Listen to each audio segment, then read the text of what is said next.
Η ζωή στο Full, το νέο πλήρες πρόγραμμα υγείας από την Εθνική, την πρώτη ασφαλιστική.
Έχουμε διανύσει χιλιόμετρα σε θάλασσα και στεριά.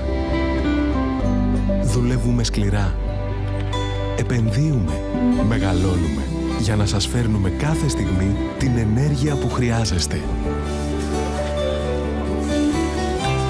Για να ζείτε το σήμερα όπως το ονειρεύεστε.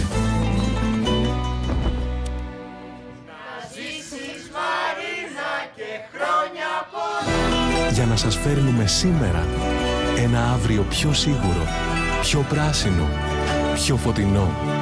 Εδώ και 15 χρόνια είμαστε δίπλα σας με όλη μας την ενέργεια. Ελπέντισον, δίπλα σας με όλη μας την ενέργεια.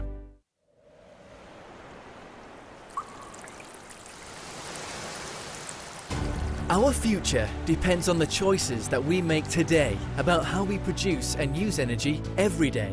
This is why we must change. We have believed this for more than 130 years. We are Europe's oldest electricity company. We see day by day whether we are doing our work well, whether we are really changing things. We believe we are, and continue to do so. We are becoming the energy that is changing everything in order to build a future of sustainable energy together.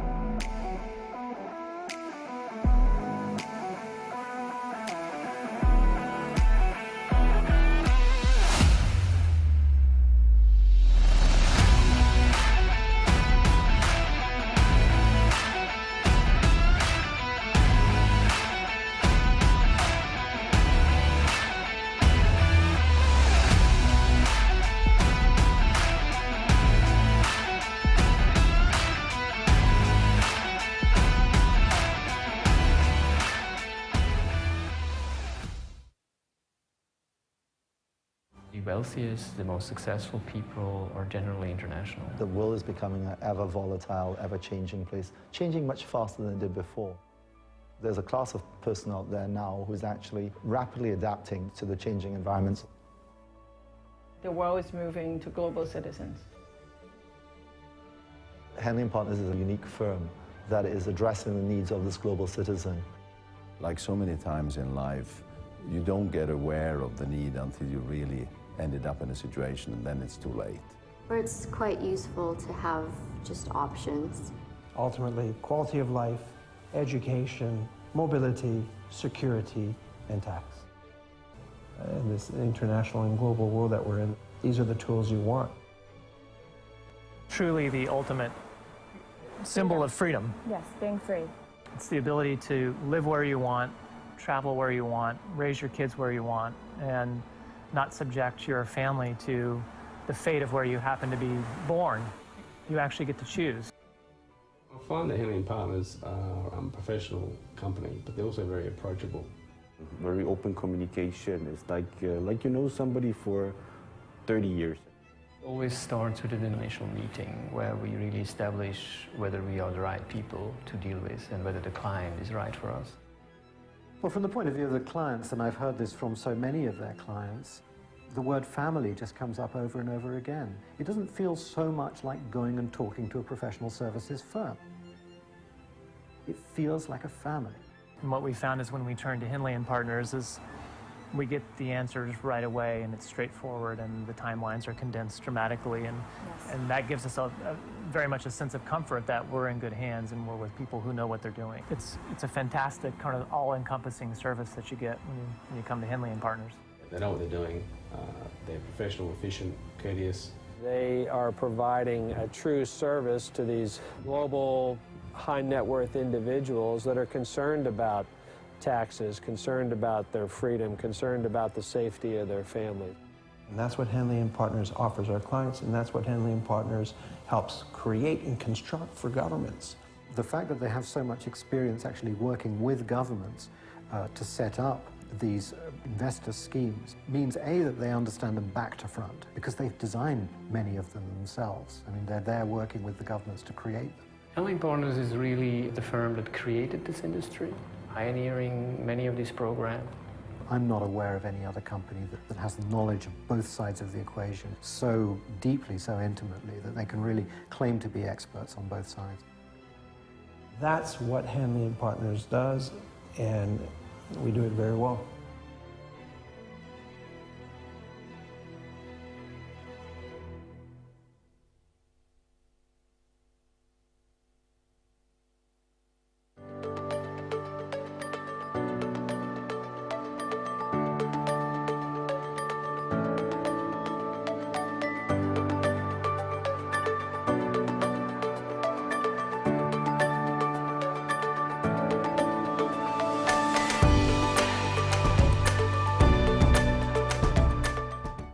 Από την πρώτη μέρα, η Ελληνικός Χρυσός άσκησε μια μεταλλευτική δραστηριότητα υπεύθυνη και πολλαπλά ωφέλιμη για τον τόπο μας. Σήμερα ήρθε η στιγμή για την πλήρη ανάπτυξη μιας επένδυσης ορόσημο για την Ελλάδα. Τα μεταλλεία Κασάνδρας γυρίζουν σελίδα με ένα σύγχρονο επενδυτικό σχέδιο που μεγιστοποιεί τα ωφέλη για την εθνική οικονομία, την απασχόληση, την τοπική κοινωνία, το περιβάλλον.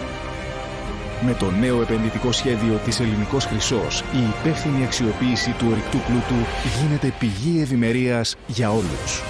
Ελληνικός Χρυσός. Ο ορυκτός μας πλούτος, ανάπτυξη για όλους.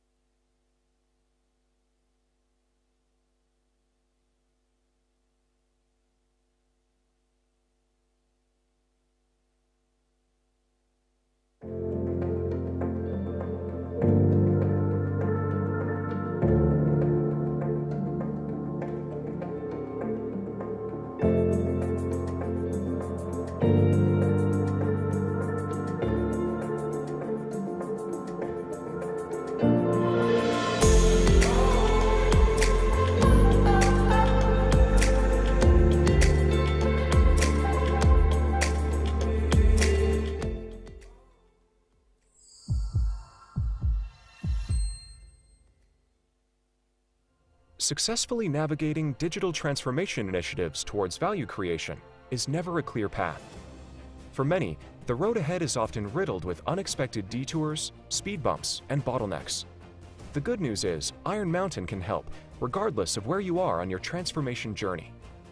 We've partnered with thousands of customers around the globe to advance their digital initiatives. We've been protecting what matters most to our customers for 70 years, including 95% of the Fortune 1000 companies. And today, our mission has expanded to support over 225,000 customers worldwide, to protect and unlock value from their information, regardless of whether it was born on paper, media, or digital files. Through improving information governance practices, automating more efficient workflows, and integrating information across disparate systems and formats, our customers advance their digital journeys to yield quantifiable value. They save time and money, and they increase their ability to meet their overall business objectives. By applying purpose-built information governance practices and driving automated AI and machine learning processes against all your information, what once took customers weeks or months of manually intensive work to classify, access, or drive insights is now reduced to hours and minutes. Thanks to our powerful content services capabilities, our customers now have the key to bring together, analyze, and protect both paper and digital assets in one platform. With a few mouse clicks, they can unlock value through information workflows and gain meaningful insights from data stored across multiple formats, all the while governing that data to comply with regulations. We're helping our customers transform with a measurable return on their time, cost, and even sustainability investments. Our integrated solutions enhance your existing systems and can provide a complete end-to-end solution with intelligent content management. It's time to rethink the value Iron Mountain can bring to your business. Let's continue our journey together today.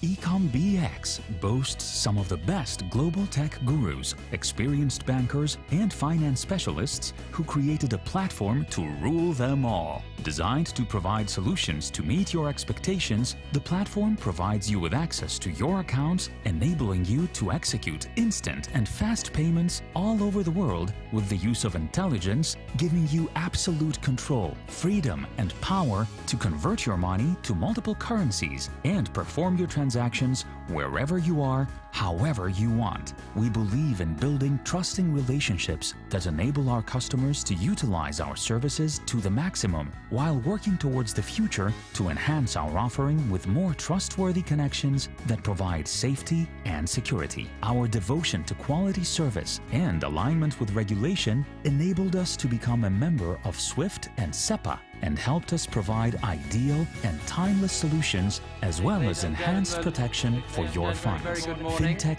we are. Our government roundtable. This is a year of anniversaries, the 200th anniversary for Greece and the 25th anniversary of this roundtable, which is a big landmark for us. And it's a particularly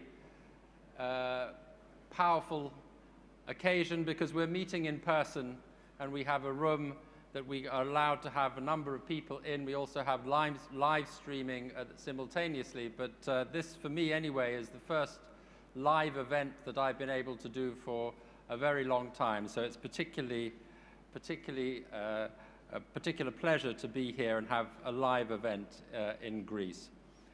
I'd like to thank all of our sponsors who support this event. We couldn't do it without you. I'm particularly grateful to the long-term sponsors who've supported us over many years in this 25th anniversary year. Thank you very much indeed.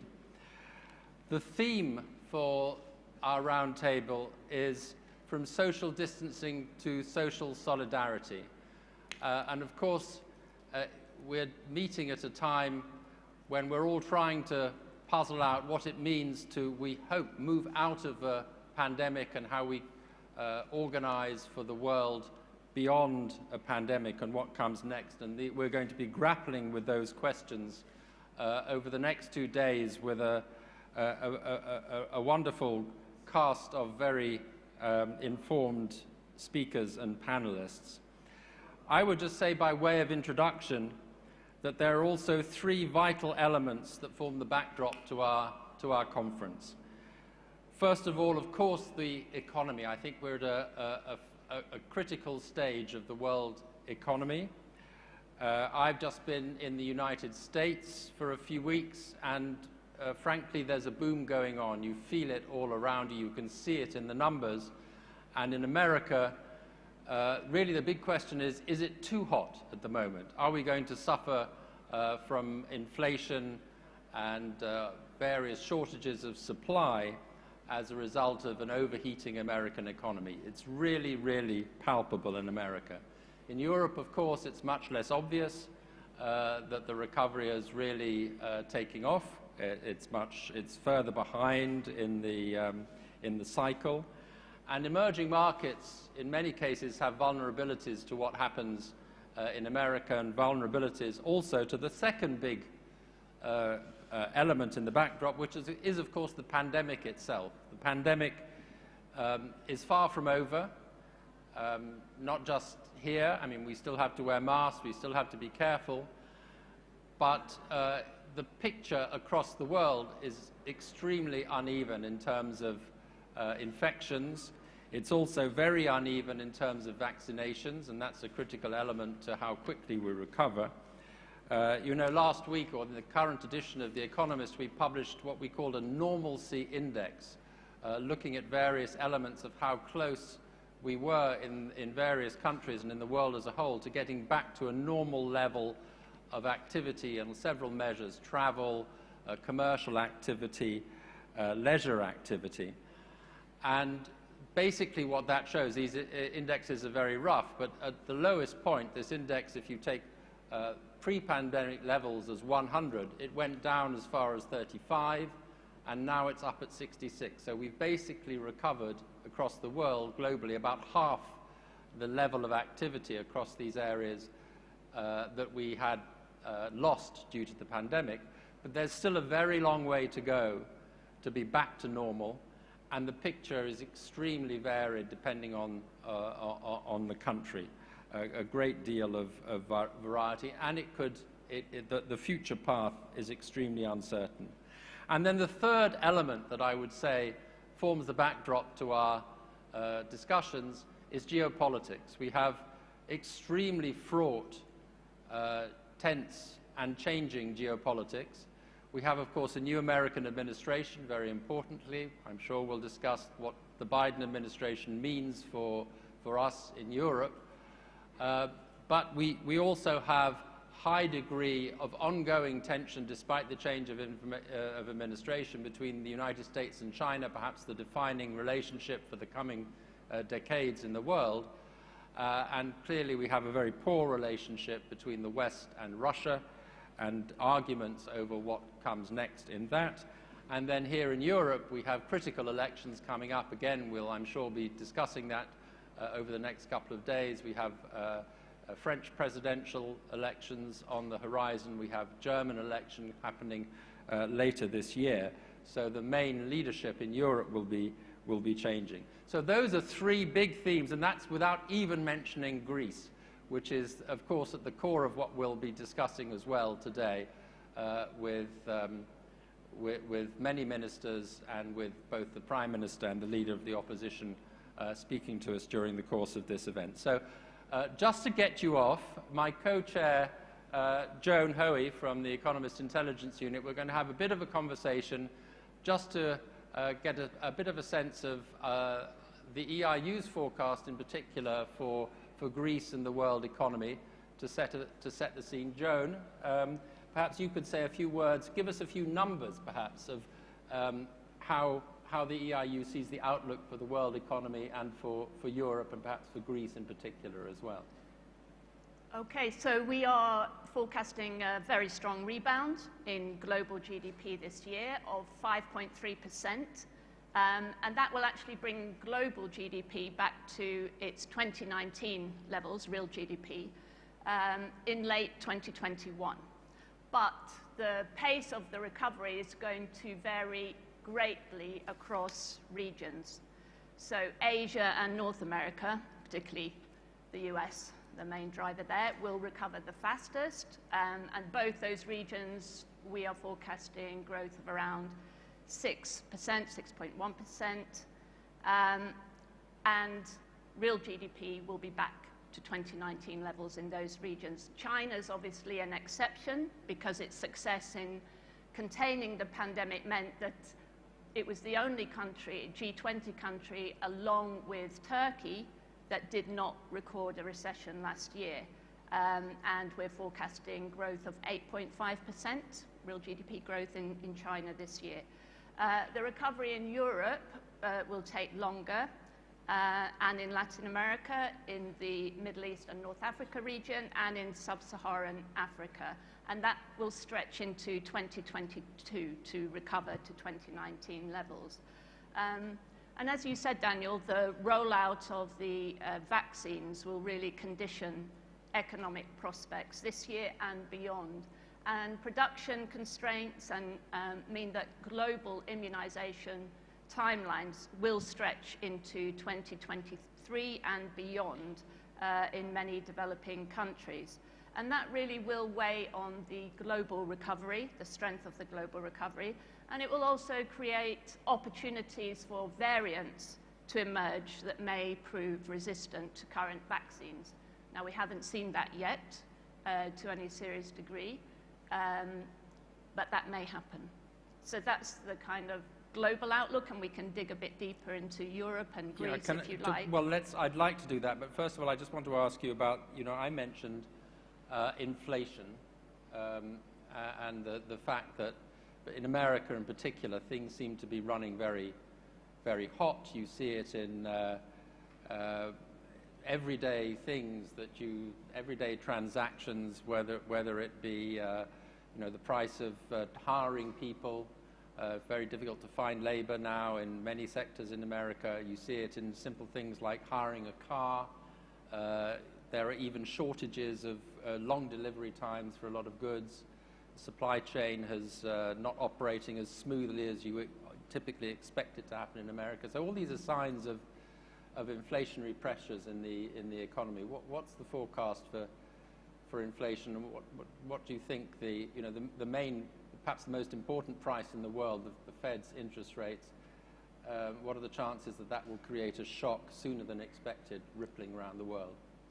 Yeah, well, this is a big debate, obviously, among economists and forecasting institutions at the moment.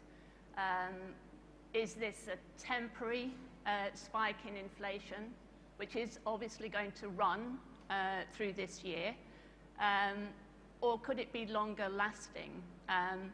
So our view, I guess, which is kind of the kind of consensus view, not to underestimate the risk, but that this is not going to be more than a temporary spike, and that this is really being driven by base effects because of the pandemic, the supply chain disruptions that you talked about, the oil price, and so on. And so we don't want to minimize the risk, and it's something we really need to keep an eye on. And obviously the danger is, given the very large rise in public debt in the developed countries, that we might see a premature monetary policy tightening, which would then cause very serious problems for a large number of countries in terms of debt servicing. So I don't want to be sanguine about this, and probably inflation is already running above the kind of expectations that economists had. Yeah, I mean, I don't want to sort of necessarily say that the consensus is wrong. Of course, the consensus can be wrong, but I think one has to admit, surely, that the degree of money creation that there's been in the world has been so extraordinary that anybody who says with confidence that this is all okay, we don't have to worry about it, everything is going to settle back down to a world where we have low inflation.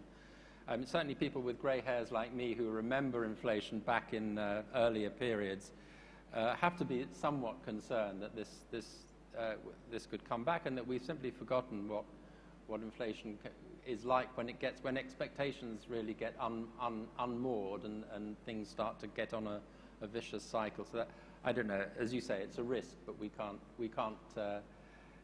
to be mindful of, I suppose. Yeah, and that our assumption also is that even in the face of even faster acceleration than we are forecasting, that the ECB and other institutions will not be tightening monetary policy anytime soon. Obviously, I'm not talking about interest rates, which is no longer, which are negative and which are no longer the main instrument of monetary policy, but QE, the QE programs that have been in place. Obviously, we're going to get more guidance, forward guidance from the ECB, but we don't see any abrupt ending of. I'd like to get a few before we move on to our next to our opening full session. A sense of the view of Greece from the EIU. What's the forecast? Well, clearly the pandemic really disrupted Greece's recovery from the decade-long sovereign debt crisis. Essentially, it reversed the gains that had been made since 2017. And there was a very sharp recession, not the worst in Europe. It was a contraction in real GDP of 7.8%. We are forecasting a strong rebound of 5.4% growth this year and 4.3% in 2022. So real GDP in Greece will be back to 2019 levels at some point in 2022. And that reflects in part our expectation that the EU recovery funds will lift output as the government gradually withdraws the support for households and businesses that has been in place. So a strong recovery. I mean, the main thing for Greece, obviously, and the big risk is that Greece is very exposed because of its very high dependence on external demand for services exports, for shipping and for tourism, which represent a very significant percentage of the Greek economy, around 25% for tourism, including indirect effects. So that's always going to be a continuing risk for Greece, given what we're saying about the pandemic. It's not over yet. There will be a third wave, and the question of how that impacts the economy really depends on the state of play with vaccinations. And at the moment, in Greece, 38% of the population are fully vaccinated, and the government is seeking to reach a target of 70% by autumn. And that is really critical for Greece to avoid further lockdowns and restrictions. So there is a risk of a resurgence of infection rates in the winter. Another risk for Greece is a rise in insolvencies, accompanied by a rise in non-performing loans, and that could weigh on banks' ability to lend. We can discuss the public finances, of course, with the Minister, Staikouros, but Greece remains under enhanced surveillance by Eurozone creditors, and that will require the government to bring the public finances back under control and to implement difficult reforms in the coming period. At the same time, the inclusion of Greek bonds by the ECB in its pandemic emergency program means that a lot of liquidity has been provided to the economy, and that's kept financing costs down. And even though Greece's public debt stock is the largest in the Eurozone in percentage of GDP terms, ultra-low interest rates have really minimized the financial risks in the short term. And I think the medium-term challenges are going to be much greater. Okay, well, Joan, I think we should move on. I think that gives us a very good sort of backdrop to the detailed discussions we're going to have, particularly in the case of Greek economy in the session after this one that you'll be chairing. But let's move on now to the opening session, and I'd like to invite Dominique de Villepin and Martin Schulz, please, to join me.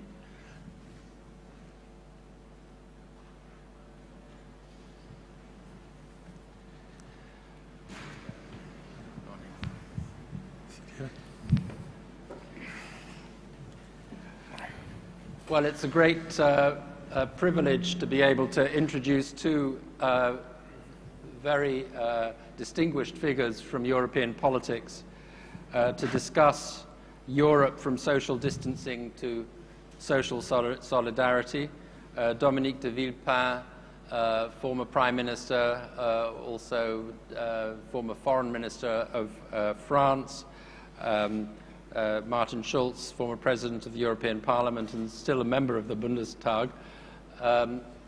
I did mention that there are small events on the horizon in your own countries. Perhaps you'll mention that, but I think in particular we want to hear your perspective on how Europe plans, maps, handles this very difficult path out of the pandemic. So I'd like to ask Dominique de Villepin to open up. We're going to have 6 or 7 minutes from each of you and then a discussion. And I should have said right from the beginning that we very much encourage questions and debate from the floor. So please do think of questions you'd like to ask our speakers. We'll try to leave plenty of time for that. Dominique de Villepin, you're very welcome. Thank you so much.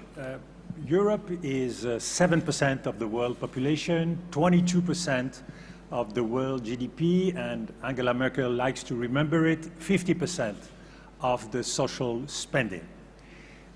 Europe should be a paradise, but in fact it's not. So the question is, are we going to take the lessons of the COVID-19 crisis? Will Europe enter in a new age of reason? I believe the stakes are high and it's a matter of survival for Europe. So besides the COVID-19, we are facing plenty of problems. COVID-19 has shown the worst of Europe as well as the best of Europe. The worst is, of course, shortages, slow reaction, closing borders. The best is the great step forward of the next EU generation plan, which is a real revolution thanks to Germany mainly and a little bit France to have this initiative. But besides the challenges of COVID-19, we need to adjust to the new challenges of globalization. There are big changes in our globalization. It is undergoing huge transitions, demographic, technology, climate change, but it is also a divided globalization in regional blocks more and more under the influence on one side of the US, on another side of China. And this globalization is facing growing inequalities. As a matter of fact, the rich people are getting richer and the poor people are more and more in difficult situation. In this context, Europe is facing a strong pressure. The pressure is coming from the outside internationally because of the US and China. It is a regional pressure also. We are surrounded by countries facing wars, instability, difficulty. You cannot have a prosperity zone without stability around you. And if you look, Russia, Turkey, Middle East, Northern Africa, challenges are everywhere. We are also, besides international pressure, regional pressure, facing immigration, and I don't believe that the agreement we have reached with Turkey can last. We need to find our own solutions through discussion and debate, and we are far away from that. Pressure in the inside, divisions. We know the divisions, south, north, East and West, growing division between East and West, but also fragmentation through growing nationalism, legal nationalism. What will be in the future the position of the Constitutional Court of Germany, the Karlsruhe Court? What will be in the future the position of the Poland Constitutional Court? We have these legal nationalities, which is a problem, as well as economic and political nationalism. I believe there are 4 conditions to have a real rebound in Europe if we want to reach unity, credibility, and be able to act together. The first condition is a philosophy based on our values. And I believe we are a little mixed up today between what is the rule of law, which is basic for democracy, and what are society debates that should be debated, but where we can disagree. And I believe mixing the two creates more problems in Europe, while unity is a precondition for success. Second condition, the strategic autonomy. We must have our own independence. We must be able, between the US, China, Russia, to have the possibility to defend our vision, our interests, to really be strongly defending Europe, which is not the case today, basing too much our security on the US and not being able to play our role. And if we are not playing this role, Europe will be the battleground. That's where China and the US will fight against one another. So it's a real matter of survival for Europe. Third condition, I believe we need a new paradigm. Politically, it's important not only to have a Europe of nation states, but also a Europe of citizens.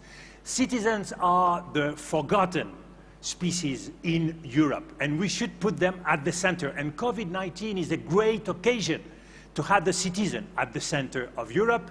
We have the opening of the Conference on the Future of Europe, which is giving a little part, to citizenship. We should do more in this regard. Also, a new paradigm economically, because I believe in this year and a half, the position of most of the European countries has been no limits to public support, no limits to spending. The result is growing debt and deficit. We should go back to reality. We should find the right limit for Europe in the coming years, and we should find the possibility to define our priorities. I think there are two very important. The first one is to be able to lead the battle of innovation. We have all this alliance, semiconductors, on cars, which is also very important, but we need to do more. And we have a second battle, which is the battle of norms. The one who is going to be able to lead on norms and regulation is going to lead the world. We should not be outside this important battle. The fourth condition is governance. Today, we are in a Europe which is led by Germany. Germany has the real capacity in Europe. Of course, France can help. Traditionally, it has been like that. But we should find a way to integrate more countries, Poland, more countries of the South, in the leadership in order to get a real consensus, unless we can override the rule of the unanimity. The paradox is, and I will end with that, the paradox is we are living in a world which is every day more powerful. But more and more our people do feel powerlessness. What is needed. I'd like to ask you about how you see the gap between what is needed and these four elements that you talk about, and what you observe in terms of political momentum towards getting there. How big is this gap? You imply it's rather large. And where are the possibilities of narrowing it? Well, I do believe the biggest problem for Europe is the awareness of how difficult is the task and how important is the task for Europe. We have a very inside view of our future, and we should look up more at the situation of the world. We are too narrow-minded, and we believe that if everything is fine in our country and in the neighboring countries, everything will be fine in the future. I believe the paradigm of the world is changing. The world is no more what it used to be. And if we want to be at the center of the map, if we want to have a role, we really need to change the way we are going to deal with the big challenges and not lose time. Today, we have almost no badly received by the Russians. We need to be respected. Europe needs to have a voice. When I go to the Middle East, Europe is not on the map. When I go to Africa, Europe is not on the map. Russia, we wanted, and that was supposed to be the legacy of Macron and Angela Merkel. She wanted to have a strong relation with Russia. She wanted to keep a strong relation with China. The agreement on investment is lost. It's almost finished. And the decision to have a summit with Russia has also been lost. So we need to be entering in the age of reason. We need to step forward and to be much stronger in our willingness to assert the existence of Europe in the world. So Europe needs to get out more, but you imply it needs to get out more in a united way, which is, of course, always the challenge. Martin Schulz, how do you see this European challenge for the next period? Yeah, I could not agree more with Dominique de Villepin about the description of the challenges. And I want to start by going back to 2004. In 2004, I had the privilege to join a conference like style here in Beijing as the chairman of the Social Democratic Group in the European Parliament. And I was the key speaker, and the other key speaker was the then Deputy Secretary General of the Communist Party of China, Xi Jinping. And he made a speech I will never forget with the content I resume. The 21st century is a century of world regions. We are a world region, 1.4 billion inhabitants. Our Indian neighbors is a world region, 1.1 billion inhabitants. Our two countries together are a third of world population. And our neighbors here in the Pacific Sea, the Asian countries, just building a common market with Indonesia and Vietnam. And even the Latin American countries, he continued, if they are prepared to build up finally the Mercosur area, will become a world region. And you, Europeans, you must decide what you want to be. A world region if you combine the power of your then 28 member states, or to continue to be divided eternally about everything. This was the analysis of a Chinese Deputy Secretary General 16 years ago. He is now the leader of the country with this view.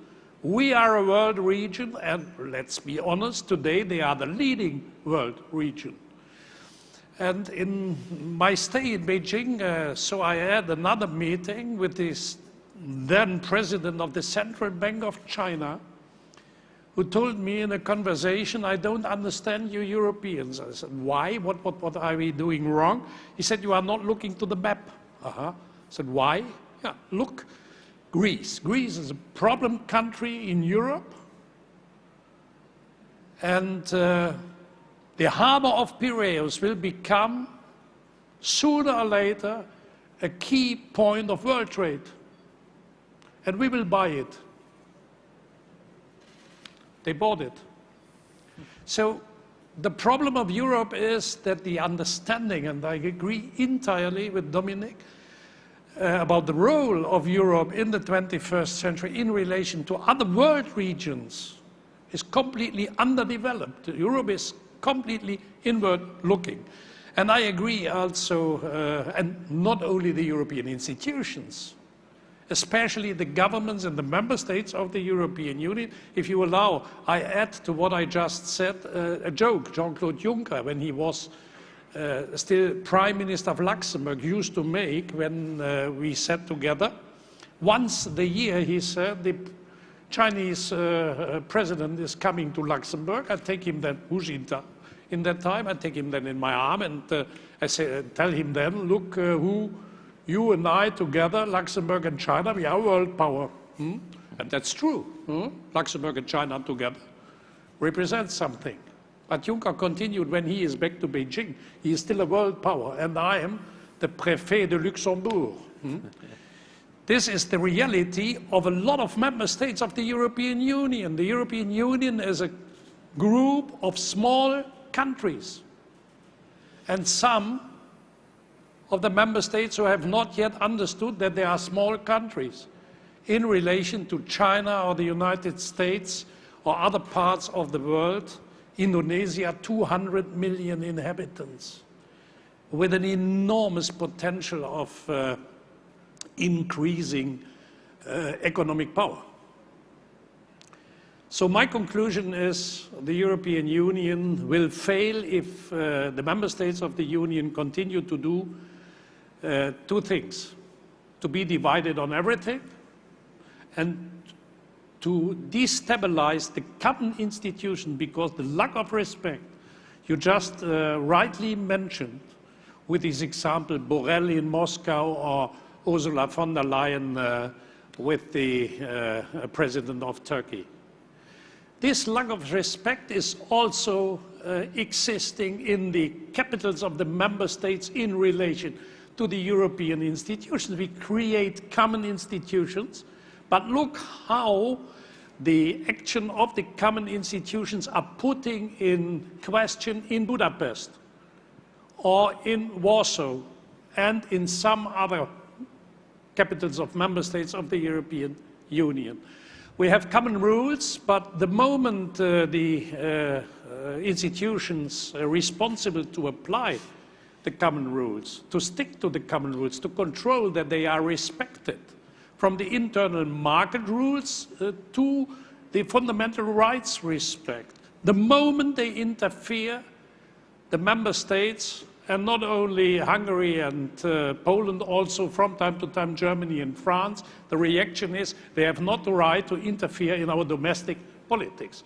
This is a catastrophe. Therefore, my conclusion is we made an enormous step forward in creating the recovery fund, yes, from social distancing to social solidarity, but despite the fact that it was entirely necessary and unavoidable to create such an enormous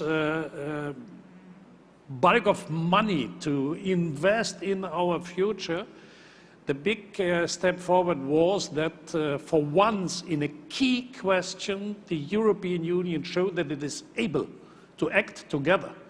And this is the sign that everything is still possible to tackle the challenges of the 21st century, but the answer must be that unity creates power and division is weakening everybody, every member state of the European Union. So I think to tackle the challenges of the 21st century, especially in the view of the results of the pandemic and the damages of the pandemic, we made a step forward. But I'm still not yet convinced that the member states will continue on other necessary levels and areas to do the same than they did rightly with the recovery fund. Well, thank you very much. I have a number of questions that I would like to ask, and then we'll open it up. But first of all, you both agree, you're in violent agreement, as it were, on the analysis part of it. But in a sense, this has always been the case for Europe, that unity is the point in a world where, without unity in Europe, Europe risks being a minor player in a world dominated by the other great powers. The critical question is how you get to that unity, how you persuade the national governments that constitute the Union to put aside their national disagreements, deep-seated disagreements or sense of individual interests, and pool it collectively. You've spent your career trying to achieve more of that. How do we advance now in that direction, given the scale of the challenges that you mentioned? Is it by creating a sense of crisis that produces a greater sense of unity? My answer to your question is what Europe needs more than ever is honesty and courage. The European member states must be honest. They are divided, and there is a division very riskful for the member states of the Eurozone.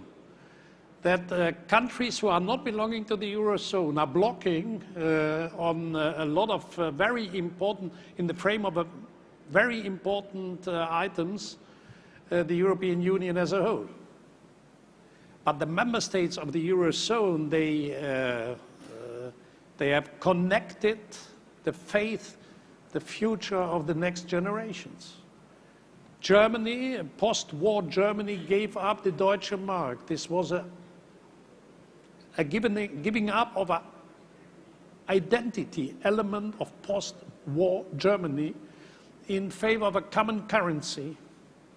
So Germany has bound the future of the country to the success of this common currency, France as well. France and Germany together represent 50% of the GDP of the Eurozone.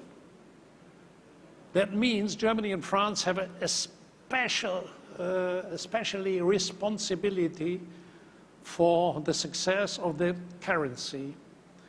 And this is not in the interest of this is the interest of Germany and France, but some of the other countries, Poland for example, normally on the basis of the European Treaty obliged to join the Eurozone, is completely and entirely refusing to take these responsibilities, but getting enormously money from the European budget to invest in Poland in a time of climate change in coal mining. So we must be honest, we are divided in a kind of very dangerous contradictions. And the second is courage, to be outspoken, to tell this to people. I tried as President of the European Parliament to do so.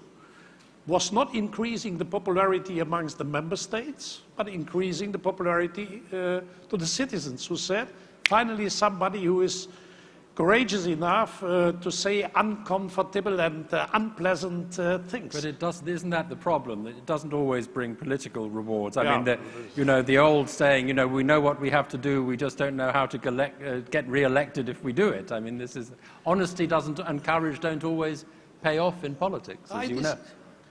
Yeah, from time to time, honesty is honored by citizens. My experience is both is true. To tell people what they want to listen to is from time to time more successful than to be honest. But on the long run, my experience is that people want to get the truth and not to be lies.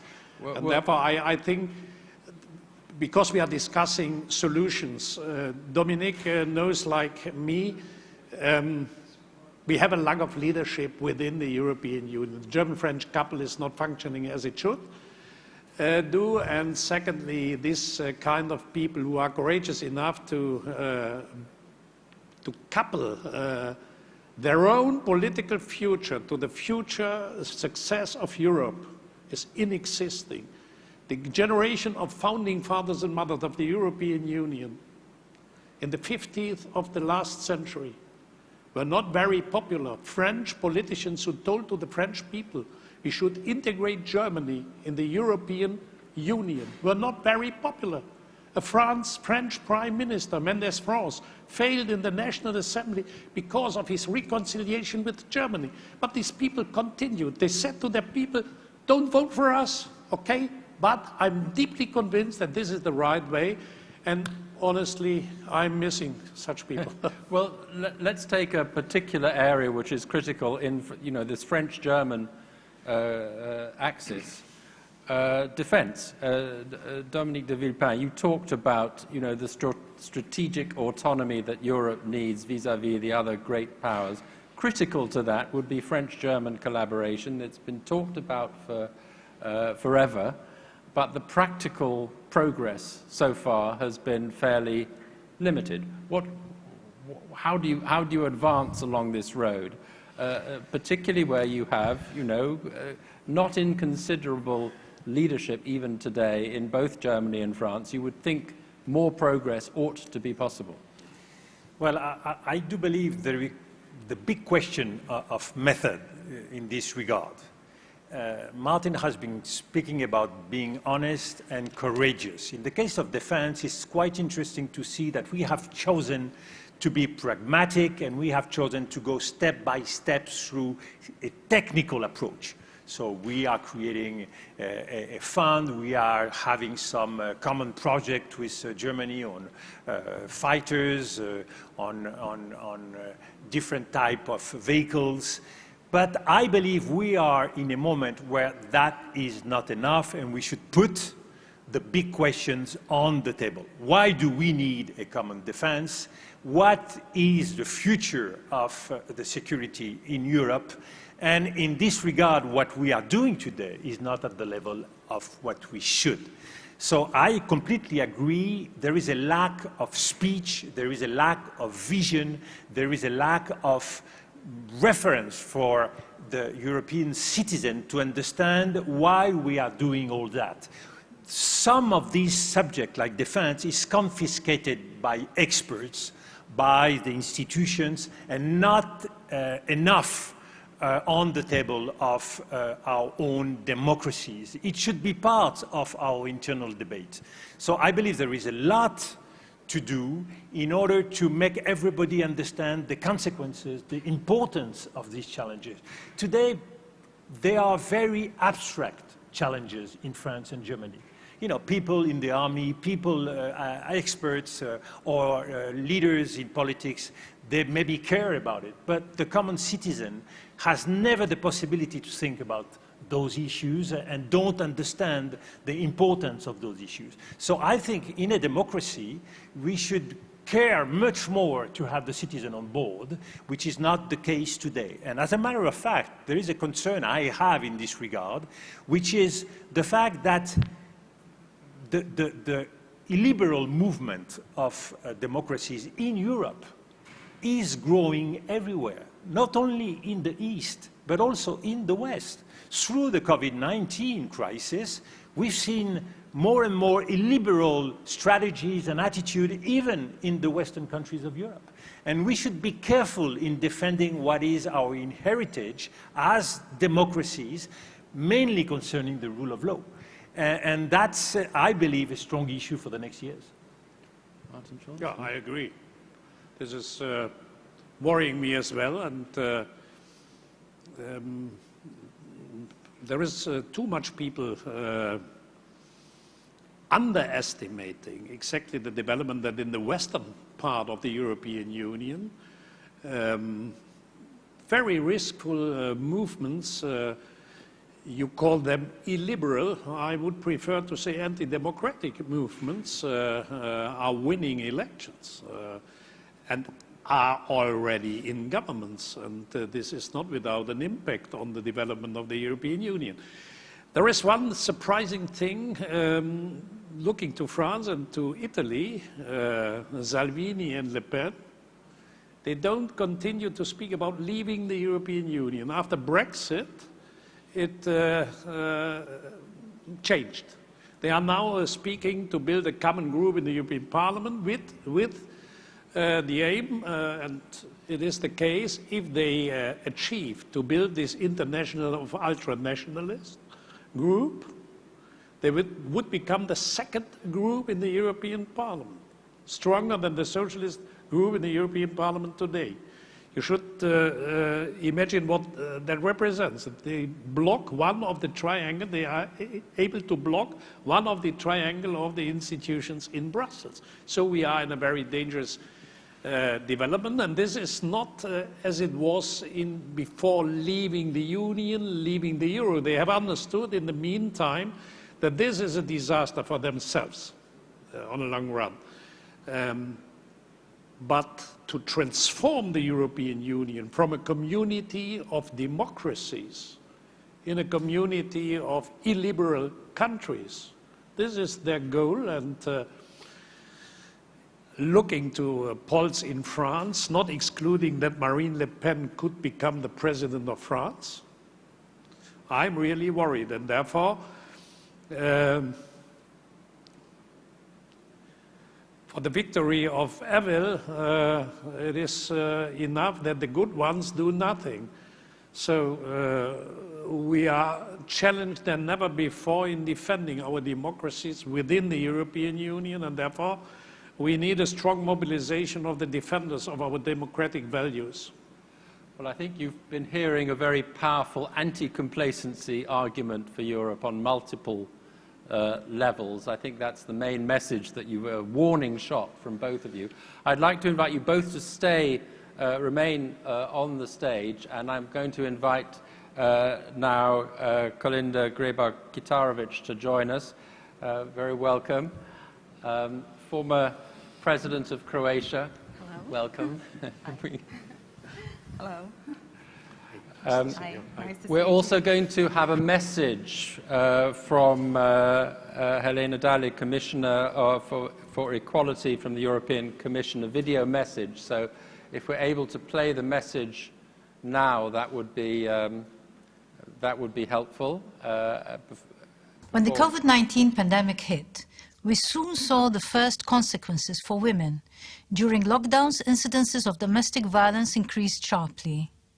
At the same time, support services were often closed or operating at reduced capacity. Since then, we saw other gender inequalities. Women working in frontline jobs, often with little pay and with a serious risk for their health. Women shouldering an even larger share of unpaid care work when childcare facilities and schools were closed. Women being overrepresented in the most affected sectors and therefore hit harder economically. All this in the context of women being mostly absent from COVID-19 decision-making and task forces. A month ago, the European Institute for Gender Equality published a study which provides a detailed and timely picture of the short-term and long-term gender equality challenges the EU faces because of the COVID-19 crisis. It concludes that in the absence of a gender equality perspective in short-term emergency and long-term reconstruction measures, the effects of the COVID-19 pandemic risk maintaining or even furthering pre-existing gender inequalities and rolling back the progress achieved to date. I agree. We must avoid the mistakes made in the wake of the 2008 financial crisis, when the fiscal measures adopted had a disproportionately negative impact on women. We have learned from the past. While the EU was not ready for the pandemic, nobody was, the EU is ready for the recovery. Following the entry into force of the EU Recovery and Resilience Facility in February and the progress on the National Recovery and Resilience Plans this spring, we have the tools to build back better also for gender equality. The facility will make over 670 billion euros available to member states. Mitigating the social and economic impact of the crisis on women is a clear objective of the facility, enshrined in its Article 4. The Commission has already assessed a number of national plans, and we have seen that overall member states have kept the same in mind. For instance, we see significant investments under the plans into childcare facilities and long-term care. Greece will invest 159 million euros to create more than 53,000 new early childcare places to facilitate participation of women in the labour market. This infrastructure is essential to increase women's labour market participation, a long-standing issue in Greece, which the COVID-19 crisis has worsened. There are also several examples of member states addressing the gender equality aspects of the green transition. These examples include energy poverty, which affects more women than men, in transport and mobility, housing, and green research. There are also examples of member states addressing the gender equality aspects of the digital transformation, for instance, through measures to increase the participation of women in ICT.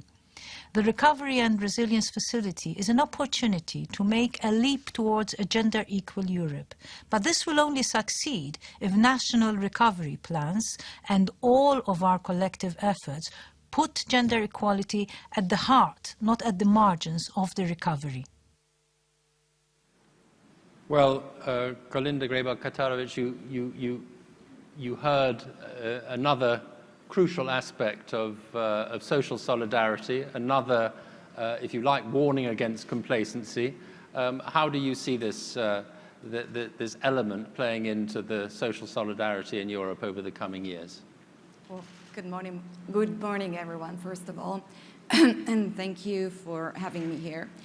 I think that everybody in this room, all of us would agree to what many people have been saying lately, is that gender equality and achieving gender parity in all sectors is not just the right thing to do, but the smart thing to do.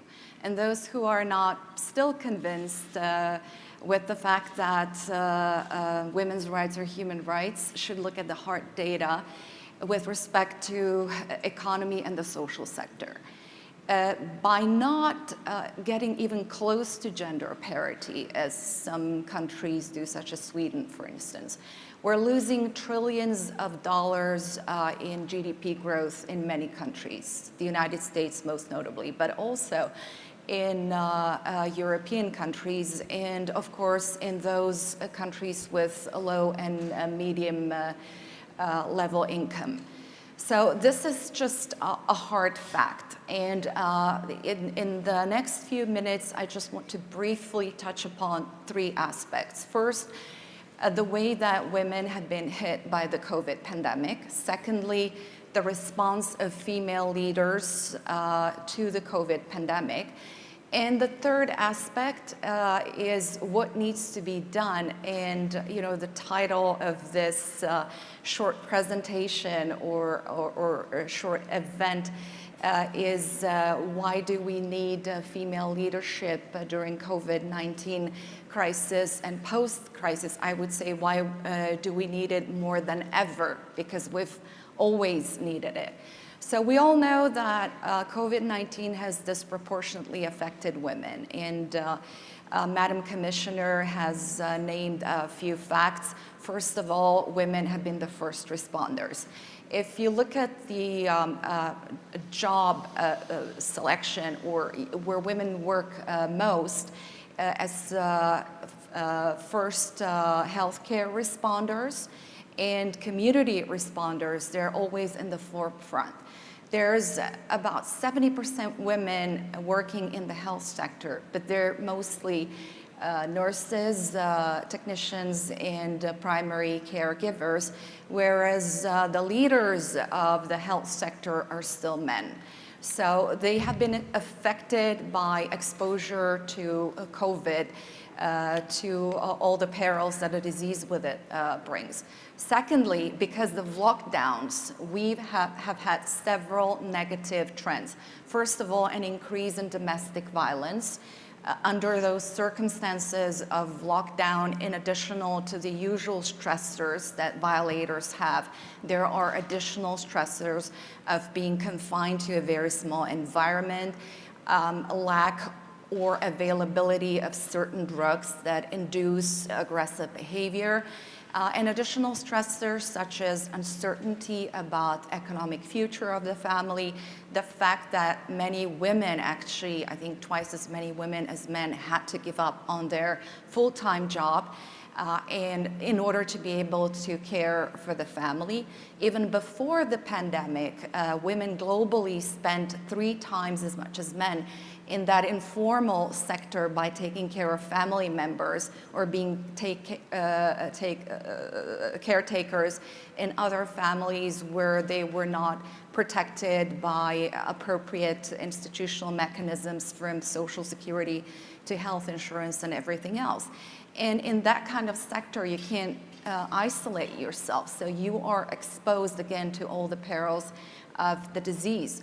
An increase in domestic work also means that women can spend less time working, even online. Their online access is usually restricted, in particular for girls versus boys in a family environment. And it also means ultimately that they have less time for political and civic engagement in order to promote not just women's rights, but the rights of all. And the digital divide, of course, is one of the huge elements that we need to address, not just with respect to gender equality, but when talking about development and the 21st century economy, because we have seen that this, on the one hand, the pandemic has really sort of fast forward some of the elements that had been decades in the making, such as telemedicine or online school. But on the other hand, we have seen that it has exacerbated the divides between those who have quality internet access and those who have low quality access or no access at all, which is still half of the world's population, and many of them women. And also the quality and the availability of digital devices. And it all really affects the position of the entire family, the economic, the social position of the families, of communities, and of countries. So we've seen an increase in regional differences and differences between countries, but within communities and even within families. And that has had a detrimental effect for the position of women. It has taken us years back in terms of achieving gender parity and equality.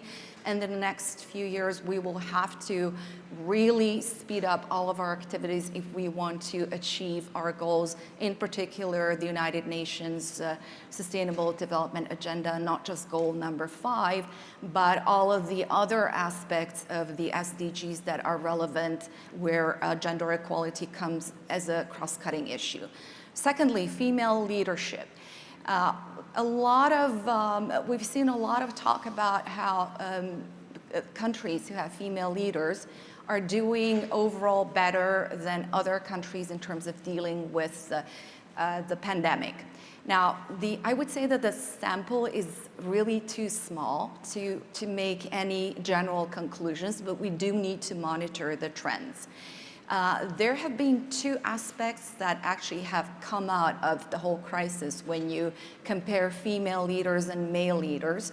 And one is that female leaders do demonstrate what people call female characteristics, which I don't think are innate or you're born with. It's that nature versus nurture.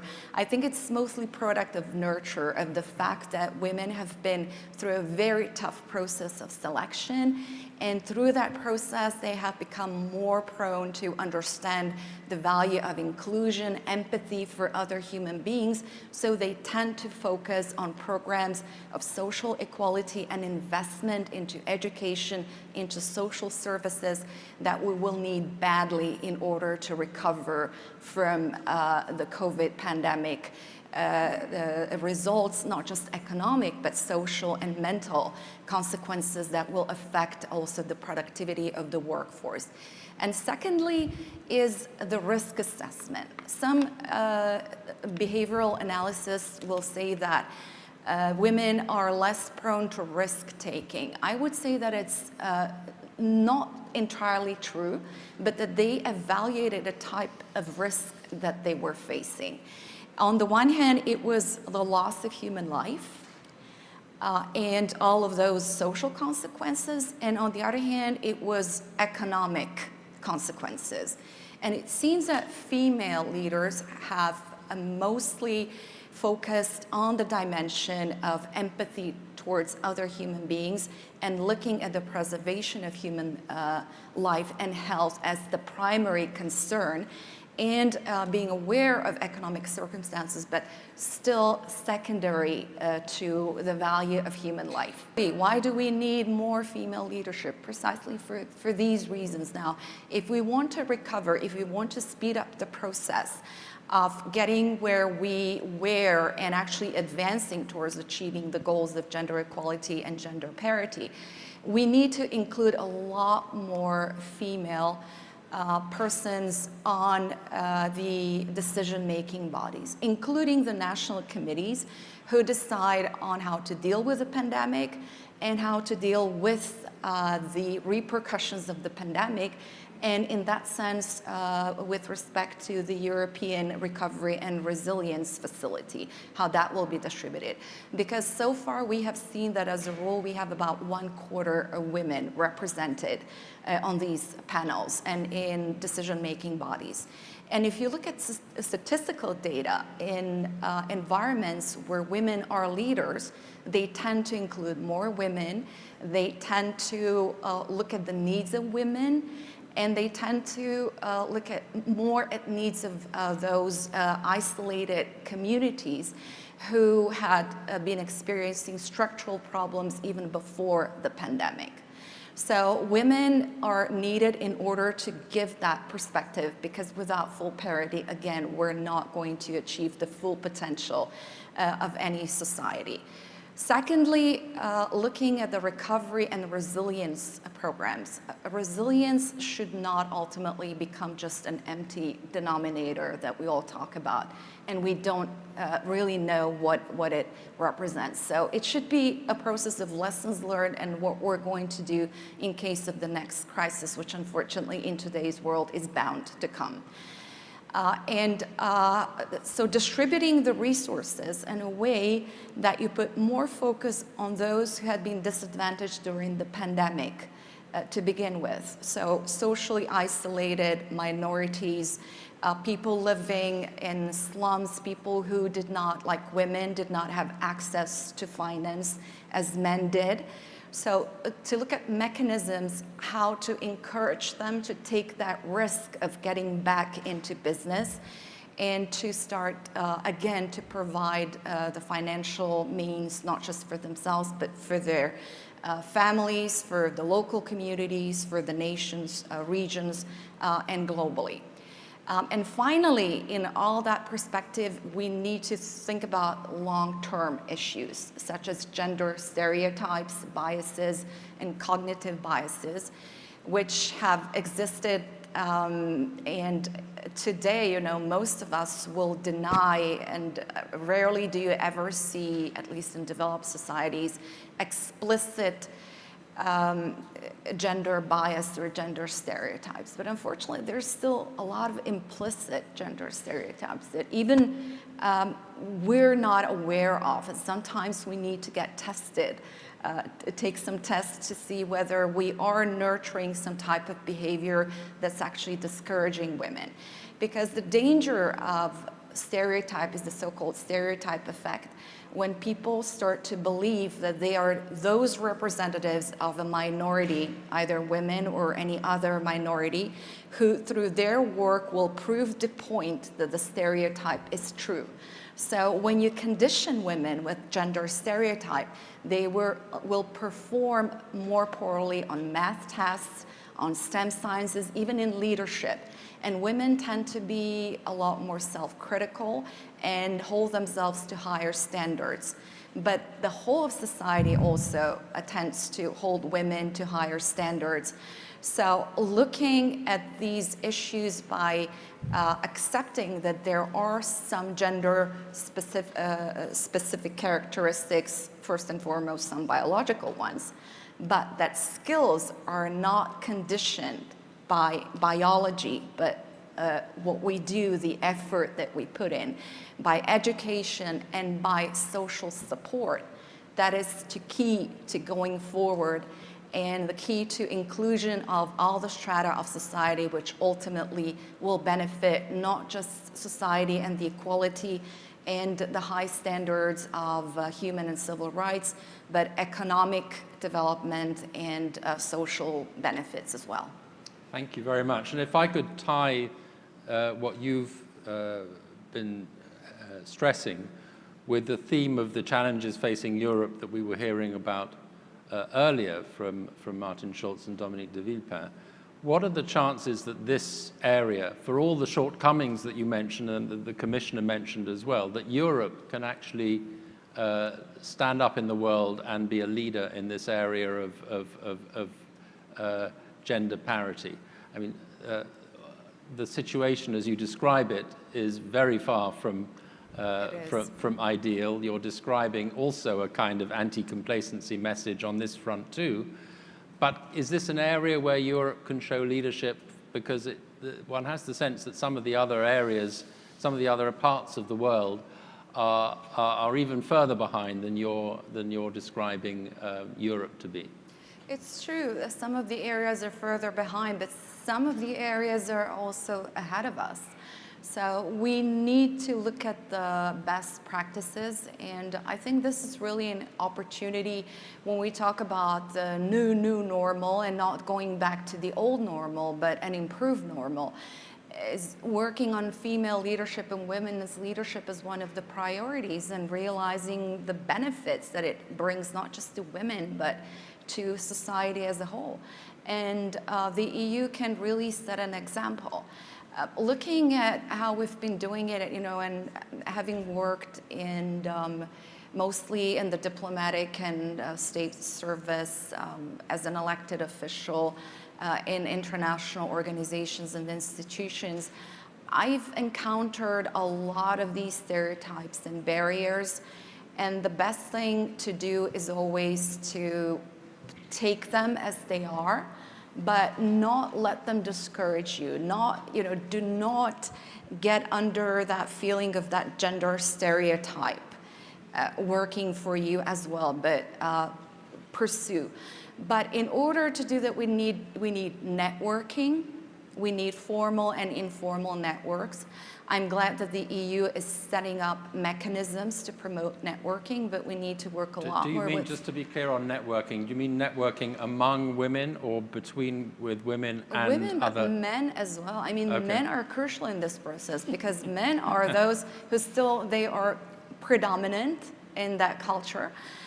They are the decision makers, and they are the ones who should be more inclusive.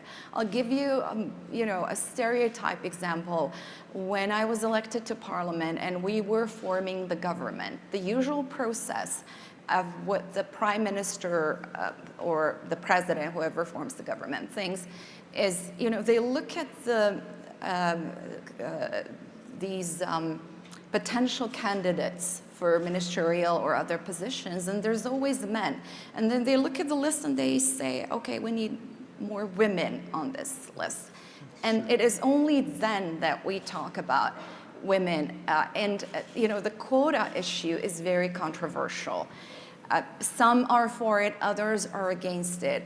In my opinion, until we have created that mindset that we are really gender blind when it comes to selecting the best people for the most important positions, we do need to have quota and reinforce quota, especially in those countries where unfortunately women are still, even by law or social or cultural custom, considered to be secondary in a society, and men are considered to be primary in society.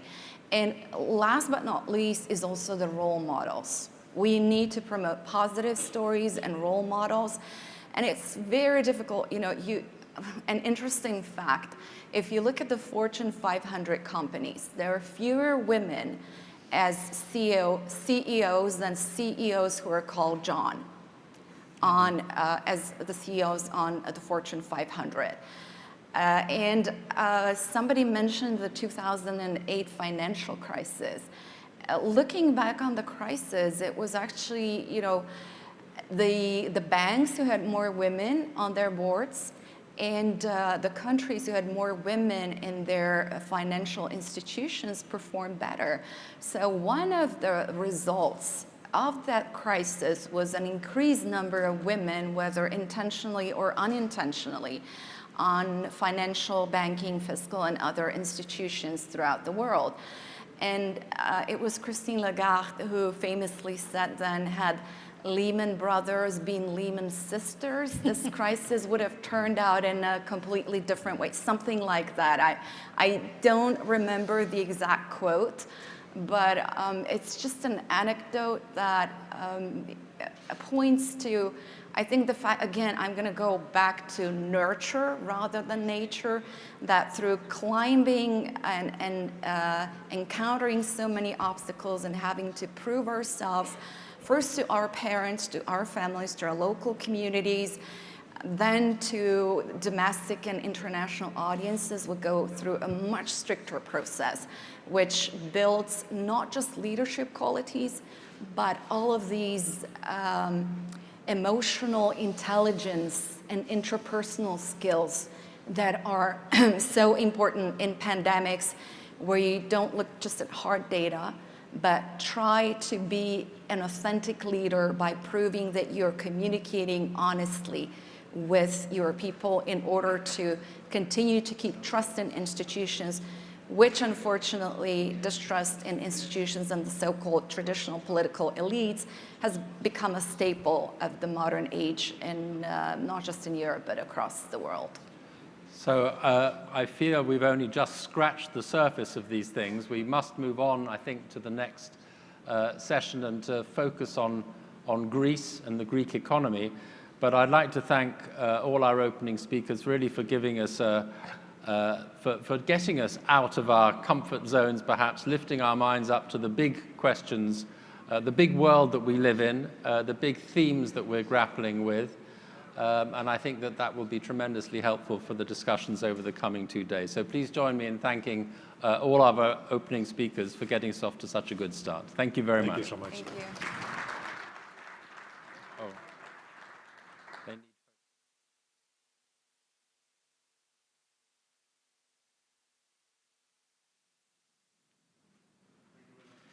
Thank you. Wonderful. Thank you very much. Thank you. Thank you, Dominique.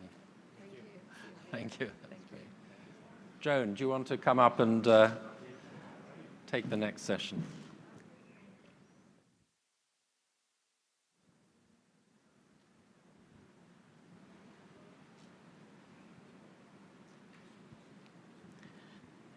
Good morning, everyone.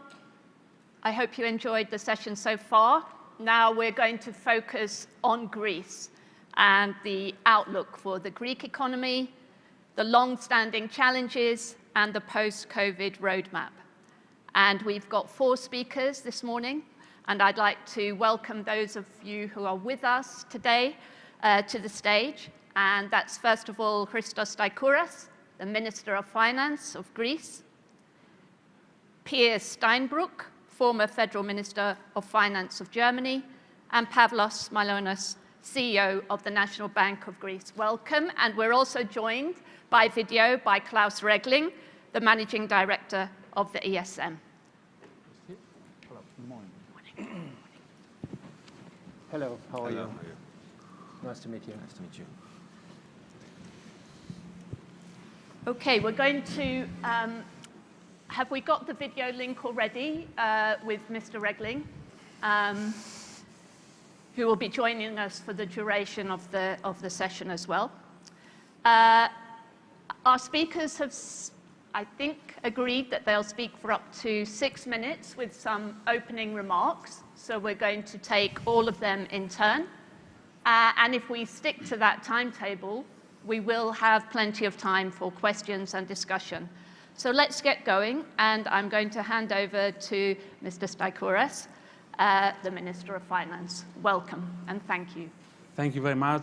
Good morning. I would like to thank once again the economists for their honorary invitation in today's conference.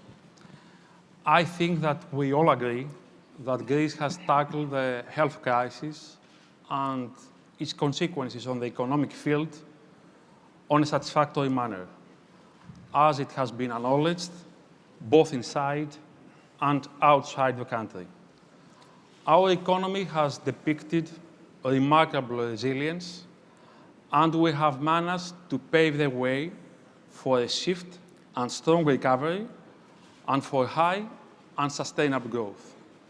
So I will elaborate more on this straight away, on recovery and growth. Let me start with some evidence that recovery is expected to be swift and strong.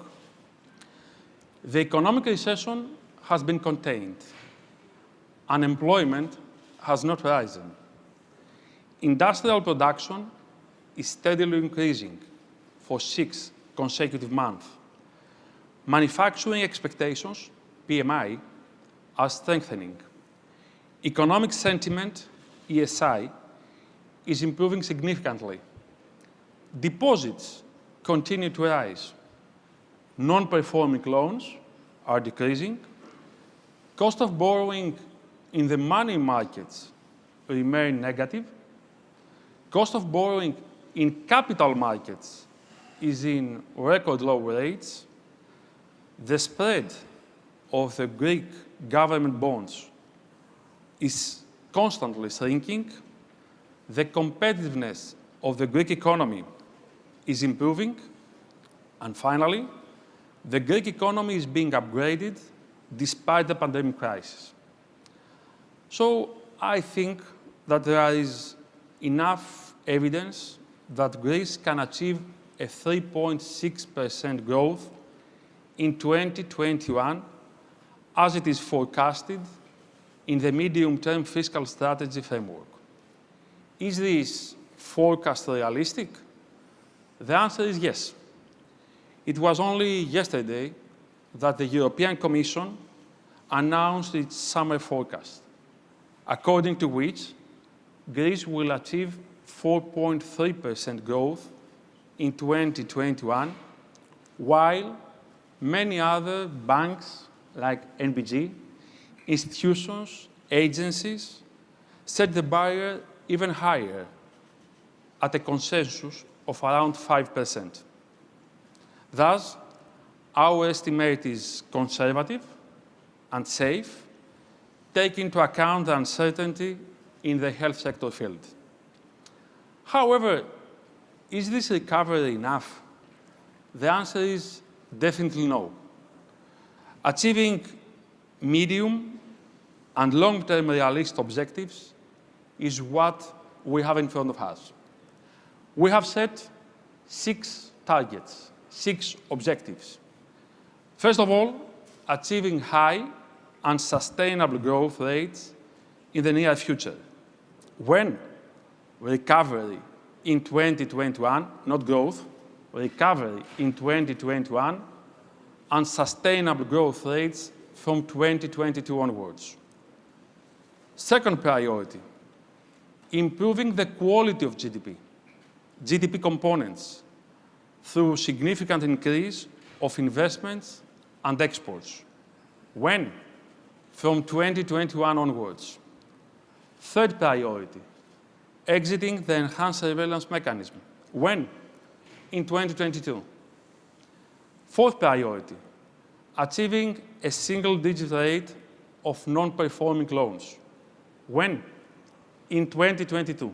Hopefully, 2 systematic banks will achieve single-digit rates in 2021.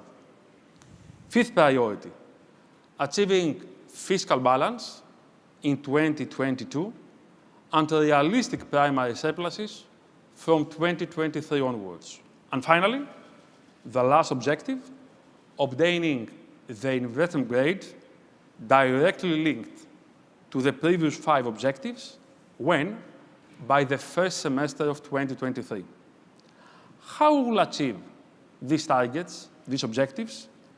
By implementing an economic policy based on 7 pillars.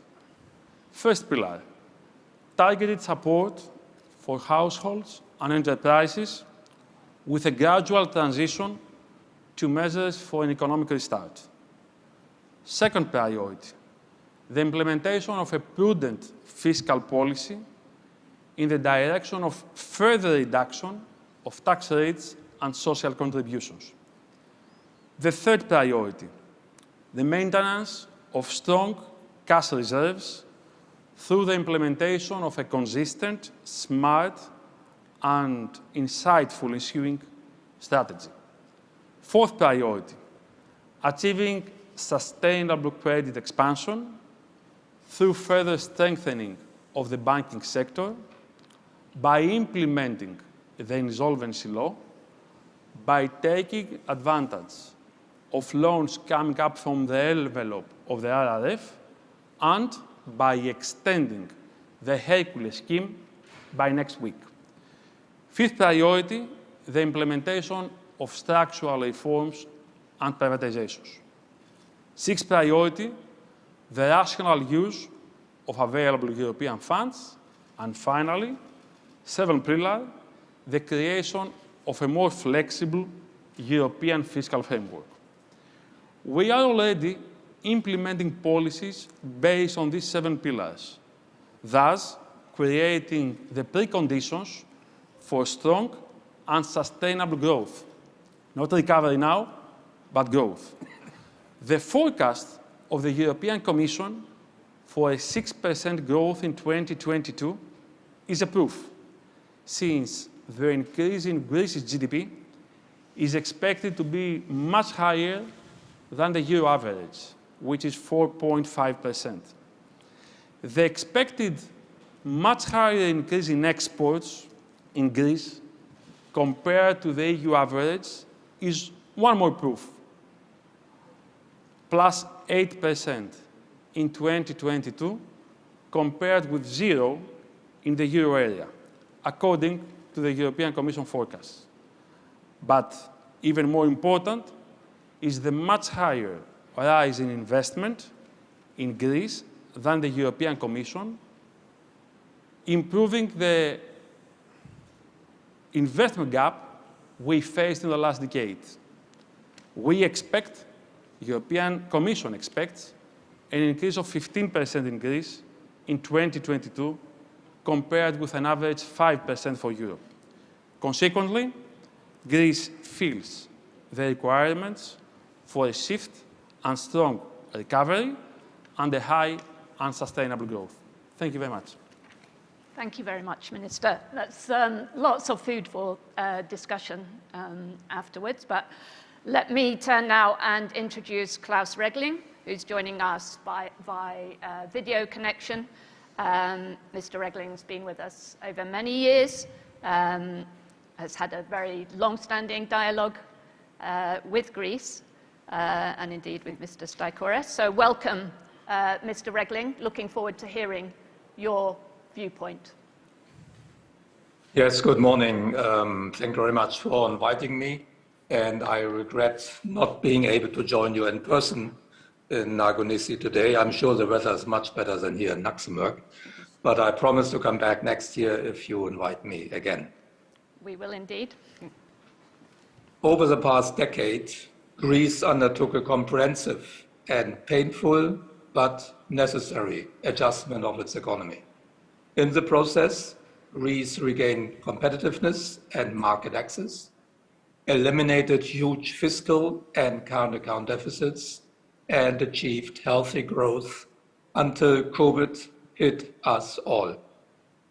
Important structural reforms made the public administration more efficient, simplified licensing, streamlined procedures, improved the business environment, and thus facilitated investment and trade. As a result, the Greek economy was much more resilient at the start of the pandemic than prior to the sovereign debt crisis 10 years ago. Its healthy budgetary position enabled the government to support the economy throughout the pandemic. We can now see that the economy is recovering, with growth exceeding expectations in the first quarter despite the lockdown. However, these fiscal support measures were expensive. The cost of COVID-19 measures is estimated to reach 8.3% of GDP this year, after 7% of GDP last year. This means more than 15% of GDP in total. As a result, fiscal deficits will remain high in 2021 before improving again next year. Finance Minister Staikouras just talked about the growth outlook, and I agree that 3.5% this year and 6% next year are possible. That's our baseline scenario. But risks remain as new COVID variants are spreading, and that can have a negative impact on tourism, for example. In any case, the efforts of the Greek government to strengthen the growth potential must continue. More targeted measures will be required. The focus should be on supporting employment and corporate investment. Greece will benefit from 31 billion euros in grants and loans via the EU's Recovery and Resilience Facility, the RRF. Commissioner Dalli talked about that on the last panel. The government has submitted a plan to use this money to address many of the structural weaknesses of the Greek economy. It is a very good plan. Congratulations to Christos and to your government for taking such a sweeping, ambitious approach. However, we should not forget some persistent constraints to growth potential in Greece, which are critical, namely the management of state-owned enterprises, the capacity of the banking sector to provide credit to the economy, the level of non-wage costs, and labor market rigidities. Not all of these reforms are included in the plan. There are also some open questions surrounding the implementation of the plan. Unlocking its full potential of long-term productivity gains will depend on a full and efficient use of the funds. And I see some risks here due to administrative weaknesses, an ambitious timeline, and a large number of milestones around each disbursement. A full absorption of the loan component requires significant private sector funds. In this respect, the question is whether the banks will be strong enough to provide this funding given the challenges they will face once the pandemic support measures are fully withdrawn. Finally, we need to continue to keep an eye on overall debt sustainability. The low interest rate environment mutes concerns at the moment. Given that Greek bonds are still rated below investment grade, these rates might increase when the ECB purchasing program ends. That said, we are not going through another Greek debt crisis, and we are not approaching another debt crisis. The current recession is driven by a symmetric shock which affects all countries.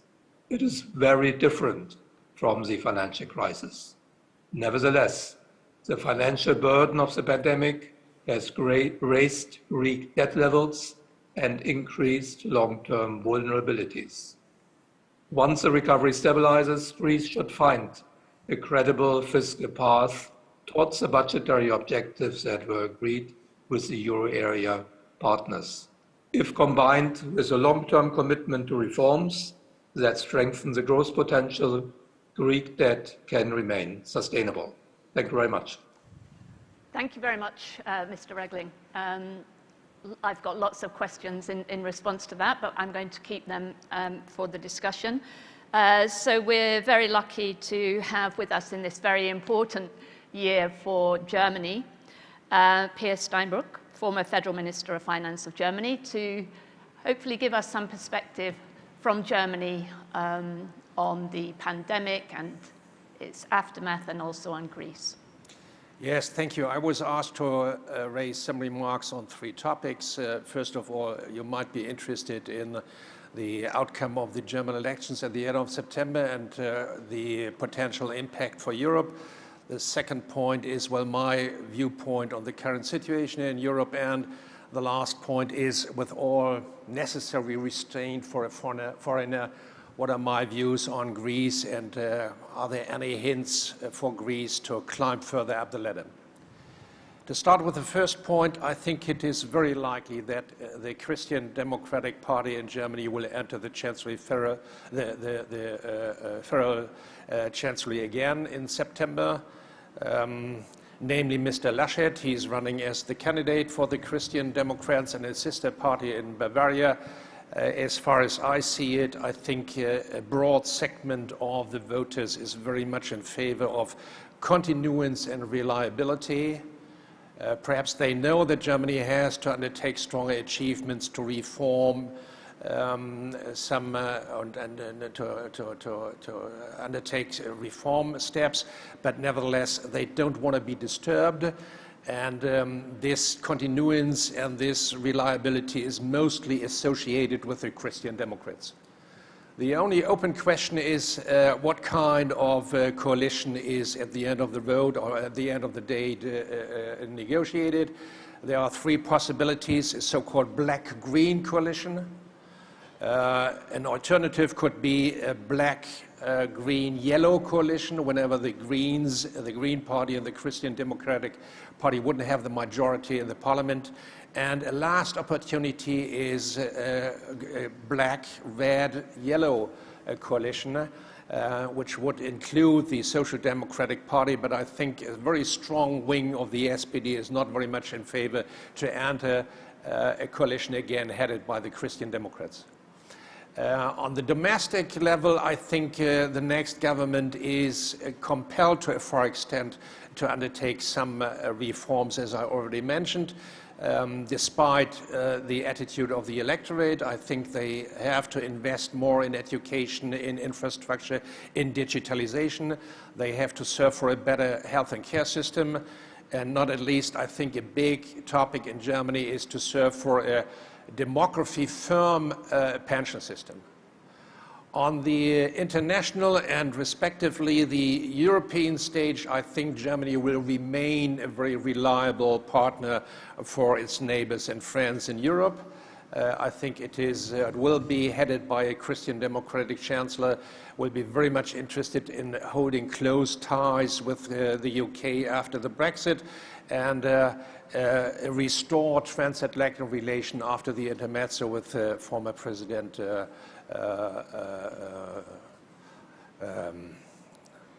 I have forgotten the name of this president. Are you joking with us? Yeah. Okay, but having said that, more precise, I think Germany will still be helpful in maintaining the cohesion of Europe, to be supportive in terms of a fair compensation and financial adjustment between those member states who are still facing structural problems and some other member states who are in a better home position. But having said that, I think there should be no doubt. I expect that a new German government is definitely not in favor of a so-called transition union, of joint liabilities, of a weakening of the criteria of the Stability and Growth Pact. Perhaps they might be supportive in a sort of a reform of the Stability Growth Pact in terms of efficiency, transparency, and simplification. But I think, bluntly spoken, nobody should expect that this government headed by the Christian Democrats would be very supportive in an amendment of the Stability Growth Pact or a continuation of the Recovery and Resilience Fund, which has been established combating the pandemic crisis. Having said that, I referred in many views already on Europe. I think the good news are, in my eyes, that Europe has been willing and capable to combat the pandemic aftermath by implementing this Recovery and Resilience Fund. That is good news. But whenever you ask me, I think there are more bad news. In my eyes, Europe is definitely not in a very good shape. Some keywords have been already mentioned by Monsieur de Villepin and Martin Schulz. I think against the background of a dramatically changing global pattern of economic, technological, political, even military influence and power, I think Europe has been not willing or able up to now to establish a comprehensive and coherent foreign and security strategy. The second point is I'm definitely worried about the renaissance of autocratic and nationalistic tendencies in Europe. That might cause further fragmentation between East and West, and hopefully not between South and North, but I see with very scared eyes the violation of common European values implemented constitutively in our treaties. A third point is, yes, digital sovereignty is already put on the table, but I see not the related measures and achievements to come along and to have an own answer against the dominance of Chinese and American internet giants. And last point under this topic, I see an ultra-expansionary monetary policy of the ECB. This policy, monetary policy contributed undoubtedly to combat the euro crisis and the pandemic crisis, but whenever you ask me, it is causing midterm risks of in a severe amount looking in the future. Coming to the last point, well, with all the necessary restraint I already mentioned, well, I think the reform agenda the Greece government implemented leads the side right and should be pursued without substantial lowering, and my full respect is that they succeeded to a wide extent. And whenever I should sum up 6 points, I have some perhaps hints or recommendations which are not only true and important specifically for Greece, but perhaps especially for Greece. Firstly, a good governance including a reliable rule of law. Secondly, an effective service, efficient service-minded administration, including an efficient tax administration. Third, the elimination of non-productive tax grants and subsidies. Fourth, investments in infrastructure and education, because their quality, respectively, their qualification is crucial for further growth in the future. Fifthly, a support of startups, because they are very important to hold young people in country. And sixth, further empowerment of comparative advantages Greece has, for example, tourism, shipping and logistics, port industry, renewable industries, and possibly a sort of an energy hub, including pipelines and LNG stations and the exploitation or production of hydrocarbon. I think that are key, could be keys to develop comparative advantages Greece has in view to other countries. So thanks a lot. I could not stay on the schedule exactly, but hopefully I spoke not lengthy. No, not at all. Thanks. It's really great to get your perspective. So let me turn to the final speaker, Pavlos Malonis, the CEO of the National Bank of Greece, to get the perspective from the banking sector. Thank you very much. Good morning to all. It's glad to be here once again. And thanks to the team from The Economist for organizing such a timely event. Daniel, Joan, Katerina, all of you, good job. 2 issues on my agenda.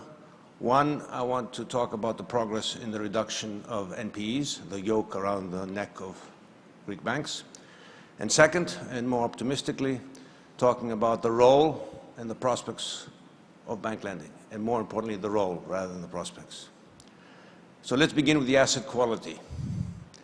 Legacy NPEs, after the announced securitizations using the Hercules law, will be around 12 billion euros, a ratio of around 8%, and that will be in mid-2022, if they're all successful, and I presume they will be. That ratio is inflated by the very low denominator.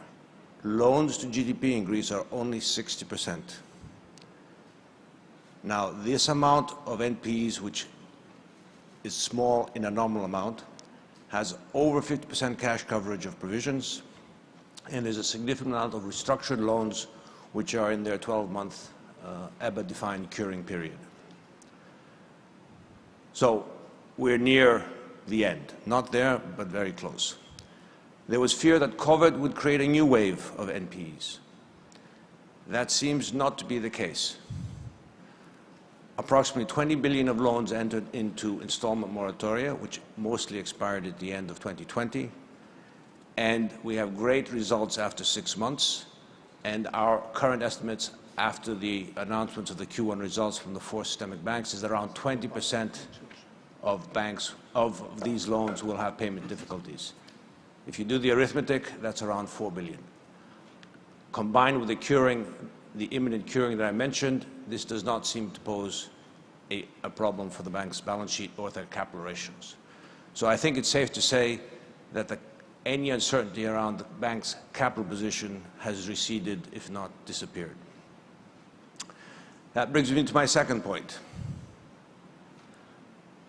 And here we see that loans are, as I said before, a relatively small part of Greece's economy. As a percentage of per capita income, they are far below Portugal's, which has a similar per capita income. Loans to GDP in Portugal, about 110%. So the question is, why is loan penetration so low? And how loan growth can best be used to finance sustainable growth. Part of the answer we already mentioned was a disintermediation due to the economic crisis. Another part of the answer was mentioned by Minister Staikouras. It's the low amount of capital investment during the crisis. Even now, gross fixed investment is only 11% of GDP. That's near the replacement rate, near the rate of depreciation. To have sustainable growth, we need to nearly double that.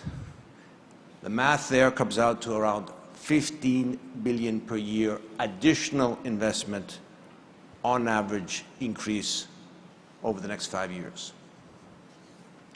We're a bank-based economy, so the banks will have to play a major role in providing that financing. It is not just to hand out the money, but also to guide it to the most productive investment. So there's an additional, in my view, even more important role. And that includes the funds related to the RRF. We also need to try to advise our smaller, less experienced clients in the use of such funds. Now, there is a question and raised by Klaus Regling about how banks can fund the economy. It is not so much the lack of liquidity. There are structural issues. And for me, the most important part is the size of firms. Let me give you some color. We have about 900,000 firms in Greece. 95% are very small, with average employment of 2. They generate 30% of the sales, but they're clearly less productive than the other larger firms. In addition, 60,000 firms declare income greater than 10,000 euros. Of the personal enterprises, only 100,000 declare income over 10,000 euros. That's very hard for a bank to provide loans on that type of profitability.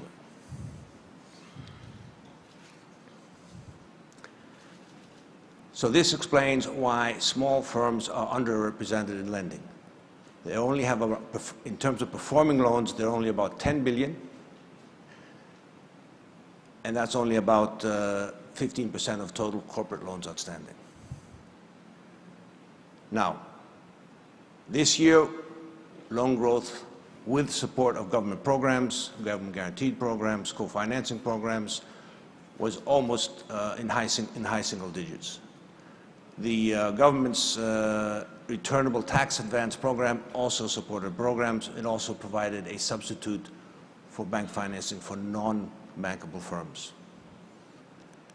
But larger firms are clearly more productive, and the ancillary question is how we can get smaller firms to become larger firms. And here banks can help, they can advise. We can provide them also with smarter credit approvals. We're using big data to be able to judge creditworthiness, and that's going to help us for firms that don't have financial data. But policy also needs to play a role. Clearly, as I think Mr.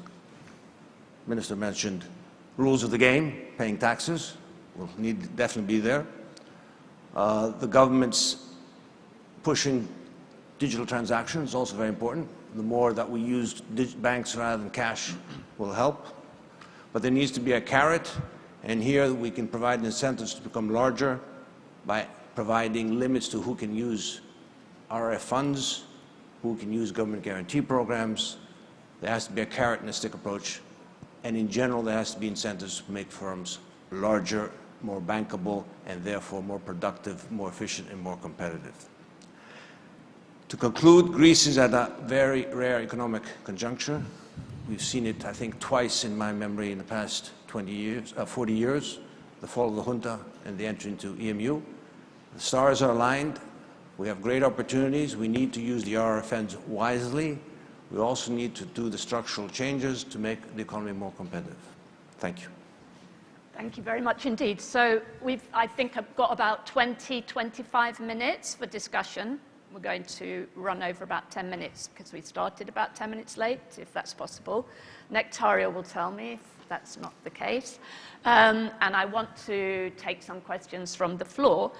But I've got a few to start with, and for the Minister and also for Mr. Regling, indeed for anybody on the panel. And that's really, if you can say a little bit more about the assumptions underpinning the growth outlook for Greece, because there's actually quite a lot of divergence about what's going to happen in 2021 and 2022. So actually, I don't know if you heard, the EIU forecast for Greece is for 5.4% growth in 2021. The banks is much more cautious, and others, and Mr. Regling too, is saying that we're going to see actually a lesser rebound in 2021 and stronger growth in 2022. So I think I just want to tease out what are the underlying assumptions here. When is this, are you writing off partly 2021? Obviously the biggest rebound's going to be in the second half of the year. Q1 was a recession again in many places in Europe. We had new lockdowns, we had a resurgence of the pandemic. So it's this question really about when do we actually get beyond the pandemic? Everybody wants to talk about what happens after the pandemic, but we're still very much living through it. There is a risk of a resurgence of infections again later in this year. So what's really driving your forecast? And when do you see actually tourism and shipping actually getting back to normal, indeed, if they ever will? So I think it'd be useful just to hear a little bit more about your thinking in this regard, all of you. Yeah, first of all, I would like to make some remarks on what I heard until now. I had some recommendations from your guests regarding what policies we should follow in order to achieve sustainable growth. And I fully agree with all these proposals. 3 years of their operation. I heard that we should fully and efficient use from Klaus the available funds. We are going to absorb the full amount of money available to Greece, the full envelope, 31 billion euros, even all loans, and we have created specific mechanisms in the Ministry of Finance and HCAP in order to coordinate the deliverables and to mature projects. I heard that we should enhance fiscal consolidation, but at the same time we have to reduce taxes. And we have agreed with our partners on permanent tax cuts. I heard that we should enhance credit expansion, and I think that we implement specific policies in order to enhance credit expansion. For example, we discussed today in the Parliament the extension of the Hercules scheme in order to reduce even faster and upfront NPLs. We have a great interest from households and enterprises on the new insolvency law, 25,000 unique tax identification numbers until now. At the same time, we will take full advantage of the additional resources mobilized for bank lending from the loan envelope under the Greece 2.0, which is 12.7 billion euros. At the same time, we are making quite conservative projections for 2021 and 2022. We believe that we should gradually move from support measures to restart measures. We have an additional amount of money of 4.5 billion euros for the second semester of the year. We expect that we will have a 2.6% increase in consumption, fueled by the significant increase of deposits during the health crisis. We believe that the harmonized consumer price index will be 0, and we believe that the international tourist arrivals will reach 45% of the 2019 level in 2021. However, we have not incorporated the positive figures coming up from the first semester of the year. You heard Klaus mention the first Q. Most probably we will have a very good second Q of the year. And don't forget that take into account what are the updated forecasts by all stakeholders of the Greek economy, we are the most conservative among all. For example, Bank of Greece projects 4.2, DBRS 5%, the European Commission 4.3%, the Foundation for Economic and Industrial Research, IOVE, 5 to 5.5%, NBG 5.7%, Piraeus Bank 6.3%, and Scope Ratings 6.5%. We project 3.6%. This means that even if some upside risks arise, we can fully absorb them. Thank you. Thank you very much. Mr. Regling, did you want to come in on this question? Yes, thank you. I already said earlier that I agree with the baseline scenarios that Finance Minister Staikouras presented. But of course, we all know that there are upside and downside risks around baseline scenarios. This is normal whenever we make forecasts. But I think at the moment, these upside and downside risks are particularly large. And the Finance Minister talked about some of those. I think in the short run for this year, the risks coming from the pandemic are particularly relevant because they will have an immediate impact on tourism. If certain countries don't open up, if the British tourists don't come to Greece, luckily the Germans are coming, but the Russians are not. So this can have a big impact, and tourism is a large share of the Greek economy. So I think this year it's mainly all the risks up and down are related to that. But I'm not surprised that some other forecasters have higher growth rates because the upside for this year is there, but it requires that the pandemic remains under control. Then over the medium term, including next year, as I said in my introductory remarks, the implementation of the recovery plan will be key. The plan, I said it, is very, very good, has many important elements, but implementation risks are there, which is the case not only in Greece. I see that in all countries. Also in Germany, for instance, there are risks when the government plans a very big increase in public investment because the planning capacity may not be there. Construction industry is already at its limit. So this is not something that is Greece specific. The Next Generation EU, the recovery plans rightly want to achieve a big increase in public investment. I think that is the right answer to the pandemic and also the right answer to the longer term problems of climate change and digitalization needs.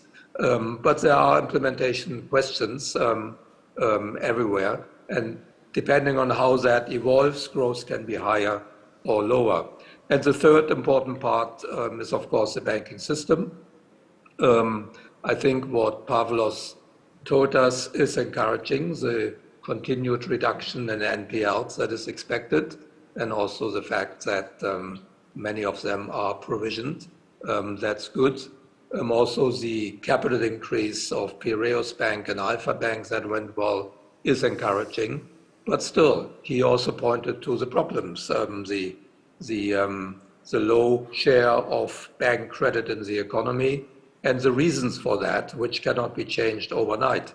So these are issues that will have an impact on the exact growth rate for the economy this year and next year.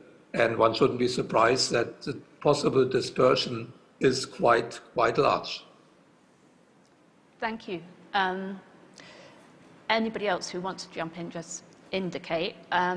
Just to follow up with another question, you mentioned this, Mr. Regling, as well. Not an immediate risk, maybe, but I wanted to probe a little bit, both to the Minister and yourself, about how much of a risk is a monetary policy tightening for Greece when it does come. And obviously, the PEP programme is going to be wound down gradually in the coming period toward the end of this year, but especially in 2022. I guess there's an expectation that there might be an extension beyond March 2022, maybe for another quarter. I'm not sure about that, but maybe you can say something about it. But do you see risks here for Greece? I will answer on that, or Klaus? Mr. Regling, do you want to start? I can take the floor if you want, please. Okay, well, I will not speculate about monetary policy of the ECB. That would not be appropriate. But I think it would be wise for any government and for the corporate sector to assume that over time interest rates will not remain as low as they are. Of course, market access is so good, partly because of the monetary policy of the ECB, but also very much because markets believe in the policy intentions of the Greek government. So my conclusion, therefore, would be as long as there's no doubt about the continued reform implementation, including an appropriate fiscal path over the next few years, that will determine the market access and the interest rates, which may be a bit higher, but not dramatically higher. And in addition, don't forget that the government has a huge cash buffer that is also available, not used so far, which is good. That also gives some certainty about the longer term. And finally, as I said in my introductory remarks, the debt situation is well, there are risks, there are vulnerabilities because debt levels are higher than before the pandemic. But at the same time, we know that more than half of that debt is with public sector institutions, but particularly the ESM, at very predictable interest rates, and it's very, very long maturity. So also from that side, Greece is well protected. Thank you. Thank you. Minister? Okay, more or less, I will agree with Klaus. In the last 12 months, fiscal and monetary policy synchronized, resulting in a very positive outcome for the European economy. Upon regaining stability and reaching an equilibrium, it is evident that both fiscal policy and monetary policy will change. And as Klaus said, it is wise for European governments to take it into account. Thus, the responsibility of the Greek government is to continue delivering on specific issues, implementing a prudent fiscal policy, implementing structural reforms, keep the country cash reserves at a safe level, like today, 34 billion euros, create the conditions for a strong credit expansion, and stand ready to make the optimal use of European resources. Because, as always, I would like to provide concrete policies. I would like to share with you what we did in the last 2 weeks. We implement and we extend the Hercules scheme in order to reduce NPLs. We utilized public property, the Hellenikon project. Yesterday, we achieved the restructuring of a difficult public entity, Skaramagas Shipyards. We passed the labour market reform from the Parliament, and we provide a reform regarding the framework for determining the fair values of real estate.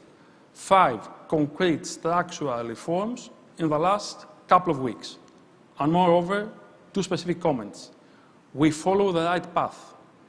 If you have a look on the cost of borrowing before the pandemic, you will see that it was 1/3 of what we had in summer 2019.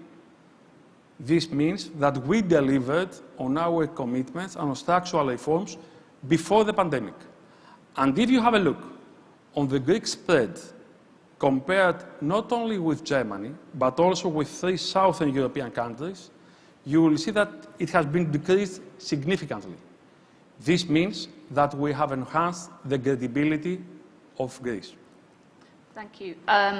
Mr. Steinbrück, you were critical in your opening remarks about ECB policies storing up problems for the future, for the medium term, so maybe you'd like to comment on that a bit more after hearing what's been said so far.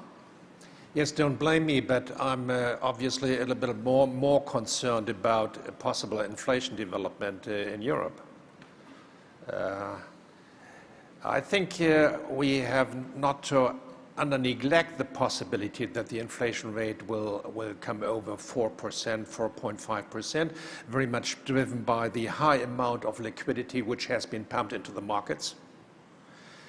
Have a look at the balance sheet of the ECB. I think it increased within the last 7 or 8 years from 0.9 billion to 5.0 billion, very much driven by the prices of commodities and very much driven by a sort of consumption explosion like some economists point out.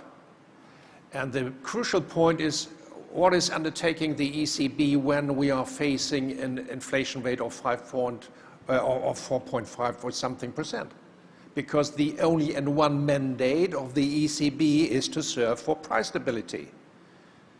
And what is the consequence regarding that the ECB might be compelled to increase the interest rate cautiously after a very good and prudent communication, and what that means for the refinancing of highly indebted member states of the European Union. So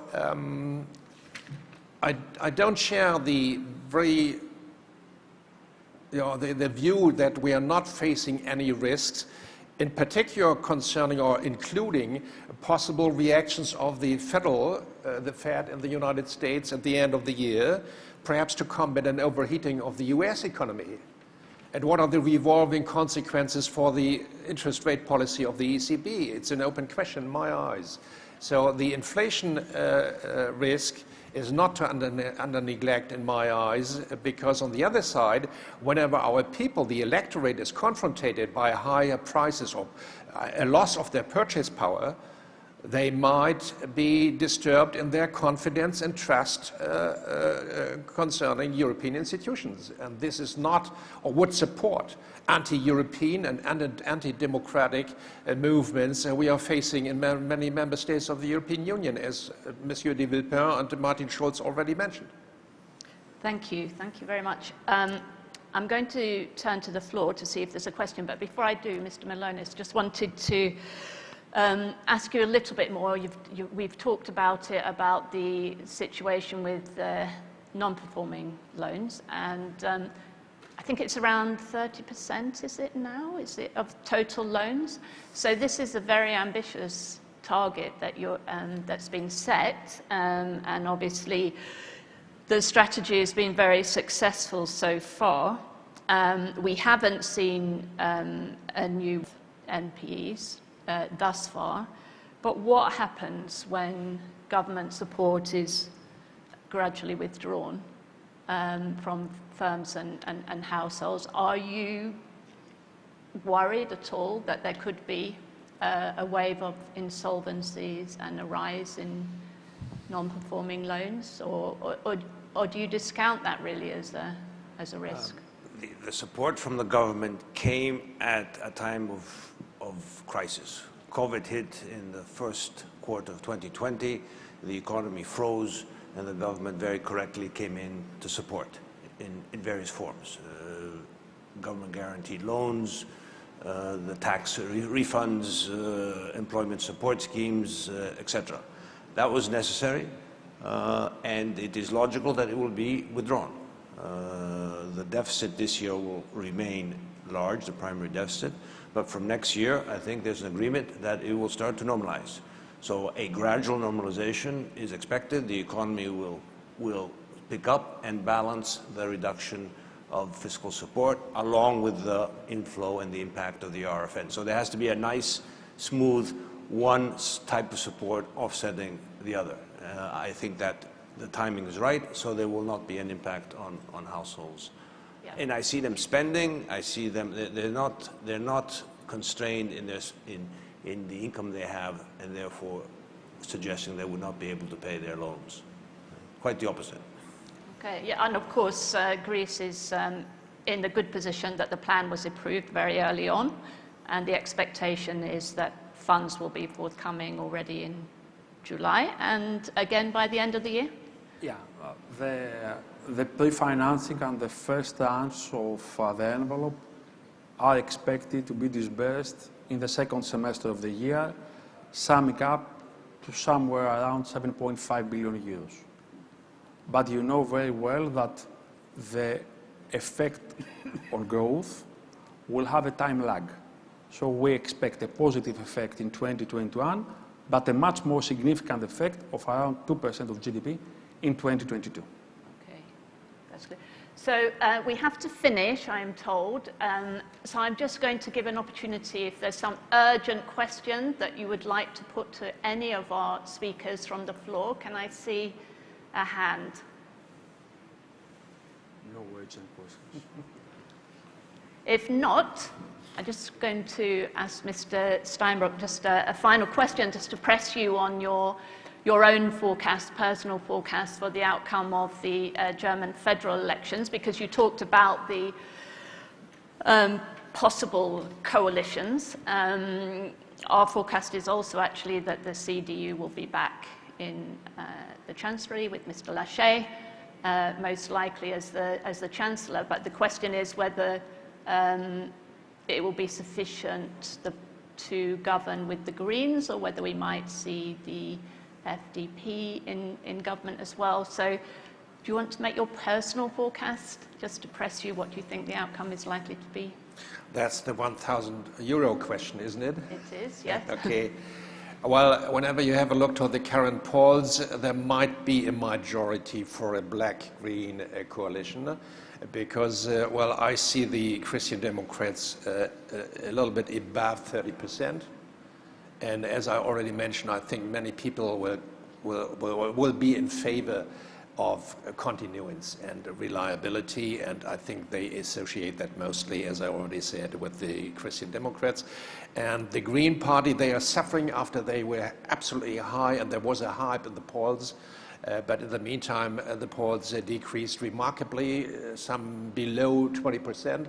But I think they can recover to a certain extent, perhaps 21, 22, and then they have the majority in the parliament.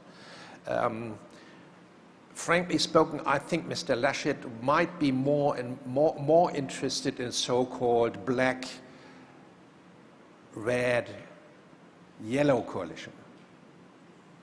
But as far as I can observe my own party, I think they are absolutely deteriorated after 4 elections, and I lost one in 2013. So I think there will be a strong movement in the SPD not to enter a coalition government again. Very useful. Thank you. Thank you for that. So we've come to the end of the session. So I'd like to thank all of our speakers. Thanks, Mr. Regling, for joining us. I hope we do see you in person again next year. So please join me in thanking our speakers very much indeed.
τη ζωή στο full. Το νέο πλήρες πρόγραμμα υγείας από την Εθνική, την πρώτη ασφαλιστική.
Έχουμε διανύσει χιλιόμετρα σε θάλασσα και στεριά. Δουλεύουμε σκληρά. Επενδύουμε. Μεγαλώνουμε. Για να σας φέρνουμε κάθε στιγμή την ενέργεια που χρειάζεστε. Για να ζείτε το σήμερα όπως το ονειρεύεστε.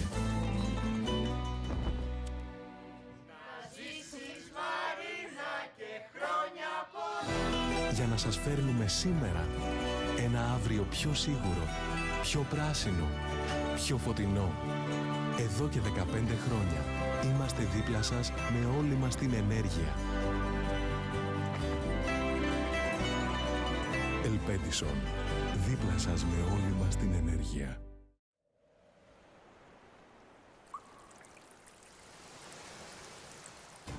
Our future depends on the choices that we make today about how we produce and use energy every day. This is why we must change. We have believed this for more than 130 years. We are Europe's oldest electricity company.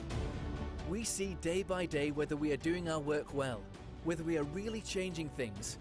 We believe we are, and continue to do so.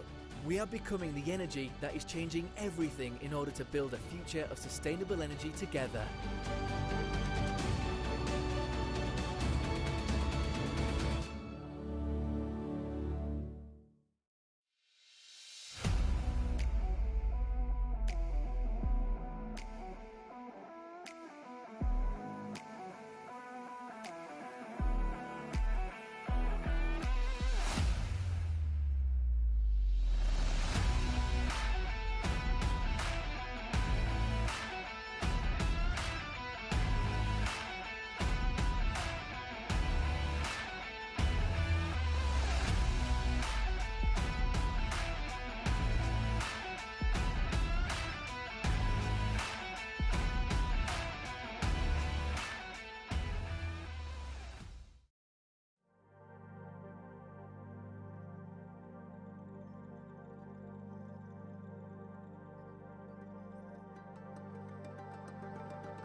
Everything and nothing has changed. Even if the world feels uncertain, it's reassuring to know things that were important before still matter today. Connecting people, sharing ideas, and solving problems. These things will always be in our DNA. Working across, helping to keep doors open, business flowing, and continuing to realize the hopes and ambitions of our customers and colleagues.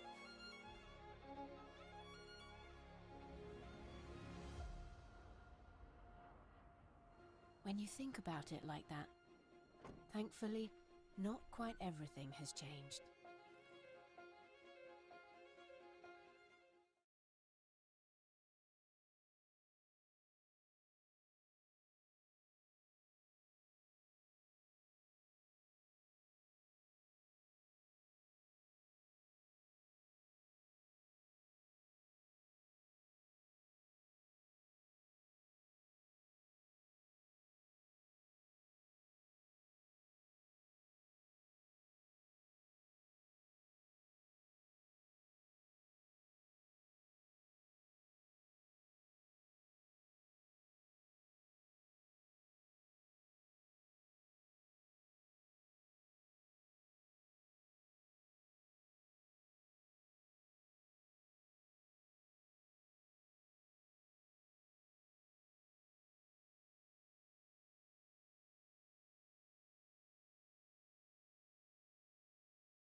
Η ζωή στο Full, το νέο πλήρες πρόγραμμα υγείας από την Εθνική, την πρώτη ασφαλιστική.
Έχουμε διανύσει χιλιόμετρα σε θάλασσα και στεριά. Δουλεύουμε σκληρά. Επενδύουμε. Μεγαλώνουμε. Για να σας φέρνουμε κάθε στιγμή την ενέργεια που χρειάζεστε. Για να ζείτε το σήμερα όπως το ονειρεύεστε.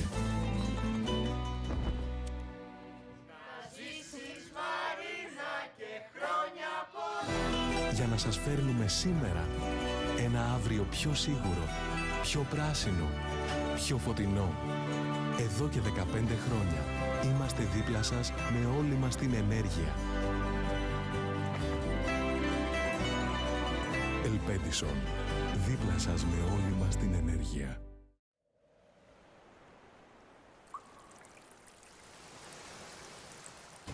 Our future depends on the choices that we make today about how we produce and use energy every day. This is why we must change. We have believed this for more than 130 years. We are Europe's oldest electricity company. We see day by day whether we are doing our work well, whether we are really changing things.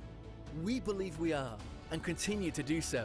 We are becoming the energy that is changing everything in order to build a future of sustainable energy together.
Everything and nothing has changed. Even if the world feels uncertain, it's reassuring to know things that were important before still matter today.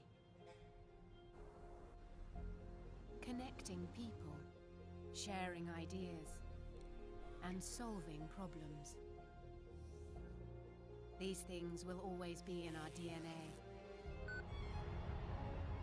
Working across borders, helping to keep doors open, business flowing, and continuing to realize the hopes and ambitions of our customers and colleagues.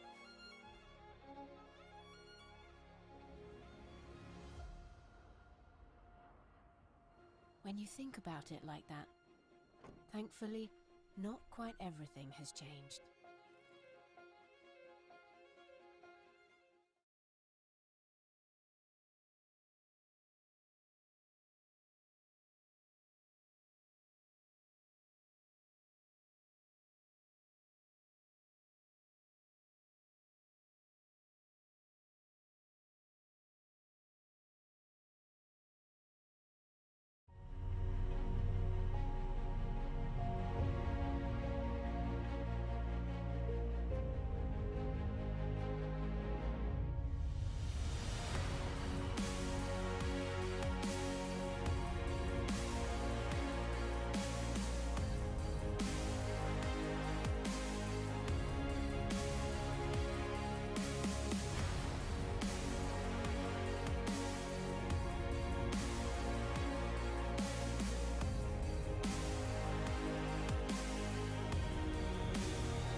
ζωή στο Full, το νέο πλήρες πρόγραμμα υγείας από την Εθνική, την πρώτη ασφαλιστική.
Έχουμε διανύσει χιλιόμετρα σε θάλασσα και στεριά. Δουλεύουμε σκληρά. Επενδύουμε. Μεγαλώνουμε. Για να σας φέρνουμε κάθε στιγμή την ενέργεια που χρειάζεστε.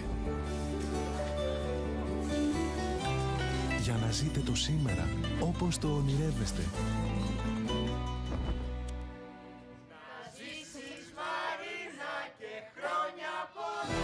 Για να σας φέρνουμε σήμερα ένα αύριο πιο σίγουρο, πιο πράσινο, πιο φωτεινό. Εδώ και 15 χρόνια είμαστε δίπλα σας με όλη μας την ενέργεια.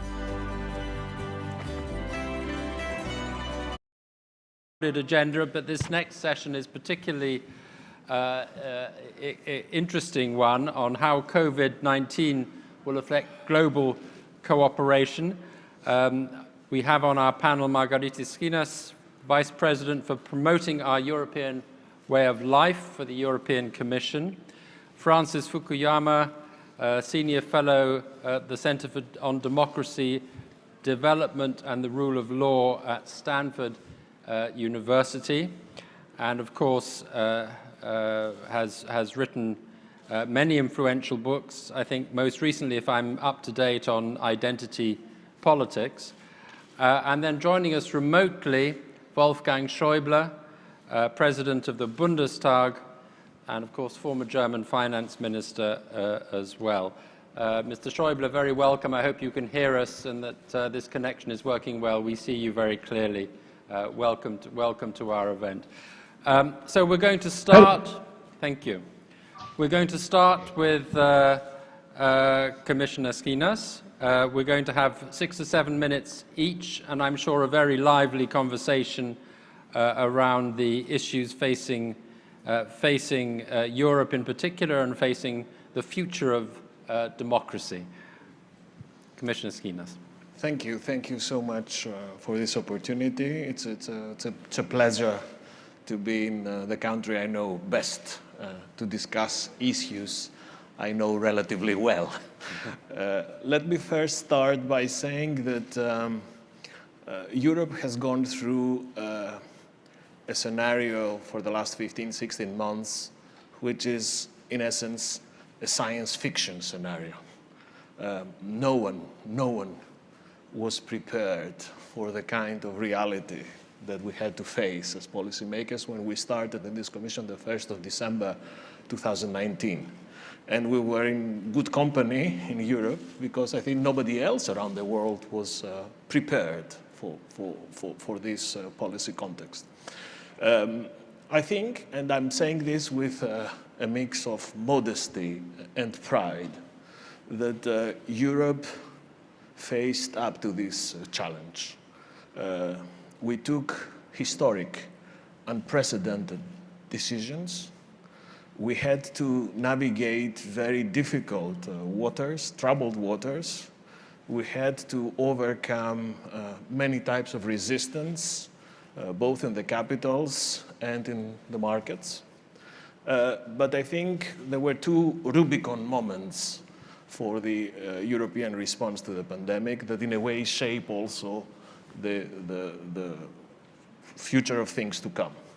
These two Rubicon moments was first the European strategy on vaccines, and secondly, the recovery and resilience package. Both started last summer. I have been around, as you know, in European politics for years, but I never thought that a moment would come where we would use community budget to buy vaccines for all Europeans. And this moment came.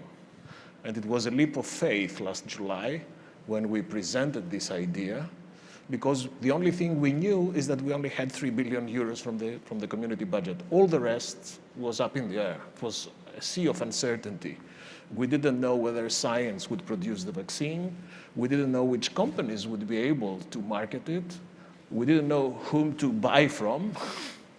And in this leap of faith, we selected 7 companies out of the dozens which were telling us that they were working on a vaccine. And we were very, very happy to see that 6 out of the 7 companies with which we struck advanced purchase agreements made it. And not only they made it on time, but this allowed us to enact this massive, ongoing, the largest vaccination project ever undertook at the scale of the mankind, which is now underway with 4.4 billion doses and a record number of vaccines that make the European Union, make Europe the most vaccinated continent on Earth. The second Rubicon moment was, of course, the Recovery and Resilience Fund. Contrary to what happened in 2009, 2010 with the financial crisis, this time we had to face a symmetric crisis that needed a symmetric response. It would not be politically reasonable to put the burden to individual member states to face the post-pandemic economic shock. This had to be done in a symmetric way. It had to be done as a union, as a family, and it had to be done by activating tools and instruments that are at our disposal, as was the case of this possibility to use the community budget, the EU budget, as a way to leverage money from the markets and then spend it collectively around commonly agreed priorities, not spraying money around, but targeting the specific transitions, the green transition and the digital transition, and in a way spurring also the recovery with a new model of economy for the future. That was also a big European moment. That was also a big success. So to conclude, because I don't want to abuse the time allocated to me this morning, this twin response in a way shapes the future of European politics. We now have to be very clear that the main call for Europe in the future is to continue to engage in this road of resilience and strategic autonomy. After these two Rubicon moments, Europeans will never pardon Brussels if we leave it there. This is, we have opened a road, a path, a highway, you can choose the term you like, but the road of resilience is a one-way street for Europe. We have to continue delivering on all fronts of resilience, economic resilience, health union, security union, digital transition, green transition. That's one big lesson to be drawn. And the other lesson to be drawn from the pandemic, as far as Europe is concerned, is that our model of society, our structures, our systems were threatened, were shaken, but withstood the pressure of this unprecedented crisis. Our public health and education systems proved that they were designed to withstand such type of pressure. Our cohesion in our societies with these confinement measures also allowed Europeans to show their quality as a society of solidarity that cares for each other, a solidarity that we have seen on so many aspects of European life. And this also links to Professor Fukuyama's concerns of the future of democracy. I think this is also a great opportunity for Europe to continue building on these principles of society, solidarity, care for each other in a system that allows for all these public health deliverables, public education deliverables to continue to flourish. So I hope I don't sound over-optimistic, but I think this summer I have good reasons to be much more optimistic on Europe than was the case last summer. So thank you very much. Can I challenge your optimism in one respect at least? Because you mentioned one of these two Rubicon moments was the vaccine program. But surely the vaccine program showed both the best and the worst of Europe, because yes, Europe came together to produce this very large vaccine program, which is now getting momentum around Europe, but it was also very slow to get going. It was bureaucratic. There were lots of delays at the beginning and a lot of frustration around it at the outset. So isn't it the case that the vaccination program also contains some warning of what Europe needs to do better, as well as an element of success of coming together at a European level? Yes, the European vaccination program was a bit like a diesel engine, you know, that when you switch on, sometimes you can hear some weird noises, but once the engine starts, nothing stops it. And we said from the very beginning that this was a marathon, not a sprint.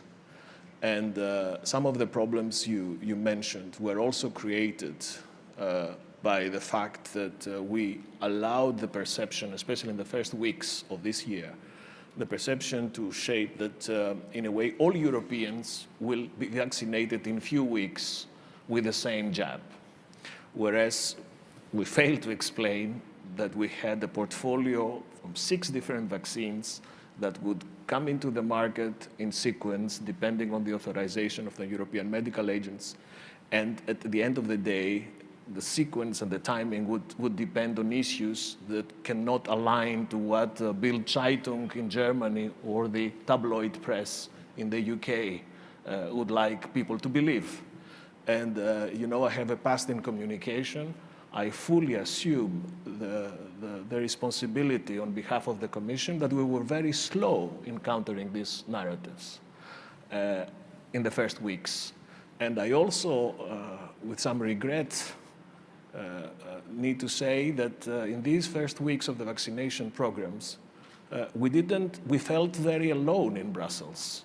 We would have liked governments, politicians, to speak up for Europe, to explain things. That didn't happen. So yes, we had some problems in the beginning, but yes, this has been overall a great European success. Thank you.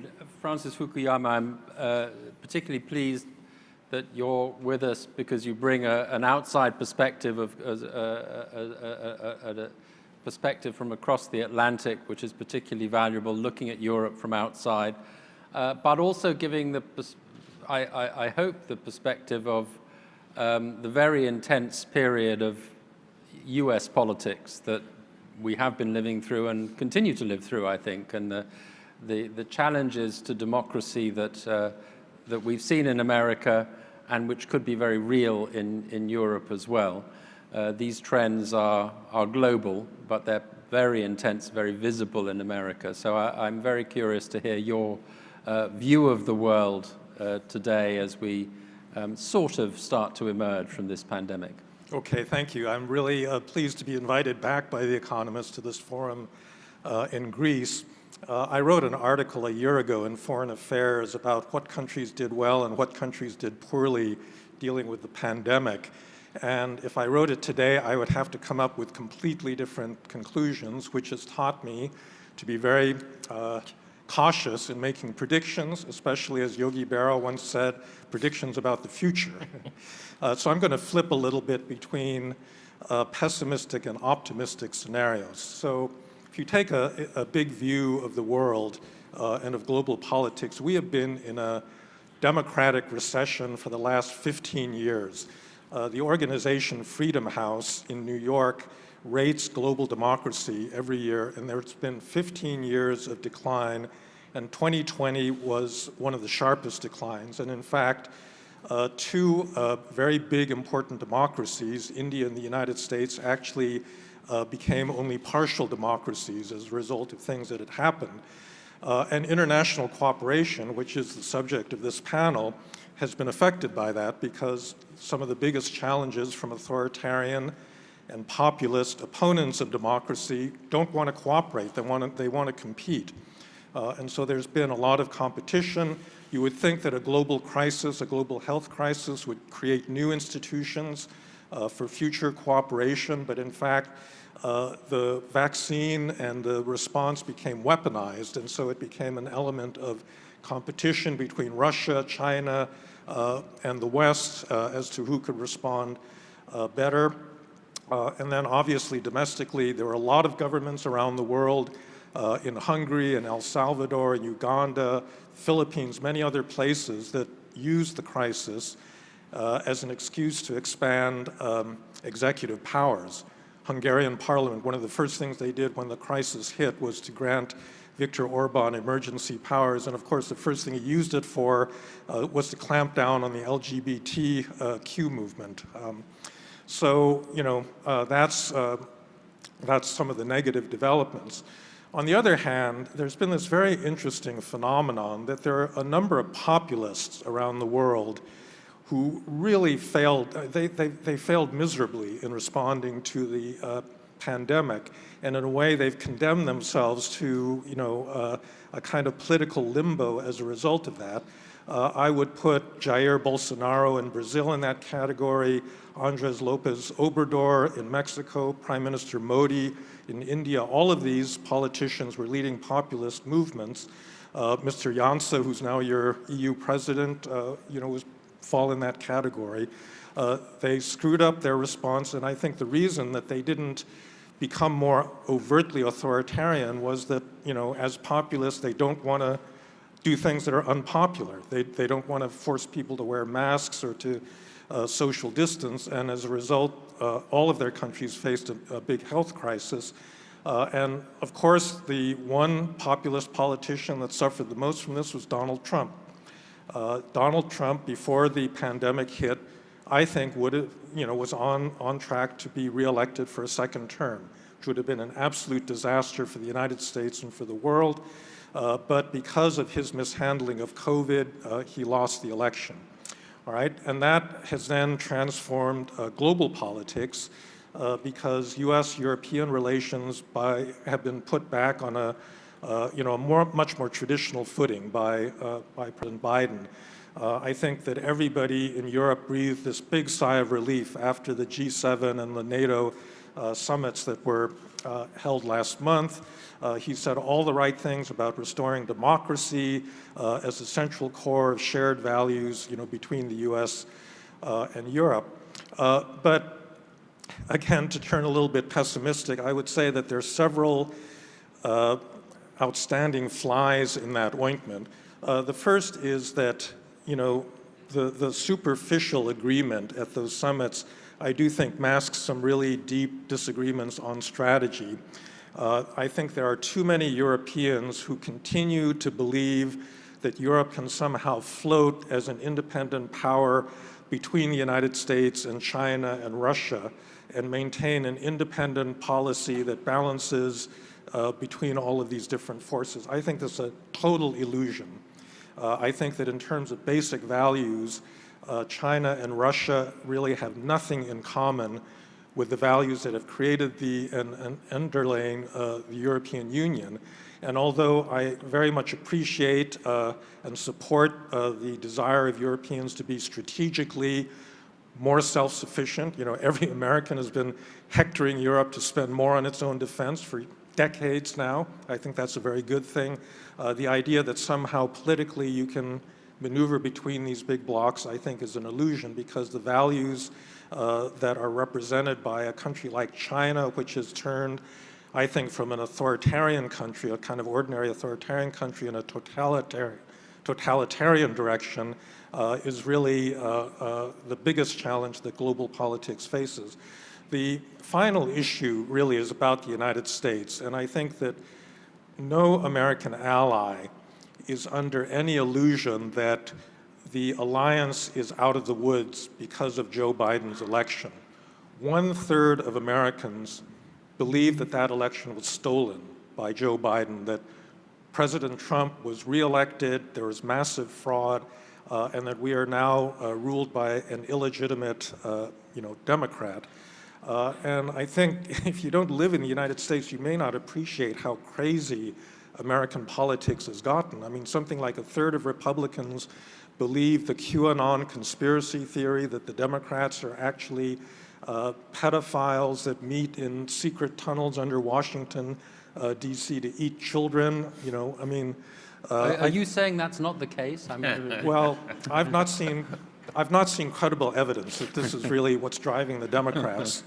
And it's really reached, a point where you have to explain these things not politically in terms of kind of political interest, but psychologically, because I think, and this leads me to my final pessimistic point, which is about technology.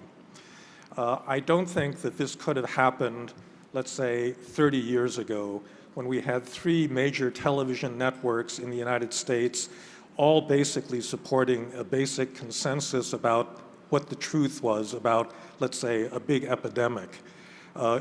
You couldn't have had a president that would have gotten up and said the election was stolen with 0 evidence. But with the rise of the internet and with the rise of social media, we are living in this extremely chaotic universe where we do not have a common factual basis on which we can deliberate as a democratic community. This has hit the United States, I think, much worse than it's hit Europe, but I'm afraid that it is a condition that will feed, continuing polarization and populism in many other societies. And so I hate to end on a pessimistic note, but I actually do not see a solution for this particular problem right now on the horizon. I mean, fascinating observations. I'd like to pick you up particularly on the China point and the values point. And I can understand that you say that Europe needs to recognize that Chinese view of the world, the authoritarian view of the world, is fundamentally antithetical to the European democratic view of the world. But what does Europe do about that, and how does Europe position itself vis-à-vis China at a time when even American policy on China, apart from being an increasing rivalry, doesn't seem to have a very clear shape at the moment? What should Europe be doing about China? Well, first of all, I disagree that there's a clear shape. I think that Secretary Blinken and then President Biden at Anchorage and then in subsequent statements made very clear that there would be a competitive relationship because of the values question. That doesn't mean we don't talk to China about climate and the relatively few areas where we can actually work together. But it is going to be a competitive relationship going forward. And I think as a result, there's been a clear shift in American policy.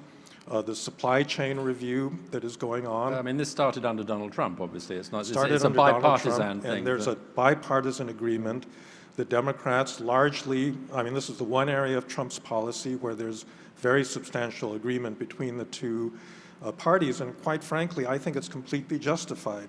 I think that the degree to which Western countries have allowed this dependence on Chinese sources of technology to grow up has been a disaster, frankly. So what would you say, to take the specific example, and it was mentioned earlier on this morning, Greece has big investments from China in critical infrastructure. Is that a mistake in your view? No, it's not a mistake. I mean, the Piraeus project actually has worked out very well for Greece, and I think there are cases where the Belt and Road projects actually do constitute, as the Chinese say, win-win situations. But look at Montenegro, right, which is another country that's gotten into really big trouble because of a very imprudent loan from China to build a highway that doesn't go anywhere. And now it's turned back to the EU to try to, to bail it out. And so I think that you have to be very selective. Obviously, China is a source of capital and it's a source of infrastructure, but the terms on which you cooperate with them, you've got to be very, very careful with and very selective about. I'd like to bring in Wolfgang Schäuble now. I should have mentioned in my earlier introduction that Mr. Schäuble, like Francis Fukuyama, has a book out called, in the German title, Grenzerfahrungen, which I think you would perhaps translate as experiences at the limit, or limit experiences, learning from crises. And presumably part of the point of that, Mr. Schäuble, is that crises can be, of course, be opportunities as well, and that this forces thinking into to become clearer. So we're very curious to learn your lessons from this particular crisis so far, and where we go from here. Wolfgang Schäuble. Look, I would say I generally agree with what Vice President Chinas has mentioned. Of course, the picture he gave was a little bit too optimistic, because the awareness of the people in the member states, and that are the sovereigns in all the 27 member states, is a little bit different from this. But nevertheless, it has been a huge opportunity for European integration, and generally it has been used in the right way. And therefore we must move further on in this direction. We have seen in this crisis that we must face much more interconnectiveness in the globalized world. No one has until now in our discussion mentioned the subject of climate crisis, globalization, all these issues which are behind many of our changes in this 21st century. And therefore, we must use the crisis as an opportunity to move further on, strengthen integration in Europe, to give Europe more efficiency, what is a difficult issue, to make Europe more engaged in global issues, what means that Europe must engage itself and the member states in global affairs. And of course, we have to use the opportunity to strengthen Atlantic partnership, because I totally agree with Francis Fukuyama that we need a common basis in relation to China and Russia between United States and European Union. And so far, the election of Joseph Biden is a huge opportunity. And we have to make clear that only on the basis of common values we can convince China and Russia that it's in their best interest to have good cooperation, economically, politically, because the world needs close cooperation between all major corporations. But of course, on the basis of reciprocity, of the respect of the different values. We must not give up. We must not our values, and we must tell any partners we want better cooperation with everyone, but not on the price that we will become dependent of you. You cannot, and we will stick to our values, and that means that Europe must become much more efficient and faster in the decision making, getting more engagement in security issues, solving the migration problem in Africa, which is a huge gap in European policy and in the credibility of European politics, that we still today are not able to solve in a sufficient way the migration problem from Africa by the Mediterranean and so on. Of course, in security issues, Europe must become a more relevant partner in the Atlantic Partnership. What is to the member states, first of all, my own member states, totally clear, I agree, but even for Europe. And when you see at the ground, it's a basic, there's a lot to do. And so far, it's really a pity that UK, not only since Brexit, Mr. Franklin, but also look at the Ukraine crisis, the Normandy process, to try to solve the problem with Russia in a negotiation procedure in the Normandy format, France and Germany together with Russia and Ukraine, without the United States of America, was ambitious enough. Without the United Kingdom, which was totally engaged with its own problem with Brexit discussion, it was not sufficient. And I think we cannot impress Putin if we don't stand together, and if we don't get the United States as much involved, because if you see yourself like Russia or China as a global power, even in military affairs, you will not respect neither Germany nor Europe.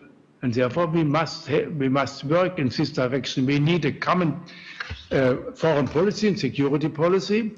And by the way, as long as one of our major problems is in Europe, to teach our Eastern Europe members in the European Union what is needed, but in global dimension, it's not my biggest problem. I think the biggest achievement in European integration had been to overcome the division of the European continent.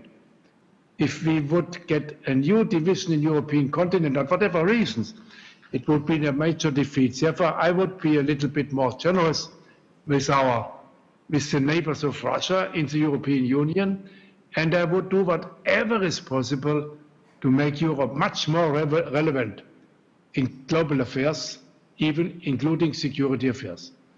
Thank you very much. And of course, in technology, including technology affairs. And I hope Vice President Chinas that the recovery fund and also the money which will be spent for the economic development will really be used for innovation and investment, and not for closing budget deficits, the normal budget deficit. Europe must become much more innovative, much more, because otherwise we will have to decide between an oligopoly in Silicon Valley and the state's monopoly of China.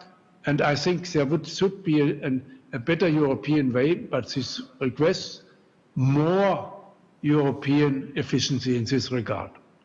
Thank you. Well, again, lots of fascinating observations there. I'd like to pick you up on one of your points you made towards the end there, and I'd love to get a discussion on this. You suggested that Europe is perhaps has been too concerned with picking up on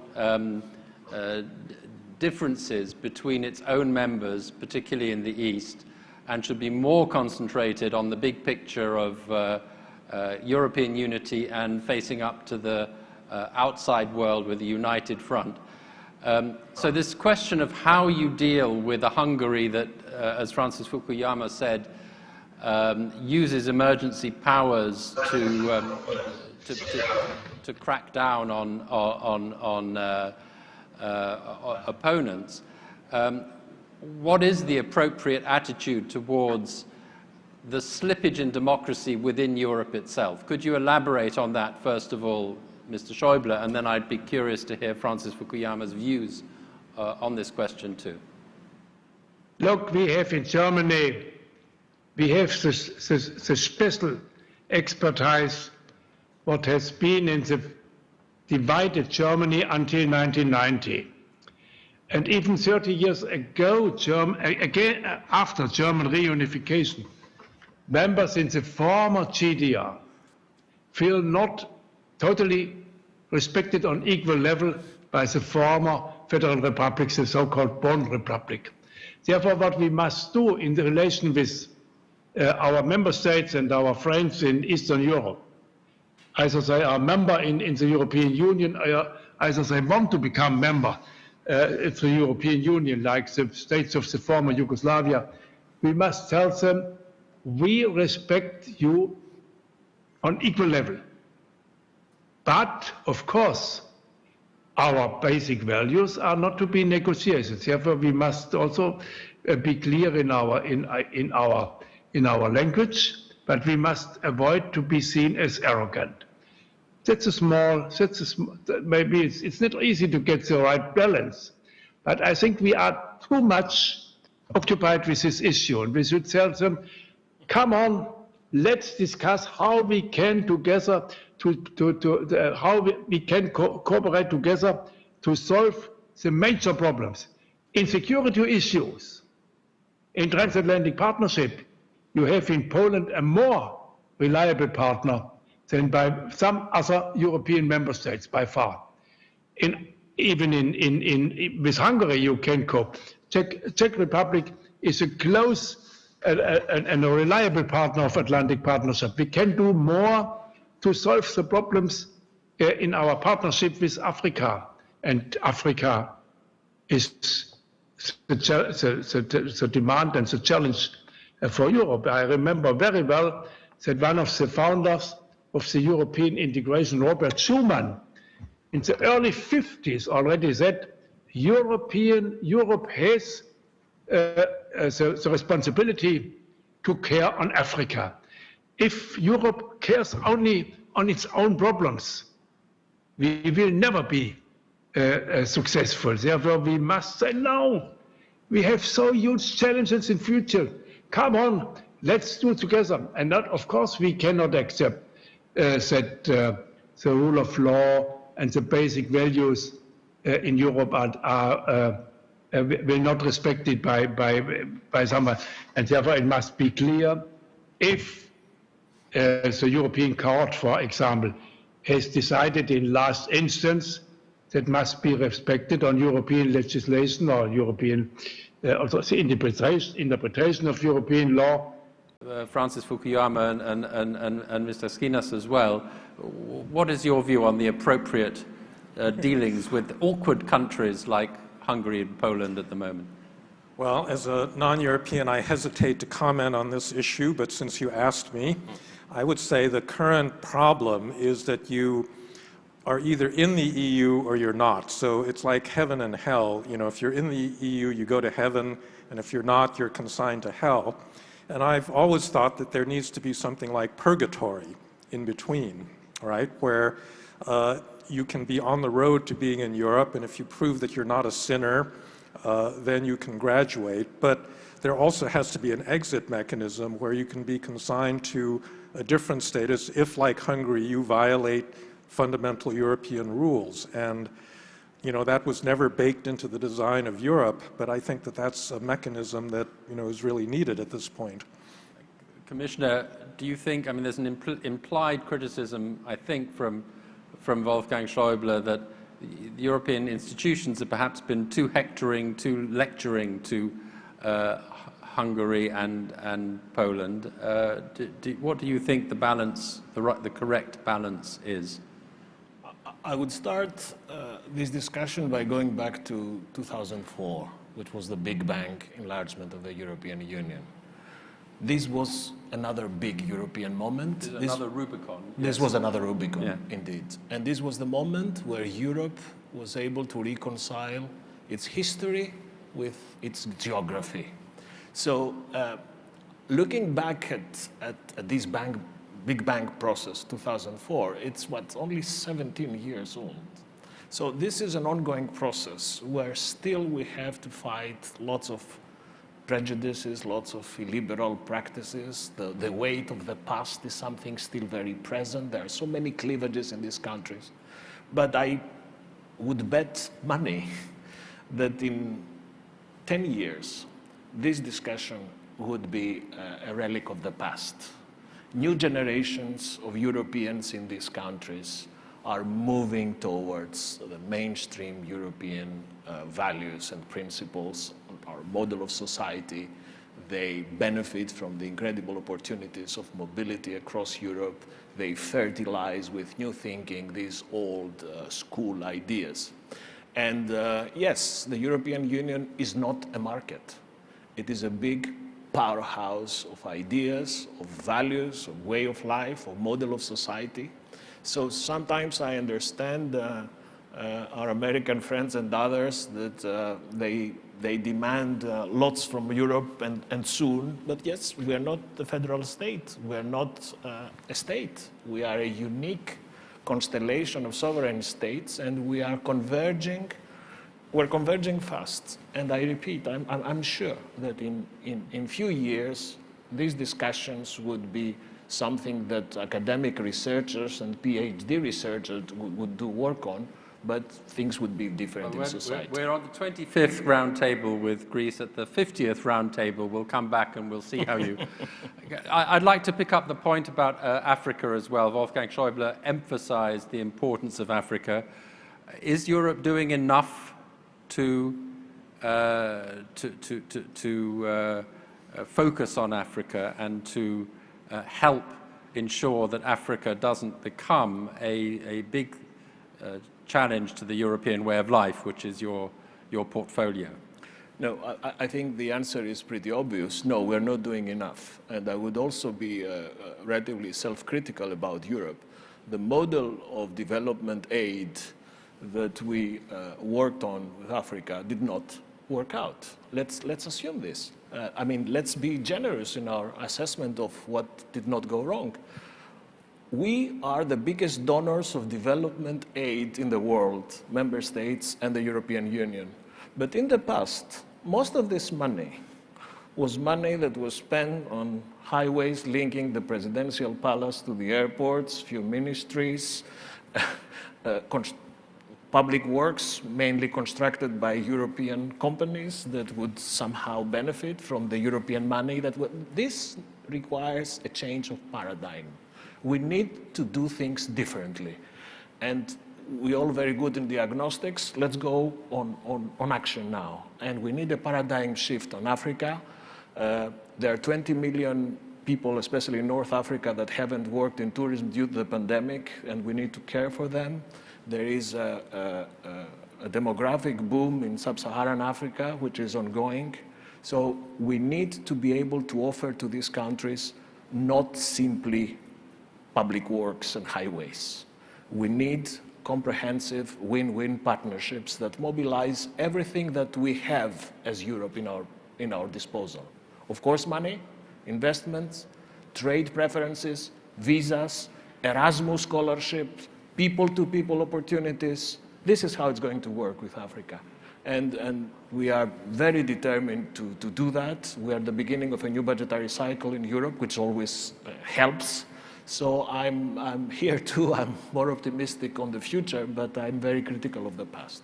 Okay, that's interesting to hear. You agree with Mr. Schäuble's observation. It's also, I think, a critical area of this competition between China and Western values is going to play out in Africa as well. I'd like to get a sense of questions from the floor. Who would have some questions for any of our panelists today? I can't believe that there are no questions at all from... Yes, Joan. Thank you very much, gentlemen, all of you. Very interesting. I've got a few questions. So we talked a lot about Hungary and Poland. Do you think there's a double standard at all going on here? I'm thinking of something like Nord Stream 2 and Germany. Some people might argue that Germany can get away with things that Hungary and Poland may not because of its size and importance, and doing a deal with Russia in Nord Stream 2 might be to some degree in conflict with the European approach and European values. So a question about Nord Stream 2, on which Germany was obviously not prepared to back down under pressure from the US, so that was quite a significant tension in transatlantic relations. A second question is, I think, if you pose the question of China in terms of values, or essentially a culture war, does that really leave much room for compromise and cooperation? And is there a certain dynamic then created of growing rivalry, a kind of dangerous dynamic in international relations? So, you know, that's a kind of big shift in international relations, if you like, away from the kind of dominant realpolitik of the post-war years to more of an emphasis on kind of the idealist approach, if you like. And finally, a question about democracy. Do you think that part of the problem may be, in terms of growing conflicts within the EU, that governance, the emphasis on governance has become separated from the idea of democracy? I mean, democracy does not seem to be working that well in the EU at the moment. The rule of law is very important, absolutely important, but it doesn't satisfy citizens' desire for belonging, for genuine representation, feel that their interests matter and are being addressed by political parties. So does a lot of work need to be done by the traditional representative political parties to solve this problem? Thank you, Joan. Those are three very big questions. We have not an awful lot of time to tackle them, but I suggest, because this panel seems to me to be very important and very interesting, that we take 10 minutes more. Nectaria, are we all right for 10 minutes more for this panel? Let's do that.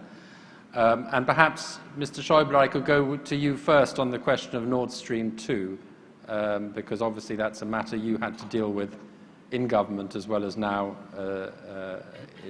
in your current position. I can give a clear answer.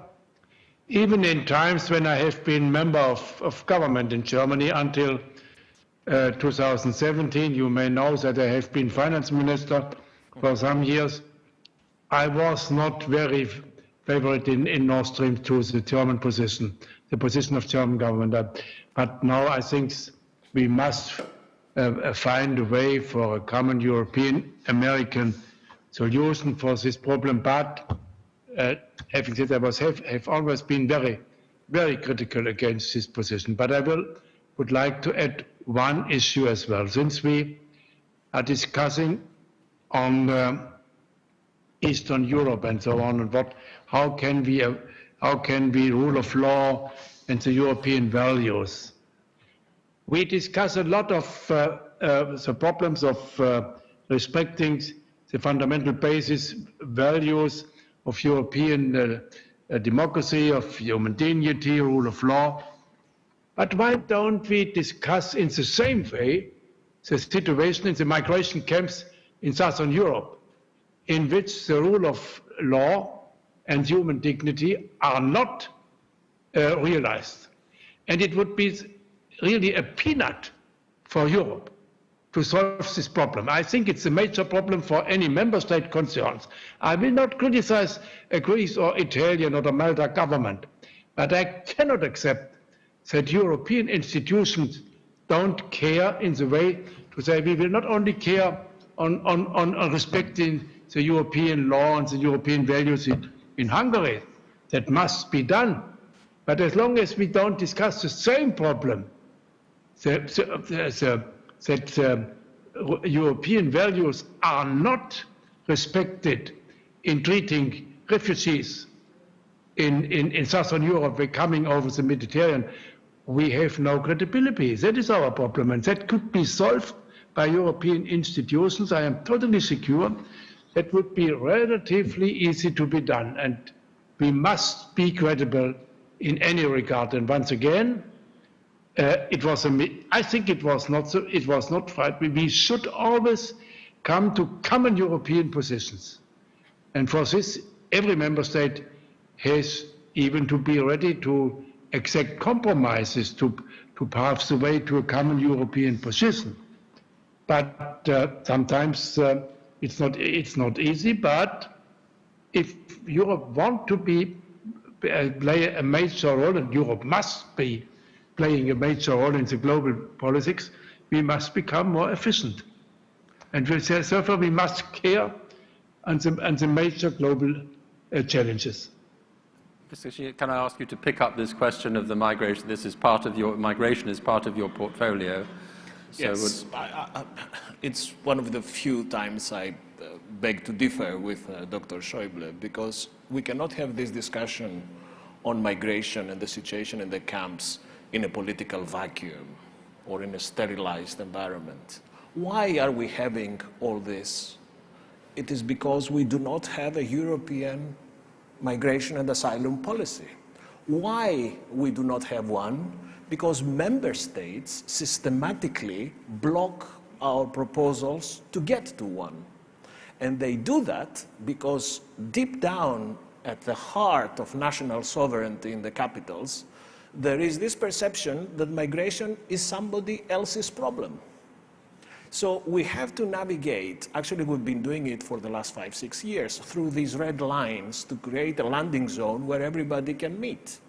And of course, there are so many things I do not like about migration. And I can go hours discussing what I do not like. But unless we get this big European agreement, a consensus on migration policy, we will continue to see Moriases, Ceutas, Calesis, and everything that we hate. So I'm not in the business of description. I'm in the business of solutions. And I've been pushing, together with my Swedish colleagues, since last September, member states, to get this done. And there is no better moment for this European agreement than now. And I hope that these post-pandemic times that also allow for certain mobility and personal connections and negotiations would help us do that. Migration and the treatment of migrants, of course, has been a big political issue in the United States too, with the situation on the southern border with Mexico under Donald Trump administration, but also under the Biden administration. But perhaps we won't go down that route, because that would take us for the rest of this session. I'd like to ask your view, Francis Fukuyama, on the China values question.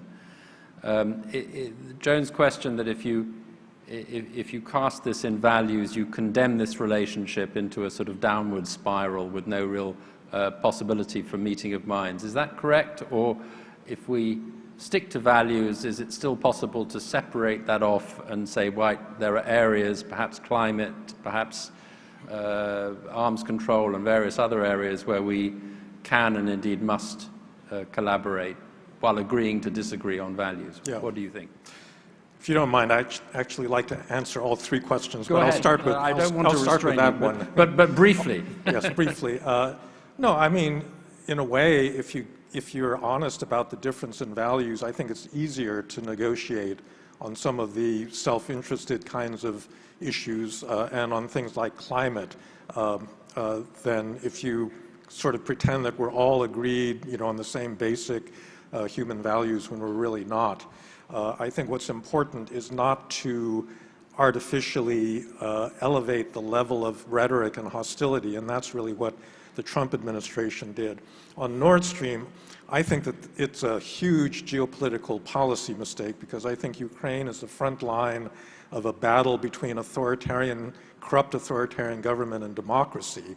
But it's not like Hungary's attack on its own democratic institutions. And so I think, the one is a policy mistake, the other is a much more fundamental assault.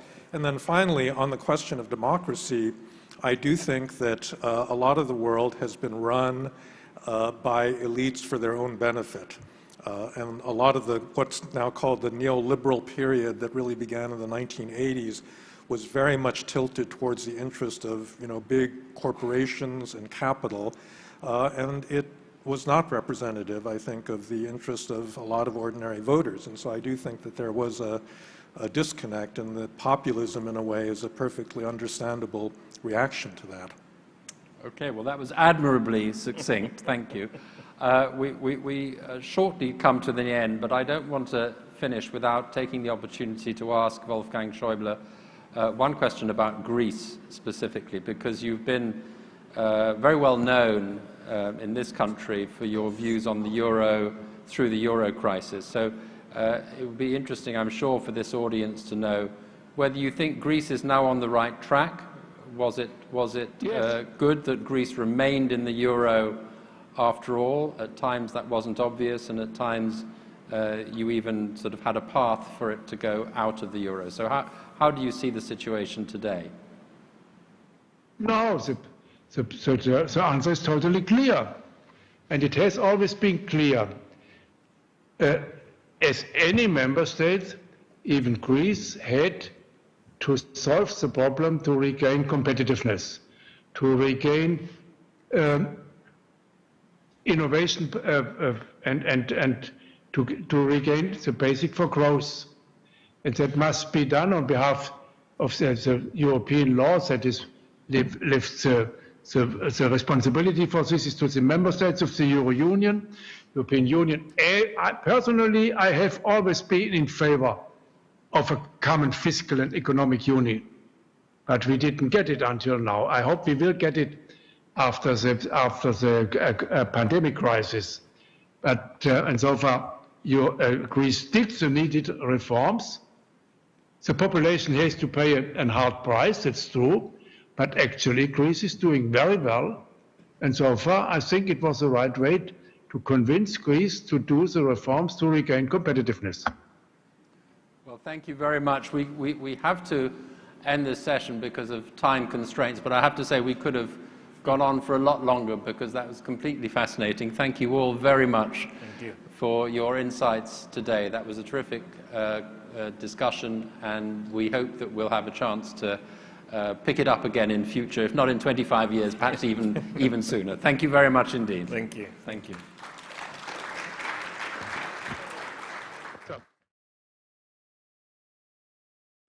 I think they want the picture.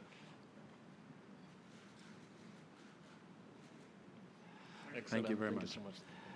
Thank you, and we're going to go straight on to the next session, and that is going to be moderated by John Papageorgiou, who is the EU Affairs reporter for the Athens Municipal Radio and the founder of Athens Digest. So over to you.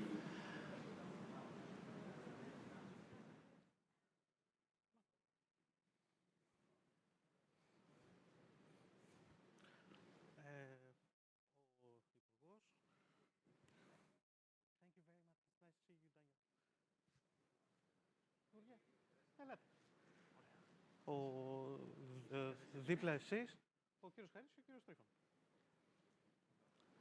Σωστά. Άλεξ. Θα τον πάρω ξανά. Όλα καλά. δίπλα στον Μιχάλη.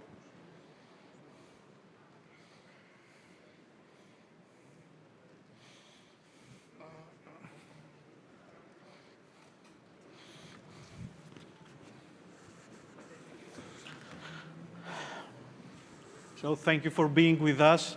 Thank you, Nectaria, John, Daniel, for your kind invitation this year too. It was less than a year ago when almost the same panel, during the same panel, we were discussing the opportunity of issuing common debt, EU debt, the opportunity of developing a recovery fund that will support the most vulnerable due to the pandemic member states. And actually we did that quite fast, pretty fast. The framework is here. Some common debt has been issued for this purpose.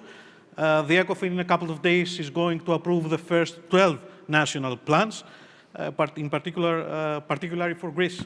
This is important. Greece is one of the 3 countries that gets more than 10% of its GDP in grants and loans.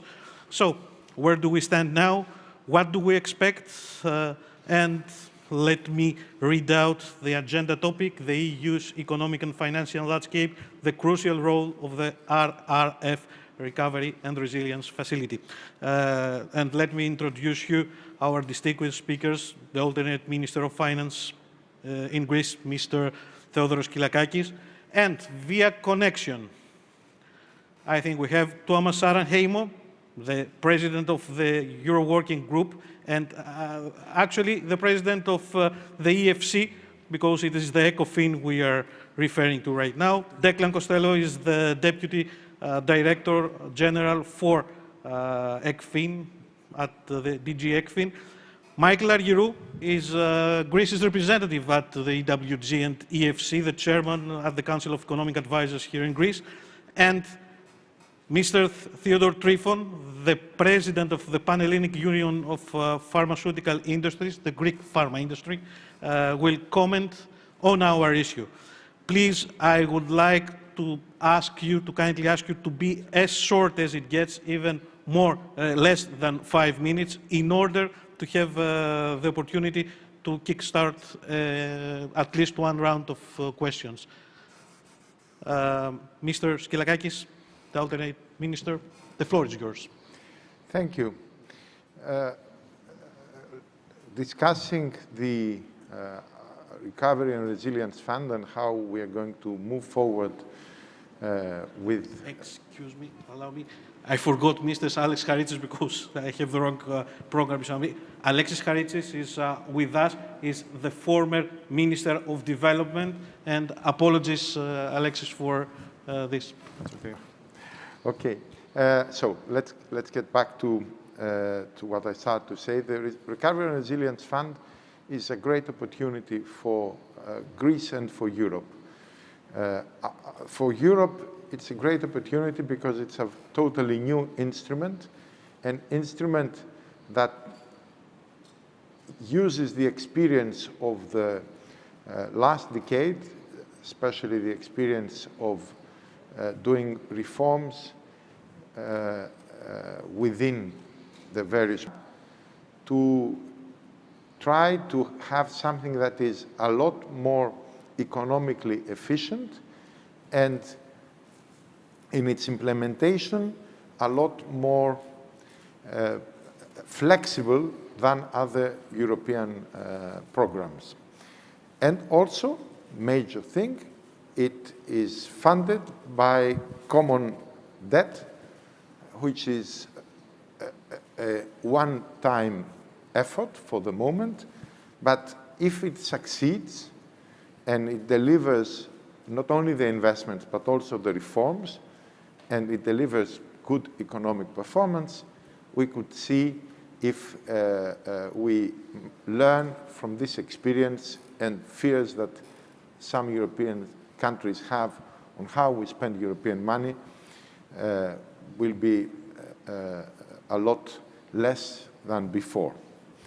Now, for Greece, it's a great opportunity because of the size of the package, because of the fact that we took the decision to mobilize the whole package. We are one of the very few countries that actually asked the whole package, and because it mobilizes a lot of resources, a lot more resources than the resources that we actually are taking from the European Union. The resources that we hope to mobilize are up to 60 billion euros from 17.8 billion grants and 12.7 billion euros loans. How we do that? It's because the emphasis is on private investment. This is a recovery and resilience facility. The major problem of Greece for the past 10 years at least has been the investment gap. The investment gap was huge, remains big. It is an investment gap that lasted for a long time, 10 years. It did not stop when the memoranda ended. It continued right after the memoranda. And it is also coupled with the highest unemployment in Europe. And this makes private investment extremely important for the Greek economy. We cannot go forward without private investment, especially in a time of innovation, because private investment also delivers new technology.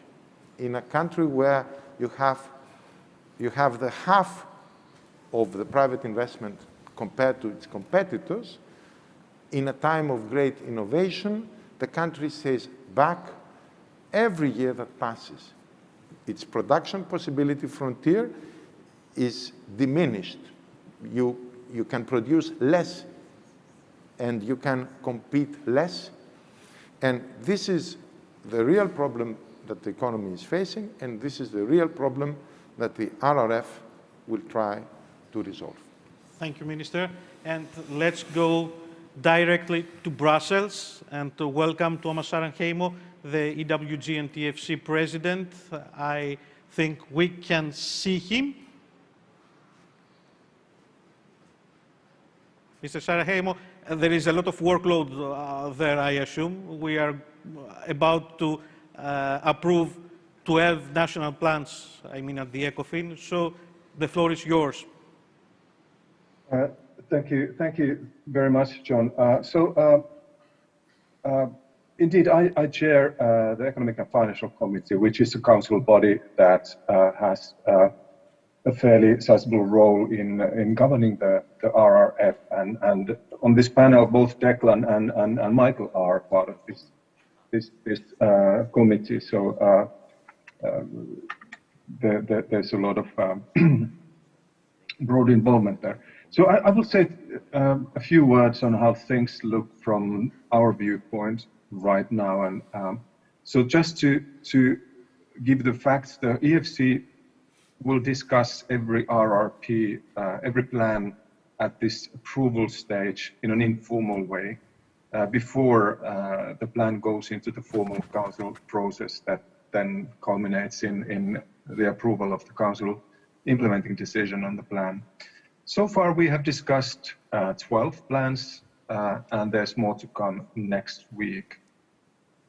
Later on, when we get into disbursement, we have a more formal role in assessing the targets and milestones. But on the basis of what we've seen so far, I would say that the initial impression is that we are off to a very good start. Maybe the most important aspect that I would like to start with this is that there is a sense, a genuine sense of national ownership. And I think that's really the most important thing. The Commission has not given in to the temptation to dictate or micromanage things.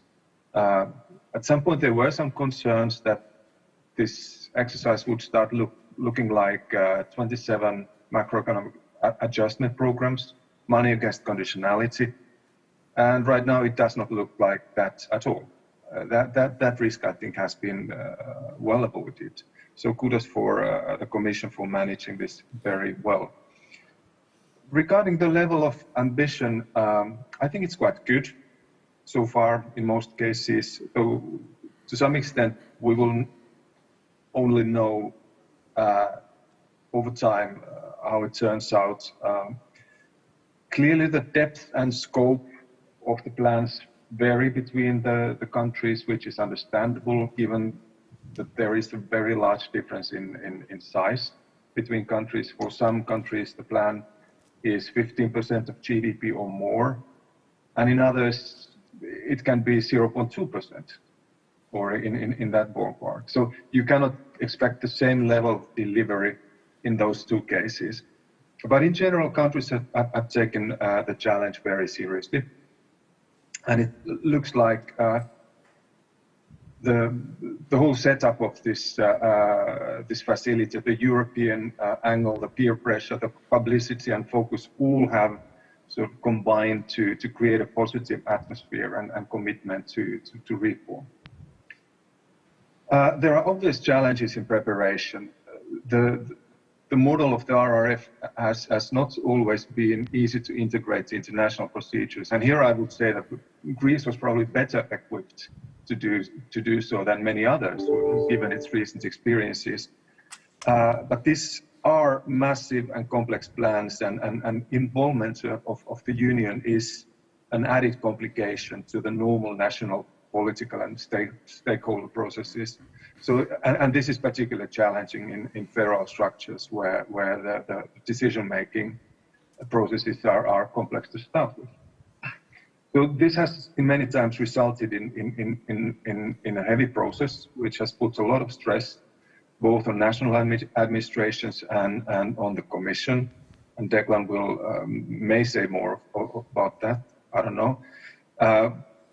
And it may have meant a little less domestic stakeholder consultations in some cases that would have been the case in a purely national setting. As I said, we have discussed 12 plans, and we will discuss the rest when the Commission adopts the proposals. A practical observation on the basis of the experience so far in assessing the plans is that this is quite challenging. I mean, these are truly huge packages. There's a vast amount of documentation involved. The Commission kindly provides us with sort of compressed main content of a few hundred pages per plan, which is immensely helpful. But realistically, we are only able to form a fairly superficial understanding about what's going on that basis. And to get a deep understanding and to understand the true impacts, the true dimensionality of the measures, we would not only need to go through the thousands of pages of documentation in the original plans, but also to somehow create a deep understanding of the particular challenges in the ground. And this is expertise that we generally don't have. So we largely have to rely on the Commission and the member state in question to do good work and to provide us with the relevant information. And our work is essentially a sanity check, a high-level sanity check, a sort of endorsement to the Commission that we think it has been doing a good job, which I think it has. Thomas, thank you very much. I have to be the bad guy and ask you to make any conclusion you have before reverting to you, and due to our time restrictions. Yeah, so let me just say that implementation remains to be seen. There are a few challenges. Some of the milestones and targets are sort of a bit uncertain to what extent they can really be delivered by the envisaged measures. In other cases, the reforms are still in a sort of very embryonic form. We only know with time how they will turn out, and the assessment of achievement implementation will be more an art than a science. It will require a lot of judgment. But as I said, we are off to a good start, and there's a lot of work ahead. Thanks. Thank you very much, Thomas. We are staying in Brussels, and we are going to meet Declan Costello, the Deputy Head of DG ECFIN. I am sure we are going to see him in a while. Here we are. So, Declan, the floor is yours. Yeah, so good morning, everybody. Yeah, no, it's really exciting that we truly are in the implementation phase of the Recovery and Resilience Facility, 1 year after its inception and proposal. I mean, just to update you, the Commission has received 24 recovery and resilience plans in total. We have given our proposal or approval for 16 of these plans. 2 of those came today, Cyprus and Croatia. As you mentioned, we expect 12 of those plans, including Greece's, to be approved by the Council on the 13th of July, and it is possible that the Council will adopt some additional plans by the end of July. Now, what this means is that once the Council has signed off and some legal formalities are completed, the Commission will be in a position to pay the 13% or make the transfer for the 13% pre-allocation of funds to the member states, hopefully by the end of July. And we will be able to do that because the Commission is already active on financial markets to raise the necessary funds. There have been 2 bond issuances already. We've raised 35 billion euros to date. There will be further issuances still in July. So the actual prepayments of 13%, which for Greece would amount to 4 billion euros, this is on track to be paid by the end of July, which is very, very good news. Now, as regards the facility itself, it is really a unique opportunity for Greece, but also for Europe. I mean, the alternate minister mentioned the fact that the issuance of safe assets by the European Commission is a major departure. I would just like to underline 2 other features of the facility which really are unique. The first is that it really is a combination of reforms and investment. Very often in the semester, but also sometimes during the financial assistance programs, we were able to, the focus was very much on reforms, but lacking the financial resources to implement and back that up through higher investment. So it's a combination of reforms and investment. The second unique feature is that it's a performance-based instrument. So the additional funding will be paid out once member states have completed milestones and targets, so completed key stepping stones in the implementation of reforms and investments.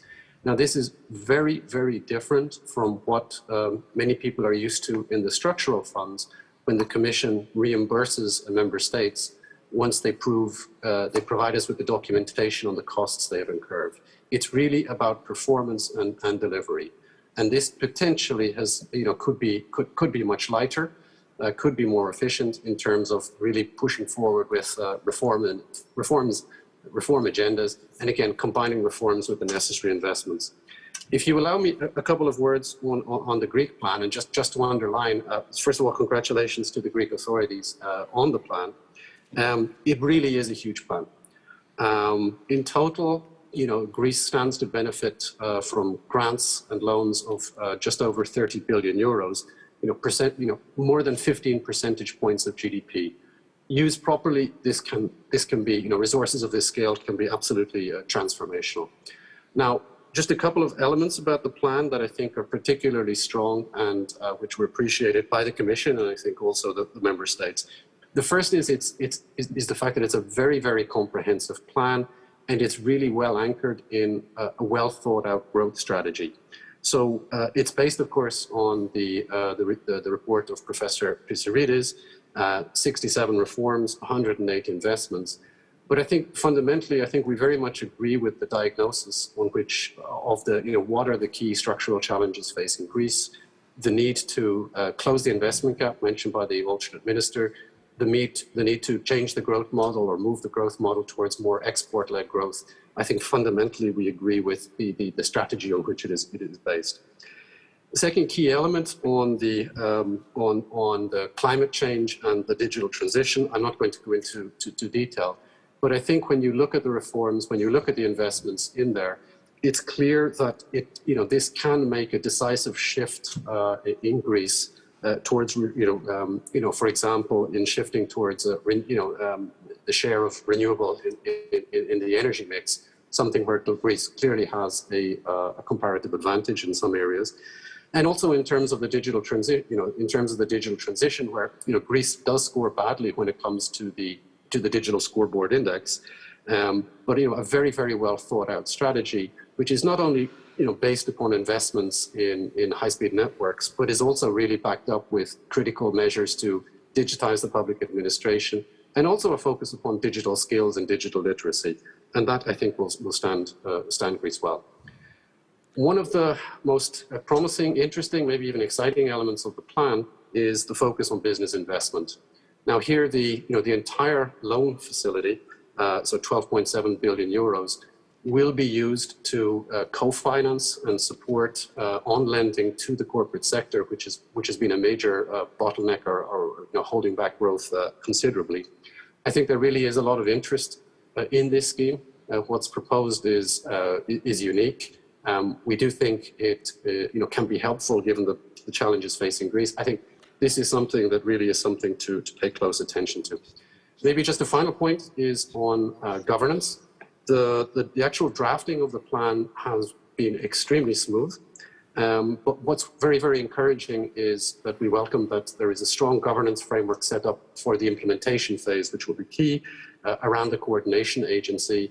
I think this it's going to be critical on a plan of this scale, that there's leadership from the top, there's an ability to address implementation problems quickly when they arise, and also to as I say, to prioritize and ensure that ministries and all aspects of the government work together.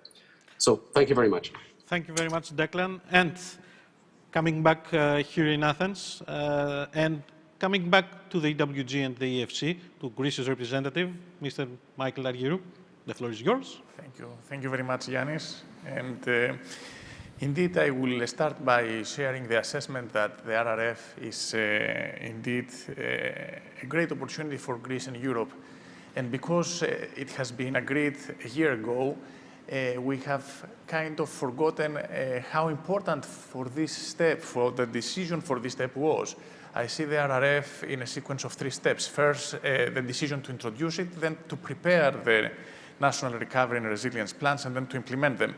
So the first stage was not easy at all, but it was concluded successfully. And I think that there Europe showed that it learned from the experiences of the past.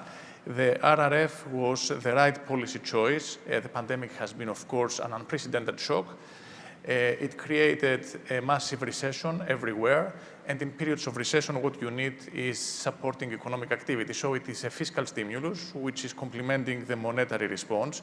But it is not an unconditional fiscal stimulus. It is basically a fiscal stimulus which is targeted to the green transition and digital transition, 2 great challenges of our times, and where Europe, especially in the digital transformation, had gaps, had a significant distance from other jurisdictions. And of course, it, as Declan said, focuses not just on investments, but on reforms. So it has the right economic logic. It is basically the correct response to the crisis. And then we went into the phase of preparing the plans. And here I have to commend the Commission, I have to commend all member states, because putting such plans within a period of time less than a year was a very challenging task. And this challenging task has been concluded successfully. In Greece, we are particularly happy about the fact that we prepared a plan which was submitted in time. In fact, we were the 2nd country to submit our plan. As Declan mentioned, it is indeed a great opportunity. With 31 billion euros, we have access to approximately 20% of our GDP. The funds are approximately equal to 20% of Greek GDP in 2020. So the big question is, will this plan be successful for Greece? And here, I think that we are on a good starting point, on a good basis. We have reasons to believe, realistically, that this plan will transform the country. As I mentioned already, it has been a very challenging task, but within this challenge, there was a surprising element of simplicity. What needs to be done is pretty obvious. The problems of the Greek economy, the gaps of the Greek economy are quite straightforward, and the policy response is also quite straightforward. What we are dealing with here, as the Minister said, is a major investment gap, is a major employment gap, is a major gap in labor market participation, is a major gap in productivity, and of course inclusiveness.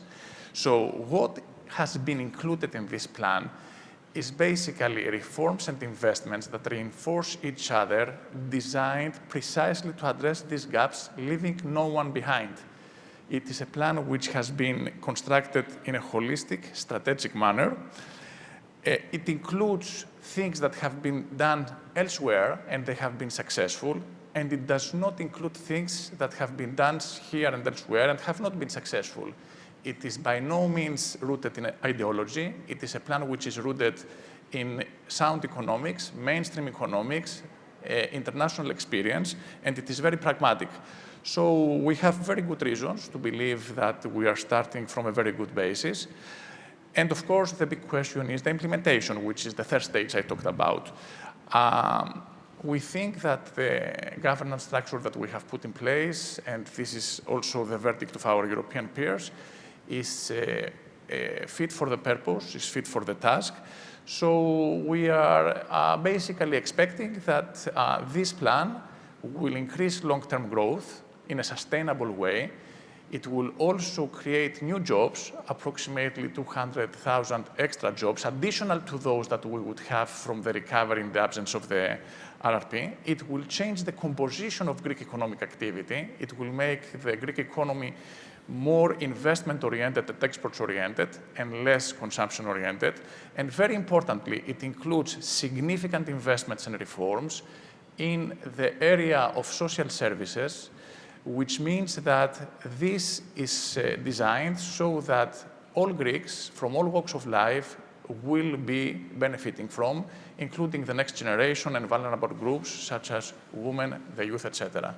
And on that note, I will hand back the floor. Thank you. I wish I had the time for follow-up questions, but time is running, and I am going to give the floor to Alexis Haritsis, our former Minister of Development.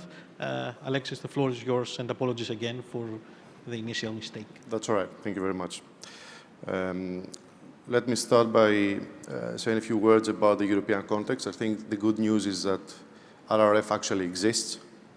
This is a huge step forward, especially if we take in mind what happened in the last decade and how the EU mostly tried to tackle crisis using austerity policies and even punitive policies. In the case of Greece, now we have a completely different philosophy with a mechanism that promotes expansionary policies and mutualization of burden, of debt. So I think this is a very important step forward.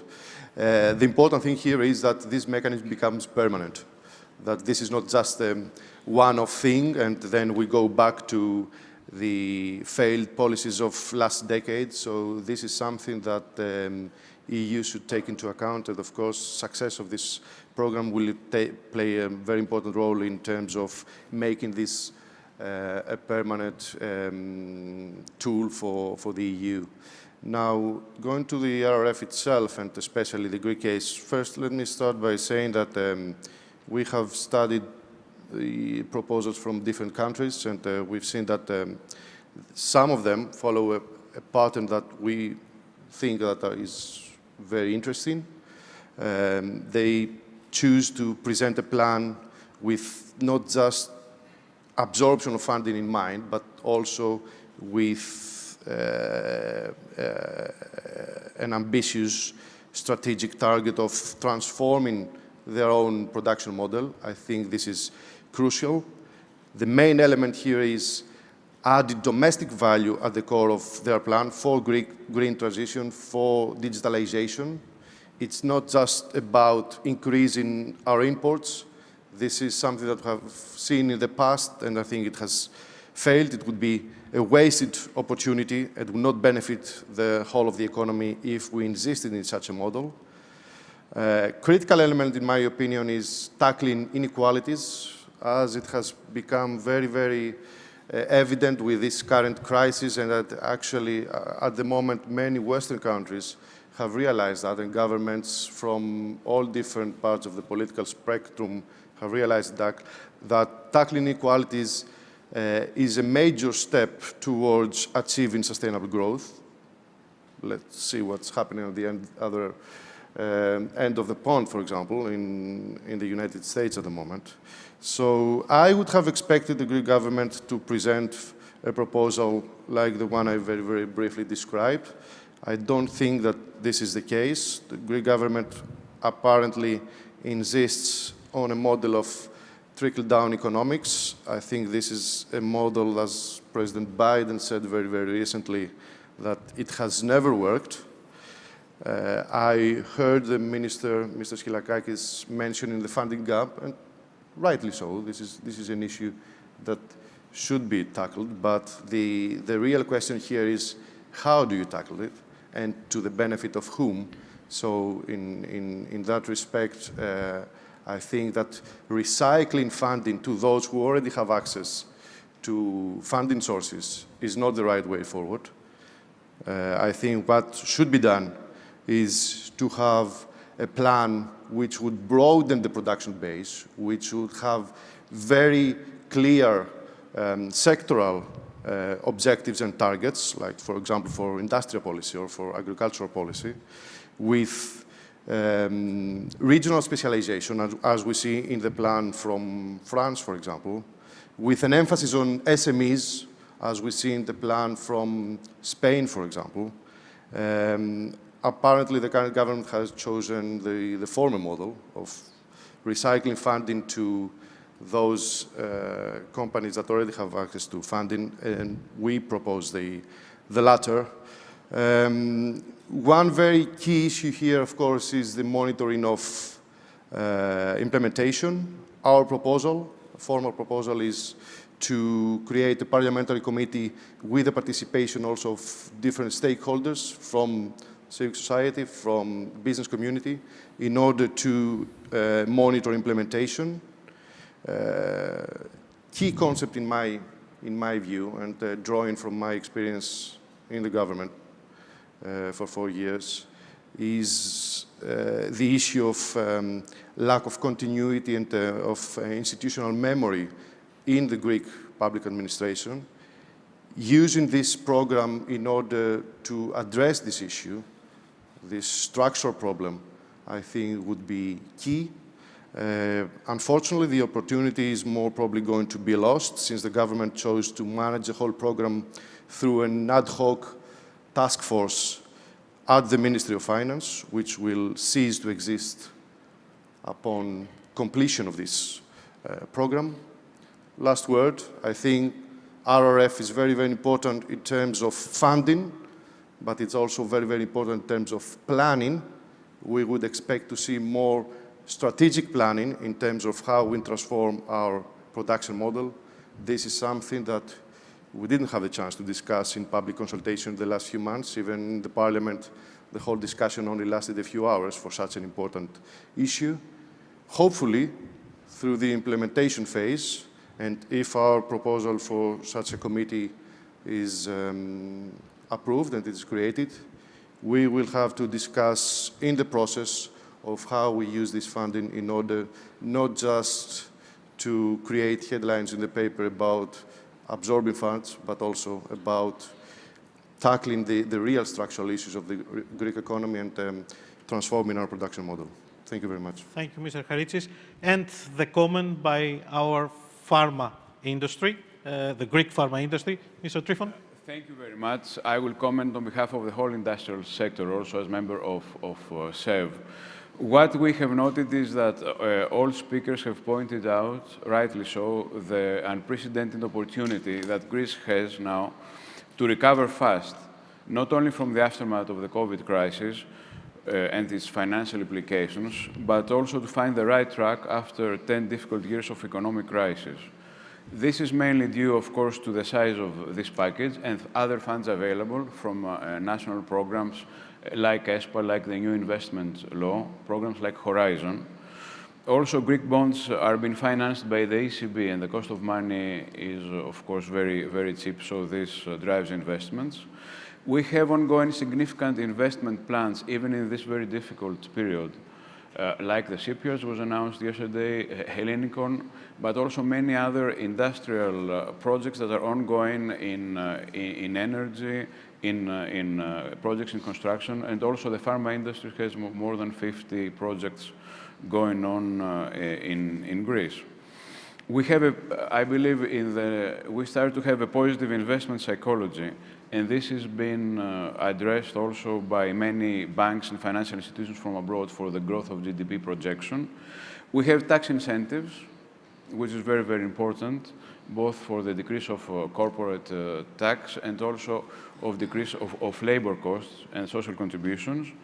And of course, something very important, we have a lot of startup activity during the last years, and the innovation ecosystem seems to take up. Now, on the other hand, we have a number of issues that we have to tackle in order to make sure that we will implement all these opportunities rightly so and effectively. We have, as it has been mentioned, a loss of competitiveness and decrease in investments in fixed assets, a very big gap during the last 10 years. We have the problem that Greece, unfortunately, has a small number of big businesses. Size of companies is a big issue. We have a very large number of SMEs and or of small companies, and this is very difficult to address. So it is very crucial that funds of RRF should be used for mergers and to increase the size of companies. We seem to have a gap of qualified personnel. The brain drain has increased it, and we see during the last year especially lack, for example, of engineers, lack of people, qualified personnel for R&D or for IT and digital people. So this is a problem. And of course, NPLs, banks and finance is another issue. From the part of the industry, we have, I think, prioritized 6 key areas. First one is innovation. It has been mentioned that the growth model should change. The second one is the output of industry in GDP should increase to around 15% of 9% that is today. This is very, very crucial. And in order for this to happen, we should have sectoral priorities and also tackle other issues, as I said, of taxation and brain drain. Reskilling is very, very important. Cost of social contributions, brain gain, how we will combine industry with universities, with school, all this issue is a very big issue and priority also for the industries. Green, the green model.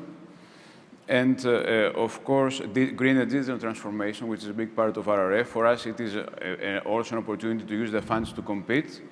And of course, last but not least, is the social cohesiveness and inclusive, let's say, development. Business and society is very important for us in the large companies. We see it every day. We are part of the society, and we can, if we don't try to find a way to cover the inequality gap that exists everywhere in Europe and in Greece, this program might not be as effective as possible. So there is a big opportunity.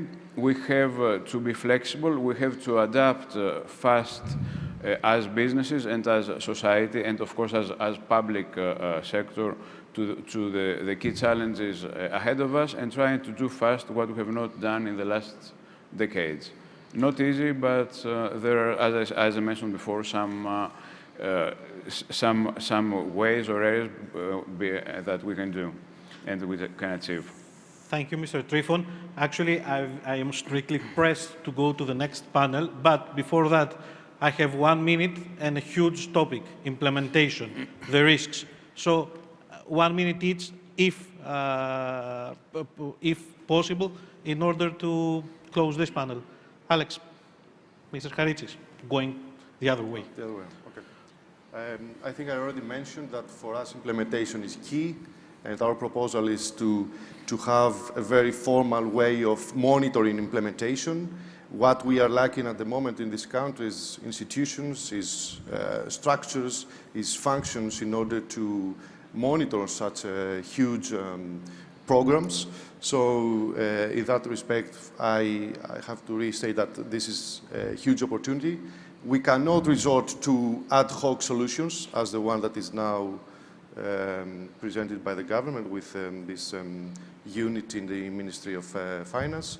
And at the same time, I think we need to use this opportunity in order to get the existing institutions achieving know-how that they currently do not acquire. For example, the Development Bank. I would have expected that what is happening at the moment, for example, in Portugal, where the Development Bank is taking over the whole management of this process, would happen in Greece as well. This is not the case.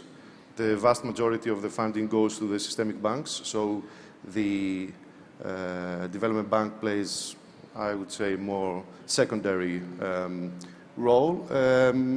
These, for us, are very, very, very, very important issues, and these are the issues that we will raise in the Parliament in the coming months in terms of how we make the implementation more efficient and actually a program that will benefit the whole of our economic base and not just the very few. Thank you very much. Mr. Argyro? Yes, thank you. If possible, focusing on loans. Yes, that is a very significant part of the program. So let's speak a little bit about the implementation of the loans portfolio.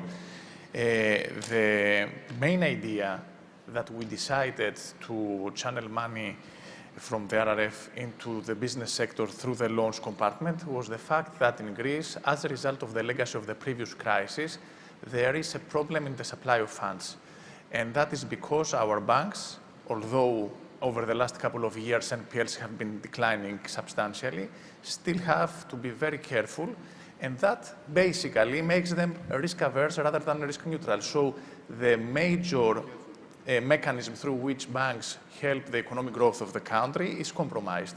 So the idea is that we provide the financing so that banks, not just Greek banks, by the way, international banks and major international financial institutions, can provide the credit supply so that we cover demand for investment that will help the Greek economy grow. We think that we have put in place a very effective framework, giving all the right incentives. Just to say very briefly that for a project to be financed, and there are eligibility criteria, everybody must have skin in the game. The bank must have a skin in the game, the investor has skin in the game, and also the government supplements the funding. So we believe that it is an efficient, smartly designed mechanism, and we believe that it will contribute towards quick absorption. Mr. Costello, even with one sentence, the basic risk? Implementation risk, I mean. No, traditionally Greece has had difficulties with public investment projects and absorbing structural funds. Now the plan does address this in several ways. It is provided to have supports for enhanced implementation when it comes to strategic investments to support the investment pipeline. There is technical support provided also to help local authorities and municipalities who will have to implement some of these measures. On top of that, there was the recent reform of the public procurement law and the professionalization of public procurement with an action plan to implement that. So I think we recognize that implementation is key. There will be challenges in these types of public investment projects, but what could reasonably have done at this stage in the design of the plan to hopefully mitigate those risks has been done. But yes, it ultimately comes down to implementation. Thanks. Thank you, Declan. From the perspective of the ECOFIN, Mr. Sarachemou, even without having time, the basic risk, implementation risk? Yeah, I will not speak to the Greek program, but or plan, but more generally, I mean, this is a long road. There will be bumps in the road. We will learn new things. We will realize that things are not working out exactly as we envisaged. There will be elections. There will be new governments. There will be new political priorities. We need to stay agile. We need to be ready to reprogram while maintaining the degree of ambition. Thanks. Thank you both. And finally, Minister. Well, implementation. Let's start by saying that the fact that we have a lot of reforms that actually will help into implementation is one crucial key.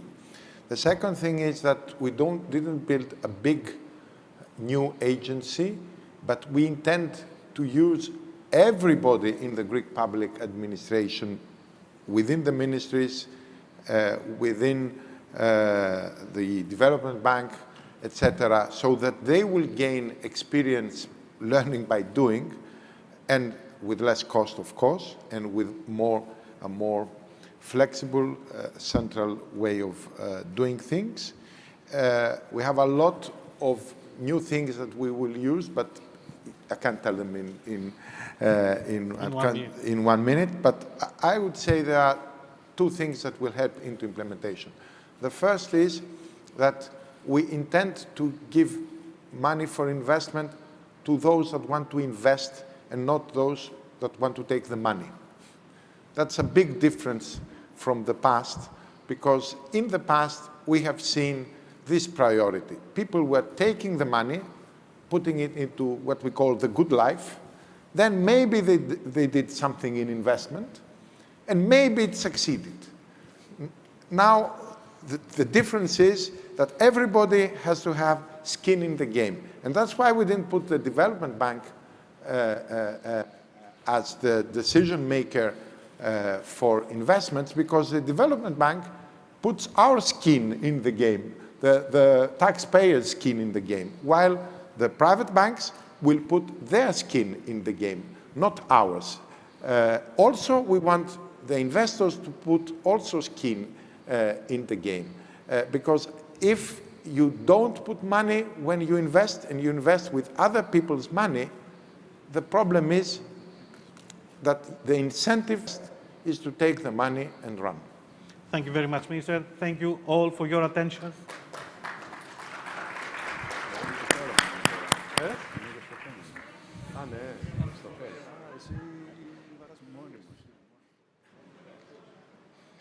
Okay, take the money and run.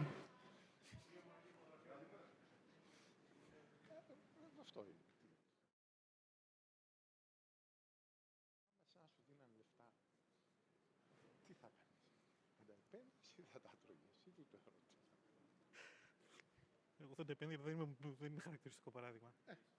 Χίλια συγγνώμη. Μου είχα πάρει το παλιό ρόλο και μου είχα δώσει το παλιό πλάνο.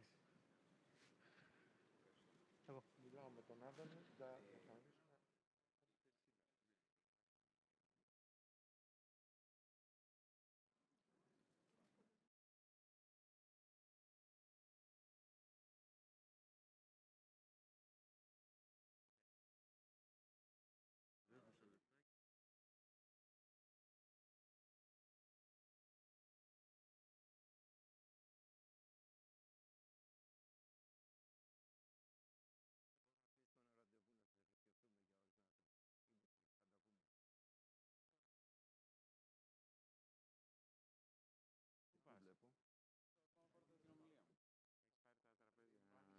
Κουμπωμένος ή ακουμπωτός είναι καλύτερα.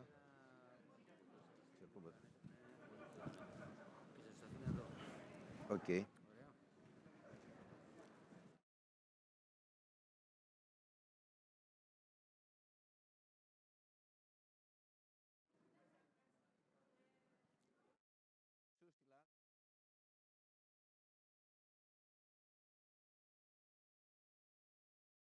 Φωτογραφία.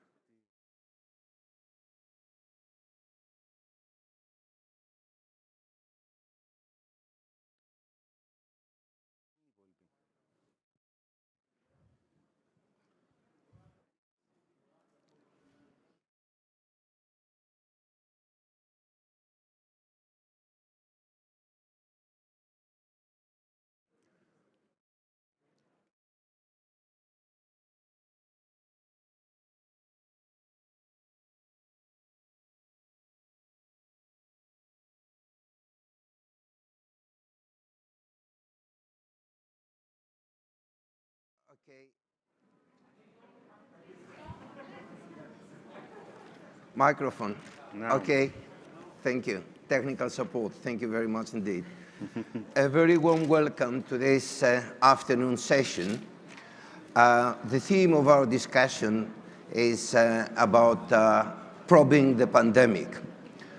Ladies and gentlemen, what I will try to do is, before inviting all the eminent speakers, starting from Madam Commissioner, and then the Honorable Minister, Deputy Minister of Health, and the President of Pan-Hellenic Pharmaceutical Organization, let me use my academic role, my professorial role, and try to introduce to you and give you a picturesque or a visual impression of the discussion that took place this morning. And please allow me just to provide a brief glimpse of how probing has been developed, what are the challenges, what are the problems, and what is the future. And in doing so, what I would really try to do is to use evidence. Evidence coming from the World Health Organization, evidence coming from The Economist, evidence coming from the OECD, and evidence coming from the European Commission. So there are two important issues that we have to address, is to assess the response of national health systems, and we have the minister here in anticipation, I would say, Mr. Kodosamanis, and the vaccine history that we will discuss extensively. Technical support, please. Okay, thank you. Here we provide a brief roadmap on how probing has been developed. We have the first wave where we had an exponential increase on the pandemic. We have the second wave where an impact on resources we had to discuss. Then the third wave, which was the interrupted care in chronic conditions and the NCDs. And then the fourth wave that we envisaged and is in front of us with a considerable impact on trauma, mental illness, and psychological disorders. Very quickly, we can see here the 4 waves of the new confirmed cases. And then next to this, we can see the deaths that have been recorded on the base of the World Health Organization. And as we can see, deaths in the first wave were proportionally much higher in comparison to the rest of the waves. And here is what I found from the studies conducted by The Economist, because since this is The Economist meeting, we have to draw some attention and some references to The Economist. And The Economist highlights the so-called normalcy index. The 100 is the way that we lived before, and the depth is what we have lost because of the pandemic. And we can see in the first wave the greatest depth, and then the impact that has been with regard to cinema, recreation, flights, and very little in terms of the family because we stay with our families. And we can see that China is first, then USA, and the rest of the countries. But one important impact that we haven't discussed, and is the silent figure behind the pandemic, is the impact on anxiety and depression. These are the OECD data, and then focusing in Greece, what we can see is, and what we expect, is a 5 times greater increase in anxiety, depression because of the coming COVID-19. This is something that I'm sure the Minister and the Madam Commissioner will discuss on this.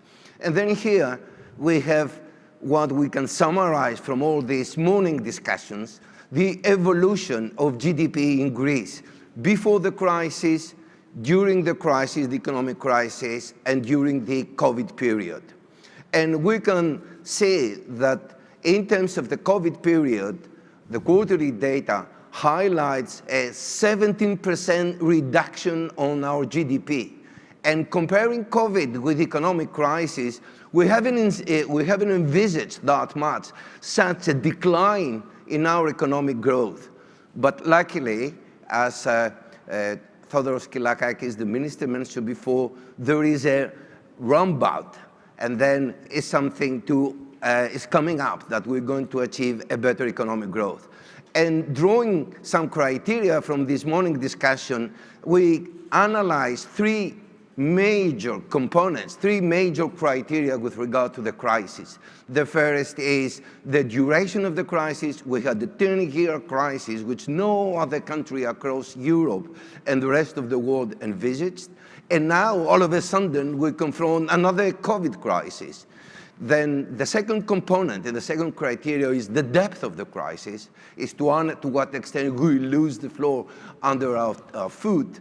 And then in terms of the depth, we can see that COVID severely hit the Greek economy by 17%, whereas in the greatest part of the crisis, the reduction was just 11%. And resilience, which was important component, economic and health resilience, and the minister will discuss further on this as well as the commissioner. Here we have the fully vaccinated people, and we can see ourselves in Europe, how well we are and how well we stand, because Greece is much higher from the average, which the average is about 36%, and in our country we have achieved 39%. And I think this is a remark that you would also discuss. And then with regard to our commissioner, to Madam Commissioner, we can see that Europe is far better, 3 times better than the rest of the world. Here is an element from the research that we have conducted in the University of Athens, and we can see the assessment and the satisfaction that they have, the different age groups, with regard to the vaccination program. And the elderly that they have been already vaccinated, they assign a very high value in the success of the vaccination program, and then the younger population, they have some sort of reservedness. And then here, coming towards to the end, and inviting the Commissioner, Madam Stella Kyriakides, of Health and Food Safety, I have taken some crucial key words out of her speech. One is in terms of vaccination, safe and effective. The second one is equitably Europe. We had Sobler discussing about efficiency, but equity, the European values, is a crucial component into our own European policies. Permanent strategy for COVID-19, pooling resources, economic efficiency and pooling resources is very important. And I just recall, no one is safe until everyone is safe, and we will leave no stones unturned, I like this expression, in our efforts to protect EU and global citizens. Ladies and gentlemen, let me introduce four eminent speakers. First, Madam Commissioner Stella Kyriakides for Health and Food Safety, European Commission. Then the alternate Minister for Health Services, Vasilis Kondozamanis. George Yankopoulos, who will join us from United States of America. And then Theodore Trifon, who is the President of Pan-Hellenic Union of Pharmaceutical Industry. And turning first of all to Stella Kyriakides. Madam Commissioner, we are all ears. Good afternoon, Professor. Good afternoon, ministers. Ladies and gentlemen, I'm delighted to be able to join you today. Let me first begin by underlining the importance of the overall theme of this conference, from social distancing to solidarity. COVID-19 has really reminded us clearly of the power of working together, the power of unity of purpose. And you yourself have mentioned this, the importance of this solidarity. We are stronger together, and this is a principle that we need to apply beyond this pandemic and in our efforts to build more resilient and more equal societies. Looking at our vaccine strategy, which has also been mentioned, first of all, I want to say that never before have so many world scientists come together to focus on one issue, and with such remarkable results. And the EU vaccine strategy really is an excellent illustration of our collective ability to deliver concrete benefits to citizens. And as you have said, the principle of equity is crucially important, because access to vaccines was for citizens in all member states at the same time, big and small. As of 28th of June, over 400 million doses have been delivered to the member states. and over 132 million people have now been fully vaccinated. But this is not about Europe first. And when we say nobody is safe until everyone is safe, this is not just a cliche. We need to be global. We need to think outside of Europe in a pandemic. And from the global perspective, COVAX is a groundbreaking international collaboration that represents the best way to ensure universal, fair and affordable access to COVID-19 vaccines. And as global leaders, as government officials, as policymakers, we need to apply this lesson of collaboration to all major challenges that we are faced with. And here I mean the climate emergency and the rise of antimicrobial resistance. There is no doubt the COVID-19 pandemic is the crisis of our time, and it demands a response to match this. So I would just want to go a little bit up to the beginning where we started, and to say that the Commission mobilized all the available instruments we had at EU level to support this response, to ensure rapid coordination, to help strengthen health systems, to secure medical supplies and vaccines, to keep travel and economy safe while protecting the health of our citizens. And the Recovery and Resilience Facility is one of the several EU financial instruments that will enable greater investments in health systems transformation. And I welcome the fact that Greece will be using over, I think it's 1.6 billion from the recently adopted Recovery and Resilience Plan to improve health infrastructure and to also strengthen primary mental and health services. When it comes to vaccination, where we are today, we are moving at the right direction, but we are not yet where we want to be. Across the EU, over 60% of adults have now received at least one vaccine dose, and over 40% are fully vaccinated. But member states need to increase their vaccination efforts. This is especially true in light of the spread of the Delta variant. It is absolutely imperative that we have citizens who are fully vaccinated. And this is why I am proceeding over the last few days and weeks to visit as many member states as I possibly can to see what challenges are there on the ground, how we can address and support these challenges, how to break the glass ceilings we are starting to reach in some member states, and how to vaccinate the hard-to-reach populations. We need to do this while gradually and cautiously also reclaiming normal life as much as possible. And I'm delighted that the EU Digital COVID Certificate is now in operation, which means that EU citizens and residents will be able to have their digital COVID certificates issued and verified across the EU. And this is a symbol of a safe Europe that is cautiously opening and putting the health of citizens first. And putting the health of citizens first means also being honest and open. We need to communicate clearly about the risks and of the spread of the most contagious variants. We need to say that we have not yet reached high enough levels of vaccination coverage. And we need to also explain that vaccination is the strongest protection we have. And it also means being open about the possible need to reintroduce public health measures, specifically if necessary, because it's vaccines that will win this race, not variants. And I'm very grateful that mental health has also been mentioned, because this is a huge issue. We have been looking at it over the last more than a few months now, and it is clear that the COVID-19 pandemic is having a huge impact on mental health of all ages. It is having an impact on other non-communicable diseases, access to services, for example, of cancer patients, and we need to be addressing this continuously throughout the pandemic. We have to be honest about how we look back at our response, but I believe we need to be ambitious as we look into the future. Much of the EU response was ad hoc. Certainly at the very beginning, And for this reason, and to address these weaknesses, we have proposed a robust European Health Union, a robust European Health Union that will be better prepared, more coordinated, and more responsive to cross-border health threats and public health emergencies.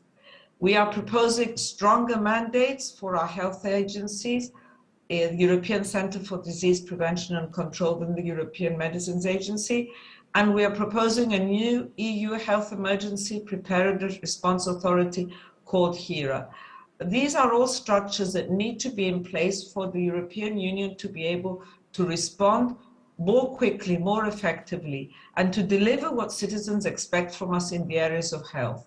We need to strengthen our collective defenses even further. Ladies and gentlemen, today health is at the very top of the global agenda. And there is, out of every crisis comes opportunity. And we need now to harness the energy and deliver the long-lasting benefits for us all, especially though for those most vulnerable among us. We need to look at the bigger picture. We need to look at under the concept of One Health, of how we live, how we move, how we produce food. And this is important in the way forward, because COVID-19 has given us a wake-up call, has shown us the weaknesses in our systems. It has shown us what our strength is in solidarity and collaboration, and it has shown us on what we need to strengthen. It has also shown what I believe has been evident from the very beginning. We need more Europe in the area of public health. Citizens expect this from us, and we do not have the right to disappoint. So we are going to push ahead with our ambitious proposals of the European Health Union, and we look forward to working with the European Parliament, of course, all member states, in order to be able to come out of this pandemic with a stronger Europe in the area of health. Thank you.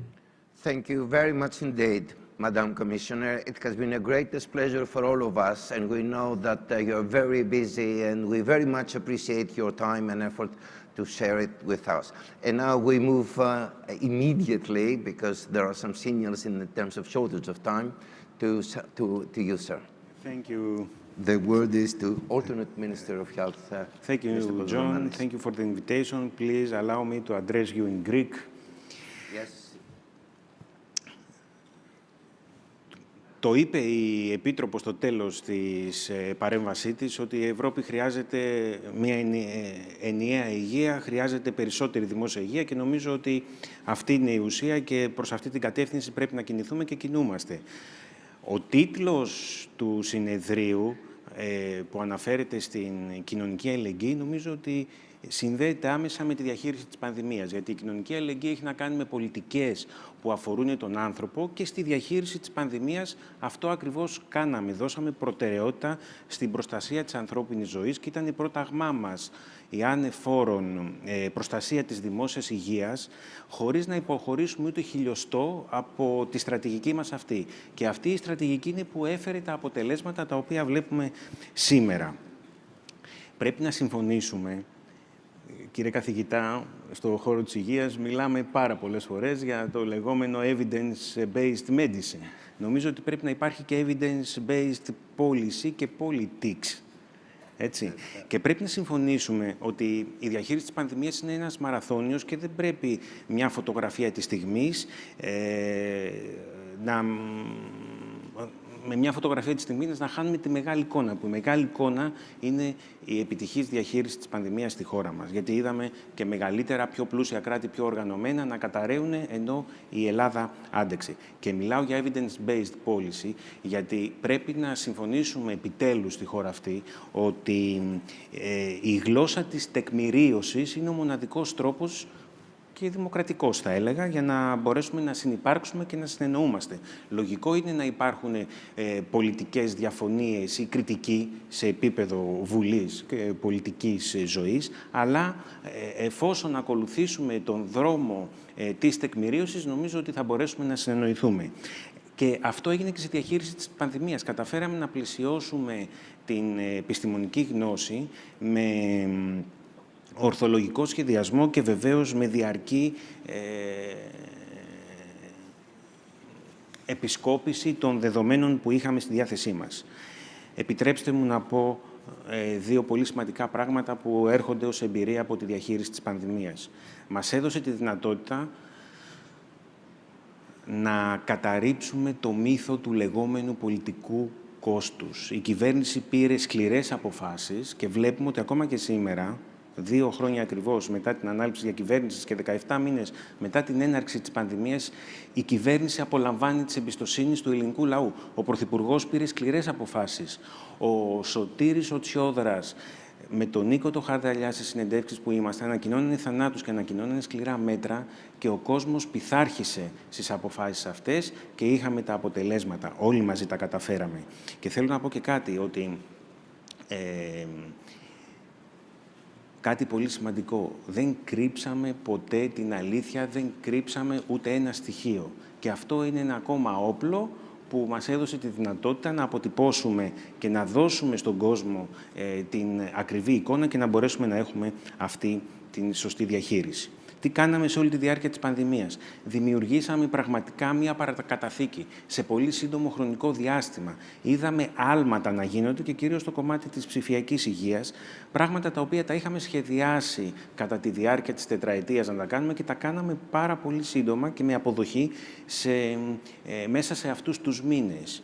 Και εισαγάγαμε υπηρεσίες στο σύστημα οι οποίες θα μείνουν, όπως για παράδειγμα εξυπηρέτηση συμπολιτών μας οι οποίοι δεν μπορούν να πάνε να πάρουν τα φάρμακά τους από κάποιο φαρμακείο ή κάποιο φαρμακείο του ΕΟΠΗ. Δημιουργήσαμε νέες κλίνες εντατικής θεραπείας. Αυτό είναι μια τεράστια παρακαταθήκη. Ήμασταν από τις τελευταίες χώρες στην Ευρώπη και πανηγυρίζαμε στο παρελθόν ότι είχαμε. Αυτό έχει υποθεί στη Βουλή, γι' αυτό το λέω, από τη σημερινή αξιωματική αντιπολίτευση, ότι είχαμε τις λιγότερες κλειστές κλίνες σε σχέση με την υπόλοιπη Ευρώπη. Και όποια μονάδα εντατικής θεραπείας ανοίγαμε και οποιαδήποτε άλλη δομή στο σύστημα υγείας, όπως για παράδειγμα χθες το Κέντρο Υγείας Κερατσινίου που εγκαινίασε ο Πρωθυπουργός, είναι στελεχωμένη πλήρως και λειτουργεί. Άρα μιλάμε για συγκεκριμένο σχεδιασμό, προγραμματισμό που φέρνει αποτελέσματα. Ενισχύσαμε το σύστημα υγείας τόσο σε ανθρώπινους πόρους, όσο και σε οικονομικούς. Έχουμε ξεπεράσει τα 800 εκατομμύρια ευρώ σε δαπάνες για τον κορονοϊό και υπολογίζουμε ότι μέχρι το τέλος του έτους τα ποσά για τον κορονοϊό μόνο, για την διαχείριση της πανδημίας, θα ξεπεράσουν τα 1,250 δισεκατομμύρια ευρώ. Διασφαλίσαμε την πρόσβαση σε οποιαδήποτε θεραπεία είχε ανάγκη ο κάθε πολίτης και προέβλεπαν τα πρωτόκολλα. Είτε μέσω της συμμετοχής μας στις κοινές ευρωπαϊκές προμήθειες, όπως είναι τα εμβόλια, θα αναφερθώ σε λίγο για τα εμβόλια, όπως κάναμε και με τη Ρεμντεσιβίρη που την πήραμε μέσω της κοινής ευρωπαϊκής προμήθειας, όπως συμμετέχουμε και τώρα και το έχουμε πει στην κοινή ευρωπαϊκή προμήθεια των μονοκλονικών αντισωμάτων. Η χώρα μας θα πάρει μέσω της Ευρωπαϊκής Συμφωνίας μονοκλονικά αντισώματα όταν αυτά εγκριθούν. Μας δόθηκε η δυνατότητα επίσης να συνεργαστούμε, να σπάσουμε ταμπού του παρελθόντος, και αυτό είναι πάρα πολύ σημαντικό, να συνεργαστούμε με τον ιδιωτικό τομέα και τελικά να πούμε στην χώρα ότι μιλάμε για ένα σύστημα υγείας όπου ο κρατικός τομέας μαζί με τον ιδιωτικό τομέα και το στρατιωτικό κομμάτι, γιατί υπάρχουν τα στρατιωτικά νοσοκομεία, δουλέψαμε όλοι μαζί ως μια υγειονομική περιφέρεια προκειμένου να φέρουμε αυτά τα αποτελέσματα. Είδαμε αξιέπαινες προσπάθειες. Η ελληνική φαρμακοβιομηχανία παρήγαγε φάρμακα τα οποία εξήγαγε σε χώρες του εξωτερικού στη διάρκεια της πανδημίας. Αυτό δεν το γνωρίζουν πολλοί. Η μικρή Ελλάδα στήριξε με φάρμακα χώρες οι οποίες είχαν ανάγκη και ελλείψεις στη διάρκεια της πανδημίας. Διαγνωστική έλεγχη. Πάλι ήμασταν πρωτοπόροι. Και αναφέρομαι όχι μόνο στο κομμάτι των PCR και των rapid test, αλλά και στο κομμάτι των self-test, που ήμασταν από τις πρώτες χώρες που εισαγάγαμε αυτό το εργαλείο και μας έδωσε τη δυνατότητα να εντοπίσουμε ασυμπτωματικούς ασθενείς. Το 38% των επιβεβαιωμένων κρουσμάτων το μήνα Μάιο ήταν από το εργαλείο των self-test που είχαμε. Και για το λόγο αυτό συνεχίζουμε το πρόγραμμα αυτό και τους επόμενους μήνες. Τώρα, να έρθω στο κομμάτι των εμβολίων που έχει να κάνει και με τον τίτλο του τραπεζιού. Είναι πολύ σημαντικό καταρχάς ότι η Ευρώπη έδειξε πραγματικά το πρόσωπο της αλληλεγγύης στο κομμάτι αυτό. Και ήταν και επιτυχία για τη χώρα μας που συμμετείχαμε στην κοινή ευρωπαϊκή προμήθεια. Η Ευρώπη διαπραγματεύτηκε για το σύνολο των κρατών μελών και διασφάλισε την ισότιμη πρόσβαση όλων των κρατών μελών στα εμβόλια. Είτε πρόκειται για μια πλούσια χώρα, είτε για μια φτωχή. Φανταστείτε να πήγαινε κάθε χώρα μόνη της να διαπραγματευτεί εμβόλια. Φανταστείτε τη μικρή Ελλάδα να πηγαίνει σε έναν κολοσσό, όπως είναι η Pfizer, όπως είναι η Moderna, όπως είναι οι υπόλοιπες εταιρείες, και να διαπραγματεύεται εμβόλια μαζί με τη Γερμανία και τη Γαλλία και την Ιταλία και τις άλλες χώρες. Άρα είναι μια τεράστια επιτυχία της Ευρώπης και είναι πολύ σημαντικό ότι ήδη η Ευρώπη έχει προχωρήσει και στις συμφωνίες για το 2022 και η Ελλάδα συμμετέχει σε αυτές τις συμφωνίες για να έχουμε εμβόλια και την επόμενη χρονιά, γιατί δεν ξέρουμε ακόμα τα δεδομένα πώς είναι και πώς θα εξελιχθούν. Το πρόγραμμα εμβολιασμού εξελίσσεται πάρα πολύ καλά. Ανέφερε και κάποια νούμερα η Επίτροπος και η Ελλάδα είναι στον ευρωπαϊκό μέσο όρο και πολλές φορές είναι ακόμα και πιο ψηλά. Το λέω αυτό γιατί είμαστε η 7η χώρα στην Ευρώπη στον αριθμό των πλήρως εμβολιασμένων. Είναι πολύ σημαντικό αυτό. Το πρόγραμμα στέφεται από μεγάλη επιτυχία.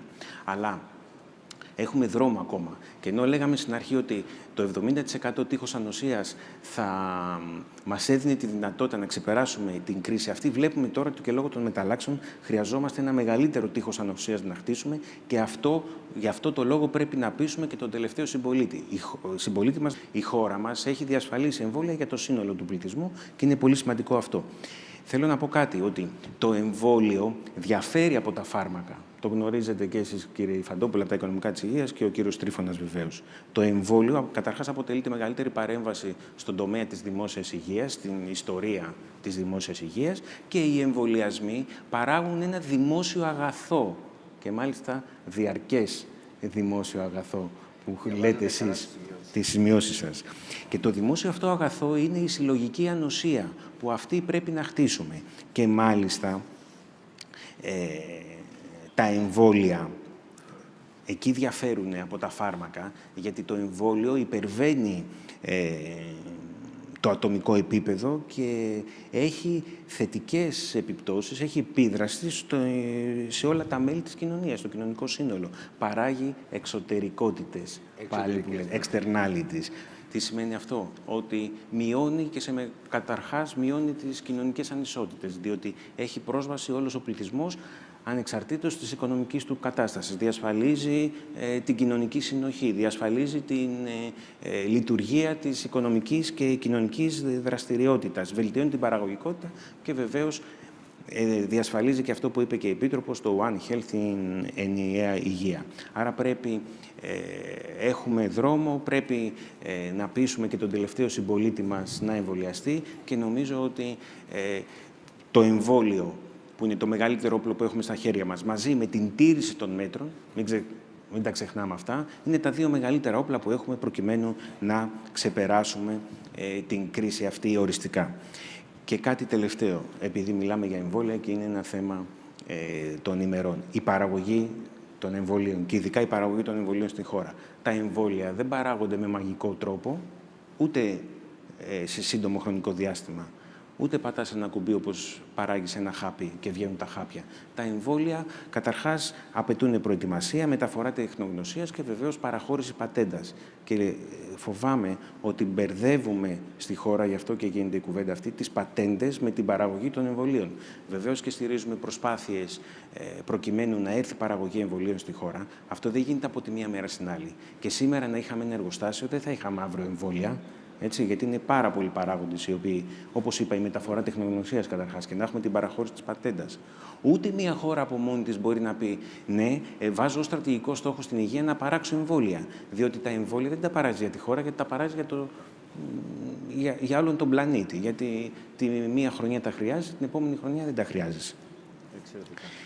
Και να ολοκληρώσω με την επόμενη μέρα στο Εθνικό Σύστημα Υγείας. Νομίζω ότι η πανδημία μας έδωσε τη δυνατότητα να εντοπίσουμε τα αδύναμα σημεία που τα γνωρίζαμε, αλλά πάντα μιλάμε για αυτά, αλλά και τα δυνατά, διότι έχει δυνατά σημεία το σύστημα υγείας, έχει το ανθρώπινο δυναμικό του που στήριξε την πανδημία αυτή, έχει και άλλα πολλά δυνατά σημεία, πρέπει να τα αναδείξουμε, αλλά ήρθε η ώρα επιτέλους να αλλάξουμε το Εθνικό Σύστημα Υγείας, έχει συμπληρώσει τα συντάξιμα χρόνια του και βεβαίως κρατώντας τις βασικές αρχές ίδιες, που είναι η ισότιμη πρόσβαση όλων των πολιτών στις απαραίτητες υπηρεσίες υγείας και βεβαίως το δημόσιο χαρακτήρα του συστήματος υγείας, είναι κάτι που το υποστηρίζουμε ακράδαντα και ως κυβέρνηση Και είναι εντελώς διαφορετικό από τις συμπράξεις δημόσιο-ιδιωτικού τομέα που λέμε, γιατί τα ΣΔΙΤ είναι ένα χρηματοδοτικό εργαλείο. Δεν είναι ιδιωτικοποίηση του τομέα της υγείας, ούτε είναι ιδιωτικοποίηση όταν ο ιδιωτικός τομέας έρχεται και συμπληρώνει το δημόσιο τομέα, όπως έκανε και τώρα στη διαχείριση της πανδημίας.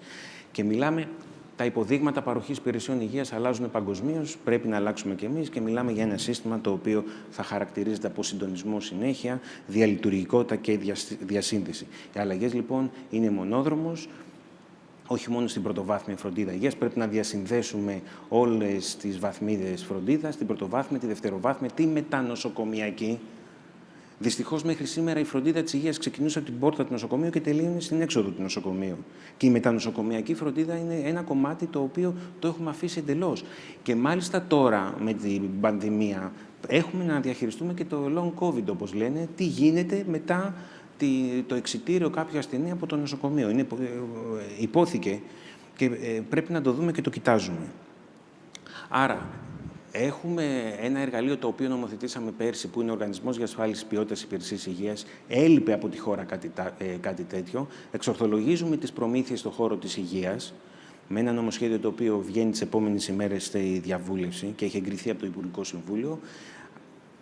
Ανασχεδιάζουμε τον υγειονομικό χάρτη της χώρας, τον χάρτη της επίγουσας προνοσοκομιακής φροντίδας, όπου διασυνδέουμε τα τμήματα επιγόντων περιστατικών με το Εθνικό Κέντρο Άμεσης Βοήθειας, αλλάζουμε το μοντέλο χρηματοδότησης και χρησιμοποιούμε το μεγάλο εργαλείο που έχουμε στα χέρια μας, που είναι το RRF, το Ταμείο Ανάκαμψης, με συγκεκριμένες προτάσεις που ξεπερνούν το 1,5 δισεκατομμύριο ευρώ και μάλιστα με άλλα εργαλεία μπορούμε να μοχλεύσουμε πόρους και να έχουμε ακόμα περισσότερα χρήματα στον τομέα της υγείας, που έχει να κάνει τόσο με αναβάθμιση υποδομών στο σύνολο των δομών της υγείας, όσο με την παροχή ψηφιακών υπηρεσιών. Δεν χρειάζεται να ανακαλύψουμε τον τροχό, να μεταφέρουμε την γνώση από το εξωτερικό και πραγματικά περιμένουμε μια κοσμογονία στο κομμάτι αυτό και δίνουμε μεγάλη σημασία σε αυτό και μάλιστα έχουμε δώσει προτεραιότητα στο κομμάτι της διαχείρισης των ογκολογικών ασθενών που μας καίει ως χώρα πάρα πολύ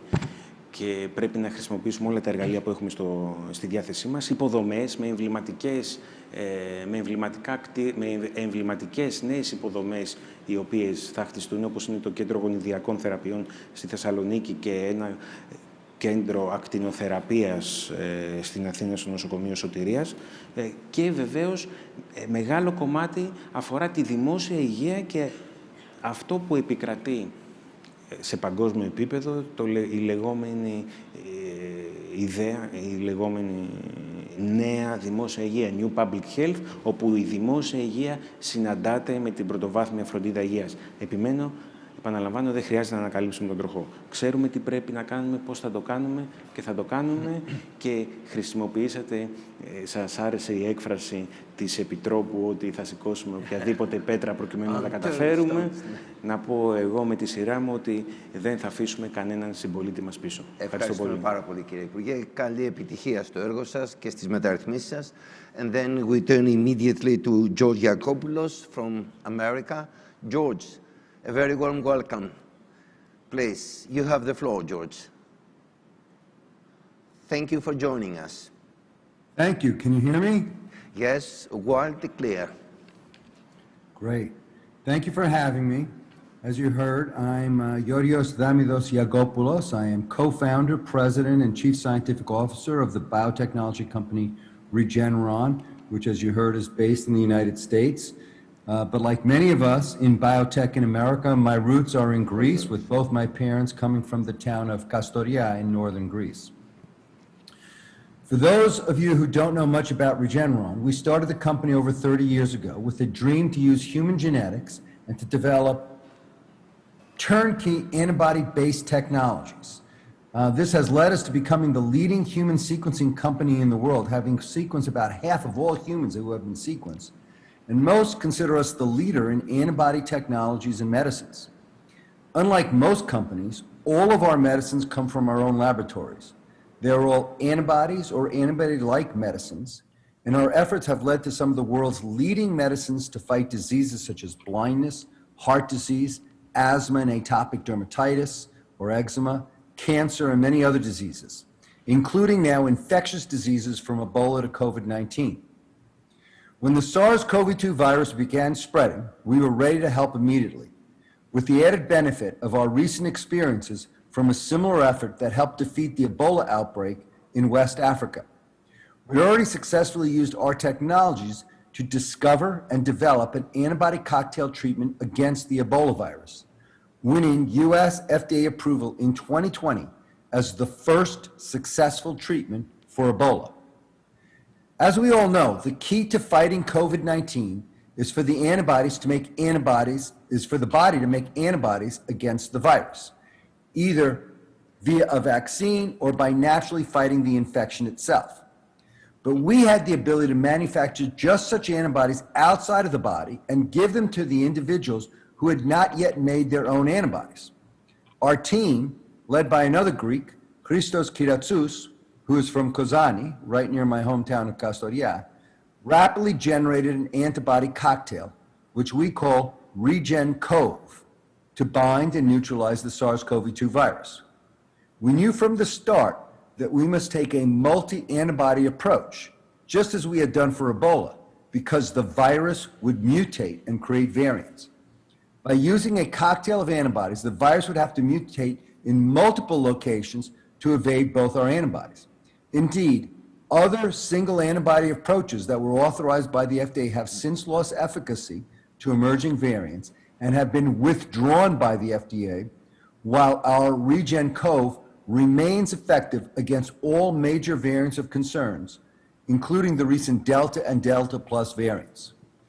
Phase 3 clinical testing has shown that our cocktail's dramatic ability to reduce the risk of hospitalization and death in infected individuals is by over 70%. This led to authorization by the FDA in November of 2020, and since then we have also produced phase 3 data with Regen-CoV preventing death in severely ill hospitalized patients who are not yet making their own antibodies, and also to powerfully prevent infection in patients who had not yet been infected and who did not have their own antibodies. Outside of the United States, we established an important relationship with the global pharmaceutical company Roche to enable more production of our treatment and ensure access in countries outside of the United States. Our work on Ebola and now on COVID-19 sets a new roadmap for what can be done to develop treatments for infectious disease, all using the power of science and technology. To the topic of our conversation today, national health systems, physicians, and regulatory agencies around the world are critical partners in our efforts. We understand the critical focus on vaccination by national health systems, but we have to admit that we are very disappointed that these very same health systems have not effectively communicated that in addition to vaccines that can prevent infection, there is now also available a very effective treatment for those already infected and for whom the vaccine is either ineffective or too late. This lack of focus on a powerful treatment that is already available is evident just from this meeting and this panel today, where treatment has not been hardly mentioned. Widespread use of our treatment could have saved hundreds of thousands of lives in the United States and worldwide, and we are disappointed that national health systems had not figured out how to more effectively utilize this powerful treatment, leading to unnecessary excess deaths. Even today, there are still many people getting sick from this terrible disease. The pandemic is not over. While emphasis on vaccination is important and necessary, we cannot overlook the lives that can be saved right now by treating those already infected.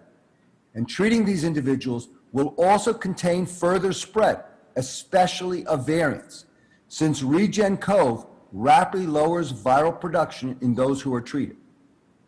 There will also be another important use of our antibody cocktail, even if everybody in the world were to be vaccinated. Real-world evidence now shows that people will continue to have breakthrough infections even in vaccinated populations, continuing to carry the virus in the population. And those who will remain most at risk will be those who are immunocompromised and who do not respond to the vaccines, those who have had certain cancers and autoimmune diseases, as well as certain other diseases and treatments. In the United States alone, this corresponds to 1 to 3% of the population, or about 3 to 10 million people in the United States alone. Without their own antibodies, these individuals will be very susceptible to serious infection. And the science suggests that they could be greatly protected by being given the replacement antibodies provided in our antibody cocktail. One can consider RegenCov as a powerful passive vaccine in the many immunocompromised people who do not respond to the active vaccines. Unfortunately, it seems the virus will be with us for a long time. We have to do better in terms of vaccinations, but we also have to do much better in terms of making powerful treatments available to those still getting sick despite vaccination, and especially consider prevention by giving antibodies to those who are immunocompromised and who will not respond to the vaccine. We have to protect those individuals. The biopharma industry has achieved great things under pressure during this crisis, developing vaccines and treatments in unprecedented timeframes. Now, the onus is on us as a global society to work together to achieve the full benefit of these scientific breakthroughs. Thank you. Thank you very much, George. Most elaborating and very, very contributory, your ideas. Thank you very much indeed. And now we move on to Theodoros Trifon, who is the president of the Pan-Hellenic Union of Pharmaceutical Industries. Thank you very much, John. I would like to thank the organizing committee for having me here. I would initially like to address the response of the pharmaceutical and European industry to this crisis.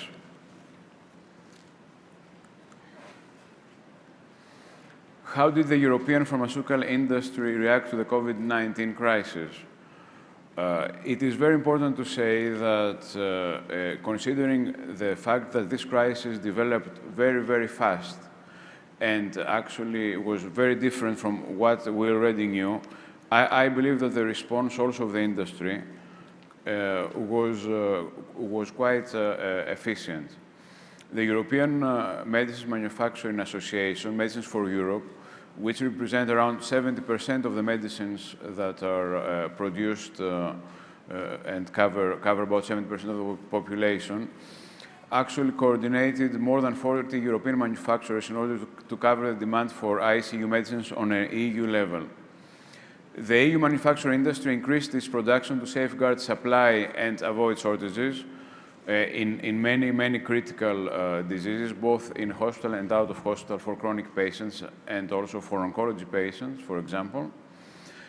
And there was medicines supply in countries that were in urgent need, so there was cross-border supply, which was very important.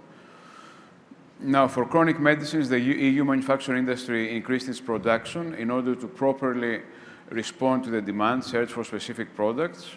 And the industry raised the awareness over the shortcomings in chronic disease diagnosis due to the unilateral focus in COVID-19. This is something that we will also face in the future and is a big challenge for the healthcare systems.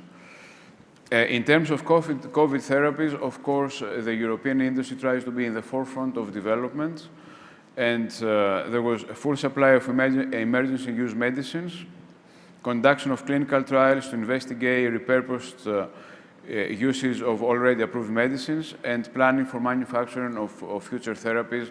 And of course, the European industry participates in all these discussions for how we can increase production of vaccines, and not only vaccines, also of monoclonal antibodies or other therapies, as Mr. Yankopoulos mentioned, in European soil.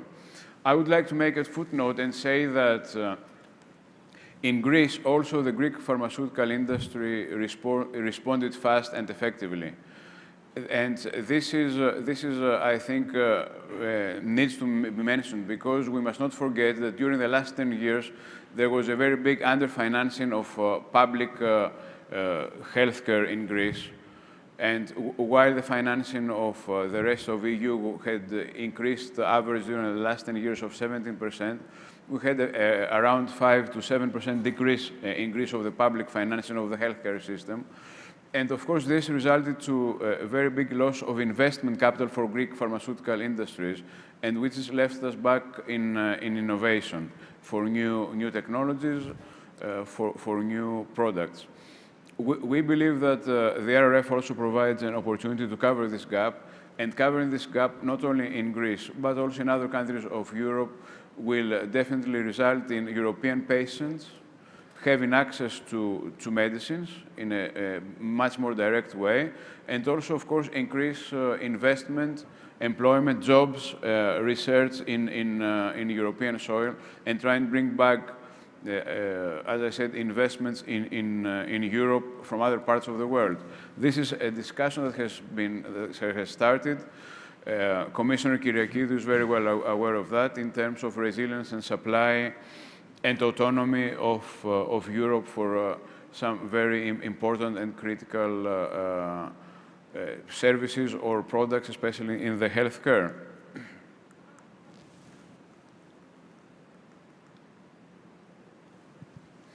So we believe that the next day is, of course, very challenging. The pandemic is not over, and we'll face many more issues for pandemic or for other rare diseases or for other diseases in the future. So I think the dialogue that started now has many parameters, both for EU, both for the industry, for the patients, for the universities, for the innovation community, the startup community. So we believe that EU should focus, among other, in the following. First of all, ensuring the adequate financing of the healthcare system, very, very important. Strengthening European collaboration on issues such as procurement and funding. We have seen some very good examples in this related to COVID vaccines procurement, and also monoclonal antibodies and drugs. And this is the way to go in the future for some very expensive drugs for rare diseases. Strengthen the resilience of health systems by linking EU market equity with local, regional, European production. Production and R&D should try and find some ways to bring it back to Europe, of course, in a very competitive and global landscape, but there are some things that we should try and do within the next years. The trend cannot very easily change, but there are some small things, like, for example, having more easily on the market authorization authentic suppliers. Developing a strategy to address the enormous negative economic effects of the pandemic is something that is also the backbone of every strategy, and RRF tries to address this in a way that is unique for Europe. Accelerating structural reforms to allow the optimal use of resources. This is especially true for Greece. Many things have been done during the pandemic. We need to do many more things, because resources will be always limited in a country like Greece. Everywhere will be limited because we have a very strong social spending program, rightly so. Funding the development of new vaccines, therapies for COVID-19, and related to this, recognizing the importance of R&D funding for repurposing, for value-added medicines, for incremental innovation, so that you can address not only COVID, not only viruses, but also some other important diseases. Implementing an appropriate mix of pharmaceutical policy aimed at market adequacy and access to innovation, and of course, encouraging the active involvement of patients in the decision-making processes. All these are challenges that lay ahead of us.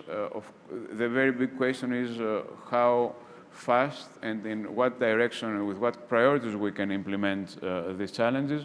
And it is something that we should all try and address together. Thank you. Oh, thank you very much indeed for keeping the time and being so much concise and up to the point.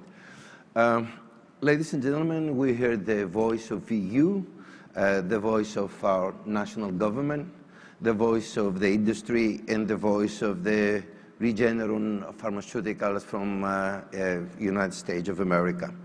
I would like to open the floor now for questions, remarks, or any additional thoughts that you would like to add to our discussion. I know lunching is coming up and some steaming food is already around, but please let us join us in this last effort to increase the discussion on this pertinent issue. And thank you very much, Madam Commissioner, for being with us. And please, the floor is open. If I may be allowed one comment before Yes, indeed, you. very much so. And we know that you had so many obligations, and you really I'm, honor us by staying with us for such a long time. It's a great pleasure to be here. Thank you for all the interventions. I listened with great care. With Deputy Minister of Greece, we have worked from day one together of this pandemic, and I could identify very clearly with many of the initiatives and the good work that has been happening and is still ongoing. I was able to visit Greece 2 weeks ago again, and I apologize that I have to leave the call, but I'm traveling to member states and I will be leaving very shortly. I just wanted to reiterate what was heard concerning the therapeutics. I had totally agree with this position. I believe that it is something that we need to address, and it's for this reason that as a EU and as a Commission, we launched over now 3 weeks ago an EU therapeutic strategy, exactly based on how we moved forward with vaccines. So together with the European Medicines Agency, looking at all possible therapeutics so that we can then procure for all the 27 member states. I totally agree that this is an area that we need to address, and we need to work together as a European Union to make sure that there is equity of access and affordability, and that we are able to reach and find successful and effective therapeutics for all citizens at the same time. I have said that by October, I hope to have at least 3 therapeutics that will have been are already under rolling review by the European Medicines Agency and to have been approved. And saying this, we are, of course, very aware of the effects of long COVID, and that even if we vaccinate as quickly as possible, there will probably always be people who will be ill with COVID, and we need to be looking at therapeutics as gives to that. So thank you very much for that intervention. Thank you. It is something that we've been working on for the last few months, and we have already announced a strategy for therapeutics at the EU level. Thank you very much indeed, Madam Commissioner, because you remind us that in Europe we do have certain values, European values that we have to pursue. Solidarity, because repeatedly this morning Dr. Schäuble mentioned efficiency with his strong German accent. Actually, he said efficiency is what it counts. Yes, but now it's not only efficiency. We have to take into account solidarity. We have to improve and define equal access to vaccination for everybody. And thank you very much for highlighting this Aristotelian thinking of equity, you see, because roots of European values and traditions have been born in this country and have been maintained. And then research and development went over to America. George, a remark that you would really like to share with us. Very innovative ideas, very challenging ideas. Castoria goes across to America in a very successful way. Please, George, come along.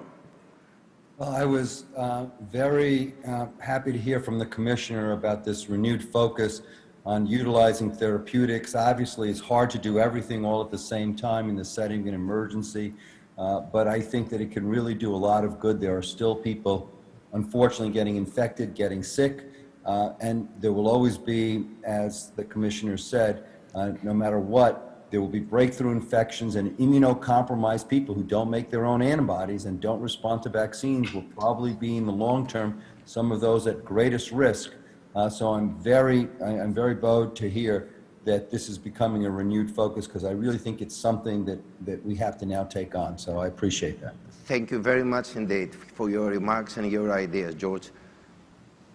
Κύριε Υπουργέ, ο λόγος σε εσάς, τώρα που μας ακούνε όλοι. Η φωνή της Ελλάδος. Νομίζω ότι υπόθηκαν όλα, γιατί πράγματι το ακροατήριο περιελάμβανε όλους τους εμπλεκόμενους στη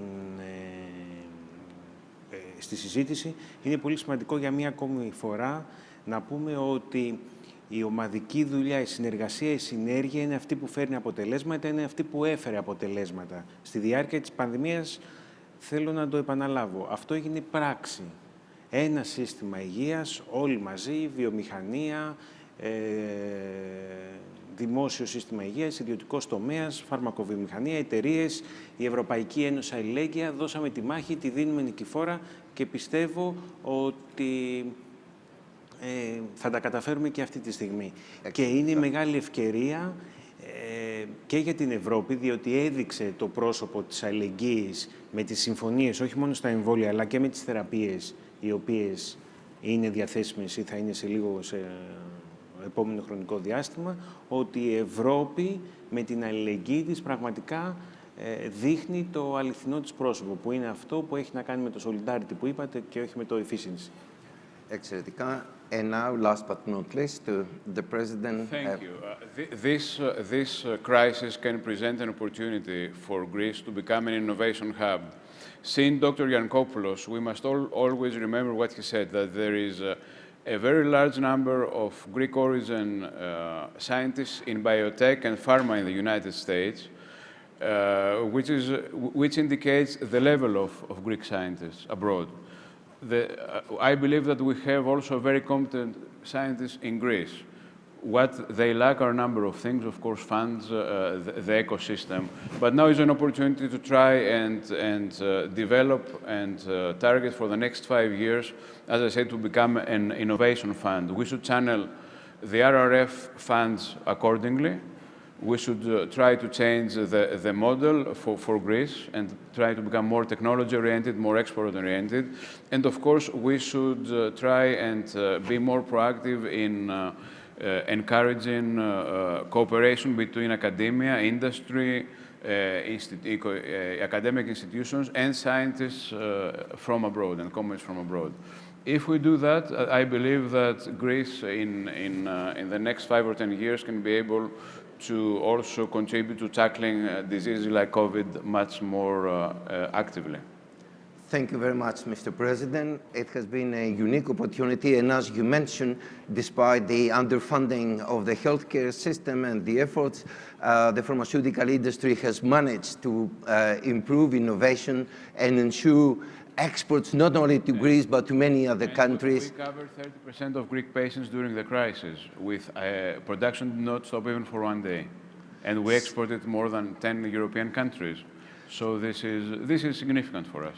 So it has been great success. George, you should not go only to Kozani, you should spend some time here in Athens, actually. We look very much forward for closer collaboration. Ladies and gentlemen, approaching the end, let me please paraphrase Winston Churchill, who said, "This is not the end. This is the end of the beginning." And the beginning for new challenges and structural reforms, Mr. Minister, and exchanging ideas and inviting all these eminent people and researchers across the world. Thank you very much indeed. Please join me. Thank you.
Η ζωή στο Full, το νέο πλήρες πρόγραμμα υγείας από την Εθνική, την πρώτη ασφαλιστική.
Έχουμε διανύσει χιλιόμετρα σε θάλασσα και στεριά. Δουλεύουμε σκληρά. Επενδύουμε. Μεγαλώνουμε. Για να σας φέρνουμε κάθε στιγμή την ενέργεια που χρειάζεστε. Για να ζείτε το σήμερα όπως το ονειρεύεστε.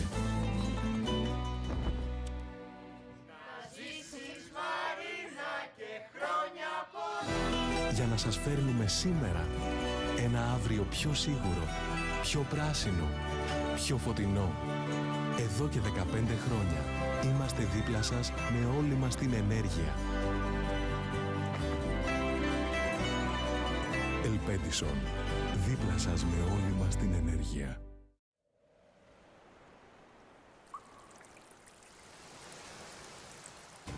Our future depends on the choices that we make today about how we produce and use energy every day. This is why we must change. We have believed this for more than 130 years. We are Europe's oldest electricity company. We see day by day whether we are doing our work well, whether we are really changing things. We believe we are, and continue to do so. We are becoming the energy that is changing everything in order to build a future of sustainable energy together.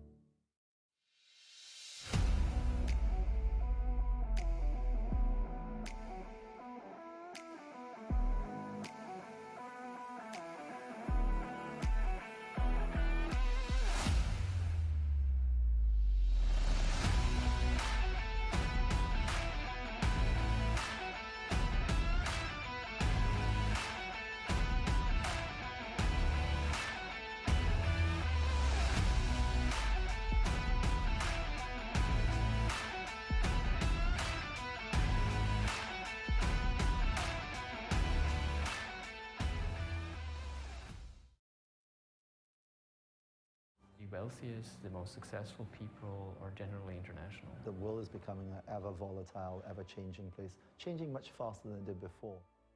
There's a class of person out there now who's actually rapidly adapting to the changing environments.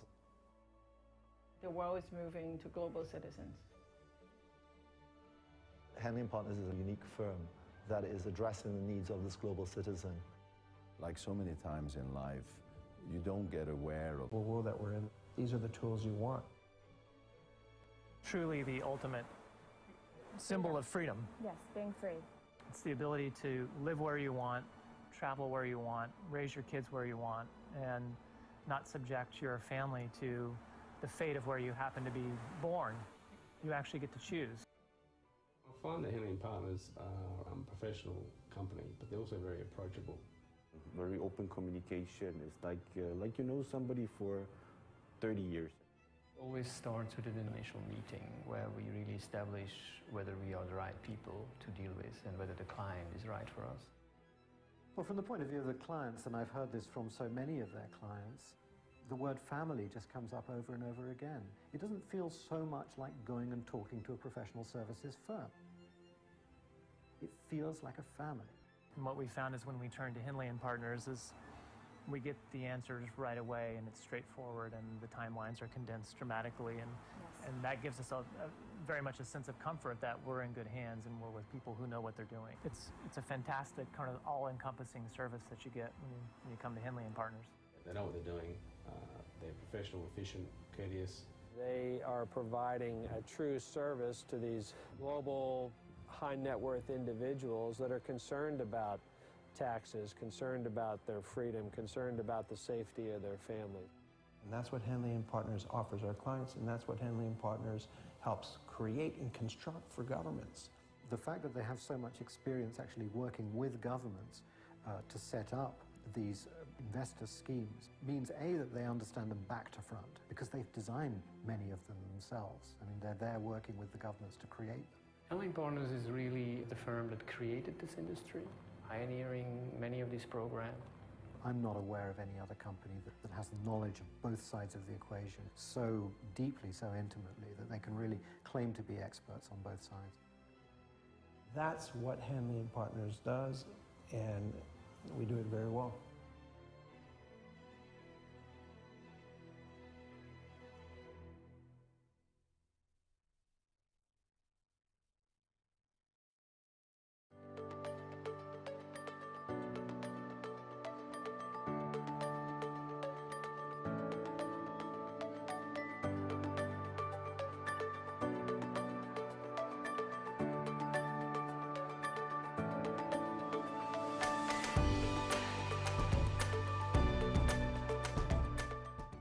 Από την πρώτη μέρα, η Ελληνικός Χρυσός άσκησε μια μεταλλευτική δραστηριότητα υπεύθυνη και πολλαπλά ωφέλιμη για τον τόπο μας. Σήμερα ήρθε η στιγμή για την πλήρη ανάπτυξη μιας επένδυσης ορόσημο για την Ελλάδα. Τα μεταλλεία Κασάνδρας γυρίζουν σελίδα με ένα σύγχρονο επενδυτικό σχέδιο που μεγιστοποιεί τα ωφέλη για την εθνική οικονομία, την απασχόληση, την τοπική κοινωνία, το περιβάλλον.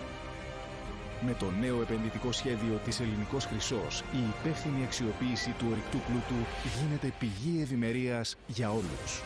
Ελληνικός Χρυσός. Ο ορυκτός μας πλούτος, ανάπτυξη για όλους.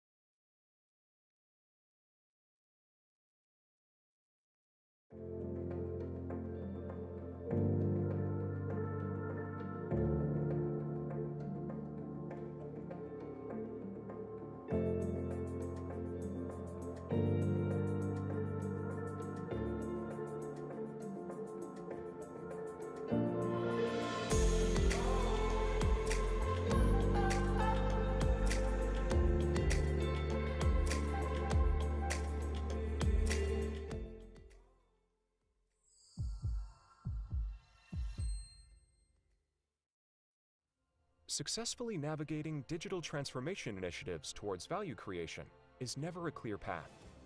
For many, the road ahead is often riddled with unexpected detours, speed bumps, and bottlenecks. The good news is Iron Mountain can help, regardless of where you are on your transformation journey. We've partnered with thousands of customers around the globe to advance their digital initiatives. We've been protecting what matters most to our customers for 70 years, including 95% of the Fortune 1000 companies. And today, Our mission has expanded to support over 225,000 customers worldwide, to protect and unlock value from their information, regardless of whether it was born on paper, media, or digital files. Through improving information governance practices, automating more efficient workflows, and integrating information across disparate systems and formats, our customers advance their digital journeys to yield quantifiable value. They save time and money, and they increase their ability to meet their overall business objectives.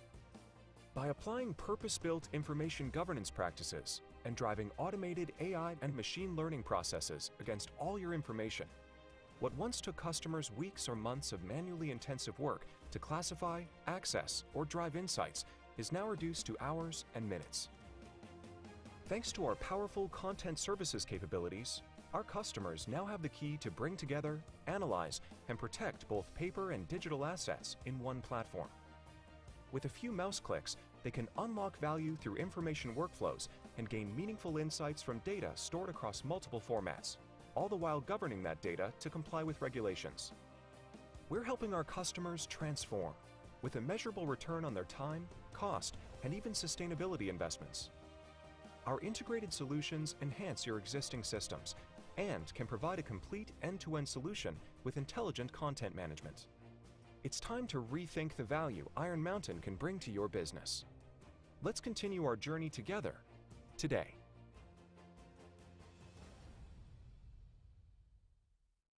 EcomBX boasts some of the best global tech gurus, experienced bankers, and finance specialists who created a platform to rule them all. Designed to provide solutions to meet your expectations, the platform provides you with access to your accounts, enabling you to execute instant and fast payments all over the world with the use of intelligence, giving you absolute control, freedom, and power to convert your money to multiple currencies and perform your transactions wherever you are, however you want. We believe in building trusting relationships that enable our customers to utilize our services to the maximum while working towards the future to enhance our offering with more trustworthy connections that provide safety and security. Our devotion to quality service and alignment with regulation enabled us to become a member of SWIFT and SEPA and helped us provide ideal and timeless solutions as well as enhanced protection for your funds.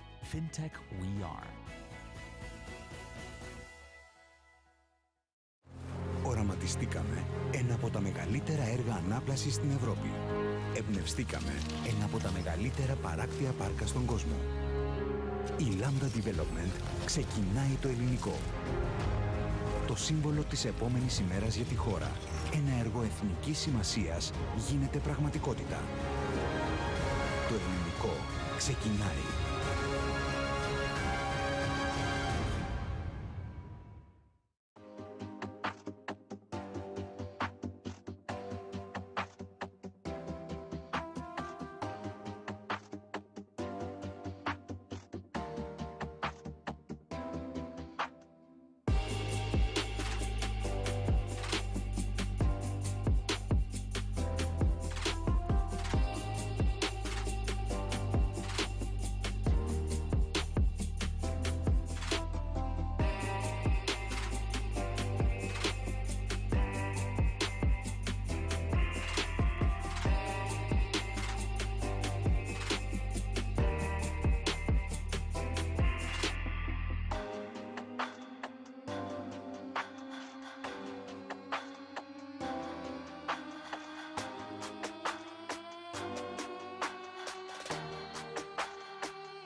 What do you want? I want to see the sun. I want an escape.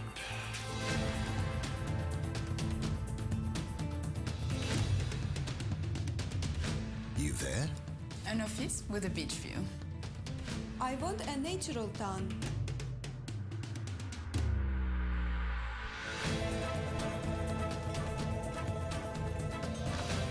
You? I want to taste real food. Something well-aged.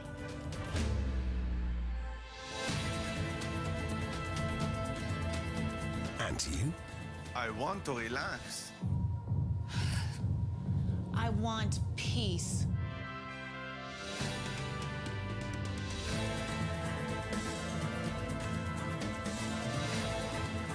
All you want is Greece.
everything and nothing has changed. Even if the world feels uncertain, it's reassuring to know things that were important before still matter today. Connecting people, sharing ideas, and solving problems. These things will always be in our DNA. Working across borders, helping to keep doors open, business flowing, and continuing to realize the hopes and ambitions of our customers and colleagues.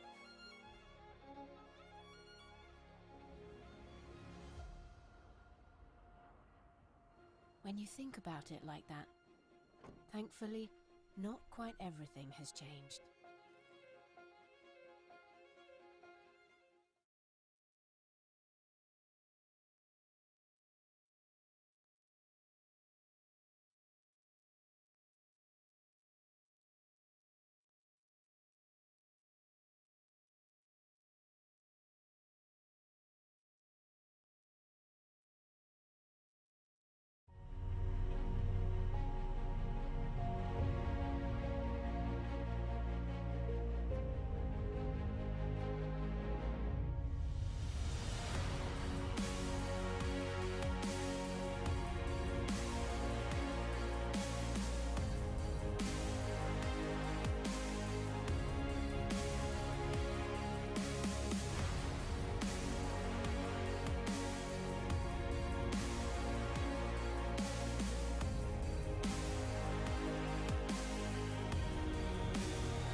Η ζωή στο Full, το νέο πλήρες πρόγραμμα υγείας από την Εθνική, την πρώτη ασφαλιστική.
Έχουμε διανύσει χιλιόμετρα σε θάλασσα και στεριά.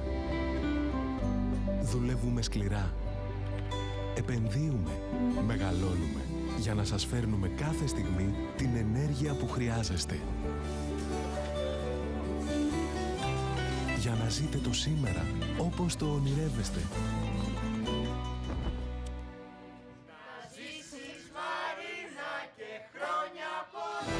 Για να σας φέρνουμε σήμερα ένα αύριο πιο σίγουρο, πιο πράσινο, πιο φωτεινό. Εδώ και 15 χρόνια είμαστε δίπλα σας με όλη μας την ενέργεια. Ελπέντισον, δίπλα σας με όλη μας την ενέργεια.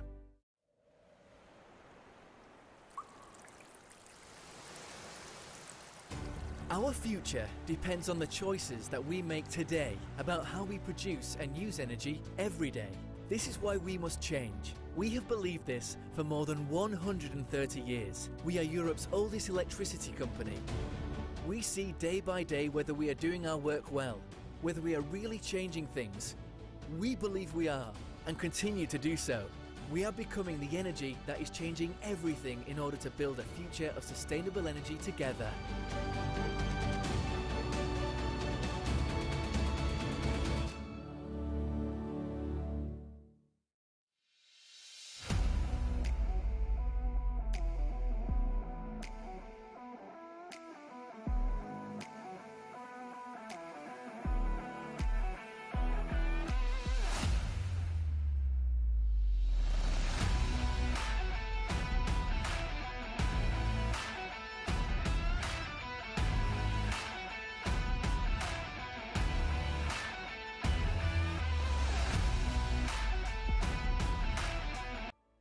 There's a class of person out there now who's actually rapidly adapting to the changing environments. The world is moving to global citizens. Henley & Partners is a unique firm that is addressing the needs of this global citizen. Like so many times in life, you don't get aware of the need until you really ended up in a situation, and then it's too late. Where it's quite useful to have just options. Ultimately, quality of life, education, mobility, security, and tax. In this international and global world that we're in, these are the tools you want. Truly the ultimate symbol of freedom. Yes, being free. It's the ability to live where you want, travel where you want, raise your kids where you want, and not subject your family to the fate of where you happen to be born. You actually get to choose. I find that Henley & Partners are a professional company, but they're also very approachable. Very open communication. It's like you know somebody for 30 years. Always starts with an initial meeting where we really establish whether we are the right people to deal with and whether the client is right for us.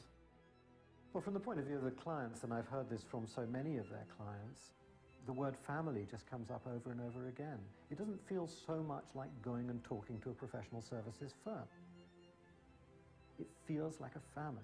And what we found is when we turn to Henley & Partners is we get the answers right away, and it's straightforward, and the timelines are condensed dramatically, and that gives us very much a sense of comfort that we're in good hands and we're with people who know what they're doing. It's a fantastic kind of all-encompassing service that you get when you come to Henley & Partners. They know what they're doing.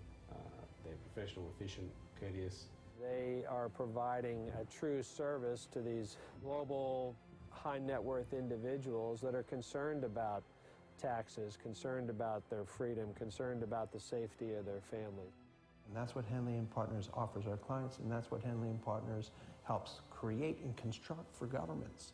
The fact that they have so much experience actually working with governments to set up these investor schemes means, A, that they understand them back to front, because they've designed many of them themselves. I mean, they're there working with the governments to create them. Henley & Partners is really the firm that created this industry, pioneering many of these programs. I'm not aware of any other company that has the knowledge of both sides of the equation so deeply, so intimately, that they can really claim to be experts on both sides. That's what Henley & Partners does, and we do it very well.